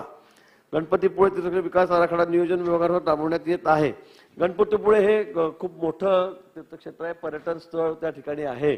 त्यामुळे मोठा निधी त्या ठिकाणी लागणार आहे आणि खरंच खूप मोठ्या प्रमाणामध्ये पर्यटक त्या ठिकाणी येत असतात. हजारोच्या विरुद्ध वर्षाला मला वाटतं लाखाच्या संख्येमध्ये त्या ठिकाणी लोक येत असतात. आणि म्हणून नियोजन विभागाच्या माध्यमातून या ठिकाणी हा आराखडा आपण तयार करू आणि तो त्या ठिकाणी राबवण्यात येईल. आपण शिक्षकांचा प्रश्न या ठिकाणी उपस्थित केलेला आहे. शिक्षकांच्या बाबतीतही मी आपल्याला आपण म्हटलं सांगितलंय. आणि असे ग्रामविकासाच्या बाबतीमध्ये सगळ्यांचं रिपिटेशनच जास्त या ठिकाणी संदर्भामध्ये आहे. पण मला वाटतं ज्या मागण्या असतील त्या निश्चित शासन त्याचा गांभीर्याने या ठिकाणी विचार करेल. सकारात्मक आपण त्याचा विचार करून त्या बाबतीमध्ये निश्चित निर्णय करू. आणि म्हणून मी या ठिकाणी सभागृहाला विनंती करतोय की त्यांनी ग्रामविकास विभागाच्या पृष्ठ क्रमांक 52 व 53 वरील बाब क्रमांक 69 मागणी क्रमांक L3 लेखा शीर्षक 2515 इतर ग्रामीण विकास कार्यक्रम बाब क्रमांक 70 मागणी क्रमांक L5 लेखा शीर्षक 3604 स्थानिक संस्था व पंचायत राज संस्था यांना नुकसान भरपाईच्या व अभिहस्तांकित रकमा देण्यासाठी प्रस्तावित एकूण रक्कम 22,14,72,81,000 एवढ्या खर्चाच्या पूरक मागण्या मंजूर कराव्यात अशी मी सभागृहास विनंती करीत आहे. उच्च व तंत्र शिक्षण विभाग माननीय मंत्री महोदय. उच्च शिक्षण आणि वस्त्रोद्योग दोन्ही एकूण पुरवण्या मागण्यांवर माननीय धनंजय मुंडे साहेब, माननीय अभिमन्यू पवार, माननीय वर्षाताई गायकवाड, माननीय प्रकाश आंबेडकर, माननीय विनोद निकोले, माननीय रोहित पवार, माननीय सुनील राणे, माननीय विक्रमसिंह सावंत, माननीय दिलीप लांडे, माननीय अबू आझमी, माननीय सुनील भुसारा, माननीय आशिष शेलार, माननीय हिरामन खोसकर, माननीय योगेश कदम, माननीय राजेश पाटील, माननीय प्रकाश आवाडे, ॲडव्होकेट पवार अशा सगळ्यांनी पुरवणी मागण्यांवर आपली काही मतं मांडली, आपल्या काही मागण्या मांडल्या. त्याच्यामध्ये प्रामुख्याने लता दीदींच्या नावाने जे महाविद्यालय आपण सुरू केलं ते महाविद्यालयाचं विश्वविद्यालय व्हावं अशा प्रकारची मागणी समोर आलेली आहे. सभागृहाच्या माहितीसाठी कालिना कॅम्पसमध्ये यासाठी 70,000 स्क्वेअर फीट इतकी जागा ही मुंबई विश्वविद्यालयाने आता आपल्याला यासाठी दिली आहे. त्याचं डिझाईनही तयार झालेलं आहे आणि लवकरात लवकर त्याचं अंदाजपत्रक तयार होऊन बांधकामाला सुरुवात होईल. आणि आता रवींद्र नाट्य मंदिरमध्ये सुरू असणारं हे लता दीदींच्या नावाने महाविद्यालय की ज्याच्यामध्ये कोर्सेस तर सुरू झालेले आहेत, पण या नवीन जागेमध्ये शिफ्टिंग होताना याचं विश्वविद्यालय करणं याचा आपण नक्की विचार करू. त्याचबरोबरीने एक डिजिटल लायब्ररीचा प्रस्ताव माननीय आशिषजी शेलार आणि माननीय सुनील राणे या दोघांनी मांडलेला आहे. तोही आपल्याला नजीकच्या काळामध्ये नक्की करता येईल. एक मुद्दा आला की हे महाविद्यालय हे फार आधीच्या सरकारच्या काळामध्ये सुरू व्हायचं होतं. मग ते मध्येच का थांबकलं या विषयामध्ये मान्य आशिष शेलारांनी काही मुद्दे मांडले आणि त्याच्यामध्ये तथ्य आहे. परंतु मला असं वाटतं की इतक्या मोठ्या नोबल कॉजवर फार याची काही मागच्या काळात झालेली चर्चा न करता ते तथ्य जरी असलं तरी पुढे जायला पाहिजे. आणि नवीन सरकार आल्यानंतर माननीय मुख्यमंत्री एकनाथजींनी या विषयामध्ये पुढाकार घेतला आणि एक अतिशय चांगलं रवींद्र नाट्य मंदिरमध्ये त्याचं उद्घाटन झालं आणि सगळे कोर्सेसही अतिशय व्यवस्थित सुरू आहेत. सुनील राणेने याला धरून एक मुद्दा मांडलाय, तो प्रामुख्याने अशाच प्रकारचं एक नाट्य विषयातलं एक अधिविद्यालय आणि मग विश्वविद्यालय सुरू करावं. सरकार या विषयात नक्की विचार करेल, कारण अशा प्रकारचं ज्याच्यामध्ये काही विशेष प्रावीण्य हवं आहे, विशेष फॅकल्टी हव्या आहेत, अशी गोष्ट सुरू करताना त्याला फॅकल्टी कुठून मिळणार हा विचार करून, कारण इमारत उभी राहिली, कोर्सेस डिझाईन झाले, तो शिकवणार कोण हा मुद्दा आहे. पण यावरही आपण नजीकच्या काळामध्ये विचार करू. मधल्या काळामध्ये मी सुनील राणेंना असं म्हटलं की असा निर्णय आम्ही केला तर तुमच्याकडे जी शिक्षण संस्था आहे त्या शिक्षण संस्थेमध्ये हा तुम्ही कोर्स घ्याल का, त्यांनी त्यांना मान्यता दिली आहे. अशा प्रामुख्याने प्रकाशजींनी आवाडे साहेबांनी वस्त्रोद्योगाच्या मागण्या केलेल्या आहेत, विजेतली सवलत वगैरे. आपण नवीन वस्त्रोद्योग धोरण तयार करण्यासाठी एक समिती नेमली, स्वतः आवाडे साहेब त्याच्यामध्ये आहेत. जवळजवळ 4 त्याच्या बैठका झाल्या आणि प्रवास खूप झाले. प्रयत्न असा चाललाय की याच अधिवेशनामध्ये कॅबिनेटमध्ये ते पहिलं मांडावं लागेल, याच अधिवेशनामध्ये ते नवीन वस्त्रोद्योग धोरण मांडावं, ज्यात तुम्हीच असल्यामुळे तुम्ही खूप लावून धरला विषय आणि मला असं वाटतं की तो विषय त्या नवीन वस्त्रोद्योग धोरणामध्ये येईल. फक्त तो अजूनही कॅबिनेट पुढे जाणार असल्यामुळे मी लगेच त्याची घोषणा करणं बरोबर होणार नाही. दादा मागणी मांडा. हो, समर्थन आहे आणि तुम्हालाही त्या समितीमध्ये घेतलाय. वस्त्रोद्योगाच्या मागण्या वस्त्रोद्योग विभागाच्या पृष्ठ क्रमांक 73 ते पृष्ठ क्रमांक 74 वरील बाब क्रमांक 97-98 साठी प्रस्तावित एकूण रुपये 100 कोटी 1,000 मात्र एवढ्या खर्चाच्या पूरक मागण्या मंजूर कराव्यात अशी मी सभागृहास विनंती करतो. आणि उच्च व तंत्र शिक्षण विभागाच्या सभागृह सादर केलेल्या पृष्ठ क्रमांक 77 ते 19 वरील मागणी क्रमांक W3 व W4 मधील बाब क्रमांक 101 ते 103 रुपये 10 कोटी 23,50,000 फक्त एवढ्या रकमेच्या पूरक मागण्यास मंजूर करण्याची आपल्या सभागृहास विनंती करतो. सहकार मंत्री.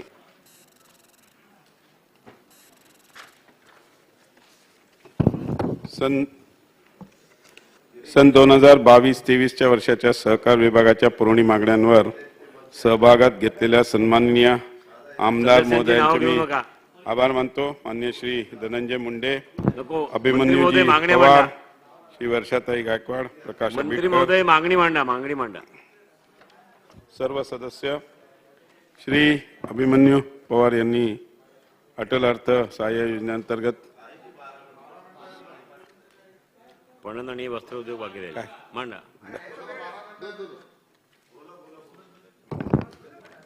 अभिमन्यू पवार यांनी अटल अर्थ सहाय्य योजनेअंतर्गत संघ निधी वितरित करण्याबद्दल विचारणा केली होती.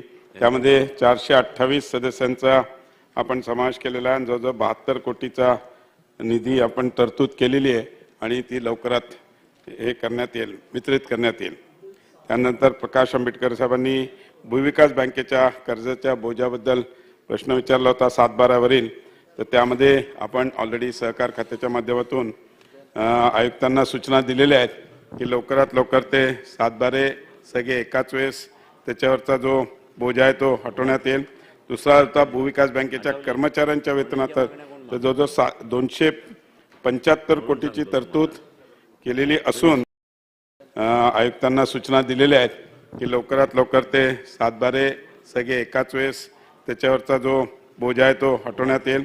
दुसरा होता भूविकास बँकेच्या कर्मचाऱ्यांच्या वेतनात तर जवळजवळ 275 कोटीची तरतूद केलेली असून महिन्याभरात माझ्या मते तो सगळ्यांना वितरित करण्यात येईल. त्या तिसरा प्रश्न प्रकाश आंबेडकरांनी विचारला होता तो प्रोत्साहनपर योजनेचा लाभ उर्वरित शेतकऱ्यांना देण्याबद्दल. तर सदर योजनेअंतर्गत आजपर्यंत जवळजवळ 12,84,000 पात्र खातेदारांच्या बचत खात्यामध्ये ऑलरेडी आपण हे केलेलं आहे. त्या खात्यापैकी आता रुपये 4,683 कोटी रुपये वितरित केलेला आहे. उर्वरित पात्र खातेदारांना 1,014 कोटी रुपयांची तरतूद या पुरवणी मागण्यांच्या द्वारे मंजूर झाल्यानंतर तत्काळ अदा करण्यात येईल ती. चौथा प्रश्न त्यांनी असा विचारला होता की प्रोत्साहन योजनेचा आर्थिक वर्षात विचार न करता बँक धोरणाप्रमाणे परतफेड, म्हणजे ऊस तोडगार यांना जून पर्यंत पैसे मिळतात, तर त्यांचं म्हणणं आहे की मार्चच्या ऐवजी जून पर्यंत त्याचा पण आम्ही लवकरच विचार करून ते अंमलात आणण्याचा प्रयत्न करू. विविध कार्यकारी सेवा सहकारी संस्थांच्या मध्ये कार्यरत गट सचिवांच्या वेतनात सन्मानात असावा, त्यांची वेतन प्रश्न सोडवावा असा एक विषय त्यांनी मांडला होता. गट सचिवांची मागे एक बैठक आपण घेतली होती. त्या बैठकीमध्ये एक त्यांचे पदाधिकारी सरकारी अधिकारी म्हणून आपण एक नियुक्ती केलेली आहे. लवकरात लवकर त्यांचा पण एक बैठक घेऊन आपण त्याच्यामध्ये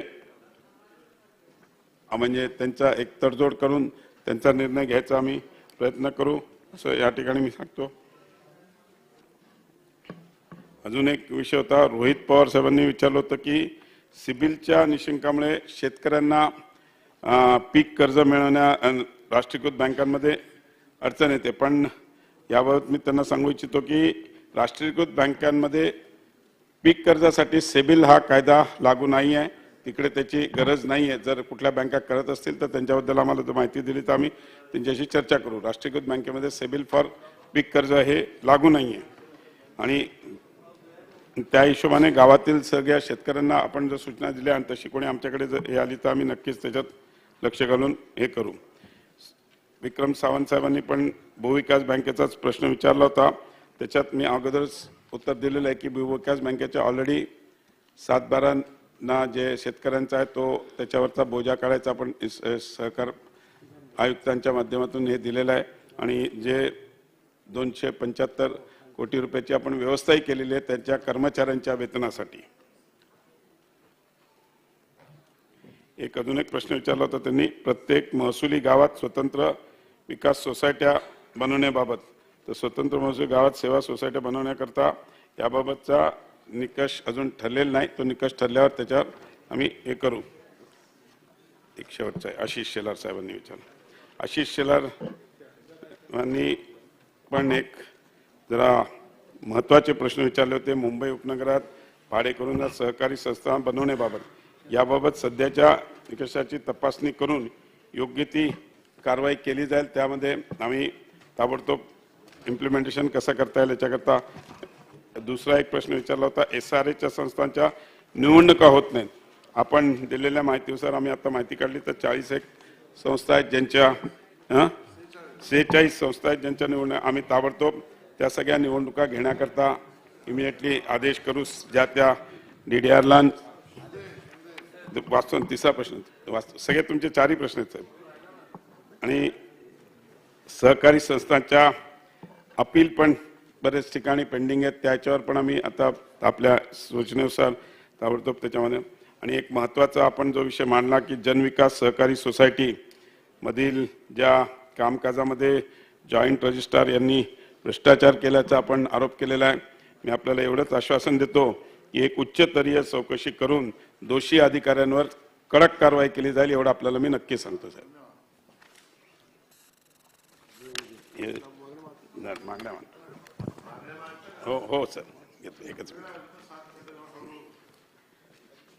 अध्यक्ष महोदय, सहकार विभाग पृष्ठ क्रमांक 70 ते 75 वरील बाब क्रमांक 90 ते 93 व 95, 96, 99, 100 यासाठी प्रस्तावित एकूण 1234 कोटी 96,35,000 मात्र एवढ्या खर्चाच्या एकूण मागण्या मंजूर कराव्यात अशी मी सभागृहास विनंती करीत आहे.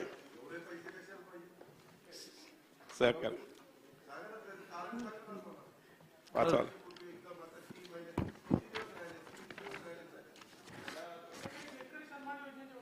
याच्यात 1,000 कोटी जे आहेत ते आता जे सन्मान योजनेमध्ये उरलेले पैसे आहेत त्याच्याकरता आहेत. शेतकरी सन्मान आता वाचला ना मी सर, दादा आता वाचलं ना इकडे, एक मिनिट आता वाचलं इकडे. 1,014 कोटी पणनसाठी सर, पणन विभागाच्या पृष्ठ क्रमांक 72 वरील बाब क्रमांक 94 साठी प्रस्तावित एकूण रुपये 1,000 एवढ्या खर्चाची पूरक मागणी मंजूर करावी अशी मी सभागृहास विनंती करीत आहे. धन्यवाद. ठीक आहे. आता मी सन 2022-2023च्या पुरवणी मागण्यांवरील ग्रामविकास विभाग, सहकार पणन व वस्त्रोद्योग विभाग, उच्च व तंत्र शिक्षण विभाग या विभागांच्या मागण्या वितरित केलेल्या सूचीत दर्शविल्याप्रमाणे एकत्रितपणे मतास टाकतो. ग्रामविकास विभाग अनुक्रमांक 33 व 34, सहकार पणन व वस्त्रोद्योग विभाग अनुक्रमांक 42 व 43, उच्च व तंत्र शिक्षण विभाग अनुक्रमांक 44 व 45 अनुकूल असतील त्यांनी होय म्हणावे, प्रतिकूल असतील त्यांनी नाही म्हणावे. होयचे बहुमत आहे, होयचे बहुमत आहे. मागण्या संमत झाल्या.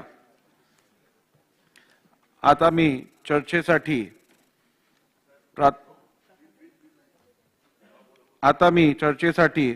प्राथमिक क्रमात नसलेल्या खालील विभागांच्या पुरवणी मागण्या कामकाज पत्रिकेसोबतच्या सूचीत दर्शवल्याप्रमाणे एकत्रितपणे मतास टाकतो. महसूल व वन विभाग अनुक्रमांक 7 ते 9, शालेय शिक्षण व क्रीडा विभाग अनुक्रमांक 14, नगर विकास विभाग अनुक्रमांक 15 व 16,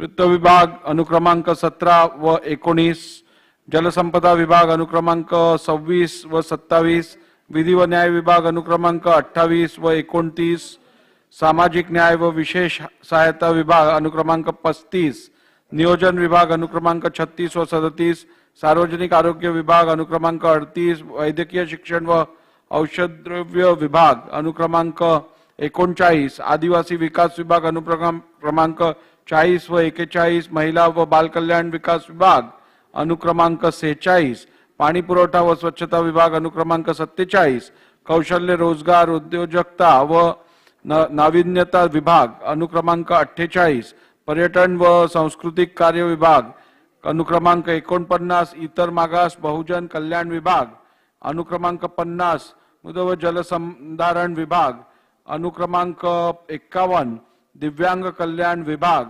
अनुक्रमांक 52 ते 55 अनुकूल असतील त्यांनी होय म्हणावे, प्रतिकूल असतील त्यांनी नाही म्हणावे. होयचे बहुमत आहे, होयचे बहुमत आहे. मागण्या संमत झाल्या. पुनर्स्थापनार्थ विचारखंडाच्या विचारावर संमत करणे. सन 2023 चे विधानसभा विधेयक क्रमांक 7 महाराष्ट्र पुरवणी विनियोजन विधेयक 2023. अध्यक्ष महोदय, मी सन 2023 चे विधानसभा विधेयक क्रमांक 7 महाराष्ट्र पुरवणी विनियोजन विधेयक 2023 आपल्या अनुमतीने मांडतो. विधेयक मांडण्यात आले. अध्यक्ष महोदय, मी सन 2023 चे विधानसभा विधेयक क्रमांक 7 महाराष्ट्र पुरवणी विनियोजन विधेयक 2023 विचारात घेण्यात यावे असा आपल्या अनुमतीने प्रस्ताव मांडतो. हा प्रस्ताव मांडत असताना सन्माननीय अजितदादा पवार यांचे 5 मुद्दे या संदर्भात मंजूर करण्यात आले आहेत. दादा, त्या मुद्द्यांच्या संदर्भात थोडा खुलासा करून देतो आपल्या. पहिला मुद्दा, माननीय अजितदादा पवार यांनी जो काही या ठिकाणी मनुष्य आणि प्राण्यांमध्ये कॉन्फ्लिक्ट सुरू झालेला आहे त्या संदर्भात मांडलाय. मनुष्य आणि वाघ, मनुष्य आणि हत्ती संघर्षात वाढ झाल्याचे आढळून येणे, मागील 6 वर्षात वाघ आणि बिबट्यांच्या हल्ल्यात 335 नागरिकांना आपले प्राण गमवावे लागणे आणि या संदर्भात शासनाने कारवाई आणि उपाययोजना करावी अशी मागणी अजितदादांनी केली आहे. त्या संदर्भात मला एवढं सांगायचं आहे की आता महाराष्ट्र राज्यात 6 राष्ट्रीय उद्याने आणि 50 वन्यजीव अभयारण्य आणि 26 संवर्धन राखीव क्षेत्र असे एकूण 82 संरक्षित क्षेत्र तयार झाले आहे आणि जवळजवळ आता महाराष्ट्राच्या एकूण भौगोलिक क्षेत्रफळाच्या 3.58% एवढी संरक्षित वनं आपल्याकडे आहेत. 82 संरक्षित क्षेत्रापैकी 5 राष्ट्रीय उद्याने व 14 वन्यजीव अभयारण्याचा समावेश याच्यामध्ये आहे. त्यामुळे ही बाब खरी आहे की मागील 6 वर्षामध्ये वाघ आणि बिबट्याच्या हल्ल्यात 357 मनुष्यहानीच्या घटना घडल्या आहेत. सन 2022 मध्ये 109 व 23 मध्ये 7 घटनांची नोंद आहे. वाघ, बिबट्या, अस्वल, गवा, रानडुक्कर, लांडगा, तरस, कोल्हा, मगर, हत्ती व रानकुत्रे यांच्यामुळे मनुष्य मृत्यू झाल्यास रुपये 20 लाख, अपंग व जखमी झाल्यास 5 लाख, गंभीररित्या जखमी झाल्यास 1.25 लाख, तसेच किरकोळ जखमी झाल्यास 20,000 रुपये अर्थसहाय्य देण्याची तरतूद ही आता नुकतीच 23/8 2022ला आपण वाढीव तरतूद या ठिकाणी मंजूर केलेली आहे आणि यासोबत मानव वन्यजीव संघर्ष कमी करण्यासाठी वन विभागामार्फत काही उपाययोजना देखील केल्या आहेत. वनात पिण्याच्या पाण्याची सोय करणे म्हणजे जनावरांकरता, नैसर्गिक भक्ष्य असलेल्या तृणभक्षी वन्य प्राण्यांना वनातच गवत चारा उपलब्ध करून सोयी करणे, वाघ बिबट इतर वन्य प्राणी यांना नागरी वस्तीत येण्यापासून रोखण्यासाठी संरक्षण समितीच्या मदतीने नियमित गस्त घालून ढोल ताशे फटाके फोडून वन्य प्राण्यांना वनाकडे हुसकावणे, जलद बचाव पथक प्रशिक्षण वाढवणे, नुकसान भरपाई वेळेत अदा करणे, कॅमेऱ्यावर ट्रॅपच्या मदतीने वाघ बिबट्या यांच्या हालचालीवर नियंत्रण ठेवणे, असे अनेक गोष्टी या ठिकाणी, सोलर कुंपण असेल, दवंडी देणं असेल, अशा सगळ्या गोष्टींवर आता उपाययोजना या ठिकाणी केली आहे. मोठ्या प्रमाणात आपण जनजागृती देखील आता जी आहे ती या ठिकाणी करतो आहोत आणि मला असं वाटतं की या वाढीव मदतीमुळे निश्चितपणे थोडा दिलासा मिळेल, पण हा कॉन्फ्लिक्ट कसा कमी करता येईल याकडे निश्चित राज्य सरकारचं लक्ष असेल. माननीय विरोधी पक्षनेते अजितदादा पवार यांनी दुसरी जो बाब मांडलेली आहे त्याच्यामध्ये राज्यातील शिक्षण पद्धतीचे अध्यापन व परिणाम यांचे बळकटीकरण व योजनेसाठी केंद्र आणि राज्य सरकार मोठ्या प्रमाणात खर्च करीत असणे, सदर योजनेच्या सगळ्यात पहिल्या उद्दिष्टामध्ये 100% मुलांची पटनोंदणी आणि उपस्थिती करता अध्ययनपूरक वातावरण निर्मिती करणे असा उद्देश आहे. तथापि कोविड महामारीमुळे स्थलांतरित मजुरांच्या पाल्यांनी शाळा सोडल्याचे निदर्शनास आले आहे. एकट्या मुंबईमधून 723 विद्यार्थ्यांनी शाळा सोडली आहे. शाळाबाह्य मुलांची संख्या वाढताना दिसते आहे. काही ठिकाणी बोगस विद्यार्थी रोखण्यासाठी शासनाने कारवाई करण्याची आवश्यकता आहे. NCERT व असर इत्यादी संस्थांच्या अहवालामध्ये वजाबाकी 80% मुलांना येत नाही असा अहवाल प्रकाशित झालेला आहे. या संदर्भातल्या उपाययोजनाची अपेक्षा केली आहे. म्हणजे राज्यातील शिक्षण पद्धतीचे अध्ययन व परिणाम यांचे बळकटीकरण, strengthening teacher learning and result for state असा स्टार्स नावाचा एक प्रकल्प जागतिक बँकेच्या सोबत आपण सुरू केला आहे. यामध्ये 60% केंद्र शासन आणि 40% राज्य शासन अशा प्रकारे तो आपण राबवतोय. एकूण या प्रकल्पावर 4,914 लक्ष रुपये आपण खर्च करतोय आणि साधारणपणे 100% मुलांची पटनोंदणी झाली पाहिजे असं उद्दिष्ट आहे. मुलांना शिक्षण घर बसल्या मनोरंजक व कृतीयुक्त अशा पद्धतीनं कसं देता येईल याकरता मातांना पूरक संसाधनं देणे म्हणजे पहिले पाऊल पुस्तिका, आयडिया कार्ड, मुलांसाठी कार्यपुस्तिका याही संदर्भातली याच्यात तरतूद आहे. अंगणवाडीतील मुलांसाठी खेळणी व तत्सम अध्यासनास सहाय्य करणारे साहित्य हे देखील यात विकसित करण्यात येणार आहे. कोविड महामारीच्या काळामध्ये बृहन्मुंबई 3 ते 18 वयोगटातील 10,183 शाळाबाह्य बालके आढळून आली. त्यापैकी 10,131 शाळाबाह्य बालकांना पुन्हा शाळेत दाखल करण्यात आलाय आणि शिक्षणाच्या प्रवाहात आणण्यात आलाय. तर उपनगरामध्ये 657 बालकं आढळून आली, त्यापैकी 262 शाळाबाह्य बालकांना शाळेमध्ये परत आणलेला आहे. बालकांची गळती शून्यावर आणण्यासाठी शासन निर्णय 23 जून 2022 अन्वये मिशन झिरो ड्रॉपआउट ही मोहीम राबवण्यात येते. त्याचप्रमाणे 27/1/2023 रोजी बोगस विद्यार्थी रोखण्याकरता आपण उपाययोजनांचं परिपत्रक जाहीर केलंय. स्थलांतरित बालकांना ते ज्या ठिकाणी वास्तव्यास आहेत त्या ठिकाणीच बालरक्षक यांच्या मदतीनं नजीकच्या शाळेत टाकण्याची व्यवस्था देखील करण्यात आली आहे. कोरोना काळामध्ये शाळा बंद होत्या याचा परिणाम म्हणून सरासरी संपादनामध्ये घट झाली आहे.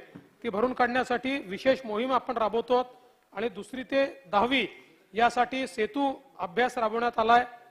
1ली ते 5वी भाषा व गणित विषयासाठी कार्यपुस्तिका, छापील पूरक अध्ययन साहित्य तयार करण्यात आले आहे आणि निपुण भारत अध्ययन अभ्यास सर्वेक्षणानुसार शिक्षकांना अध्ययन निष्पत्ती निहाय कृती आराखडा देखील तयार करण्याकरता सांगण्यात आलेला आहे.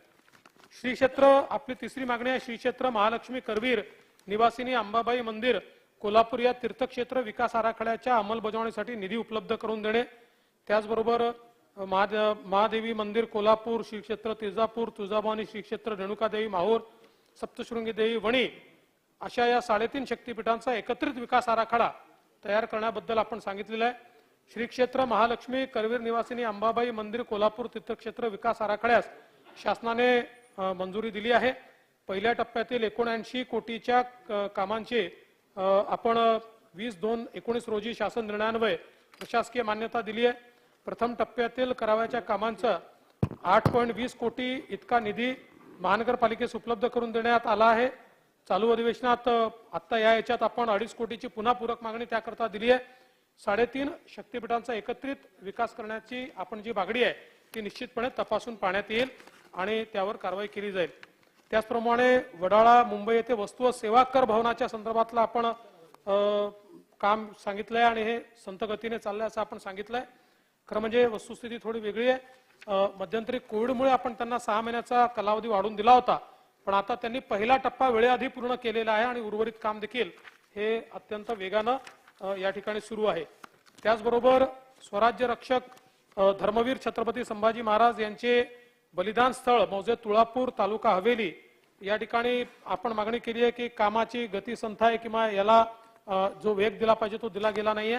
परंतु वस्तुस्थिती अशी आहे की आता याच्याकरता सर्व प्रकारचे त्याला जो काही सुधारित आराखडा आहे स्वराज्य रक्षक धर्मवीर छत्रपती संभाजी महाराज यांचे बलिदान स्थळ मौजे तुळापूर तालुका हवेली व समाधी स्थळ स्मारक वडू बुद्रुक शिरूर जिल्हा पुणे विकास आराखडा याला सुधारित आराखड्याला मंजुरी दिली आहे. त्याला निधी देखील उपलब्ध करून देण्यात येत आहे आणि कुठल्याही परिस्थितीमध्ये त्या संदर्भात कामाला स्थगिती देण्यात येणार नाही. काम अत्यंत वेगाने करण्यात येईल. या व्यतिरिक्त सन्माननीय सदस्य नाना पटोलेजी आणि विजय वडेट्टीवार यांनी सूचना दिल्या आहेत. ते सभागृहात नसल्यामुळे त्यांच्या सूचनांची मी नोंद घेतो आणि अध्यक्ष महोदय या ठिकाणी मी आपल्याला अशी विनंती करतो की आपण या संदर्भात पुढची कारवाई करावी. ठीक आहे, त्यांना मांडू दे. मग मांडलं का? आता मागच्या अधिवेशनामध्ये उपमुख्यमंत्री महोदय त्याची मीटिंग लावायची राहिली. आता 5चं 5 उत्तर मला मिळालं, त्याच्यावर त्या मीटिंगचा काही प्रश्न नाही. अधिवेशन संपायच्या आत करील.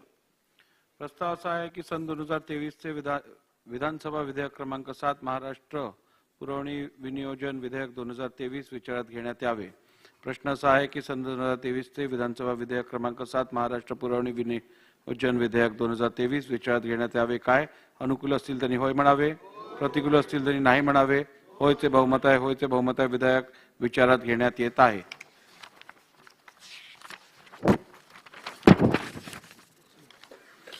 आता विधेयक खंडशः विचारात घेण्यात येईल. खंड 2 व 3 अनुसूची खंड 1 संपूर्ण शीर्षक आणि हेतुवाक्य विधेयकाचे भाग समजण्यात यावेत. अनुकूल असतील त्यांनी होय म्हणावे, प्रतिकूल असतील त्यांनी नाही म्हणावे.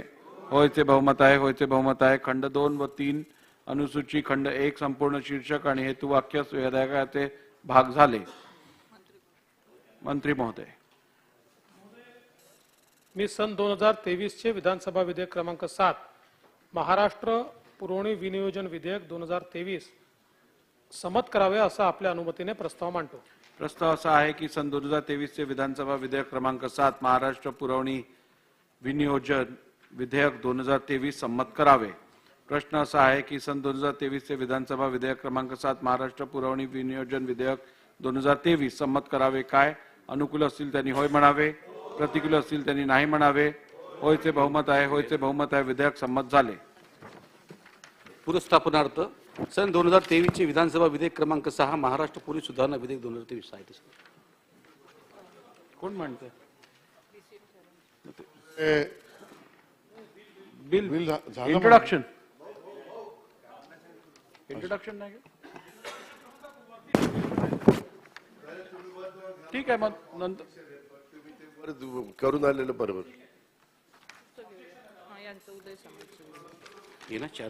Objection over ruled. चला विचार खंडशः विचार. एक अतिशय महत्वाचं पॉइंट ऑफ इन्फॉर्मेशन अध्यक्ष महोदय. अध्यक्ष महोदय, निवडणूक आयोगाने घोषित केलं म्हणून तुम्ही नाही आम्ही विधिमंडळाचे सदस्य आहोत. निवडणूक आयोगाने आपल्याला डिक्लेअर केलं म्हणून आपण या सभागृहात आलो. निवडणूक आयोगाकडे रजिस्ट्रेशन करून आपल्या पक्षाचं चिन्ह आपल्याला मिळालं. निवडणूक आयोग या सगळ्या प्रक्रियेचा आधार आहे आणि म्हणून मी या पॉइंट ऑफ इन्फॉर्मेशनच्या आधारावर इथे विषय उपस्थित करतोय.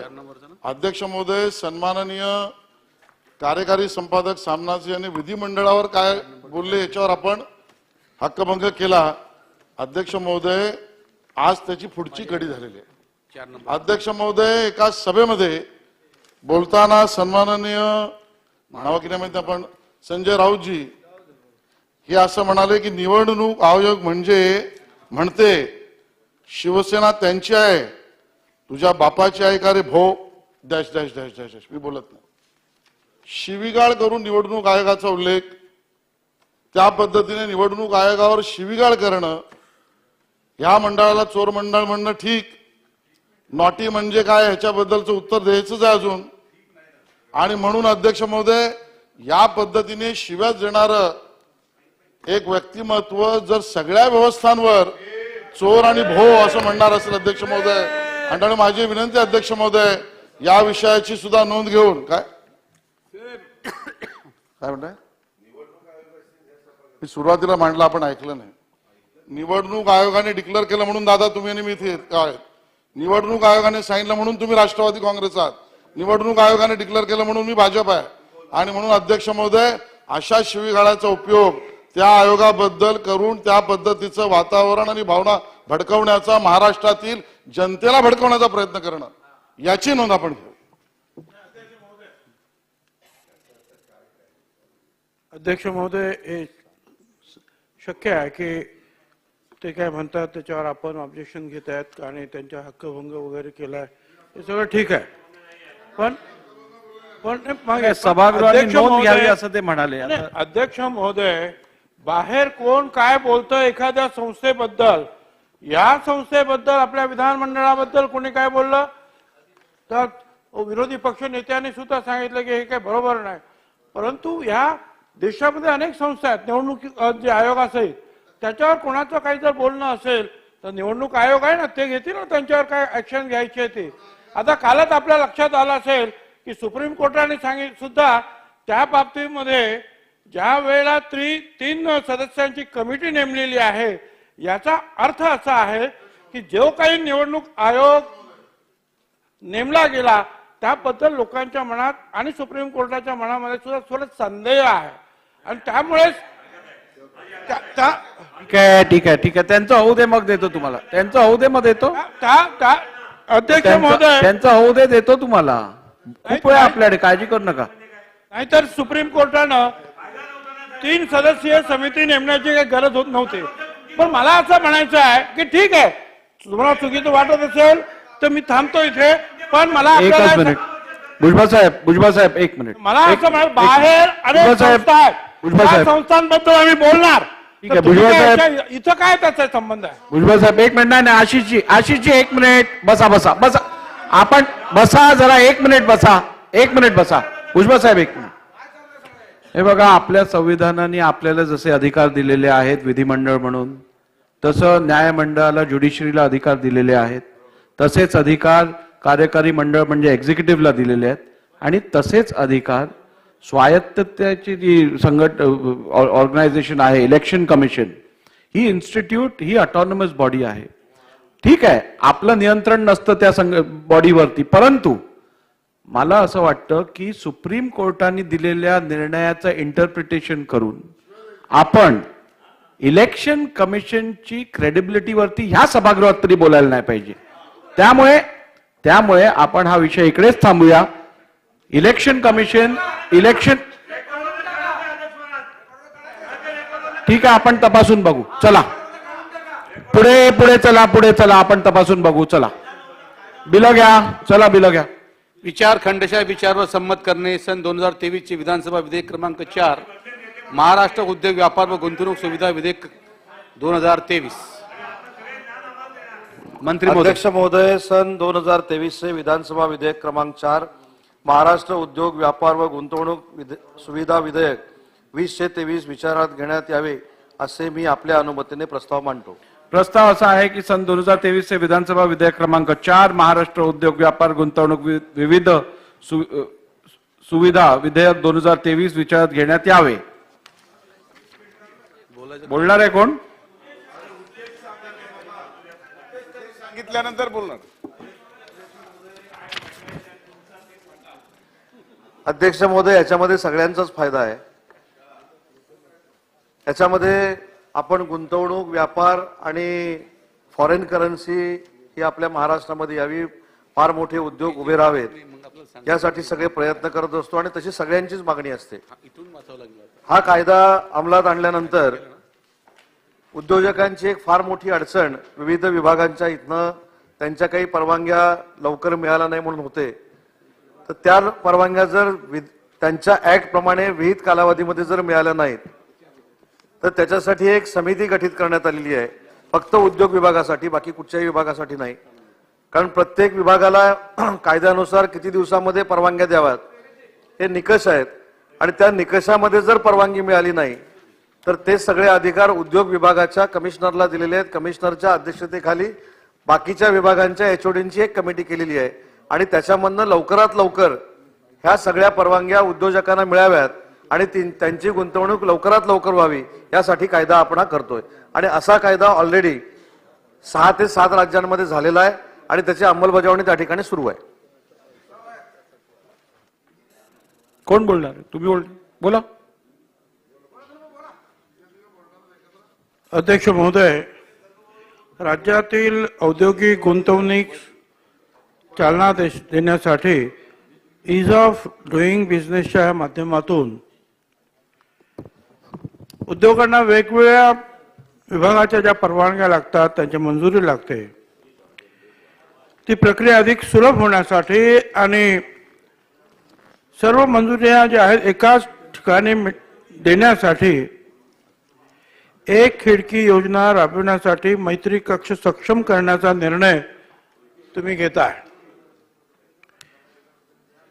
चांगली गोष्ट आहे. पण ही एक खिडकी योजना राबवत असताना अनेक गोष्टींचा विचार तुम्हाला आम्हाला करावा लागेल. मुळात या अशा योजना राबवत असताना उद्योगांच्या जे उद्योजक आहेत त्यांच्या वेळेची बचत होईल, लवकरात लवकर त्यांना निर्णय मिळतील, त्यांचे उद्योग जे आहेत त्वरित उभे राहतील, सुरू होतील. पण अध्यक्ष महोदय, तिथून परत गव्हर्नमेंटमध्ये सरकारच्या लाल फितीमध्ये कारभारात जर कुठे अडकलं तर त्याचं काय करणार आहोत आपण? अध्यक्ष महोदय, आपल्या सगळ्यांना कल्पना आहे, आपलं हे राज्य जे आहे हे या देशामध्ये उद्योगांच्या बाबतीमध्ये सर्वोच्च क्रमांकावर आहे. आतापर्यंत तरी नक्की होतं. किंबहुना मुंबई, पुणे, नाशिक या त्रिकोणामध्ये या देशातील 80% ऑटोमोबाईलचे जे आहेत कारखाने जे आहेत ते या त्रिकोणामध्ये आपल्याला कुठे ना कुठे सापडतील, ते एकत्रित झालेले आहे. अनेक उद्योग यापूर्वीच्या राज्यकर्त्यांनी आपल्या राज्यामध्ये आणले, त्यांना वेगवेगळ्या प्रकारच्या सुविधा दिल्या, अडचणी दूर केल्या आणि त्याचबरोबर इन्फ्रास्ट्रक्चर एक जे आपलं छान होतं आहे, मग ते बंदर असेल किंवा एअरपोर्ट असेल, कम्युनिकेशनच्या ज्या गोष्टी लागतात ते असेल, स्किल्ड वर्कर्स असतील, त्यासाठी आवश्यक असलेले जे कॉलेजेस आहेत, हे सगळे ज्या सगळ्या गोष्टी ज्या आहेत ह्या आतापर्यंत ज्या आहेत आपण त्यांना दिल्या आणि म्हणून आपण पुढे गेलो. आता पण असं दिसतंय की अलीकडे जे आहेत काही कारखाने जे आहेत हे राज्याच्या बाहेर जायला लागले आहेत. हे खरं आहे. कुठे गेले ते? कोण हिमाचल प्रदेशमध्ये गेले, कोण इकडे गेले, तिकडे गेले. पूर्वीसारखं आता नाही, आता कॉम्पिटिशन आहे. तुम्ही हे द्याल तर आम्ही हे देतो, पण चला तिकडे. उद्योगांना पण सुद्धा असं वाटतं की शेवटी काय आहे, परदेशातले असतील, देशातले आहे, विमानतळ आहे की तिथे ताबडतोब गेलं की त्या ठिकाणी स्वस्तामध्ये जे आहे आपल्याला कारागीर मिळाले पाहिजे, ओव्हरहेड खर्च जो आहे तो कमी असला पाहिजे, उद्योगामध्ये नफा झाला पाहिजे, शांतता असली पाहिजे. ह्या ज्या युनियन्स आहेत, कित्येक वेळा युनियनचा त्रास त्यांना होतो. या युनियन हव्या आहेत पण काही काही राज्यांमध्ये तर एवढा त्रास आहे की ते म्हणतात तिकडे आम्हाला जायला नको, किंवा काही भागामध्ये, त्यामुळे तिथे जात सुद्धा नाही. पण अध्यक्ष महोदय, इथे सुद्धा आपण पाहतो आहोत की आपण ABCD काय ते भाग पाडले आणि जिथे जिथे आपल्या राज्यामध्ये उद्योगधंदे नाहीत त्या त्या ठिकाणी आपण अधिक सवलती देऊ केल्या. अध्यक्ष महोदय, आपल्याला कल्पना आहे, मला असं वाटतं मी 1992-93च्या दरम्यान बुरी बोटीचं जे आहे उद्घाटन केलं. आपले सुधाकरराव नाईक त्यावेळेला मुख्यमंत्री होते, मी रेव्हेन्यू मिनिस्टर होतो. अध्यक्ष महोदय, त्या दिवशी त्या भागातून जाण्याचा प्रसंग आला. काही लोक गेले होते, ते ताबडतोब परत आले, दुसरीकडे गेले. एखाद दुसरा असेल कदाचित, पण या राज्याच्या उपराजधानीमध्ये सुद्धा आपण जास्त कारखाने नेऊ शकलो नाही. औरंगाबाद पर्यंत कारखाने गेलेले आहेत आणि इथे सुद्धा मुंबई आहे, कल्याण आहे, डोंबिवली आहे. पण पुढे पुढे आणखी जरा गेलं की थोडी उदासीनता दिसते. ती का दिसते, कशासाठी दिसते, याचा विचार केला पाहिजे. मला असं वाटतं की आपण जाऊन ह्या सगळ्या ठिकाणी उद्योजकांशी चर्चा करायला पाहिजे. उद्योजकांशी चर्चा करा, काय त्यांच्या अडचणी आहेत त्या पाहायला पाहिजे. नाशिकमध्ये सुद्धा काही उद्योग आहेत आणि त्यातले काही उद्योग असे आहेत की त्यातल्या काही गोष्टी ज्या त्यांना एक्सपोर्ट करायच्या आहेत, त्याच्या ज्या लॅबोरेटरीज आहेत त्याला जे काही सर्टिफिकेट लागतं ते बँगलोर किंवा भोपाळ अशा ठिकाणी आहे. आणि म्हणून नाशिकमध्ये भारत सरकारने एक कंपनी येऊ घातली. आम्ही त्याला जमीन वगैरे सगळी दिली. पुढे काही झालं नाही. अध्यक्ष महोदय, आजच्याच वर्तमानपत्रामध्ये आलंय, तुम्ही पाहिलं असेल, नाशिकच्या वर्तमानपत्रामध्ये सगळं आहे की तुम्ही नाशिकमध्ये आणि इतर ठिकाणी सांगितलं की महिंद्रा अँड महिंद्राची कंपनी जी आहे ते 10,000 कोटीची गुंतवणूक नाशिकमध्ये आणखी करेल. आनंदाची गोष्ट आहे. अगोदरच महिंद्रा अँड महिंद्रा कंपनी तिथे आहे. फार मोठ्या प्रमाणावर त्या गाड्या वगैरे त्यांच्या बनत असतात. आणि मला आता असं वाटतं की या इलेक्ट्रिकवर चालणाऱ्या व्हेकल्स वगैरे अशा काहीतरी असतील. ऑटोमायझेशन खूप झालेलं आहे. परंतु तुम्ही आता मला काल परवा कुठेतरी उत्तर दिलेलं आहे, त्या उत्तरामध्ये ते महिंद्रा अँड महिंद्रा जे आहे ते पुण्याला चालले. आता नाशिकमध्ये विचारतात की उद्योग मंत्र्यांनी स्वतः येऊन सांगितलं की ते 10,000 कोटीचे जे आहे इथे इन्व्हेस्टमेंट होणार. माझ्याकडे त्या आजच्या सगळ्या वर्तमानपत्रात नाशिकचे आहे. का ते जात आहेत, त्यांना काय अडचण काय आहे, लोकल स्थानिक स्वरूपामध्ये काय अडचण आहे का, शोधायला पाहिजे. नाही म्हटलं तरी काही ठिकाणी जे एकदम जे सगळ्याच इंडस्ट्रीज एका ठिकाणी एकत्रीकरण त्याचं होतं आहे. आपल्याला विकेंद्रीकरण जर करायचं असेल वेगवेगळ्या ठिकाणी, तर दुसरीकडे जाणाऱ्या ज्या आहेत त्या फॅक्टरीज किंवा ज्यांनी अनाउन्समेंट केली की आम्ही तिथे येतो, त्यामुळे तुम्ही सांगितलं, त्या का परत जात आहेत? त्यांच्या अडचणी सोडवायला पाहिजेत ना. अध्यक्ष महोदय, ह्या छोट्या छोटे जे उद्योजक असतील त्यांच्याशी चर्चा करा, त्यांच्या अडचणी समजावून घेतल्या पाहिजे.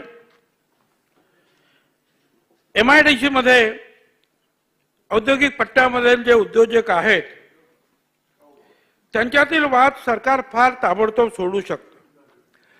पण अनेक वेळा त्याच्यामध्ये अडचणी निर्माण होत आहेत आणि मग कोर्ट कचेऱ्यामध्ये वगैरे जायला सुरुवात होते. अध्यक्ष महोदय,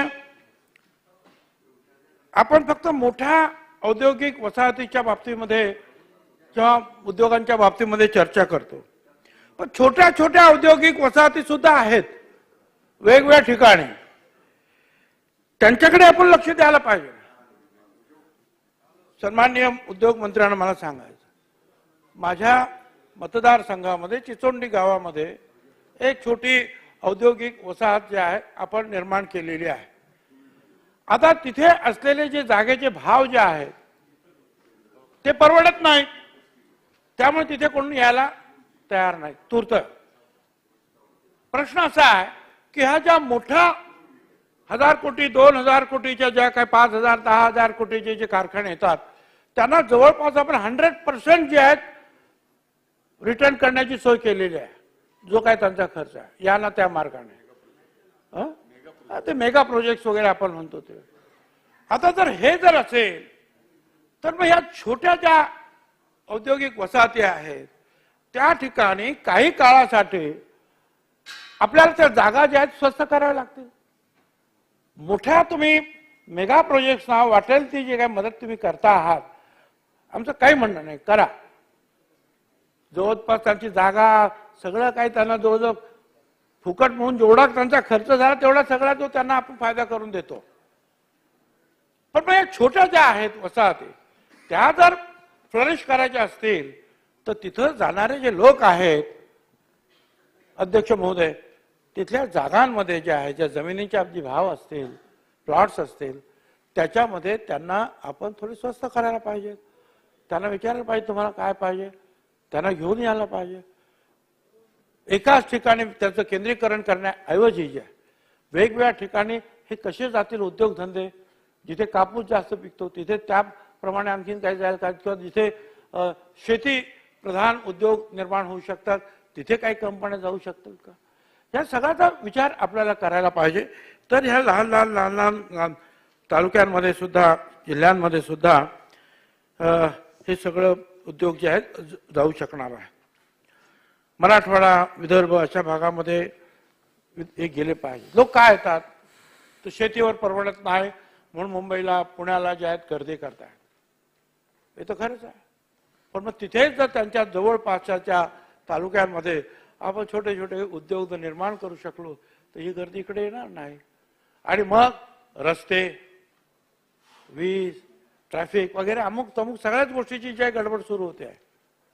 अध्यक्ष महोदय, हेही सुद्धा आढळून आलेलं आहे की आपल्या इथे विजेचे दर जे आहेत या इंडस्ट्रीच्या हे प्रचंड आहे. काही काही फॅक्टरीज किंवा उद्योग असे आहेत की त्यांचं रॉ मटेरियल हे वीजच आहे आणि त्यामुळे समजा हे आम्हाला परवडण्यासारखं नाही. आणि मग शेजारच्या राज्यामध्ये कुठे गुजरातला जातील, कुठे इथे जातील, कुठे तिथे जातील. तर अशा प्रकारचे जे काही उद्योग असतील की त्यांचं रॉ मटेरियल मुळात वीज आहे, त्याच्याशिवाय ते पुढे काय होऊ शकत नाही, संपूर्ण त्याच्यावरच अवलंबून आहे. तर त्यांच्यासाठी आपल्याला आणखी वेगळं काय करता येईल का, तो एक वेगळा विभाग करता येईल का. वेगवेगळे जे आहेत उद्योग असतात, वेगवेगळे प्रोडक्शन असतं, पण या प्रकारचे जे काही प्रोडक्शन जे काही मी म्हणतो आहोत त्याच्यामध्ये एक विशिष्ट अशा प्रकारची सोय मग म्हणजे विजेच्या दरातली असेल किंवा इतर काय असेल ती आपण त्यांना देऊ शकतो का, याचा विचार जर केला तर नाशिकच्या काही फॅक्टरी तुम्हाला सांगतो साहेब ह्या बंद पडल्या आणि दुसरीकडे गेल्या. अंबड वगैरेच्या काही फॅक्टरी फार चांगल्या फॅक्टरीज होत्या, काही गेल्या तिकडे. मगाशी सांगितल्याप्रमाणे ह्या इलेक्ट्रॉनिक्सच्या बाबतीमध्ये जे आहे टेस्टिंग करण्याचे जे एक लॅब तयार होणार होते भारत सरकारचे, ते तिथे न झाल्यामुळे 3-3 महिने जे आहेत बँगलोरला वगैरे जाऊन तिथे सगळं अडकून पडतं आणि त्यांचे जे एक्सपोर्टच्या ऑर्डर्स जे आहेत त्या रद्द होत आहेत. तर आपण या सगळ्या गोष्टी ज्या आहेत या आपल्याला सोडवाव्या लागतील अध्यक्ष महोदय. आणि हा मगाशी सांगितल्याप्रमाणे ह्या उद्योगाचा माथी जो वाढीव जो विजेचा बोजा आहे हा आपल्याला कसा कमी करता येईल, राज्याची वीज काही स्वस्त करता येईल का, त्यातून त्यांना ह्या उद्योगधंद्यांना आकर्षित करता येईल का हे पाहायचं. आता फॉक्सकॉन वगैरेच्या बाबतीत खूप चर्चा होतात, त्याच्यावर आपण श्वेतपत्रिका वगैरे काढणार, चांगली गोष्ट आहे. पण कोणी काय असेल, हे सरकार आहे, ते सरकार आहे, ते सरकार आहे, कुठलंही सरकार, पण कुठेतरी अडचण निर्माण झालेली आहे. आणि त्यावेळेला government is a continuous process. मग मंत्री जरी बदलले असले, सरकार जरी बदल, डिपार्टमेंट आहे ना, त्यांनी त्याचा मागोवा का नाही घेतला, का ते गेले, मीटिंग झालं नाही 8 महिने 9 महिने, तर काय करत होते मग आमचे सचिव, त्यांना विचारलं पाहिजे ना. सरकार तर इथे येणारे लोक बदलत राहतात, पण डिपार्टमेंट तुमचं जे आहे ते काम सतत करत असतं. मग काय हे झाले का, कुणीतरी तर रिस्पॉन्सिबिलिटी कोणावर तरी फिक्स करावी लागेल. मागे तुम्ही असं ऐकलं की तिथे कुठल्या तरी न्यायमूर्तीच्या माध्यमातून सुद्धा याची चौकशी. भुजबळ साहेब एक मिनिट. काय झालं? सभागृहाची वेळ कामकाज संपेपर्यंत वाढवण्यात येत आहे. राज्याबाहेर जे जात आहेत, उच्च न्यायालयाचे निवृत्त न्यायाधीशाच्या अध्यक्षतेखाली 3 सदस्यीय समिती नेमून चौकशी करणार असल्याची घोषणा आपण केली होती. मग काय झालं त्याच्यामध्ये? त्या समितीचा काय अहवाल आला असेल तो पटलावर ठेवा, त्याची माहिती आम्हाला तुम्ही द्या. आणि दुसरं म्हणजे असं की ह्या एक खिडकी किंवा एकाच पोर्टलवर तुम्ही सगळ्या गोष्टी उपलब्ध करून देताय, पण MPCB म्हणजे एक प्रदूषण नियंत्रण बोर्ड हे एक मोठं पॉवरफुल बोर्ड आहे अध्यक्ष महोदय. ते मंडळ सुद्धा अतिशय पॉवरफुल आहे. हे प्रदूषण नियंत्रण मंडळ मंत्री महोदय काय हसता आहे ना पॉवरफुल. मग तुम्हाला माहित नसेल तर मी सांगेन, तुम्ही भेटा मला. काय गाडी निघाली का बस हा कारखाना तो कारखाना, हे तुझं आहे हे तुझं आहे, हे बरोबर नाही हे तुझं बरोबर, सगळं काय काय काय करतात काय तुम्हाला सांगायचं. वैतागतात लोक. हे खरं आहे प्रदूषण होता कामा नये, मग त्याच्यावर ठोस कारवाई झाली पाहिजे. या गोष्टी ज्या आहेत, हवेचं प्रदूषण, पाण्याचं प्रदूषण हे होताच कामा नये. त्याच्यासाठी तुम्ही त्यांच्याकडून जे काही करायचं असेल ऍडिशन्स वगैरे ते करून घ्या ना. पण फक्त नोटीस द्यायची, परत मागे घ्यायची, परत आपलं 3 महिने झाले की परत जायचं, हे जे चक्र जे आहे त्याच्यामुळे सुद्धा लोक कंटाळतात अध्यक्ष महोदय. तर ते सुद्धा बोर्ड मला माहिती नाही कोणाच्या तुमच्याच मंत्रिमंडळ म्हणजे मंत्रालयातलं आहे की म्हणजे तुमच्या खात्यामध्ये आहे की माहित नाही मला. असेल तर त्यांना सांगा जिथे कारवाई करायची ते ठोस कारवाई झाली पाहिजे. उगीच त्रास तुम्ही देऊन मग कारखान्याचे जर बाहेर जायला लागले तर उद्योगपतींना आपल्याला बोल लावता येणार नाही. त्याच्यामुळे या गोष्टी ज्या आहेत ह्या आपल्या इर्द गिर्द ज्या आहेत होत असतात, पण आपल्याला आपल्या ध्यानात येत नाही. आपण खूप चांगलं काम करतो, मंत्री खूप चांगलं काम करतो, पण खाली जे आहे काही वेगळंच चाललेलं असतं आणि त्याचा त्रास ते अधिकारी उद्योगपती काही तुमच्यापर्यंत सगळे येतातच अशातला काही भाग नाही. अध्यक्ष महोदय, हे जे काही 2 विभाग आहेत म्हणजे हे प्रदूषण बोर्ड, उद्योग परवाना विभाग हे ऑनलाईन असतात. जरी असले तरी त्यामध्ये संबंधित अधिकाऱ्याला येणाऱ्या अर्जाच्या छाननीचे अधिकार आहेत. ह्या 2 विभागांना उद्योगधंदा बंद करण्याचे अधिकार असल्याने साहजिकच लघु उद्योजक जो आहे त्यांना घाबरून असतो, भ्रष्टाचार वाढत असतो अध्यक्ष महोदय. तर या 2 विभागाकडे जे आहे थोडंसं आपण लक्ष दिलं पाहिजे. लोकांना त्रास होणार नाही याची काळजी घ्यायला पाहिजे. राज्याच्या पुढील 100 वर्षाचा जर विचार केला तर औद्योगिक क्षेत्रामध्ये लहान उद्योजक हा केंद्रबिंदू आहे असं समजून आपण धोरणं आखायला पाहिजे. लहान लहान जे उद्योग जे आहेत, अनेक उद्योग असतात, हजारो उद्योग असतात. हे लहान लहान उद्योग लहान लहान गावात, शहरात, तालुक्यामध्ये निर्माण होऊ शकतात. आणि त्यांच्या जर आपण आणि त्याच्यामध्ये तुम्हाला सांगतो अध्यक्ष महोदय, त्याच्यामध्ये रोजगार सुद्धा फार असतो, मोठा रोजगार असतो. असं काही नाही आहे की फार मोठी कंपनी असली, फार मोठी फॅक्टरी असली का रोजगार तेवढेच असतात. त्याच्यापेक्षा कमी भांडवलाचे जे उद्योग असतात त्याच्यामध्ये असलेला रोजगार जरी आपण एकत्रित गोळा जर केला आणि जर पाहिलं तर या लहान लहान उद्योगांमध्ये फार मोठा रोजगार सामावलेला असतो. लोड शेडिंगची तक्रार आहे, आपल्याला ती दूर करता येईल का? जिथे जिथे कारखाने आहेत लोड शेडिंग होताच कामा नये. काही कारखाने असे असतील की एकदा जर समजा ते चुकून जर बंद झालं आणि त्यांच्याकडे जर जनरेटर्स नसतील किंवा काही फेल झालं, अडचणीत एवढे येतात की प्रचंड करोडचं नुकसान त्यांचं होऊन जातं. त्याच्यामुळे लोड शेडिंग जे आहे या चांगल्या कारखाने, मोठे कारखाने हे होता कामा नये. आणि सिविक इम्प्रिझनमेंट सुद्धा होते, हे त्याचं कारण आहे. आणि सततची जी राजकीय अस्थिरता आहे, टोकाचं राजकारण आहे, प्रशासकीय यंत्रणेची कार्यक्षमता आहे, याच्यावर सुद्धा आपल्या उद्योगाची जी आहे प्रगती अवलंबून असते. माझं म्हणणं असं आहे की या डिपार्टमेंटची ही जबाबदारी आहे की शासन कुठलंही बदललं तरी प्रशासनाने जे आहे स्टेबल राहून त्या लोकांना जे काही मदत करायची ती मदत केली पाहिजे. त्यांच्या मनामध्ये किंतु परंतु जो आहे निर्माण होता कामा नये की हे सरकार गेलं पुढचं सरकार आलं तर काय होणार आहे, आमची अडचण होईल, जावं की नाही, फॅक्टरी काढायची की नाही, तिथे गुंतवणूक करायची की नाही, हे पाहायला पाहिजे अध्यक्ष महोदय. आता या इज ऑफ डुईंग बिझनेसच्या या सर्वेक्षण जे झालं त्याच्यामध्ये आपण महाराष्ट्र कुठल्या कुठल्या क्रमांकावर आहे. आरबीआयने जे केंद्र सरकारचा औद्योगिक धोरण आणि प्रोत्साहन विभागाचं DIPP सर्वेक्षण जे झालं त्याच्यामध्ये इज ऑफ डुईंग बिझनेस म्हणजे व्यवसाय करण्यासाठी राज्य किती सुलभ आहे. 2015 मध्ये या महाराष्ट्राची रँक 8वी होती इज ऑफ डुईंग मध्ये. 2016 मध्ये हा 10व्या क्रमांकावर आला महाराष्ट्र. 2017-2018 मध्ये महाराष्ट्र हा पहिल्या 10 मध्ये सुद्धा नाही आला, तो 13व्या रँकवर गेला इज ऑफ डुईंग बिझनेस मध्ये. म्हणजे पहा अध्यक्ष महोदय, आपण 8 वरून 10 वरून आता 13वा आलाय. आणि अध्यक्ष महोदय की हा आंध्र प्रदेश हा पहिल्या दुसऱ्या रँकवर 2019 पर्यंत कायम राहिलेला आहे या बाबतीमध्ये इज ऑफ डुईंग बिझनेस मध्ये कायम आहे आंध्र प्रदेश. आणि आपण मागे मागे चाललेलो आहोत. ह्या गोष्टीचा विचार होणार आहे की नाही अध्यक्ष महोदय, सिरियसली होणार आहे की नाही, फक्त आपण बोलणार आहोत अध्यक्ष महोदय.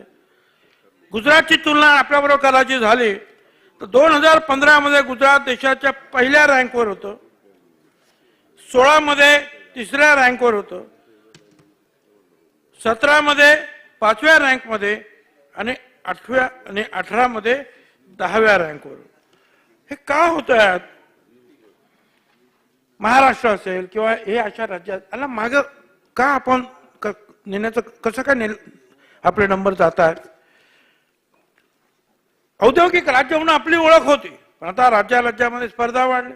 आंध्र प्रदेश, तेलंगणा हे हार्ड सेलिंग करतात अध्यक्ष महोदय की काय पाहिजे ते घ्या पण आमच्याकडे या. स्पर्धा प्रचंड वाढली. आक्रमकरित्या हे लोक जे आहेत बोली लावत असतात की या आपल्या राज्यात गुंतवणूक यावी, प्रकल्प यावेत, यासाठी त्यांनी आपली प्रतिमा सुद्धा त्यानुसार सकारात्मक केलेली आहे. आणि राज्यातील या स्पर्धेला उद्योग क्षेत्रातल्या भाषेत कॉम्पिटेटिव्ह फेडरलिझम असं म्हणतात. आपण त्याच्यामध्ये महाराष्ट्र तर पहिल्यापासून सगळ्या गोष्टीत पुढे आहे. का आपण मागे चाललो अध्यक्ष महोदय, का मागे पडतोय आपण अध्यक्ष महोदय. आपण दावसला जा, कुठे जा, परंतु या उद्योगांना वीज, पाणी, रस्ते, जमीन आणि इतर ज्या काही टॅक्सेशनच्या फॅसिलिटीज आहेत या आपण त्यांना चांगल्या दिल्या तर मला असं वाटतं लोक जे आहेत धावत आपल्याकडे आल्याशिवाय राहणार नाही. आणि कुठल्याही परिस्थितीमध्ये परदेशातले जे आहेत उद्योगपती हिंदुस्थानात यायचं म्हटल्यानंतर पहिल्यांदा मुंबई आणि महाराष्ट्र याच्याकडेच पाहतात. पण नंतर जे आहे मी तुम्हाला सांगितल्याप्रमाणे कॉम्पिटिशन सुरू होते. फक्त आपण योजना केली की ताबडतोब सगळे उद्योजक आपल्यामध्ये येतील आणि आपले उद्योग वाढतील असं म्हणता येणार नाही. ती एक अनेक त्या सोयी आपण उपलब्ध करतो त्यापैकी ती एक सोय आहे. आणि म्हणून राज्यात आपलं हे व्यवसाय आणण्यासाठी, गुंतवणूक आणण्यासाठी आपली नेतृत्व, आपलं हे प्रशासकीय यंत्रणा जी आहे ही सुद्धा फार जोमात कामाला लागावी लागेल. आपण फक्त आपल्यापुरत्या काही सुधारणा करून चालणार नाही, त्याच्या पलीकडे मैदानामध्ये उतरावं लागेल. इतर राज्यांबरोबर जे आहेत जे काही स्पर्धा करायची असेल ते त्या स्पर्धेमध्ये जावं लागेल. ते त्याचबरोबर मगाशी सांगितल्याप्रमाणे राज्यातील फक्त कुठेतरी मुंबई पुण्यामध्ये केंद्रीकरण न होता लहान तालुक्यांमध्ये सुद्धा हे राज्य या उद्योग कसे जातील त्यासाठी अधिकचं आपण त्यांना काय देऊ शकतो हे आपण जर करू शकलो अध्यक्ष महोदय तर मला असं वाटतं आपण ज्या काही गोष्टी आता करता त्याचं फळ जे आहे आपल्याला भविष्यामध्ये मिळेल. आणि पुन्हा एकदा हे महिंद्रा अँड महिंद्रा जे आहेत हे का तिथे जातात त्यांना काही समजवता आलं. नाशिकचे जे काही उद्योग एक तर आणायला पाहिजे, अन्याऐवजी ते जात आहेत तर ते आपण तुम्ही थांबवायला पाहिजे आहेत. छोट्या छोट्या ज्या आता मगाशी सांगितलेल्या ज्या औद्योगिक वसाहती ज्या आहेत ढकलते पुन्हा आता आपण काय सांगायचं, पूर्वी हेच होते ना सगळे तिकडे. काय म्हणजे आपण काय आपण सगळे दुय्यम तिय्यम दर्जाचे होतो, सगळे प्रथम दर्जाचे हेच होते अध्यक्ष महोदय. हा हे पण होते. तर अध्यक्ष महोदय माझं असं म्हणणं आहे की ठीक आहे आपण कुणाला दोष देता कामा नये. हे तर फार सोपं आहे की तुम्ही होता, मग त्याच्या अगोदर काँग्रेस पवार साहेबांचे जे आहे नेतृत्व होतं त्यांना मगाशी सांगितलं 80% ऑटोमोबाईलचे जे आहेत ऑटोमोटिव्ह कारखाने जे आहेत उद्योग ह्या त्रिकोणामध्ये आलेच की नाही अध्यक्ष महोदय. तर ही कंपॅरिझन करण्याऐवजी आजची कंपॅरिझन आपण इतर राज्यांबरोबर करूया आणि त्याप्रमाणे जे आहे त्या स्पर्धेत आपण उतरायला पाहिजे. आणि आपण जर उतरलात तर ह्या तुमच्या प्रयत्नांना सगळं अख्खा महाराष्ट्र साथ देईल, आम्ही सुद्धा साथ देऊ की नाही. तुम्ही कारखाने आणता, त्या कारखान्यासाठी आपण इतरांबरोबर कॉम्पिटिशन करून ते ओढून आणतायत त्यांना. मागे तुम्हाला एक कल्पना आहे की एक जे जरा शंभूराज आहे तुमच्या सुद्धा म्हणजे माहिती असलेलं बरं, इथे त्या कलकत्त्यामध्ये टाटांचा एक प्रोजेक्ट जो होता मला वाटतं त्या नॅनो प्रकल्प काही गडबड झाली. 15 दिवसामध्ये तिकडे गुजरातमध्ये असं म्हणतात की जमीनही दिली ना कामही सुरू झालं. आता पुढे काय झालं माहिती, पण ते कारखाना इस्टॅब्लिश झाला. आपण काय करू शकत नाही. हा आपण करायला पाहिजे होतं, आपण नाही करू शकत. आता याच्या पुढे तरी आपण करूया. आणि एकही कारखाना आपला बाहेर जाता कामा नये. किंबहुना दरवर्षी जे आहेत लाखो कोटी रुपयाचे कारखाने राज्यामध्ये वेगवेगळ्या भागामध्ये आले पाहिजेत. या दृष्टीनं आपण जर प्रयत्न केला, अहो उद्योग मंत्री तुम्ही इतिहासामध्ये जा, तुमचं नाव होईल, नोंद होईल. मग उदय तुमचा उदय जो वेगळ्या प्रकारे उदय होईल, वेगळ्या प्रकारे उदय होईल. बाकी काही सरकार येईल जाईल ते चालूच राहणार आहे. परत एक उदय सामंत होते त्याने खरोखरच पुन्हा एकदा या उद्योगाचा उदय केला असं जे आहे सगळं जग म्हणेल.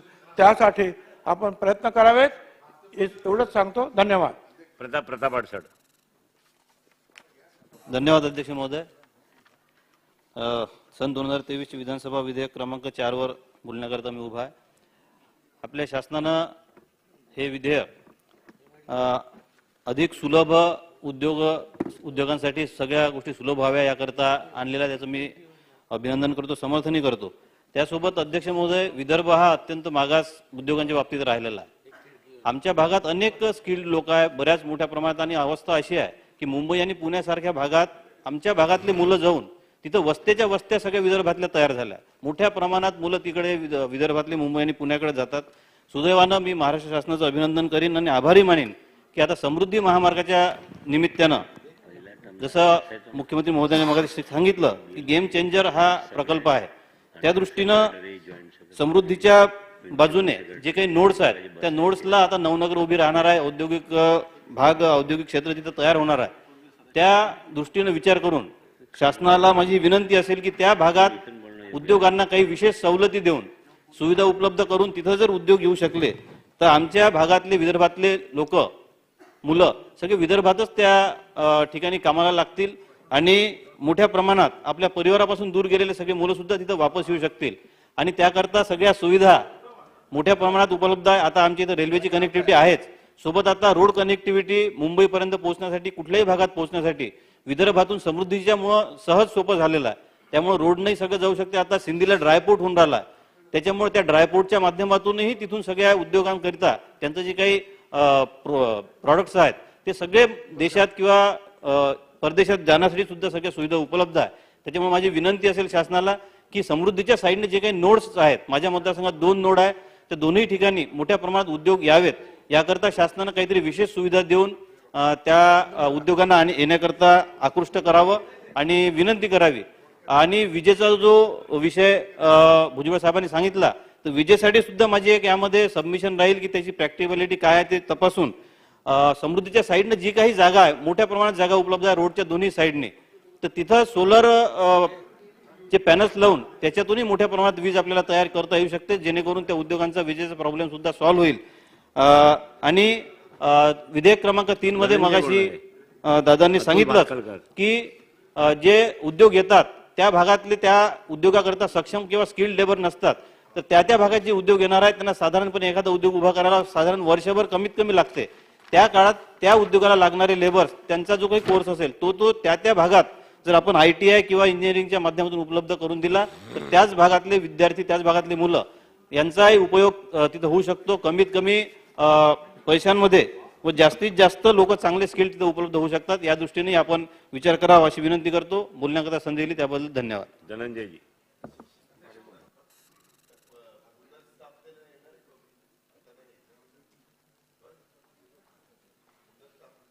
बोला. हो बोलू. आपण बोला धनंजय. अध्यक्ष महोदय, सन 2023 चे विधानसभा विधेयक क्रमांक महाराष्ट्र उद्योग व्यापार आणि गुंतवणूक सुविधा केंद्र 4 हे या सदनामध्ये चर्चेला आलेलं आहे. दादा पोलिसांचं बिल येणार. अध्यक्ष महोदय, नवीन सरकारच्या नव महाराष्ट्र निर्मितीच्या मध्ये नव्यानं उद्योगाची नवनिर्मिती होऊन एक नवा महाराष्ट्र उद्योगाचा उदयास यावा यासाठी माननीय उद्योग मंत्री उदय सामंतांनी हे विधेयक क्रमांक 4 या सदनामध्ये संमतीसाठी अध्यक्ष महोदय मांडलेलं आहे. उद्योग स्थापन करताना व त्यानंतर आवश्यक असणाऱ्या परवानग्या व मंजुरी गतिमान व पारदर्शक पद्धतीने देण्यासाठी ऑनलाईन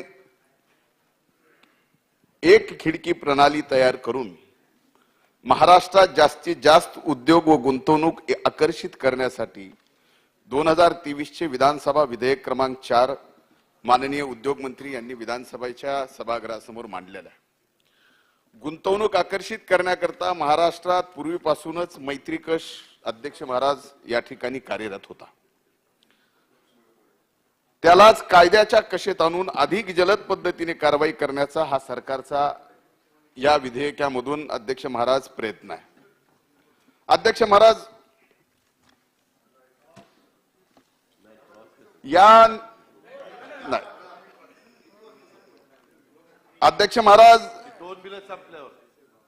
या विधेयकाच्या संदर्भामध्ये काही महत्वाचे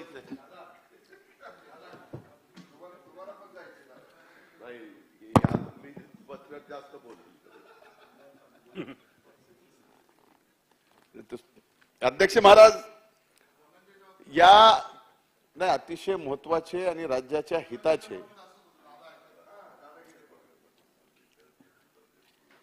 आशिषजी, मला विधेयकावरच बोलायचं आहे, राजकारणावरती बोलायचं नाही. आपल्या जीवनामध्ये जिथं आपण आहात तिथं राजकीय काय काय चाललंय हे मला सुद्धा कळतं. आपण जुने सोबती आहोत.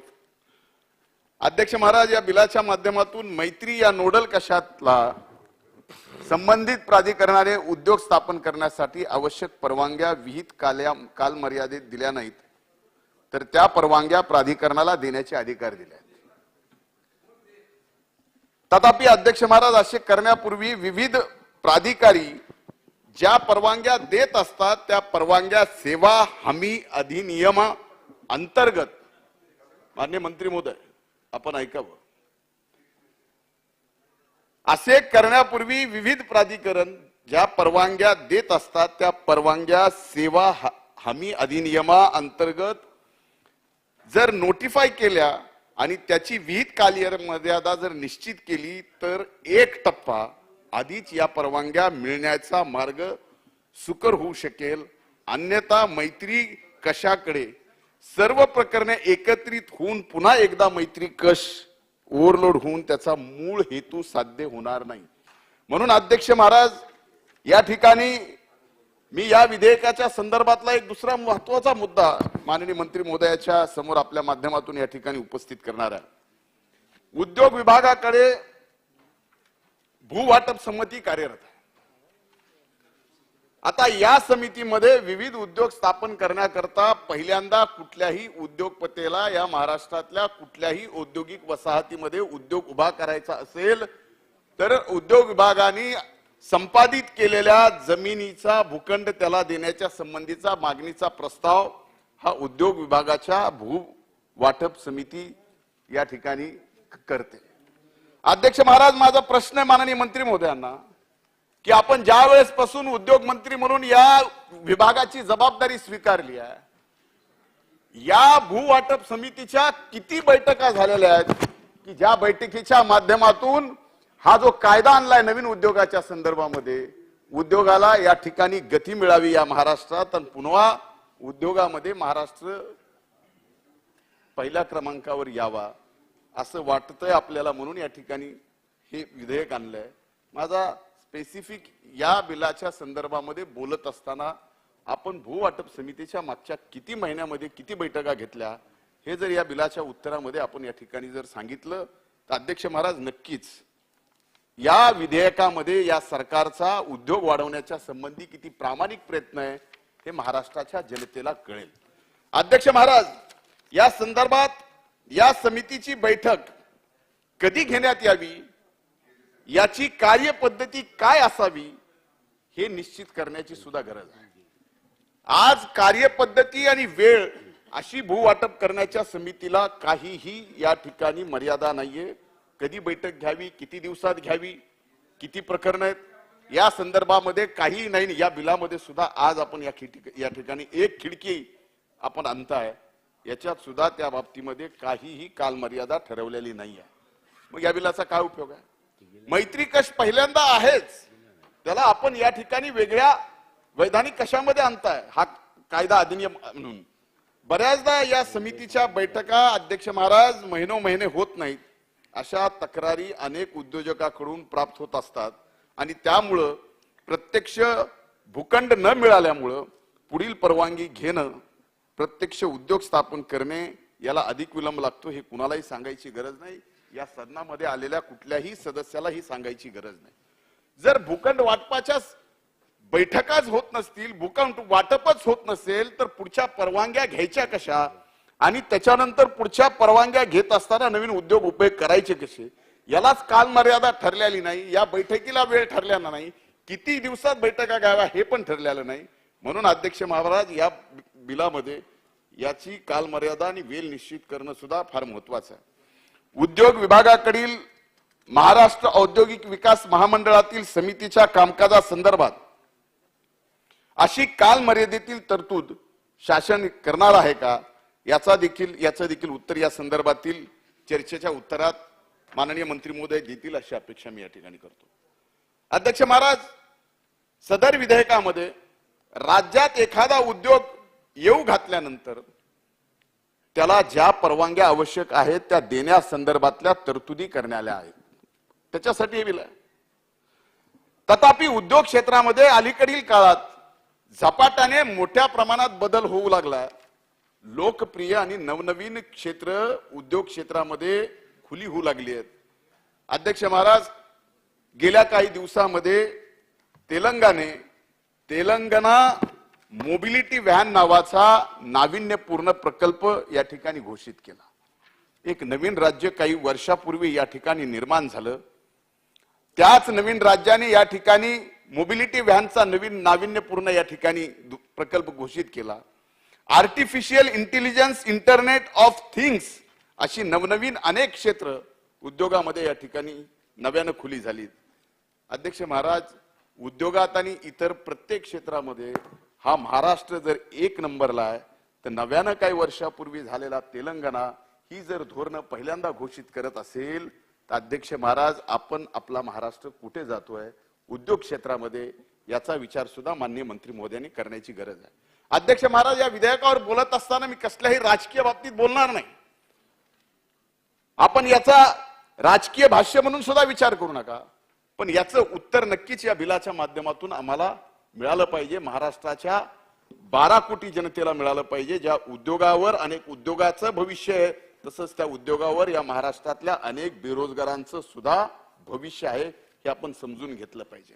अध्यक्ष महाराज, राज्यात मागील काळात काही उद्योग, मी नावं घेतोय उद्योगाची, मान्य मंत्री महोदय, बल्क ड्रम पार्क यासारखे उद्योग राज्य सरकारच्या गुंतवणुकीची तयारी असताना आणि राज्य शासनाने सर्व सोयी सुविधा देऊ केल्या असताना, तसेच राज्य शासनाचा प्रस्ताव सर्वतोपरी अनुकूल असताना इतर राज्यामध्ये वळवले गेले. अध्यक्ष महाराज, याचे पुरावे माझ्याकडे.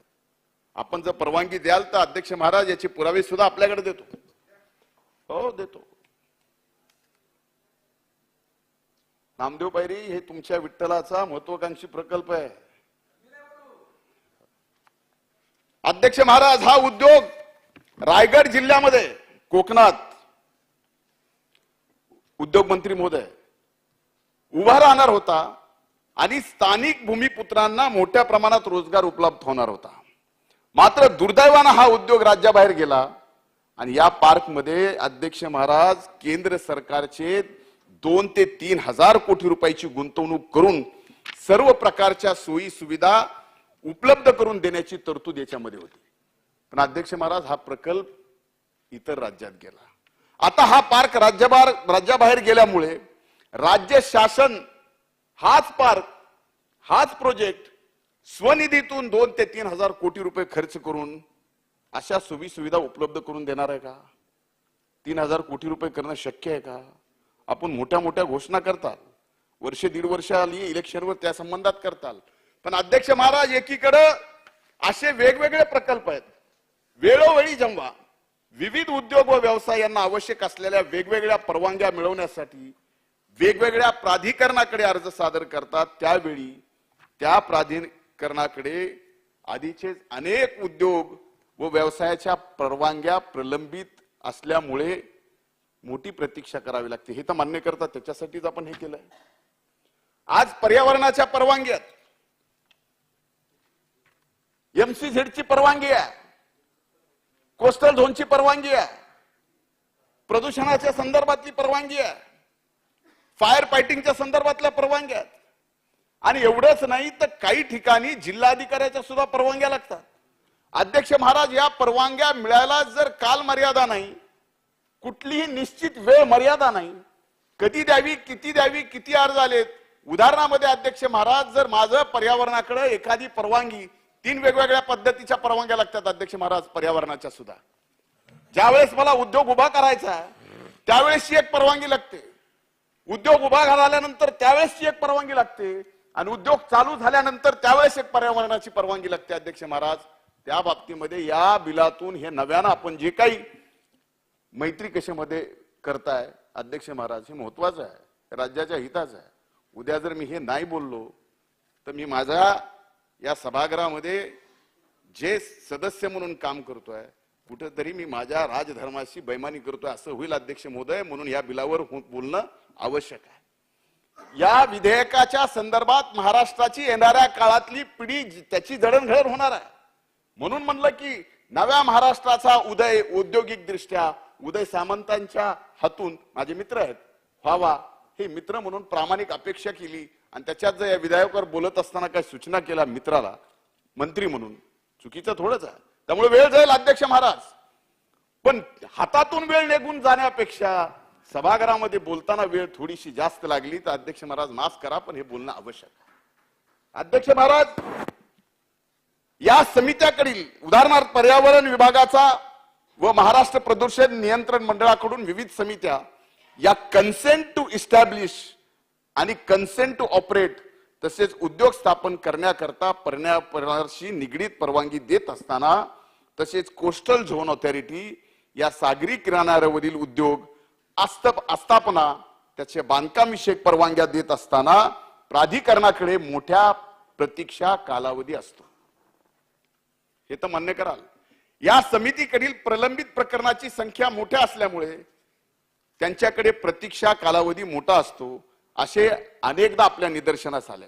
या प्राधिकरणाने प्रस्तावित त्रुटी काढल्यानंतर त्याची पूर्तता करण्यास होणारा विलंब व त्यामुळे वाढणारी प्रतीक्षा कालावधी यामुळे विलंबात आणखीन भरच पडणार आहे.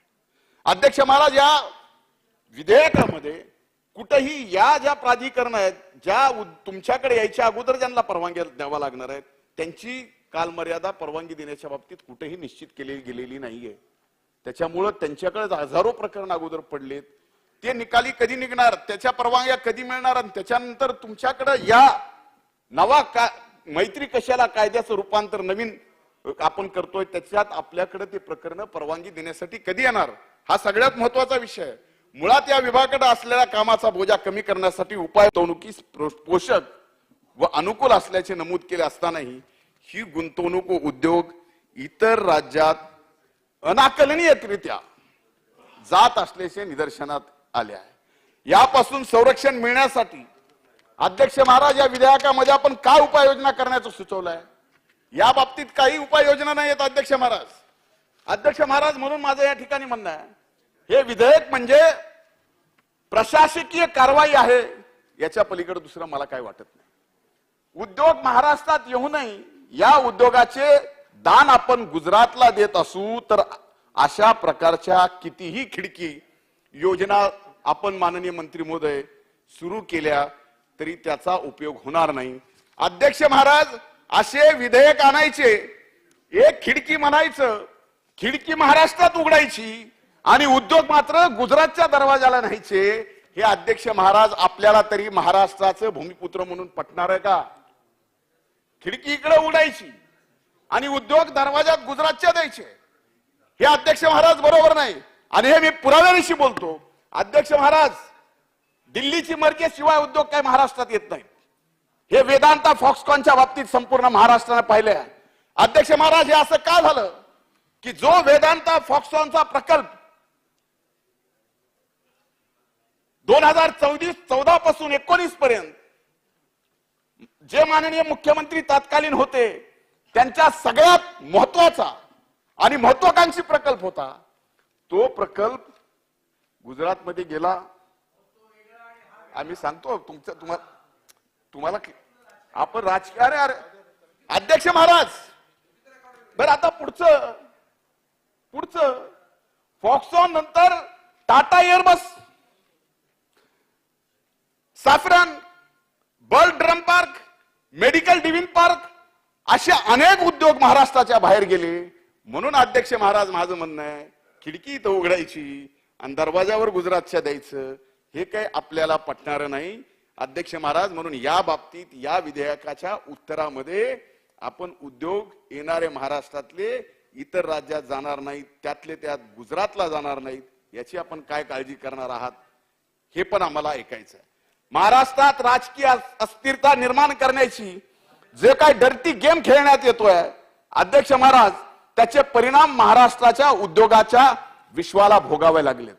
या राजकीय घडामोडीचे पडसाद गुंतवणुकीवर होऊन महाराष्ट्राचे भूमिपुत्र आपल्या हक्काच्या रोजगाराला मुकलेत.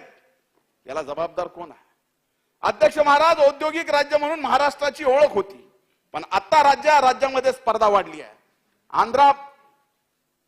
भुजबळ साहेबांनी सांगितलं, आंध्र प्रदेश, तेलंगणा हे राज्य अधिक आक्रमकतेने उद्योग आपल्याकडे आकर्षित करीत आहेत.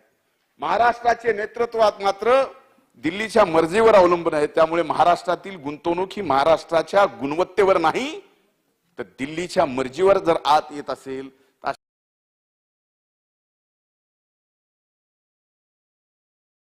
तर पर्यावरणाच्या नियमानुसार न हरकत प्रमाणपत्र या प्रक्रिया उद्योगासाठी कंपन्यांसाठी किती सुलभ आहेत याचा विचार करतात.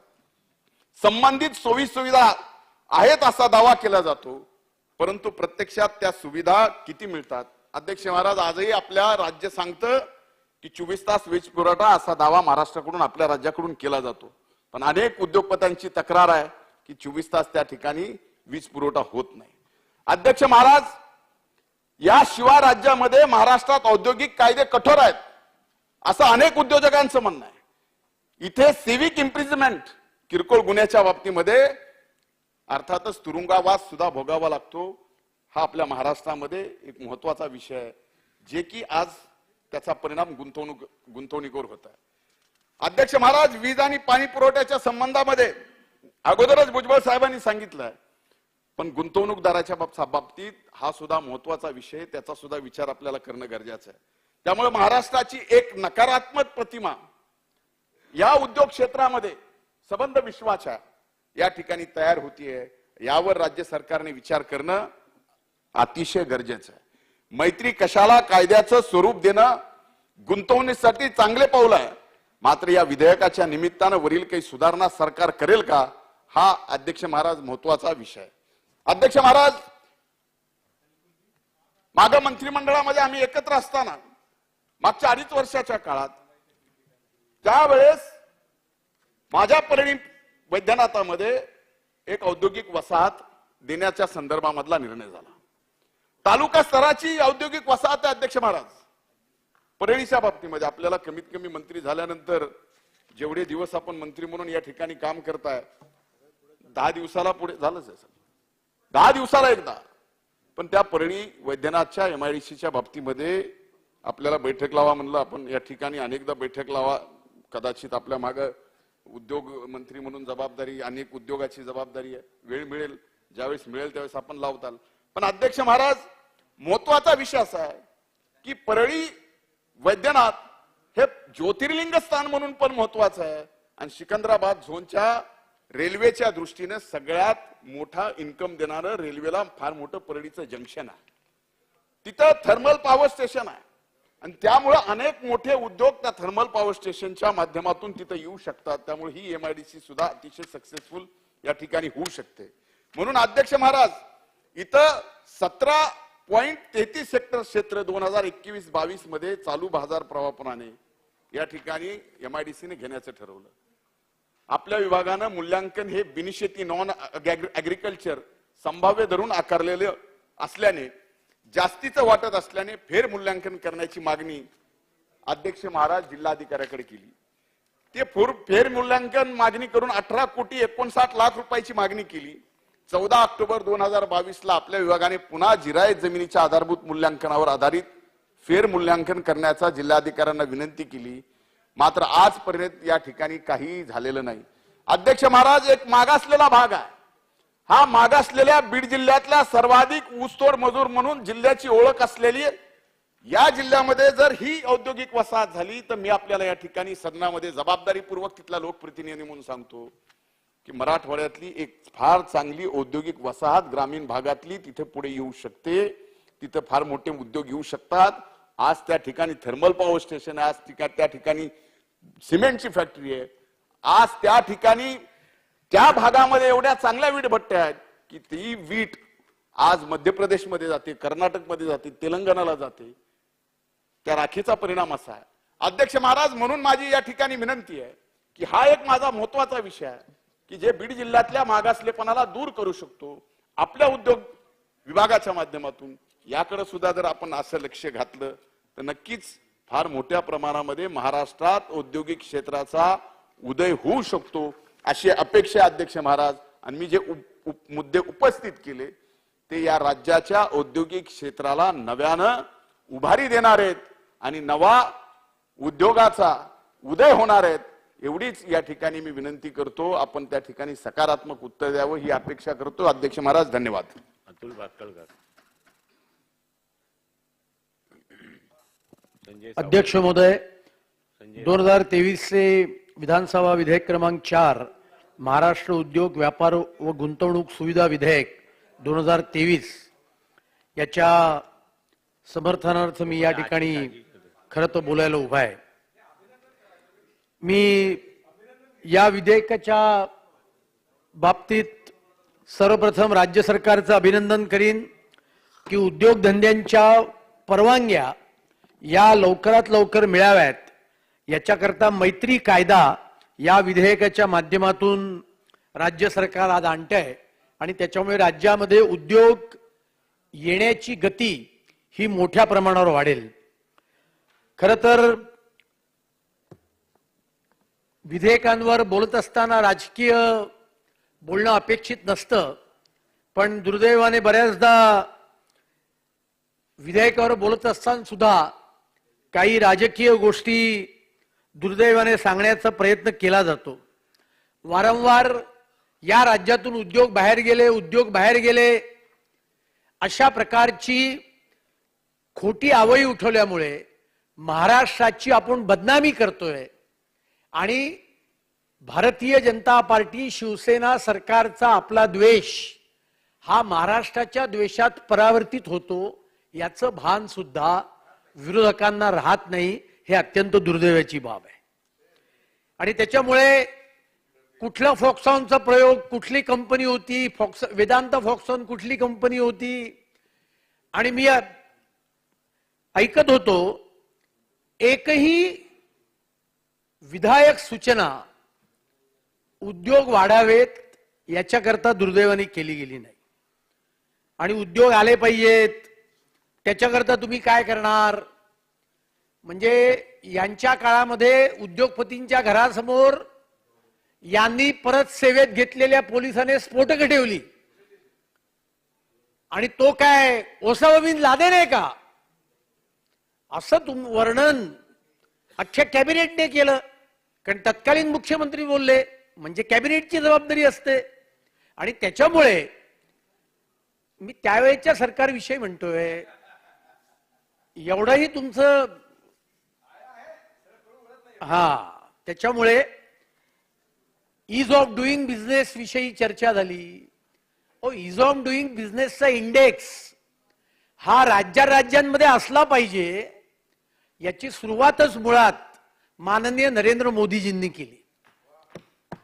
ईज ऑफ डुईंग बिझनेसचा इंडेक्स वर्ल्ड बँक वर्षोनवर्ष या जगामध्ये काढतेय, पण ईज ऑफ डुईंग बिझनेस हे नाव परिचित या देशभरात झालं.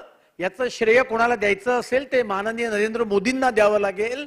कारण वर्ल्ड बँक मुंबई आणि दिल्लीची उद्योग सुलभतेचे इंडेक्स च्या आधारावर आपलं रँकिंग ठरवते आणि त्यामुळे मुंबई आणि दिल्ली मधलं उद्योग सुलभता वाढावी याच्याकरता प्रधानमंत्री ऑफिसने प्रयत्न केले आणि मग त्याच्यानंतर राज्यामध्ये ईज ऑफ डुईंग बिझनेसचा इंडेक्स हा आपण आणला. आणि आज जगाच्या ईज ऑफ डुईंग बिझनेसच्या इंडेक्स मध्ये एकेकाळी आपलं स्थान 150 होतं, ते आज 70 पर्यंत आपलं स्थान आलं. ते केंद्र सरकारच्या प्रचंड प्रयत्नामुळे. मी राजकारणात फार जाणार नाही, पण मी 2-3 गोष्टी फक्त माननीय उद्योग मंत्र्यांच्या निदर्शनास आणू इच्छितो. आपण कायदा आणताय ही अत्यंत चांगली गोष्ट आहे, पण केवळ कायदा आणून रचना करून उपयोग होणार नाही. कारण उद्योग आले पाहिजेत आणि याच्याकरता उद्योगांकरता त्यांचाच क्षेत्रातला शब्द वापरायचा आहे तर हँड होल्डिंग करण्याची आवश्यकता आहे. आणि त्या हँड होल्डिंग करण्याकरता आपण नक्की उपाययोजना काय करणार याचं सुद्धा थोडं आपण उत्तरात काही गोष्टी स्पष्ट करण्याची आवश्यकता आहे. आज चायनातलं मॅन्युफॅक्चरिंग हे कमी होत चाललंय कारण चायनामधल्या कंपन्या बाहेर पडतायत. चायनातली कोविडची परिस्थिती, त्या ठिकाणची राजकीय परिस्थिती, आणि अशा वेळेला या कंपन्या या देशात येण्याकरता केंद्र सरकार खूप प्रयत्न करतंय. आणि त्यातलाच एक भाग म्हणजे PLI स्कीम आहे, प्रोडक्शन लिंक इन्सेंटिव्ह स्कीम. ही 2 minute production link incentive scheme केंद्र सरकारने कोविडच्या कालखंडात आणली. माझी उद्योग मंत्र्यांना विनंती आहे की या प्रोडक्शन लिंक इन्सेंटिव्ह स्कीम मध्ये लोक इन्व्हेस्टमेंट करतायत, ती इन्व्हेस्टमेंट महाराष्ट्रात त्यातली येण्याकरता आपण विशेषत्वाने प्रयत्न करण्याची गरज आहे. आणि त्यामुळे PLIच्या धर्तीवर आपल्याला राज्य सरकारची एखादी अशा प्रकारची योजना ही आणता येईल का याचा गांभीर्याने विचार करण्याची आवश्यकता आहे. अध्यक्ष महोदय, मध्ये मी राज्यातल्या फर्निचर असोसिएशनच्या अॅन्युअल फंक्शनला गेलो होतो आणि त्यांनी त्यातल्या निम्म्या लोकांच्या फॅक्टऱ्या आजही चायनामध्ये आहेत. आणि त्यांनी माझ्याकडे काही मागण्या या विधानमंडळाचा सदस्य म्हणून केल्या होत्या आणि मला सांगायला आनंद वाटतो. त्यातल्या मी लोकांना असं विचारलं की तुम्ही चायनातल्या फॅक्टऱ्या बंद करून महाराष्ट्र द्यायला किती जण तयार आहेत? तर सगळ्यांनी हात वर केले आणि सांगितलं की तुम्ही आम्हाला या ठिकाणी उद्योग सुलभता असेल तर ती आम्हाला द्या, आम्ही चायनाच्या फॅक्टऱ्या बंद करतो आणि महाराष्ट्रामध्ये येतो. आणि म्हणून अध्यक्ष महोदय त्यांची मागणी आहे की फर्निचर हब हे MMR रिजन मध्ये कुठे ना कुठे राज्य सरकारच्या मदतीने करावं आणि त्याच्याकरता एक पायाभूत सोयीसुविधा त्यांना उत्पन्न करून द्यावात आणि मग त्यांच्या चायनामधल्या फॅक्टऱ्या बंद करून ते या ठिकाणी करतील आणि तो एक माल एक्सपोर्ट होईल आणि त्याचा देशाला आणि आपल्या राज्याला मोठ्या प्रमाणावर फायदा होईल आणि त्यामुळे या बाबीकडे सुद्धा जरूर लक्ष द्यावं. जसं केंद्राने कोविडच्या काळातच लघुउद्योगांना मदत म्हणून क्रेडिट गॅरंटी इमर्जन्सी लाईनची स्कीम आणली, त्या धर्तीवर सुद्धा आपण काही ना काही या मदतीकरता प्रयत्न केले पाहिजेत. अशा 2-3 सूचना मी या ठिकाणी करतो आणि या सर्व सूचनांचा सरकार विचार करेल अशी अपेक्षा बाळगतो आणि विधेयकाला समर्थन देऊन माझे 2 शब्द समाप्त करतो. हो, धन्यवाद अध्यक्ष महोदय. अध्यक्ष महोदय, सन 2023 चे विधानसभा विधेयक क्रमांक 4 याच्यावर मी बोलण्यासाठी उभा आहे. मी विशेषतः उद्योग मंत्र्यांचे आभार मानतो अध्यक्ष महोदय की या विधेयकाच्या आधी ते महाराष्ट्रामध्ये बऱ्याचशा ठिकाणी फिरले आणि उद्योजकांच्या त्यांनी अडचणी जाणून घेतल्या आणि त्याच्या संदर्भात ते जळगावला देखील आलेले होते मागच्या काही दिवसापूर्वीच आणि जळगावमध्ये सगळ्या जिल्ह्याच्या सगळ्या उद्योजकांची त्यांनी बैठक घेऊन उद्योजकांच्या काय अडचणी आहेत आणि काय बदल अपेक्षित आहेत याबद्दल त्यांनी सखोल चर्चा केली आणि तिथेही मी त्यांना विनंती केली होती की उद्योजकांना ज्या अडचणी येतात त्याच्यासाठी आपण एक खिडकी योजनेसारखी योजना सुरू करावी आणि तेव्हाच त्यांनी मला सांगितलं होतं की आपण येत्या अधिवेशनामध्ये असं विधेयक आणतोय आणि मला आनंद आहे की या अधिवेशनामध्ये ते विधेयक आलं आणि ज्या काही समोरच्या बाकावरनं काही समस्या किंवा शंका विचारण्यात आल्या आहे, मला वाटतं हे विधेयक त्याच्यासाठीच आहे की या सगळ्या शंका हे सगळे त्रास दूर करावं म्हणून ही एक खिडकी योजना आहे की त्याच्या माध्यमातून उद्योगासाठी लागणाऱ्या जेवढ्या परवानग्या आहेत त्या तातडीनं मिळाव्या म्हणून ही एक खिडकी योजना माननीय उद्योग मंत्र्यांनी आणलेली आहे. माननीय उद्योग मंत्री महोदय, आपण तिथे आपल्याला विनंती केली होती की आमच्या भागामध्ये जे रॉ मटेरियल तिथे बनतं ते शेतीवर आधारित रॉ मटेरियल असेल किंवा इतर रॉ मटेरियल असेल त्याच्यावर आधारित उद्योग तिथे उभारावे आणि मला आनंद आहे की आपण तिथेच जवळपास 550 कोटी रुपयाचा केळीच्या खोडापासून कापड बनवण्याचा उद्योग त्याच्यावर आधारित सगळे जेवढे प्रोसेस होते त्याला आपण मान्यता दिली आणि जवळपास 550 कोटी रुपयाचा उद्योग आपण तिथे त्याला मान्यता दिली. याबद्दल मी आपलं मनापासून आभार व्यक्त करतो. आणि अध्यक्ष महोदय, आमच्या इथे थर्मल पॉवर स्टेशन आहे तिथनं मोठ्या प्रमाणामध्ये ऍश अख्ख्या महाराष्ट्रात जाते, विशेषतः पुण्या मुंबईमध्ये ती ऍश येते म्हणजे जवळपास 80% फ्लाय ऍश ही बाहेर विकली जाते आणि पॉन्ड ऍश ही बाहेर जाते. त्याच्यावर आधारित जर उद्योग तिथे जर उभारले अध्यक्ष महोदय तर एक तर पर्यावरणाचाही ऱ्हास वाचणार आहे, ट्रान्सपोर्टेशन वाचणार आहे. त्या ट्रान्सपोर्टेशन मध्ये मोठ्या प्रमाणामध्ये ऍशची फ्लाय ऍश नेताना ती बाहेर उडते, त्याच्यापासून श्वसनाचे विकार होतात. म्हणून तिथेच जर ती त्याच्यावर आधारित काही उद्योग उभारले तर त्या महाराष्ट्रालाही फायदा होईल आणि ग्रामीण भागात हे उद्योग उभारल्यामुळे तिथल्या बेरोजगार लोकांना त्यांच्या हाताला काम मिळेल. म्हणून त्याविषयी आपण काही विचार करावा अशी आपल्याला विनंती करतो. आपण जळगावला आले तेव्हाही आपल्याला एक विनंती केली होती की विजेच्या बाबतीमध्ये खानदेशला विशेषतः आपण अनुदान मागे थोडं अल्प प्रमाणात दिलेलं होतं उद्योग विभागातर्फे. तसं जर अजून पुन्हा ते सुरू केलं किंवा त्याच्यात वाढ केली तर मोठ्या प्रमाणामध्ये तिथे उद्योग वाढतील. म्हणजे तिथे पाणी आहे, वीज आहे, MIDC आहे, सगळे पण मोठे उद्योग येत नाही आणि त्याला कारण हे की विजेचे दर मोठे आहे. म्हणून तिथल्या उद्योजकांनी आपल्याला विनंती केली होती त्याच्यावर आपण निश्चितपणे विचार करावा. दुसरा एक तिथे आपल्याला मुद्दा मांडला होता मी की मालमत्ता कर प्रॉपर्टी टॅक्सच्या बाबतीमध्ये की जो जिथे जिथे MIDC महापालिकेत किंवा नगरपालिका क्षेत्रामध्ये असेल तिथे प्रॉपर्टी टॅक्स ती नगरपालिका महापालिकाही लावते आणि MIDC पण लावते. वास्तविक MIDC ला सगळ्या सुखसुविधा द्याव्या लागतात, त्याच्यामुळे महापालिकेने किंवा नगरपालिकेने तो टॅक्स आकारू नये यासाठी मी अशासकीय विधेयक पण आणलेलं आहे. आजच ते विधेयक आहे पण ते कदाचित चर्चेला येणार नाही. म्हणून आपण नगर विकास मंत्र्याच्या मागे घेतला ते नगरपालिका किंवा महापालिकेकडनं त्याच्यात सुधारणा करून कायद्यामध्ये ते प्रॉपर्टी टॅक्स जर तो कमी केला तर जेवढे लहान लहान उद्योग आहे जे या छोट्या छोट्या कारणाने बंद होत आहेत ते थांबतील आणि लहान लहान उद्योगाला अजून त्याच्यामध्ये चालना मिळेल एवढी आपल्याला विनंती करतो आणि थांबतो. जय हिंद, जय महाराष्ट्र. मंत्री महोदय. अध्यक्ष महोदय, उद्योग विभागामार्फत जे मैत्री बिल या ठिकाणी आणलेलं आहे. त्याच्यावर सन्माननीय ज्येष्ठ सदस्य भुजबळ साहेबांनी त्यांचे विचार व्यक्त केलेले आहेत. माझे मित्र माजी मंत्री धनंजय मुंडे साहेबांनी त्याच्यावर विचार व्यक्त केलेले आहेत. सन्माननीय सदस्य आडकरजी, ज्येष्ठ सदस्य अतुल भातखळकरजी, संजय सावकारेजींनी सगळ्यांनीच विचार व्यक्त केलेले आहेत. आणि मला आनंद आहे की महाराष्ट्रामध्ये गुंतवणूक आली पाहिजे यासाठी सगळ्यांचा सामूहिक प्रयत्न या चर्चेतनं मला दिसला. सन्माननीय सदस्य माजी मंत्री धनंजय मुंडे साहेब मैत्री कायदा घेऊन गुजरातमध्ये देखील फिरून आले.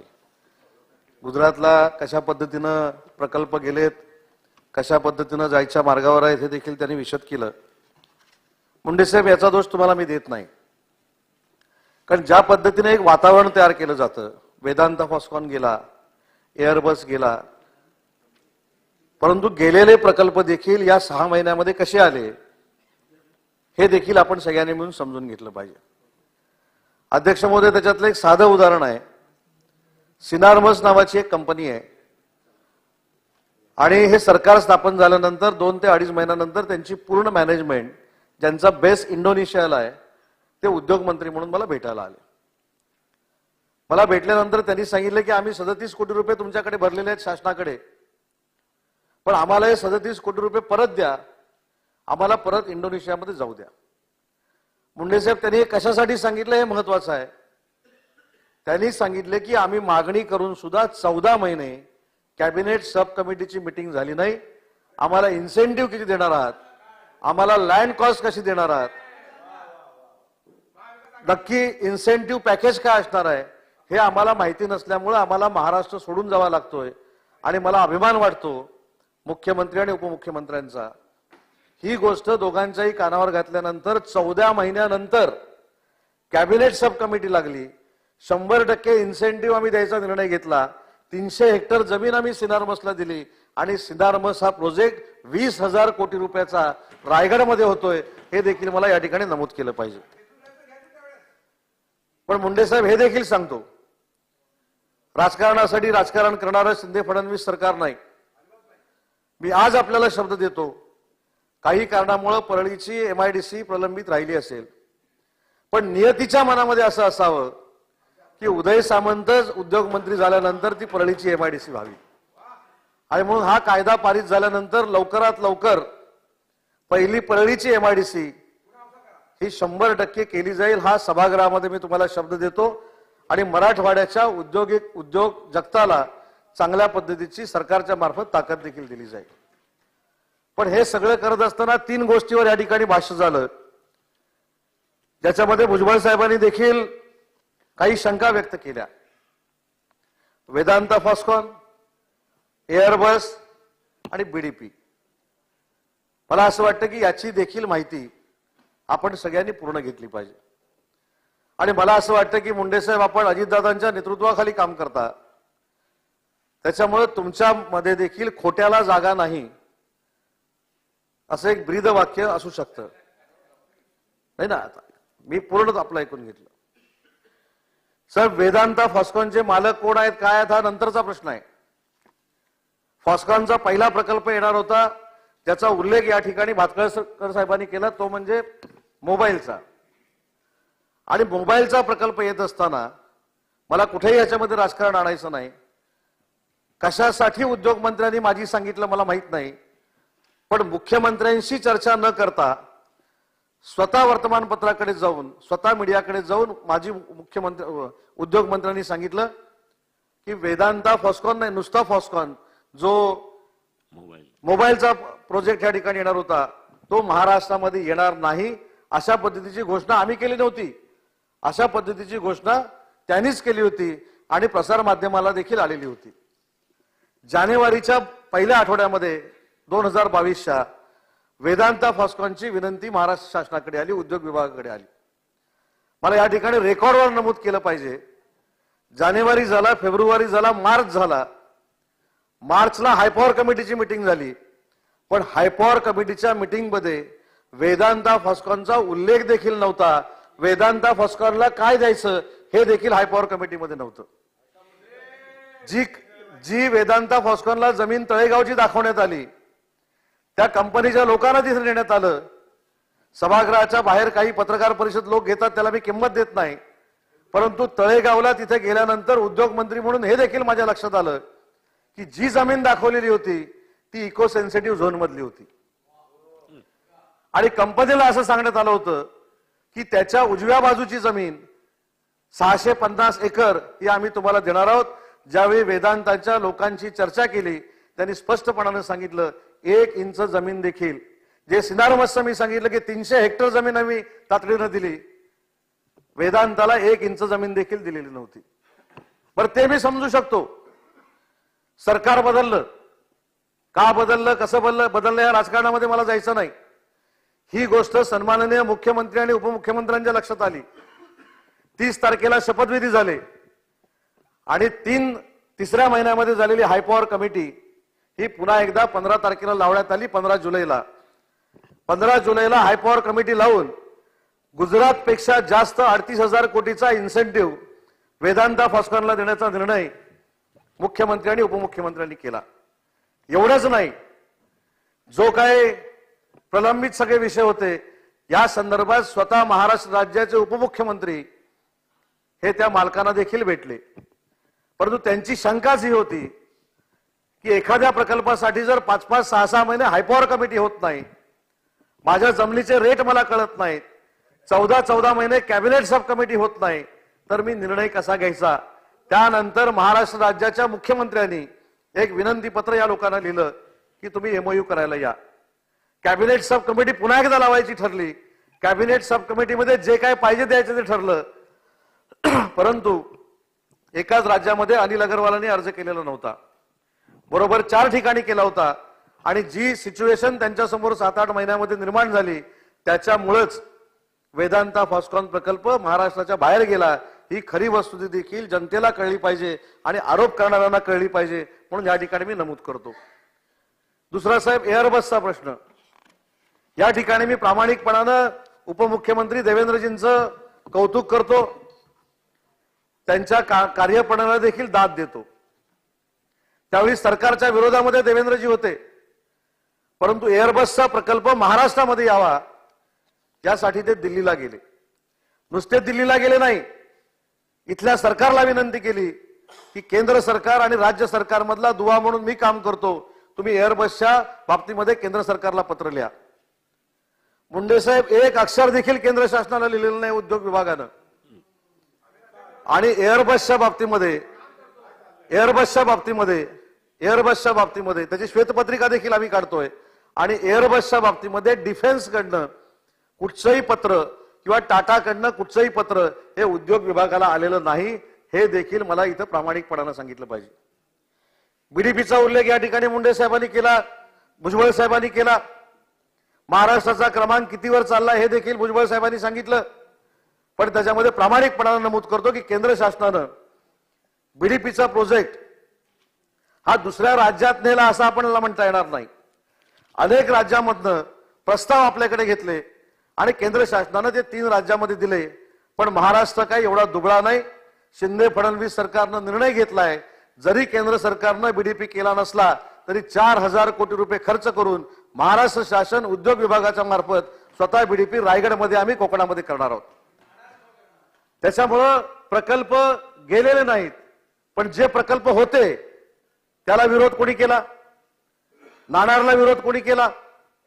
आज बारसूच्या बाबतीमध्ये काय चाललेलं आहे, ज्या प्रकल्पामुळे महाराष्ट्राचा कायापालट होणार आहे, कोकणाचा कायापालट होणार आहे, अशा प्रकल्पांना देखील काही लोक विरोध करतायत.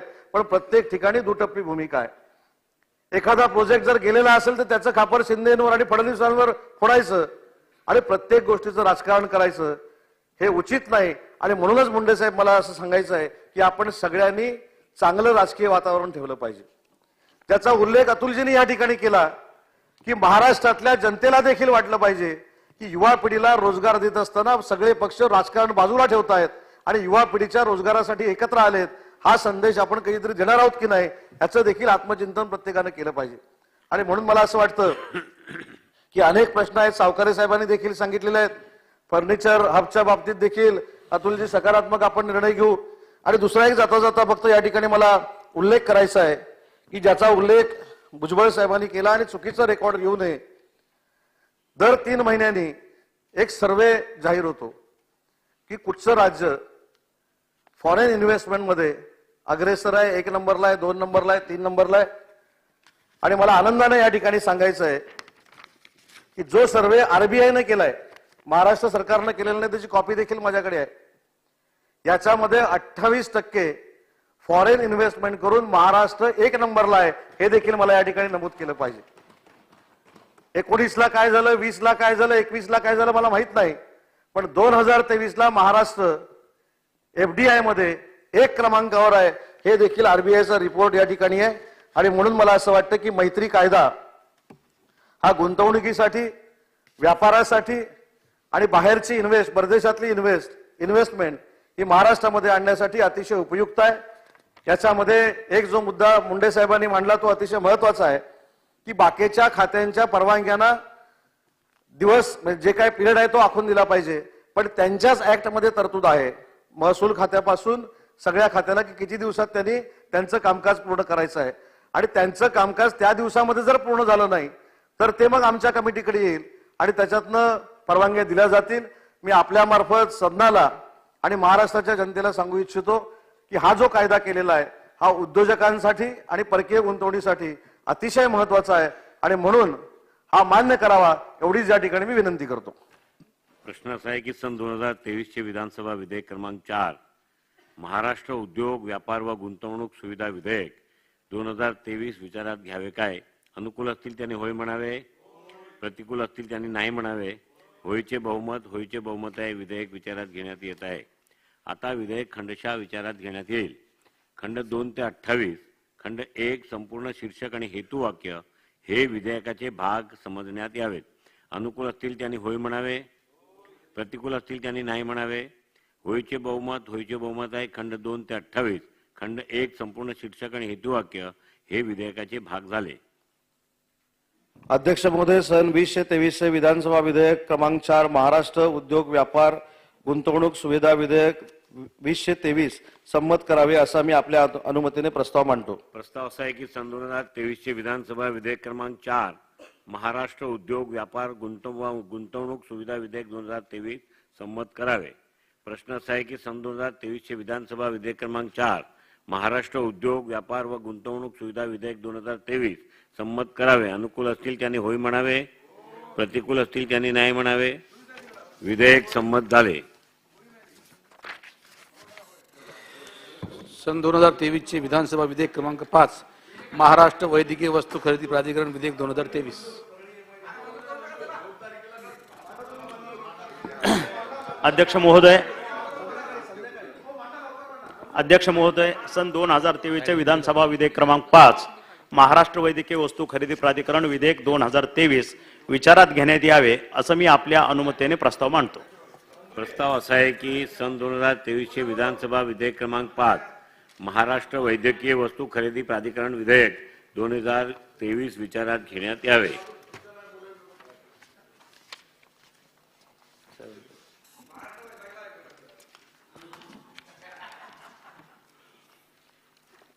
अध्यक्ष महाराज, काही जण बसून बोलतायत, आपण संरक्षण दिलं पाहिजे. आपण लक्ष देऊ नका, कारण आपण पण अध्यक्ष महाराज इथं बसल्यानंतर बसून बोलू नये.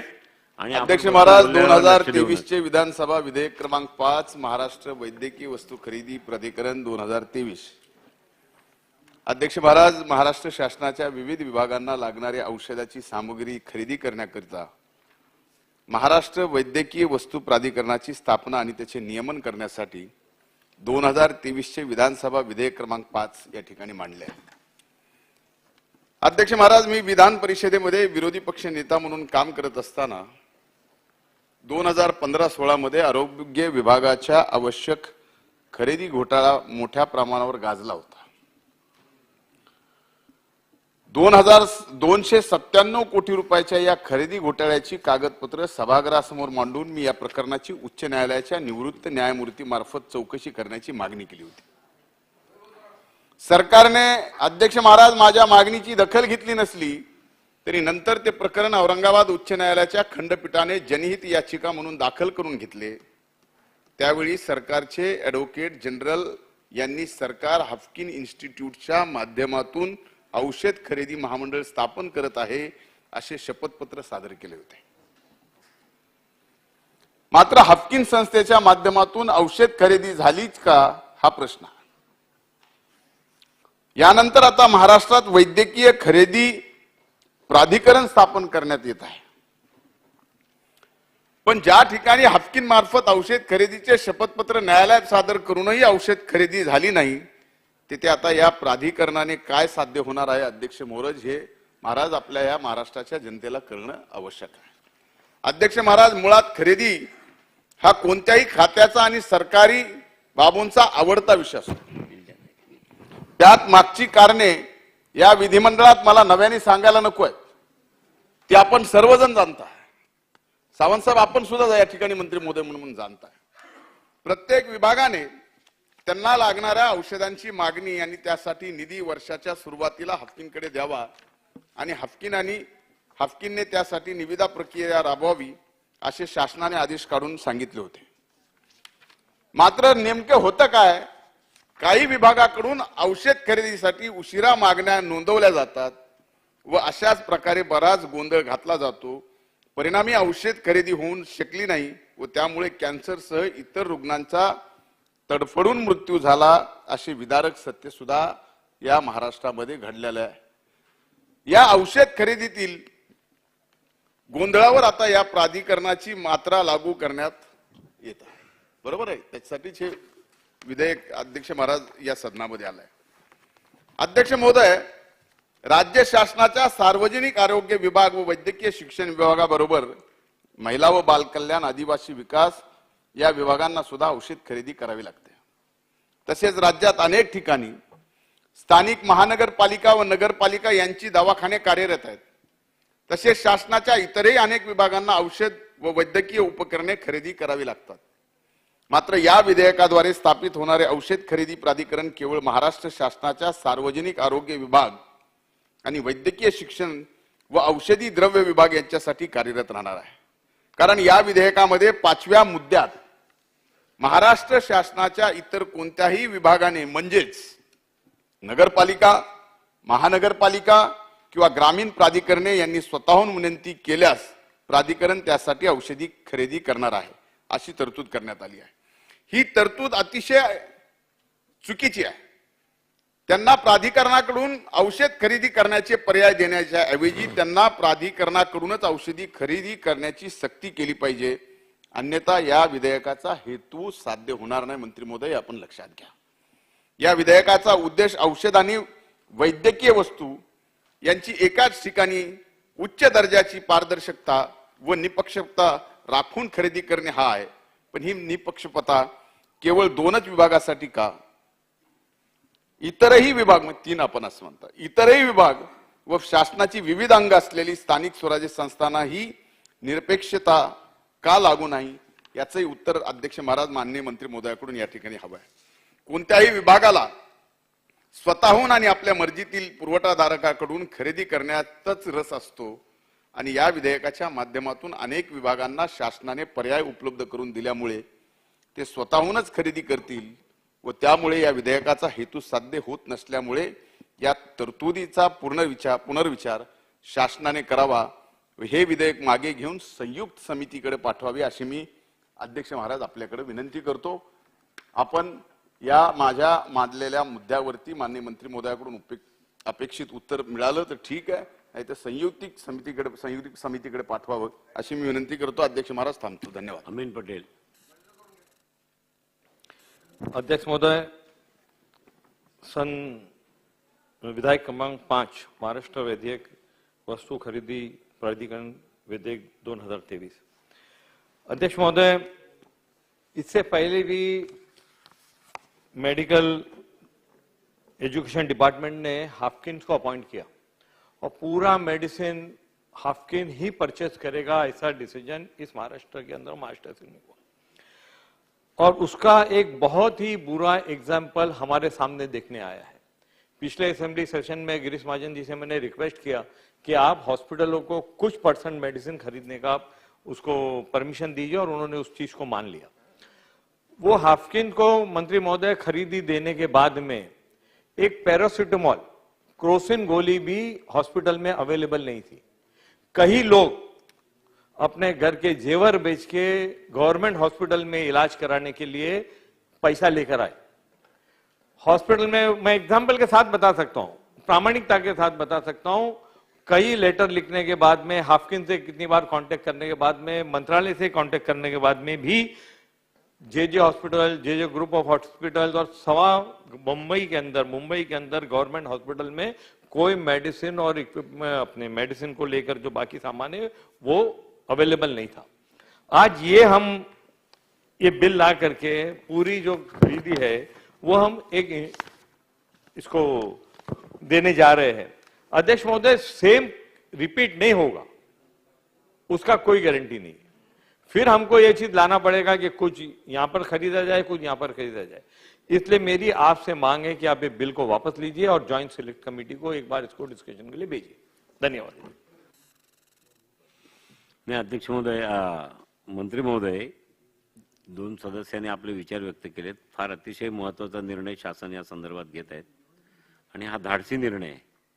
केवळ 2-3 गोष्टी याच्यामध्ये ज्या वैशिष्ट्य दिलेत कायद्याच्या, त्याच्यामध्ये त्यांना कर्ज घेण्याचा अधिकार आपण देत आहोत या बिलच्या माध्यमातून। त्या प्राधिकरणाला कर्ज घेण्याचा अधिकार आपण देत आहोत। त्याच्यावरती सरकारने खुलासा करण्याची आवश्यकता आहे। कर्ज घेऊन ते कर्जाची परतफेड, कारण ते मेडिसिन जिथे दिले जाणार आहेत ते हॉस्पिटल त्याचा पेमेंट करणार, मग त्याला कर्ज घेण्याची आवश्यकता कशा पद्धतीने पडणार आहे किंवा कुठल्या परिस्थितीत ते कर्ज घेऊ शकतात। आणि हे ज्या बाकीचे त्याचे बायलॉज तयार करायचे ते जर वेळेवर तयार झाले नाही तर तेही आपण आपल्या भाषणात सांगावं की ह्या ज्या ठळक वैशिष्ट्ये सांगितले त्यामधल्या ज्या पूर्तता आहेत ते किती दिवसामध्ये शासन करणार त्याचाही उल्लेख केला तर हा तुमचा निर्णय सक्सेस होईल असं आम्हाला वाटतं। हां, संजय सावकर। धन्यवाद अध्यक्ष महोदय। सन 2023 चे विधानसभा विधेयक क्रमांक 5 महाराष्ट्र वैद्यकीय वस्तू खरेदी प्राधिकरण विधेयक 2023 वर बोलण्यासाठी मी उभा आहे। अध्यक्ष महोदय, माझी फक्त एकच सूचना होती की प्राधिकरण जे बल्क खरेदी करेल ते ठीक आहे, परंतु काही लोकल अधिकार दिले गेले पाहिजे मंत्री महोदय, की इमर्जन्सीमध्ये त्यांना जर त्या हॉस्पिटलमध्ये, शासकीय हॉस्पिटलमध्ये काहीच नसेल तर मोठा त्रास होतो, म्हणून काही प्रमाणामध्ये लोकल खरेदीसाठी त्यांना अधिकार द्यावे एवढी सूचना आहे।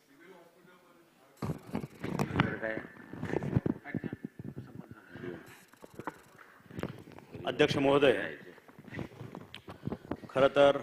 खरं पाहता हे ऐतिहासिक बिल आहे।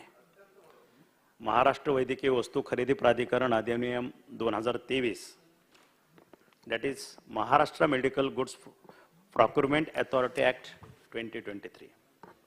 आता थोडं आपण इतिहासात जाऊ। मुंडे साहेब, आता थोडं ऐका, थोडं मन लावून थोडं, कारण तुम्ही तो 2097 कोटीचा तुम्ही घोटाळा काढला वरती विरोधी पक्षनेता असताना वगैरे। आता हाफकिन बायोफार्मा कॉर्पोरेशनच्या माध्यमातून हे खरेदी करावं, आपण एक PIL दाखल केली। त्या PILचा जो निर्णय आला 3 मे 2017 की हाफकिन तर्फे ही जी सगळी खरेदी व्हावी। आणि बेसिकली हाफकिन मधलं जर विचार केला तर ही संस्था R&Dची आहे, रिसर्च अँड डेव्हलपमेंट, लस शोधणे वगैरे त्या पद्धतीचं एक डेव्हलपमेंट, म्हणजे अशा पद्धतीचं मार्केटिंग किंवा खरेदी करणं वगैरे हा त्या संस्थेचा उद्देश कधीही नव्हता। किंवा त्याच्यावरती आपण हे लादलं की तुम्ही त्या ठिकाणी मागणी केली, सांगितलं की हाफकिन तर्फे सगळी खरेदी व्हायला पाहिजे आणि त्यांच्यावर आपण ते लादलं गेलं। नाही सांगतो, म्हणजे ऑर्डर झाली हायकोर्टाची म्हणल्यानंतर त्यांच्याकडे आदेशितच केलं गेलं नाही ह्या गोष्टी, आणि केल्यानंतर मग त्या क्वालिटीच्या तसं एक स्ट्रक्चर जे लागतं ऑर्गनायझेशन ते त्या ठिकाणी कधीच नव्हतं। मग ह्या ठिकाणचा एखादा अधिकारी त्या ठिकाणी डेप्युट करायचा, त्यानं त्या ठिकाणी द्यायचं, ते आता ते नाही, मी बिईंग अ मिनिस्टर मी ते नाही म्हणू शकत, पण ते ऑर्गनायझेशन सक्सेसफुली वर्क झालं नाही 2017 पासून आजपर्यंत जर आपण बघितलं।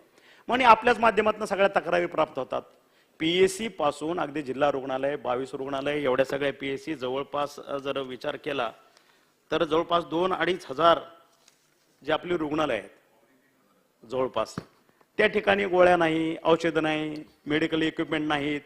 मग आमची आस्थापनाचा तो एक वेगळा भाग आहे, पण औषध उपचार, औषधं आणि असणाऱ्या इक्विपमेंट्स ह्या त्या ठिकाणी नसणं, आणि आपल्याच माध्यमातून सगळ्यात की साहेब त्या ठिकाणी रुग्ण जातात, त्यांना प्रिस्क्रिप्शन लिहून बाहेरच्या मेडिकलमधनं औषधं आणायला लावले जातात, इक्विपमेंट नाहीत, मग एखादं जे काही तपासणी असेल ते बाहेरच्या रुग्णालयाकडे पाठवा, तिकडून तपासणी करून आणा.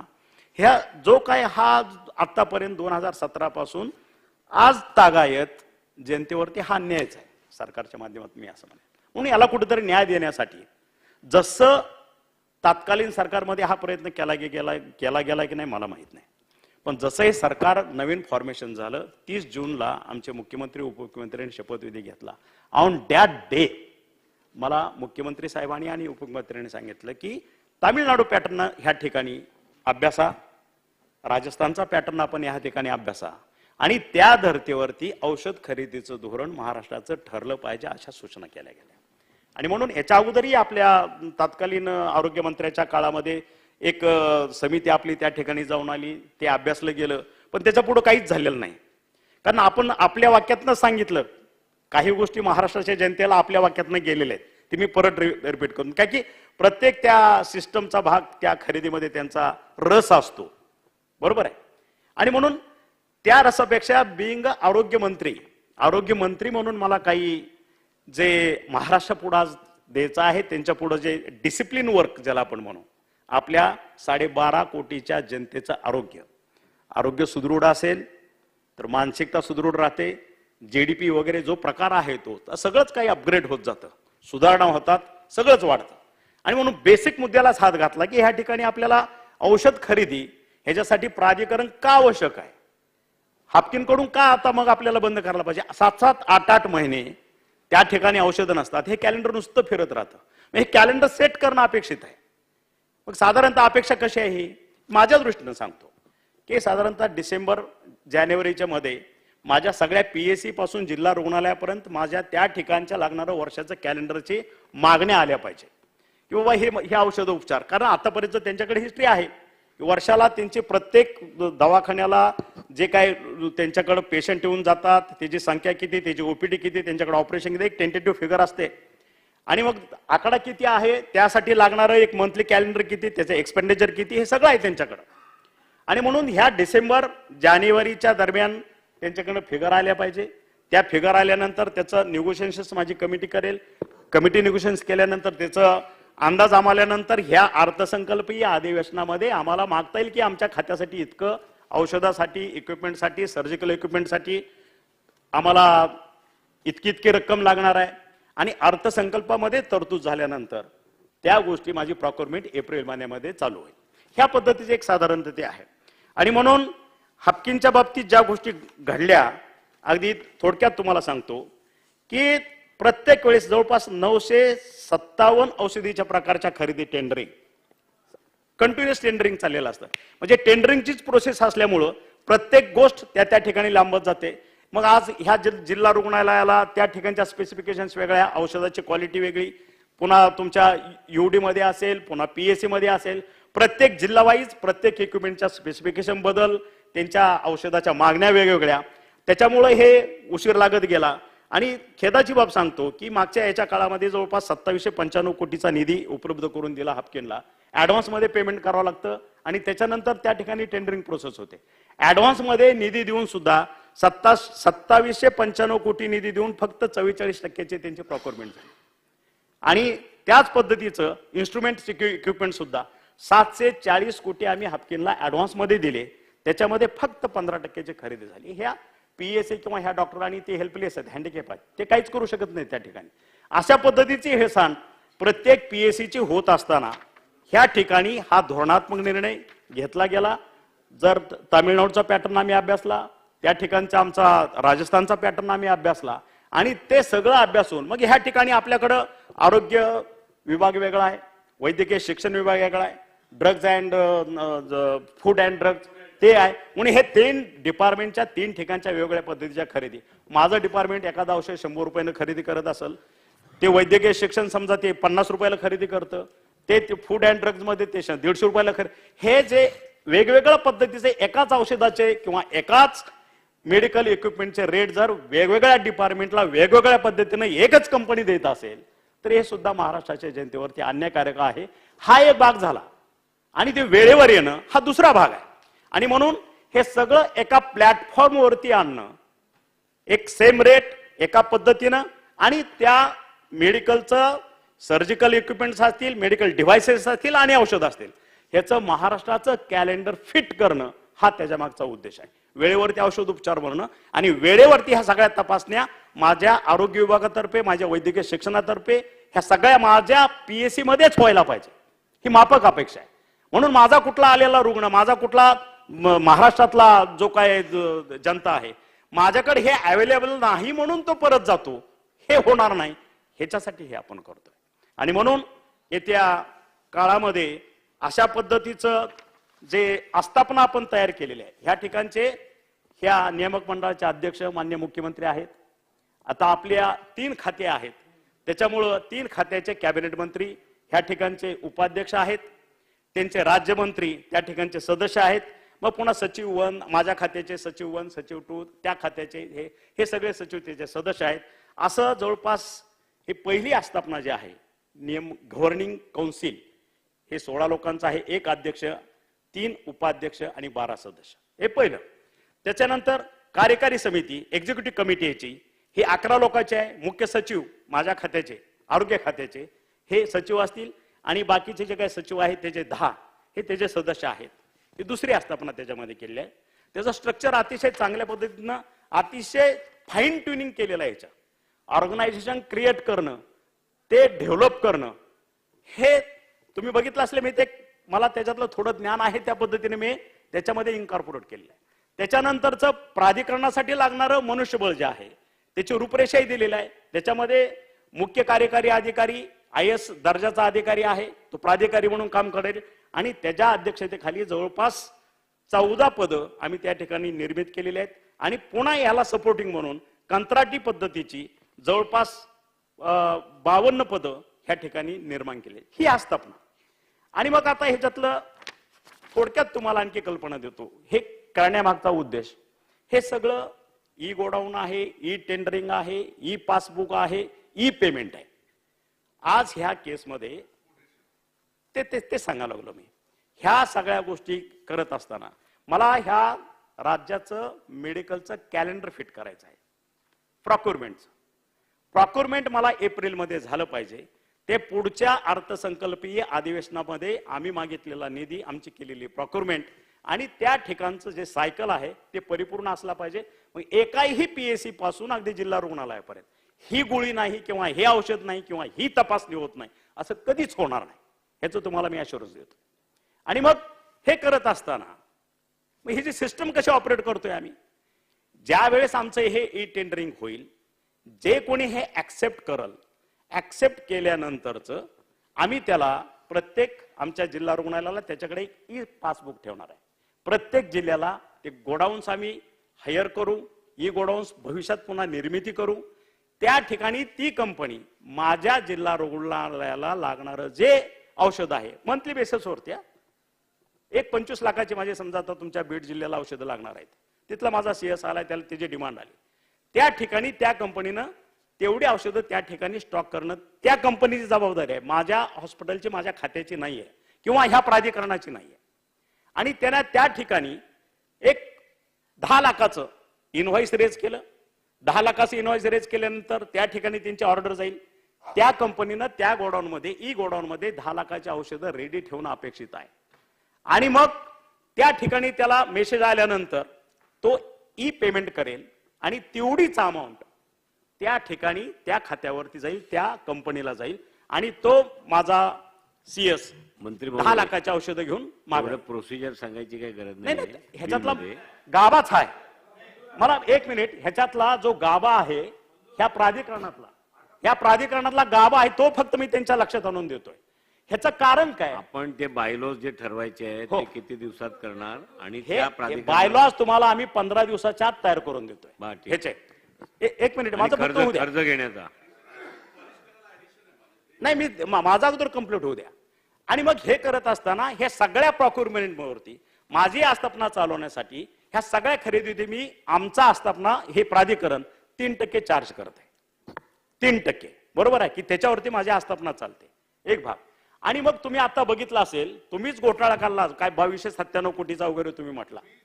म्हणजे मागच्या आता तुम्हीच इन द सेन्स विरोधी पक्षनेता असताना विधान परिषदेमध्ये PL दाखल केली, त्याचा रेफरन्स देतो मी तुम्हाला. तुम्ही इन द सेन्स विरोधी पक्षनेता असताना आणि त्या काळामध्ये मग हा एक भाग आहे. दुसरा भाग, जर त्या औषधाची खरेदी ऍडव्हान्स पेमेंट देऊन आपण घेत होतो, 100% पेमेंट करायचं आणि त्या औषधं घ्यायची, त्याची एक्सपायरी डेट आल्यानंतर त्या औषधाचा डिस्पोज ऑफ जो शासनावरती भार होता, 1000 कोटीचा भार, तो ह्याच्यातनं आपण पैसे ते वाचवतोय. कारण आपल्या रिक्वायरमेंट प्रमाणे ती औषधं आपण खरेदी करतोय आणि एक्सपायरी डेट नसलेली औषधं, त्याची मुदत असणारी औषधं एक्सपायरी झाली तर ती रिस्पॉन्सिबिलिटी त्या कंपनीची असणार आहे, माझ्या शासनाची किंवा ह्या प्राधिकरणाची नाही.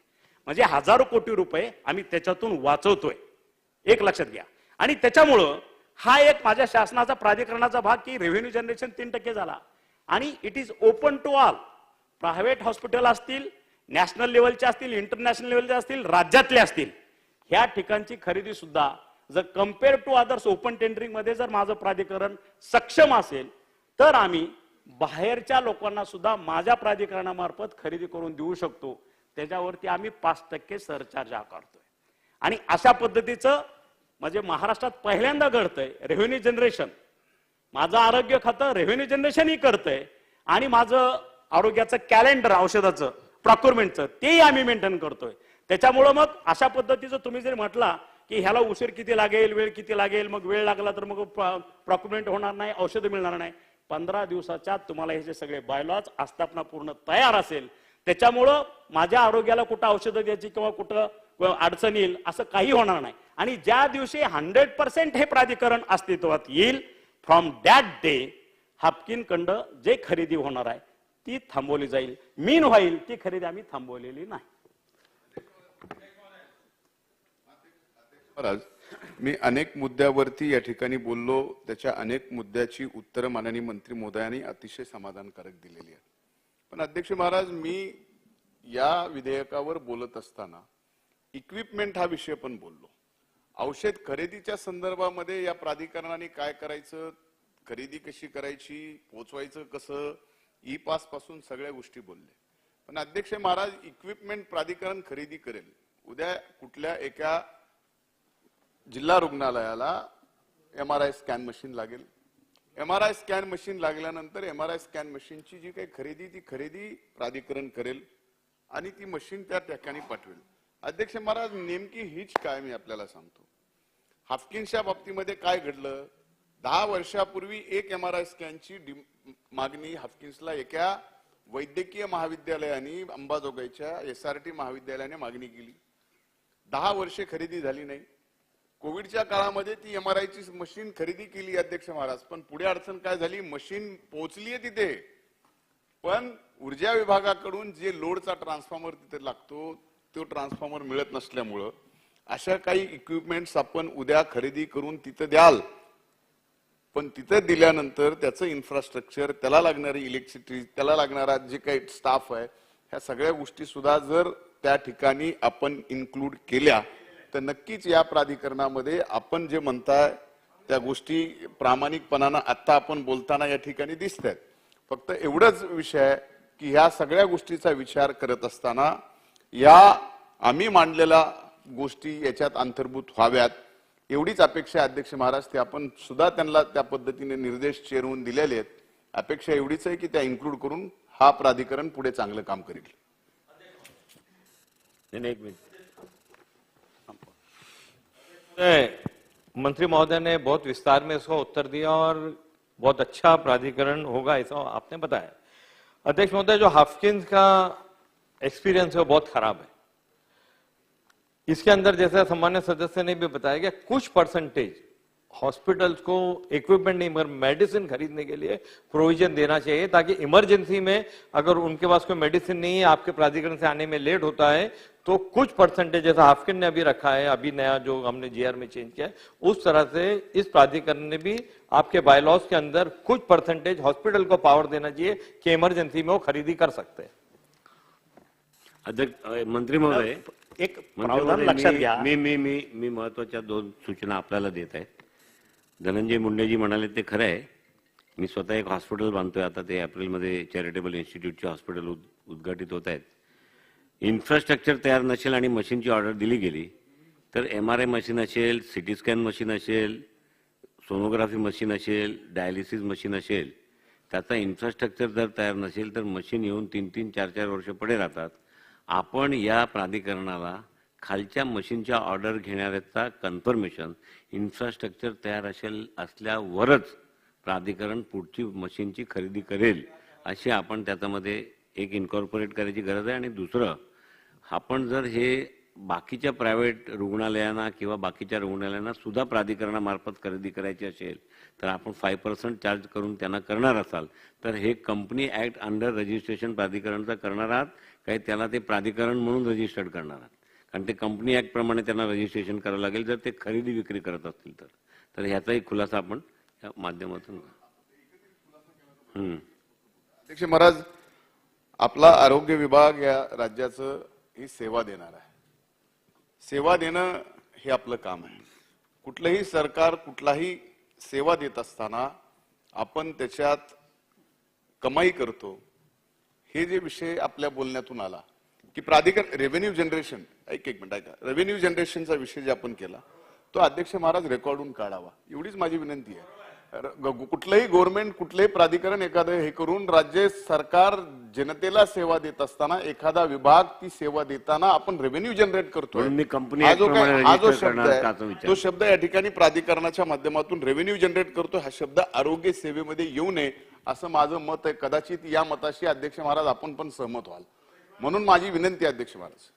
बाबासाहेब पाटील, हे बोलणं ऐकलं समाधान वाटलं मंत्री महोदयाचं. आणि आपलं 2009ला माझ्या मतदारसंघामध्ये ट्रॉमा केअर सेंटर मंजूर केले. आता तिथं बांधकाम काही करून ठेवलंय, काही स्टाफ नाही, काही इक्विपमेंट नाही. मग त्याला कसं ह्याच्यामध्ये सामावणार? एक तर बिल्डिंग सर त्याच्या आता बिल्डिंग उती उभ्या राहणार नाहीत, बाहेर दुसरीकडे बांधायचे म्हणतं जागा मिळत नाही किंवा दुसरा निधी नाही. आणि तो हापकींचाच प्रश्न झाला, आमच्याकडे स्टाफ नाही, इक्विपमेंट नाहीत. मग ह्या अशा काही जुन्या ज्या गोष्टी आहेत त्याला तुम्ही ह्याच्यामध्ये कसं मदत करणार तेवढं सांग मंत्री महोदय. सगळ्या मुद्द्याचा आता आपण मुद्दा उपस्थित केला, माननीय धनंजय मुंडे साहेबांनी उपस्थित केला, आपण उपस्थित केला. आपण जे म्हटलं की जिल्हा रुग्णालयाच्या लेवलला खरेदीचे अधिकार द्यावे, तसंच आहे हे. ई पासबुक तुम्ही मगापासून जे आहे ना ऍक्च्युली त्यांनीच खरेदी करायचं आहे. आम्ही एकदा सगळं फिटमेंट टेबल झालं, आमची सायकल पूर्ण झाल्यानंतर ई गोडाऊन मध्ये माल स्टॉक झाल्यानंतर त्या सीएसनं, डीएचओ असेल, सीएस असेल, तिथला कुठला रुग्णालयाचा एमओ असेल, ई पासबुक त्यांच्या हातात असणार आहेत. त्यांची रिक्वायरमेंट ते आमच्याकडे पुन्हा कागद पाठवायची आणि आम्ही ते लूपमध्ये फिरवायचा असा विषयच राहिलेला नाहीये. ई पासबुक मध्ये त्यानं फक्त अपलोड केलं, त्याने इनवॉइस रेज केलाय की हार्डली 24 तासाच्या आत त्याचे औषधं त्या गोडाऊन मधनं त्यांना आणायचे. डिसेंट्रलाइज आहे, decentralise of power and decentralise of responsibility. इतकं सिंपल हे प्राधिकरण आहे. त्याच्यामुळं या ठिकाणी मोनोपॉली नाही. आणि हजारो कोटी रुपये माझे अगोदर कुठल्या एजन्सीला, कुठल्या कंपनीला त्या ठिकाणी माझ्या खात्यातनं किंवा ह्या सगळ्या तिन्ही आरोग्य खात्यातनं काढून त्या कंपनीला द्यायचे नाहीत. महत्वाचे मुद्दे ह्याच्यातले सांगतो, ठळक मुद्दे हे आहेत. म्हणजे पैसा आमच्या खात्याचा, आमच्या आरोग्याचा असेल, त्या आरोग्य वैद्यकीय शिक्षणाचा असेल किंवा एफडीएचा असेल, आपापले पैसे आपापल्या ठिकाणी आहेत. आम्ही प्रोसेस पूर्ण फक्त तयार करून घेतोय आणि as per the requirement CS आणि डीएचओच ते मागणार आहेत त्यांच्या रिक्वायरमेंट प्रमाणे. त्याच्यामुळे ह्या ठिकाणी डिले हा प्रकारच होणार नाहीये आणि तेच लोक खरेदी करणार आहेत. सीएस आणि डीएचओ लेवललाच ही लोक खरेदी करणार आहेत. फक्त त्यांच्याकडे अथॉरिटी आम्ही पैसे देणं आणि औषधं खरेदी डायरेक्ट. मोठं जे निगोशिएशन्स आहे ते प्राधिकरण करणार आहे. ठीक आहे, धन्यवाद. ज्ञानराजी आता संपणार विषय. हा द्या द्या बसतो. द्या. सगळ्यांचं म्हणणं आता आपण ऐकलं असेल की कुठल्याही पेशंटला त्या ठिकाणी औषध लागत असेल तर ते का तुम्हाला त्या ई पासच्या माध्यमातून आपण 24 तासात ते उपलब्ध होईल सांगितलंय. माझ्या मते असं आहे, एखादं तातडीचं इमर्जन्सी जर मेडिसिन लागत असेल आणि ते आपल्याकडे अवेलेबल नसेल तर त्या खरेदीसाठी तुम्ही त्या विभागाला वर्षभराच्या कालखंडातलं एकंदरीत मूल्यमापन करून ठरवलं की तुम्ही कॅलेंडरमध्ये बसवणार आहात. ते मागच्या वर्षाचा, एक 3 वर्षाचा, 2 वर्षाचा काय हिशोब असेल त्या हिशोबाने आपण कॅलेंडरमध्ये बसून भविष्याची तरतूद म्हणून 1 वर्षाची पुढची आपण करण्याचा प्लॅन तयार केला. हे स्तुत्य उपक्रम आहे, त्याच्याबद्दल माझ्या मनात काही शंका नाही. पण तातडीचं एखादं मेडिसिन लागत असेल आणि त्याला 24 तासाची वाट बघत असेल तर तो परत पेशंट मारून टाकायचा का, हाही प्रश्न नव्याने निर्माण होतो. त्यामुळे तुम्ही कुछ इमर्जन्सी हुआ तो आणि एखाद्या माझं म्हणणं असं आहे, तुम्ही त्या माझ्या एखाद्या सिव्हिल हॉस्पिटलला वर्षभराच्या कालखंडासाठी लागणार एक 10 लाखाचं औषध लागलं असेल मागच्या 3 वर्षाच्या कालखंडात, आपण सरासरी काढू, त्यातलं एक 5% 10% इमर्जन्सी त्या डॉक्टरला अधिकार असला पाहिजे, जसं तुम्ही ई पासनं करताय. आणि ते ई पासनं 24 तास येण्याच्या आधी तुम्हाला तातडीनं 2 मिनिटातलं औषध लागत असेल, एखादं इंजेक्शन लागत असेल, अटॅक आला, तुम्ही त्याची वाट बघणार का त्या औषधाची इमर्जन्सी लागणार, तर ते घेतलंच पाहिजे, ही गरज आहे. तर त्या अनुषंगानं मंत्री महोदय आपण अत्यंत सखोल आणि चांगला उपक्रम राबवताय, तर तशी सुद्धा तरतूद असली पाहिजे, ही माझी स्वतःची. या अभिमन्यू पवार. अध्यक्ष महोदय, हे खरं आहे, आता आमच्या ज्ञानराजांनी सांगितलेलं खरं आहे की काही इमर्जन्सी खरेदीसाठी आता आमच्या भागामध्ये रात्री लाईट उशिरा येते, शेतकरी दार धरायला जातो, त्यावेळेस साप बाहेर येतात, साप चावतो, त्यावेळेस अशी काही इमर्जन्सी, कुत्रं चावलेलं असते, पिसाळ्याला कुत्रं चावतंय, त्यावेळेस उपलब्धच नाहीत औषधं ह्या हॉस्पिटलमध्ये कुठल्याच, आणि कुत्र्याच काल लय भुका लागलेत. त्याच्यामुळं या पिसाळ्याला कुत्र्या चावलेला औषध असेल, साप चावलेलं विषारी साप चावलेलं औषध असेल, तात्काळ यासाठी काहीतरी उपाययोजना करावं होती. त्यासाठी वेगळी खरेदी करण्यासाठी तिथल्या स्थानिक एमओला अधिकार दिले पाहिजे, त्याच्याकडे नसेल तर. ही एक सूचना माझी आहे. थँक्यू. धनंजय पूर्ण होणे, कारण मोठी चर्चा अशासाठी अध्यक्ष महाराज मलाही मर्यादा इथे बसून, अन्यथा अध्यक्ष महाराज मला माहिती आहे की 3 महिन्यात 4 महिन्यामध्ये इन्व्हेंटरी होऊन नवीन औषधं येतात. मग तुमची एक सूची तुम्ही कशी अपग्रेड करणार, कारण तुम्ही वर्षातून एक वेळा टेंडर काढणार. तर हे सगळा प्रश्न आहे. अध्यक्ष महाराज आपण जे म्हणताय ते अतिशय खरं आहे. कदाचित आपण आता जर चेअरवर नसता आणि इथं असता तर मला आणखीन जास्त आनंद झाला असता, कारण आमच्यापेक्षा आणखीन चांगले मुद्दे या ठिकाणी आपण उपस्थित केले असते. पण अध्यक्ष महाराज, ही वस्तुस्थिती आहे की काही स्वातंत्र्य त्या स्थानिक रुग्णालयाला दिले गेले पाहिजेत. उदाहरण, एका तालुक्यामध्ये अचानक एखादी साथ आली आणि ती साथ आली, त्या साथीची औषधच तिथं उपलब्ध नसतील तर काय ते सगळ्या तालुक्यातले हजारो पेशंट आपण दुसरीकडे शिफ्ट करणार का? अध्यक्ष महाराज, ह्या सगळ्या ज्या गोष्टी आहेत ह्या इमर्जन्सी आहेत. It is not in our hand, it is a human error. आणि तुमच्या प्राधिकरणामध्ये ह्युमन एररच्या ज्या गोष्टी आहेत, आता हे नैसर्गिक आपत्ती आहे, कुठं अचानक एखाद्या जिल्ह्यात व्हायरल आलं, अचानक एका जिल्ह्यात वेगळी साथ आली, अचानक ज्या उसाचं क्षेत्र आहे, उलिता खालचं क्षेत्र आहे, तिथं साप चावणारे पेशंट जास्त आले. अध्यक्ष महाराज, ग्रामीण रुग्णालयामध्ये जर सापाचा पेशंटचा गेला आणि तो जर प्रायव्हेटमध्ये गेला तर अध्यक्ष महाराज 3.5 लाख रुपयापर्यंतची बिलं त्या सापाच्या पेशंटची सिरियस झालेल्या येतात. हे आम्ही या ठिकाणी काम करत असताना अनुभवलेलं आहे. म्हणून अध्यक्ष महाराज, एवढंच आमची इच्छा आहे सर्वांची, सदनामध्ये सर्व सदस्य नाहीत पण आपण या ठिकाणी निर्देश देऊ शकता की काही अशा इमर्जन्सीमध्ये ते अधिकार त्या रुग्णालयाला दिले गेले पाहिजेत. मग ते तालुका रुग्णालय असो, जिल्हा रुग्णालय असो, वैद्यकीय महाविद्यालय असो किंवा त्यापेक्षा मोठं आणखीन सरकारचं कुठले विद्यालय इस्पितळ असो, ती खरेदी करण्याचं स्वातंत्र्य त्या ठिकाणी दिले गेलं पाहिजे. नाही तर उद्या काय माननीय मुंडे साहेब, प्रत्येक आरोग्य संस्थेकडे आता सध्या सुद्धा आणि भविष्यात सुद्धा एक युनिफाईड फंड आहे, आम्ही ठेवलेलंच आहे. त्यांनी त्याला तात्काळ खरेदी कराय आहे, केलंय ते सांगतो. हो हो, त्याच्यामध्ये त्याला खरेदी करायचे अधिकार आहेत.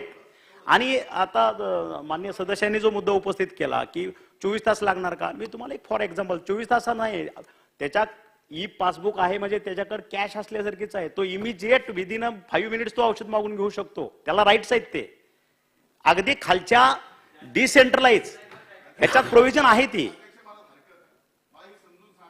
मी प्रॅक्टिकली विचारतो. अध्यक्ष महाराज ऐका ना, अध्यक्ष महाराज हे सांगतायत की इमिडिएट ई पास दाखवल्यावर, अध्यक्ष महाराज हे जिल्ह्याच्या ठिकाणी गोडाऊन असणार आहे, तालुक्याच्या ठिकाणी ग्राम रुग्णालय आहे, सांगतो तुम्हाला कसं शक्य आहे? सांगतो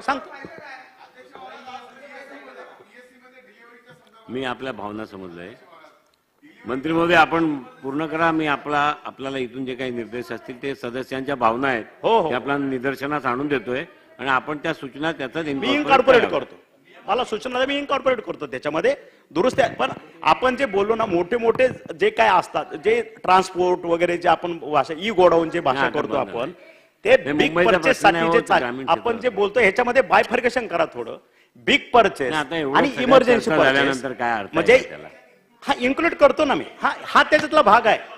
आपण जे मोठ्या मोठ्या गोष्टी बोललो पण त्याच्यातला मायनर फाईन ट्युनिंग हे केलेलं आहे. मंत्री महोदय, तालुका स्तरावरच्या रुग्णालय, जिल्हा स्तरावरच्या रुग्णालय आणि वैद्यकीय महारुग्णालयाला आता असलेल्या व्यवस्थेच्या अंतर्भूत ज्या त्यांचे डीन किंवा चीफ मेडिकल ऑफिसरला किंवा मेडिकल सुपरिटेंडंटला जे निधी तिथे तात्कालीन इमर्जन्सी वापरण्यासाठी असतो त्याला ह्या प्राधिकरणाच्या कुठल्याही वस्तूशी संबंधित नसणार आणि आवश्यकतानुसार सरकार त्यांना अधिकचा निधी सुद्धा उपलब्ध करून देईल. प्राधिकरणाकडे रजिस्टर्ड केलेला मेडिसिन पासबुकमध्ये काही पासबुक मधल्या मेडिसिन लवकर संपल्या तर त्याला सुद्धा रिवाईज करायचा वेळ 15 दिवस अगोदर आपण ठरवाल हे सूचना त्याच्यामध्ये प्रश्न असा आहे की सन 2023 चे विधानसभा विधेयक क्रमांक 5 महाराष्ट्र वैद्यकीय वस्तू खरेदी प्राधिकरण विधेयक 2023 विचारात घ्यावे काय? अनुकूल असतील त्याने होय म्हणावे, प्रतिकूल असतील त्यांनी नाही म्हणावे. होयचे बहुमत विधेयक विचारात घेण्यात येत आहे. आता विधेयक खंडशः विचारात घेण्यात येईल. खंड 2 ते 38 खंड 1 संपूर्ण शीर्षक आणि हेतुवाक्य हे विधेयकाचे भाग समजण्यात यावेत. अनुकूल असतील त्यांनी होय म्हणावे, प्रतिकूल असतील त्यांनी नाही म्हणावे. होयचे बहुमत खंड 2 ते 38 खंड 1 संपूर्ण शीर्षक आणि हेतुवाक्य विधेयकाचे भाग झाले. मंत्री महोदय. अध्यक्ष महोदय, सन 2023 चे विधानसभा विधेयक क्रमांक 5 महाराष्ट्र वैद्यकीय वस्तू खरेदी प्राधिकरण विधेयक 2023 संमत करावे असा मी आपल्या अनुमतीने प्रस्ताव मांडतो. प्रस्ताव असा आहे की सन 2023 चे विधानसभा विधेयक क्रमांक 5 महाराष्ट्र वैद्यकीय वस्तू खरेदी प्राधिकरण विधेयक 2023 संमत करावे. प्रश्न असा आहे की सन 2023 चे विधानसभा विधेयक क्रमांक 5 महाराष्ट्र वैद्यकीय वस्तू खरेदी प्राधिकरण विधेयक 2023 संमत करावे. अनुकूल असतील त्यांनी होय म्हणावे, प्रतिकूल असतील त्यांनी नाही म्हणावे. होयचे बहुमत आहे. विधेयक संमत झाले. उर्वरित कामकाज पुढे ढकलण्यात येत आहे. सभागृहाची बैठक आता स्थगित होत आहे. बुधवार दिनांक 8 मार्च 2023 रोजी सकाळी 11 वाजता सभागृहाची बैठक भरेल.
So good morning, everyone, and welcome to the day 2 of proceedings of the National Workshop on Heat Waves. And we hope that all of you had a very enriching and enlightening experience yesterday and are looking forward to today's proceedings. So before we start, again, we would like to make the safety announcements that please look at and locate the closest emergency exits to you. We have 2 exits at the mid-height and 2 at the end. So please don't try to use any of the other exits in the case of an emergency. And again, thank you again for being here at IIT Bombay for this important meeting. I request now the MCs to take over.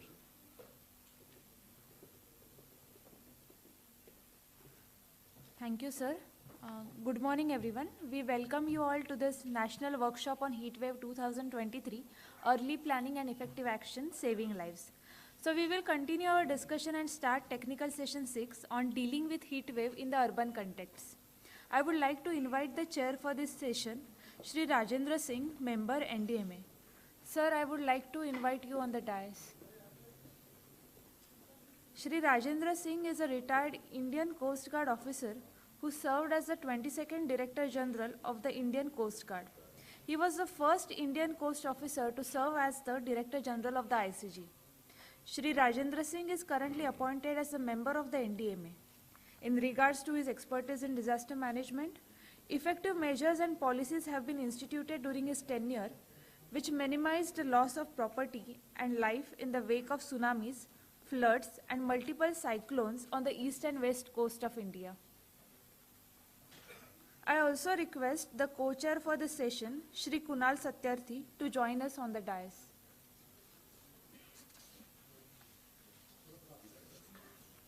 Currently working as Joint Secretary Advisor at National Disaster Management Authority, Government of India, Shri Kunal Satyarthi is a member of the premier Indian Forest Service of 1997 batch of Himachal Pradesh cadre.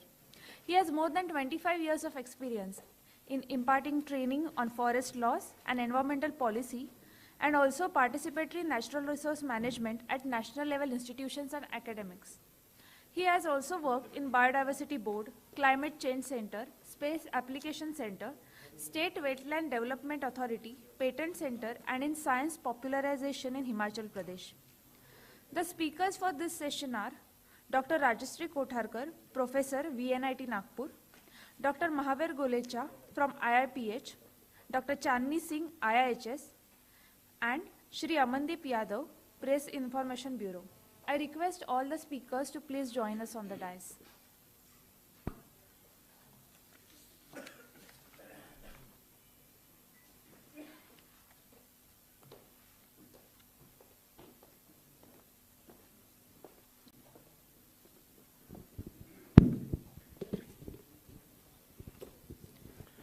Thank you, everyone. Now I request the chair for this session, Shri Rajendra Singh, to please conduct the program of the technical session. Thank you very much. Good morning to everybody. And thanks to IIT Mumbai and Maharashtra government for organizing this heat wave workshop, so-called Karyashala. And yesterday was a very fruitful day. All presentations was excellent, and there was a lot of point to discuss for the future also. Today's session is on dealing with heat wave in the urban context. And we have with us 4 or 5 panelists with Rajashree Kotharkar ma'am. She is from VNIT Nagpur. We got Dr. Mahavirji, IIPH, then Amandeep Yadav, Press Information Bureau, and Dr. Chandni Singh, IIHS. All these people have worked in institutions, lot of in-depth studies they have carried out, and my request to them is they have worked in the different states and different districts. And since yesterday people were talking about the new district magistrate we have seen. What is the takeaway point from here?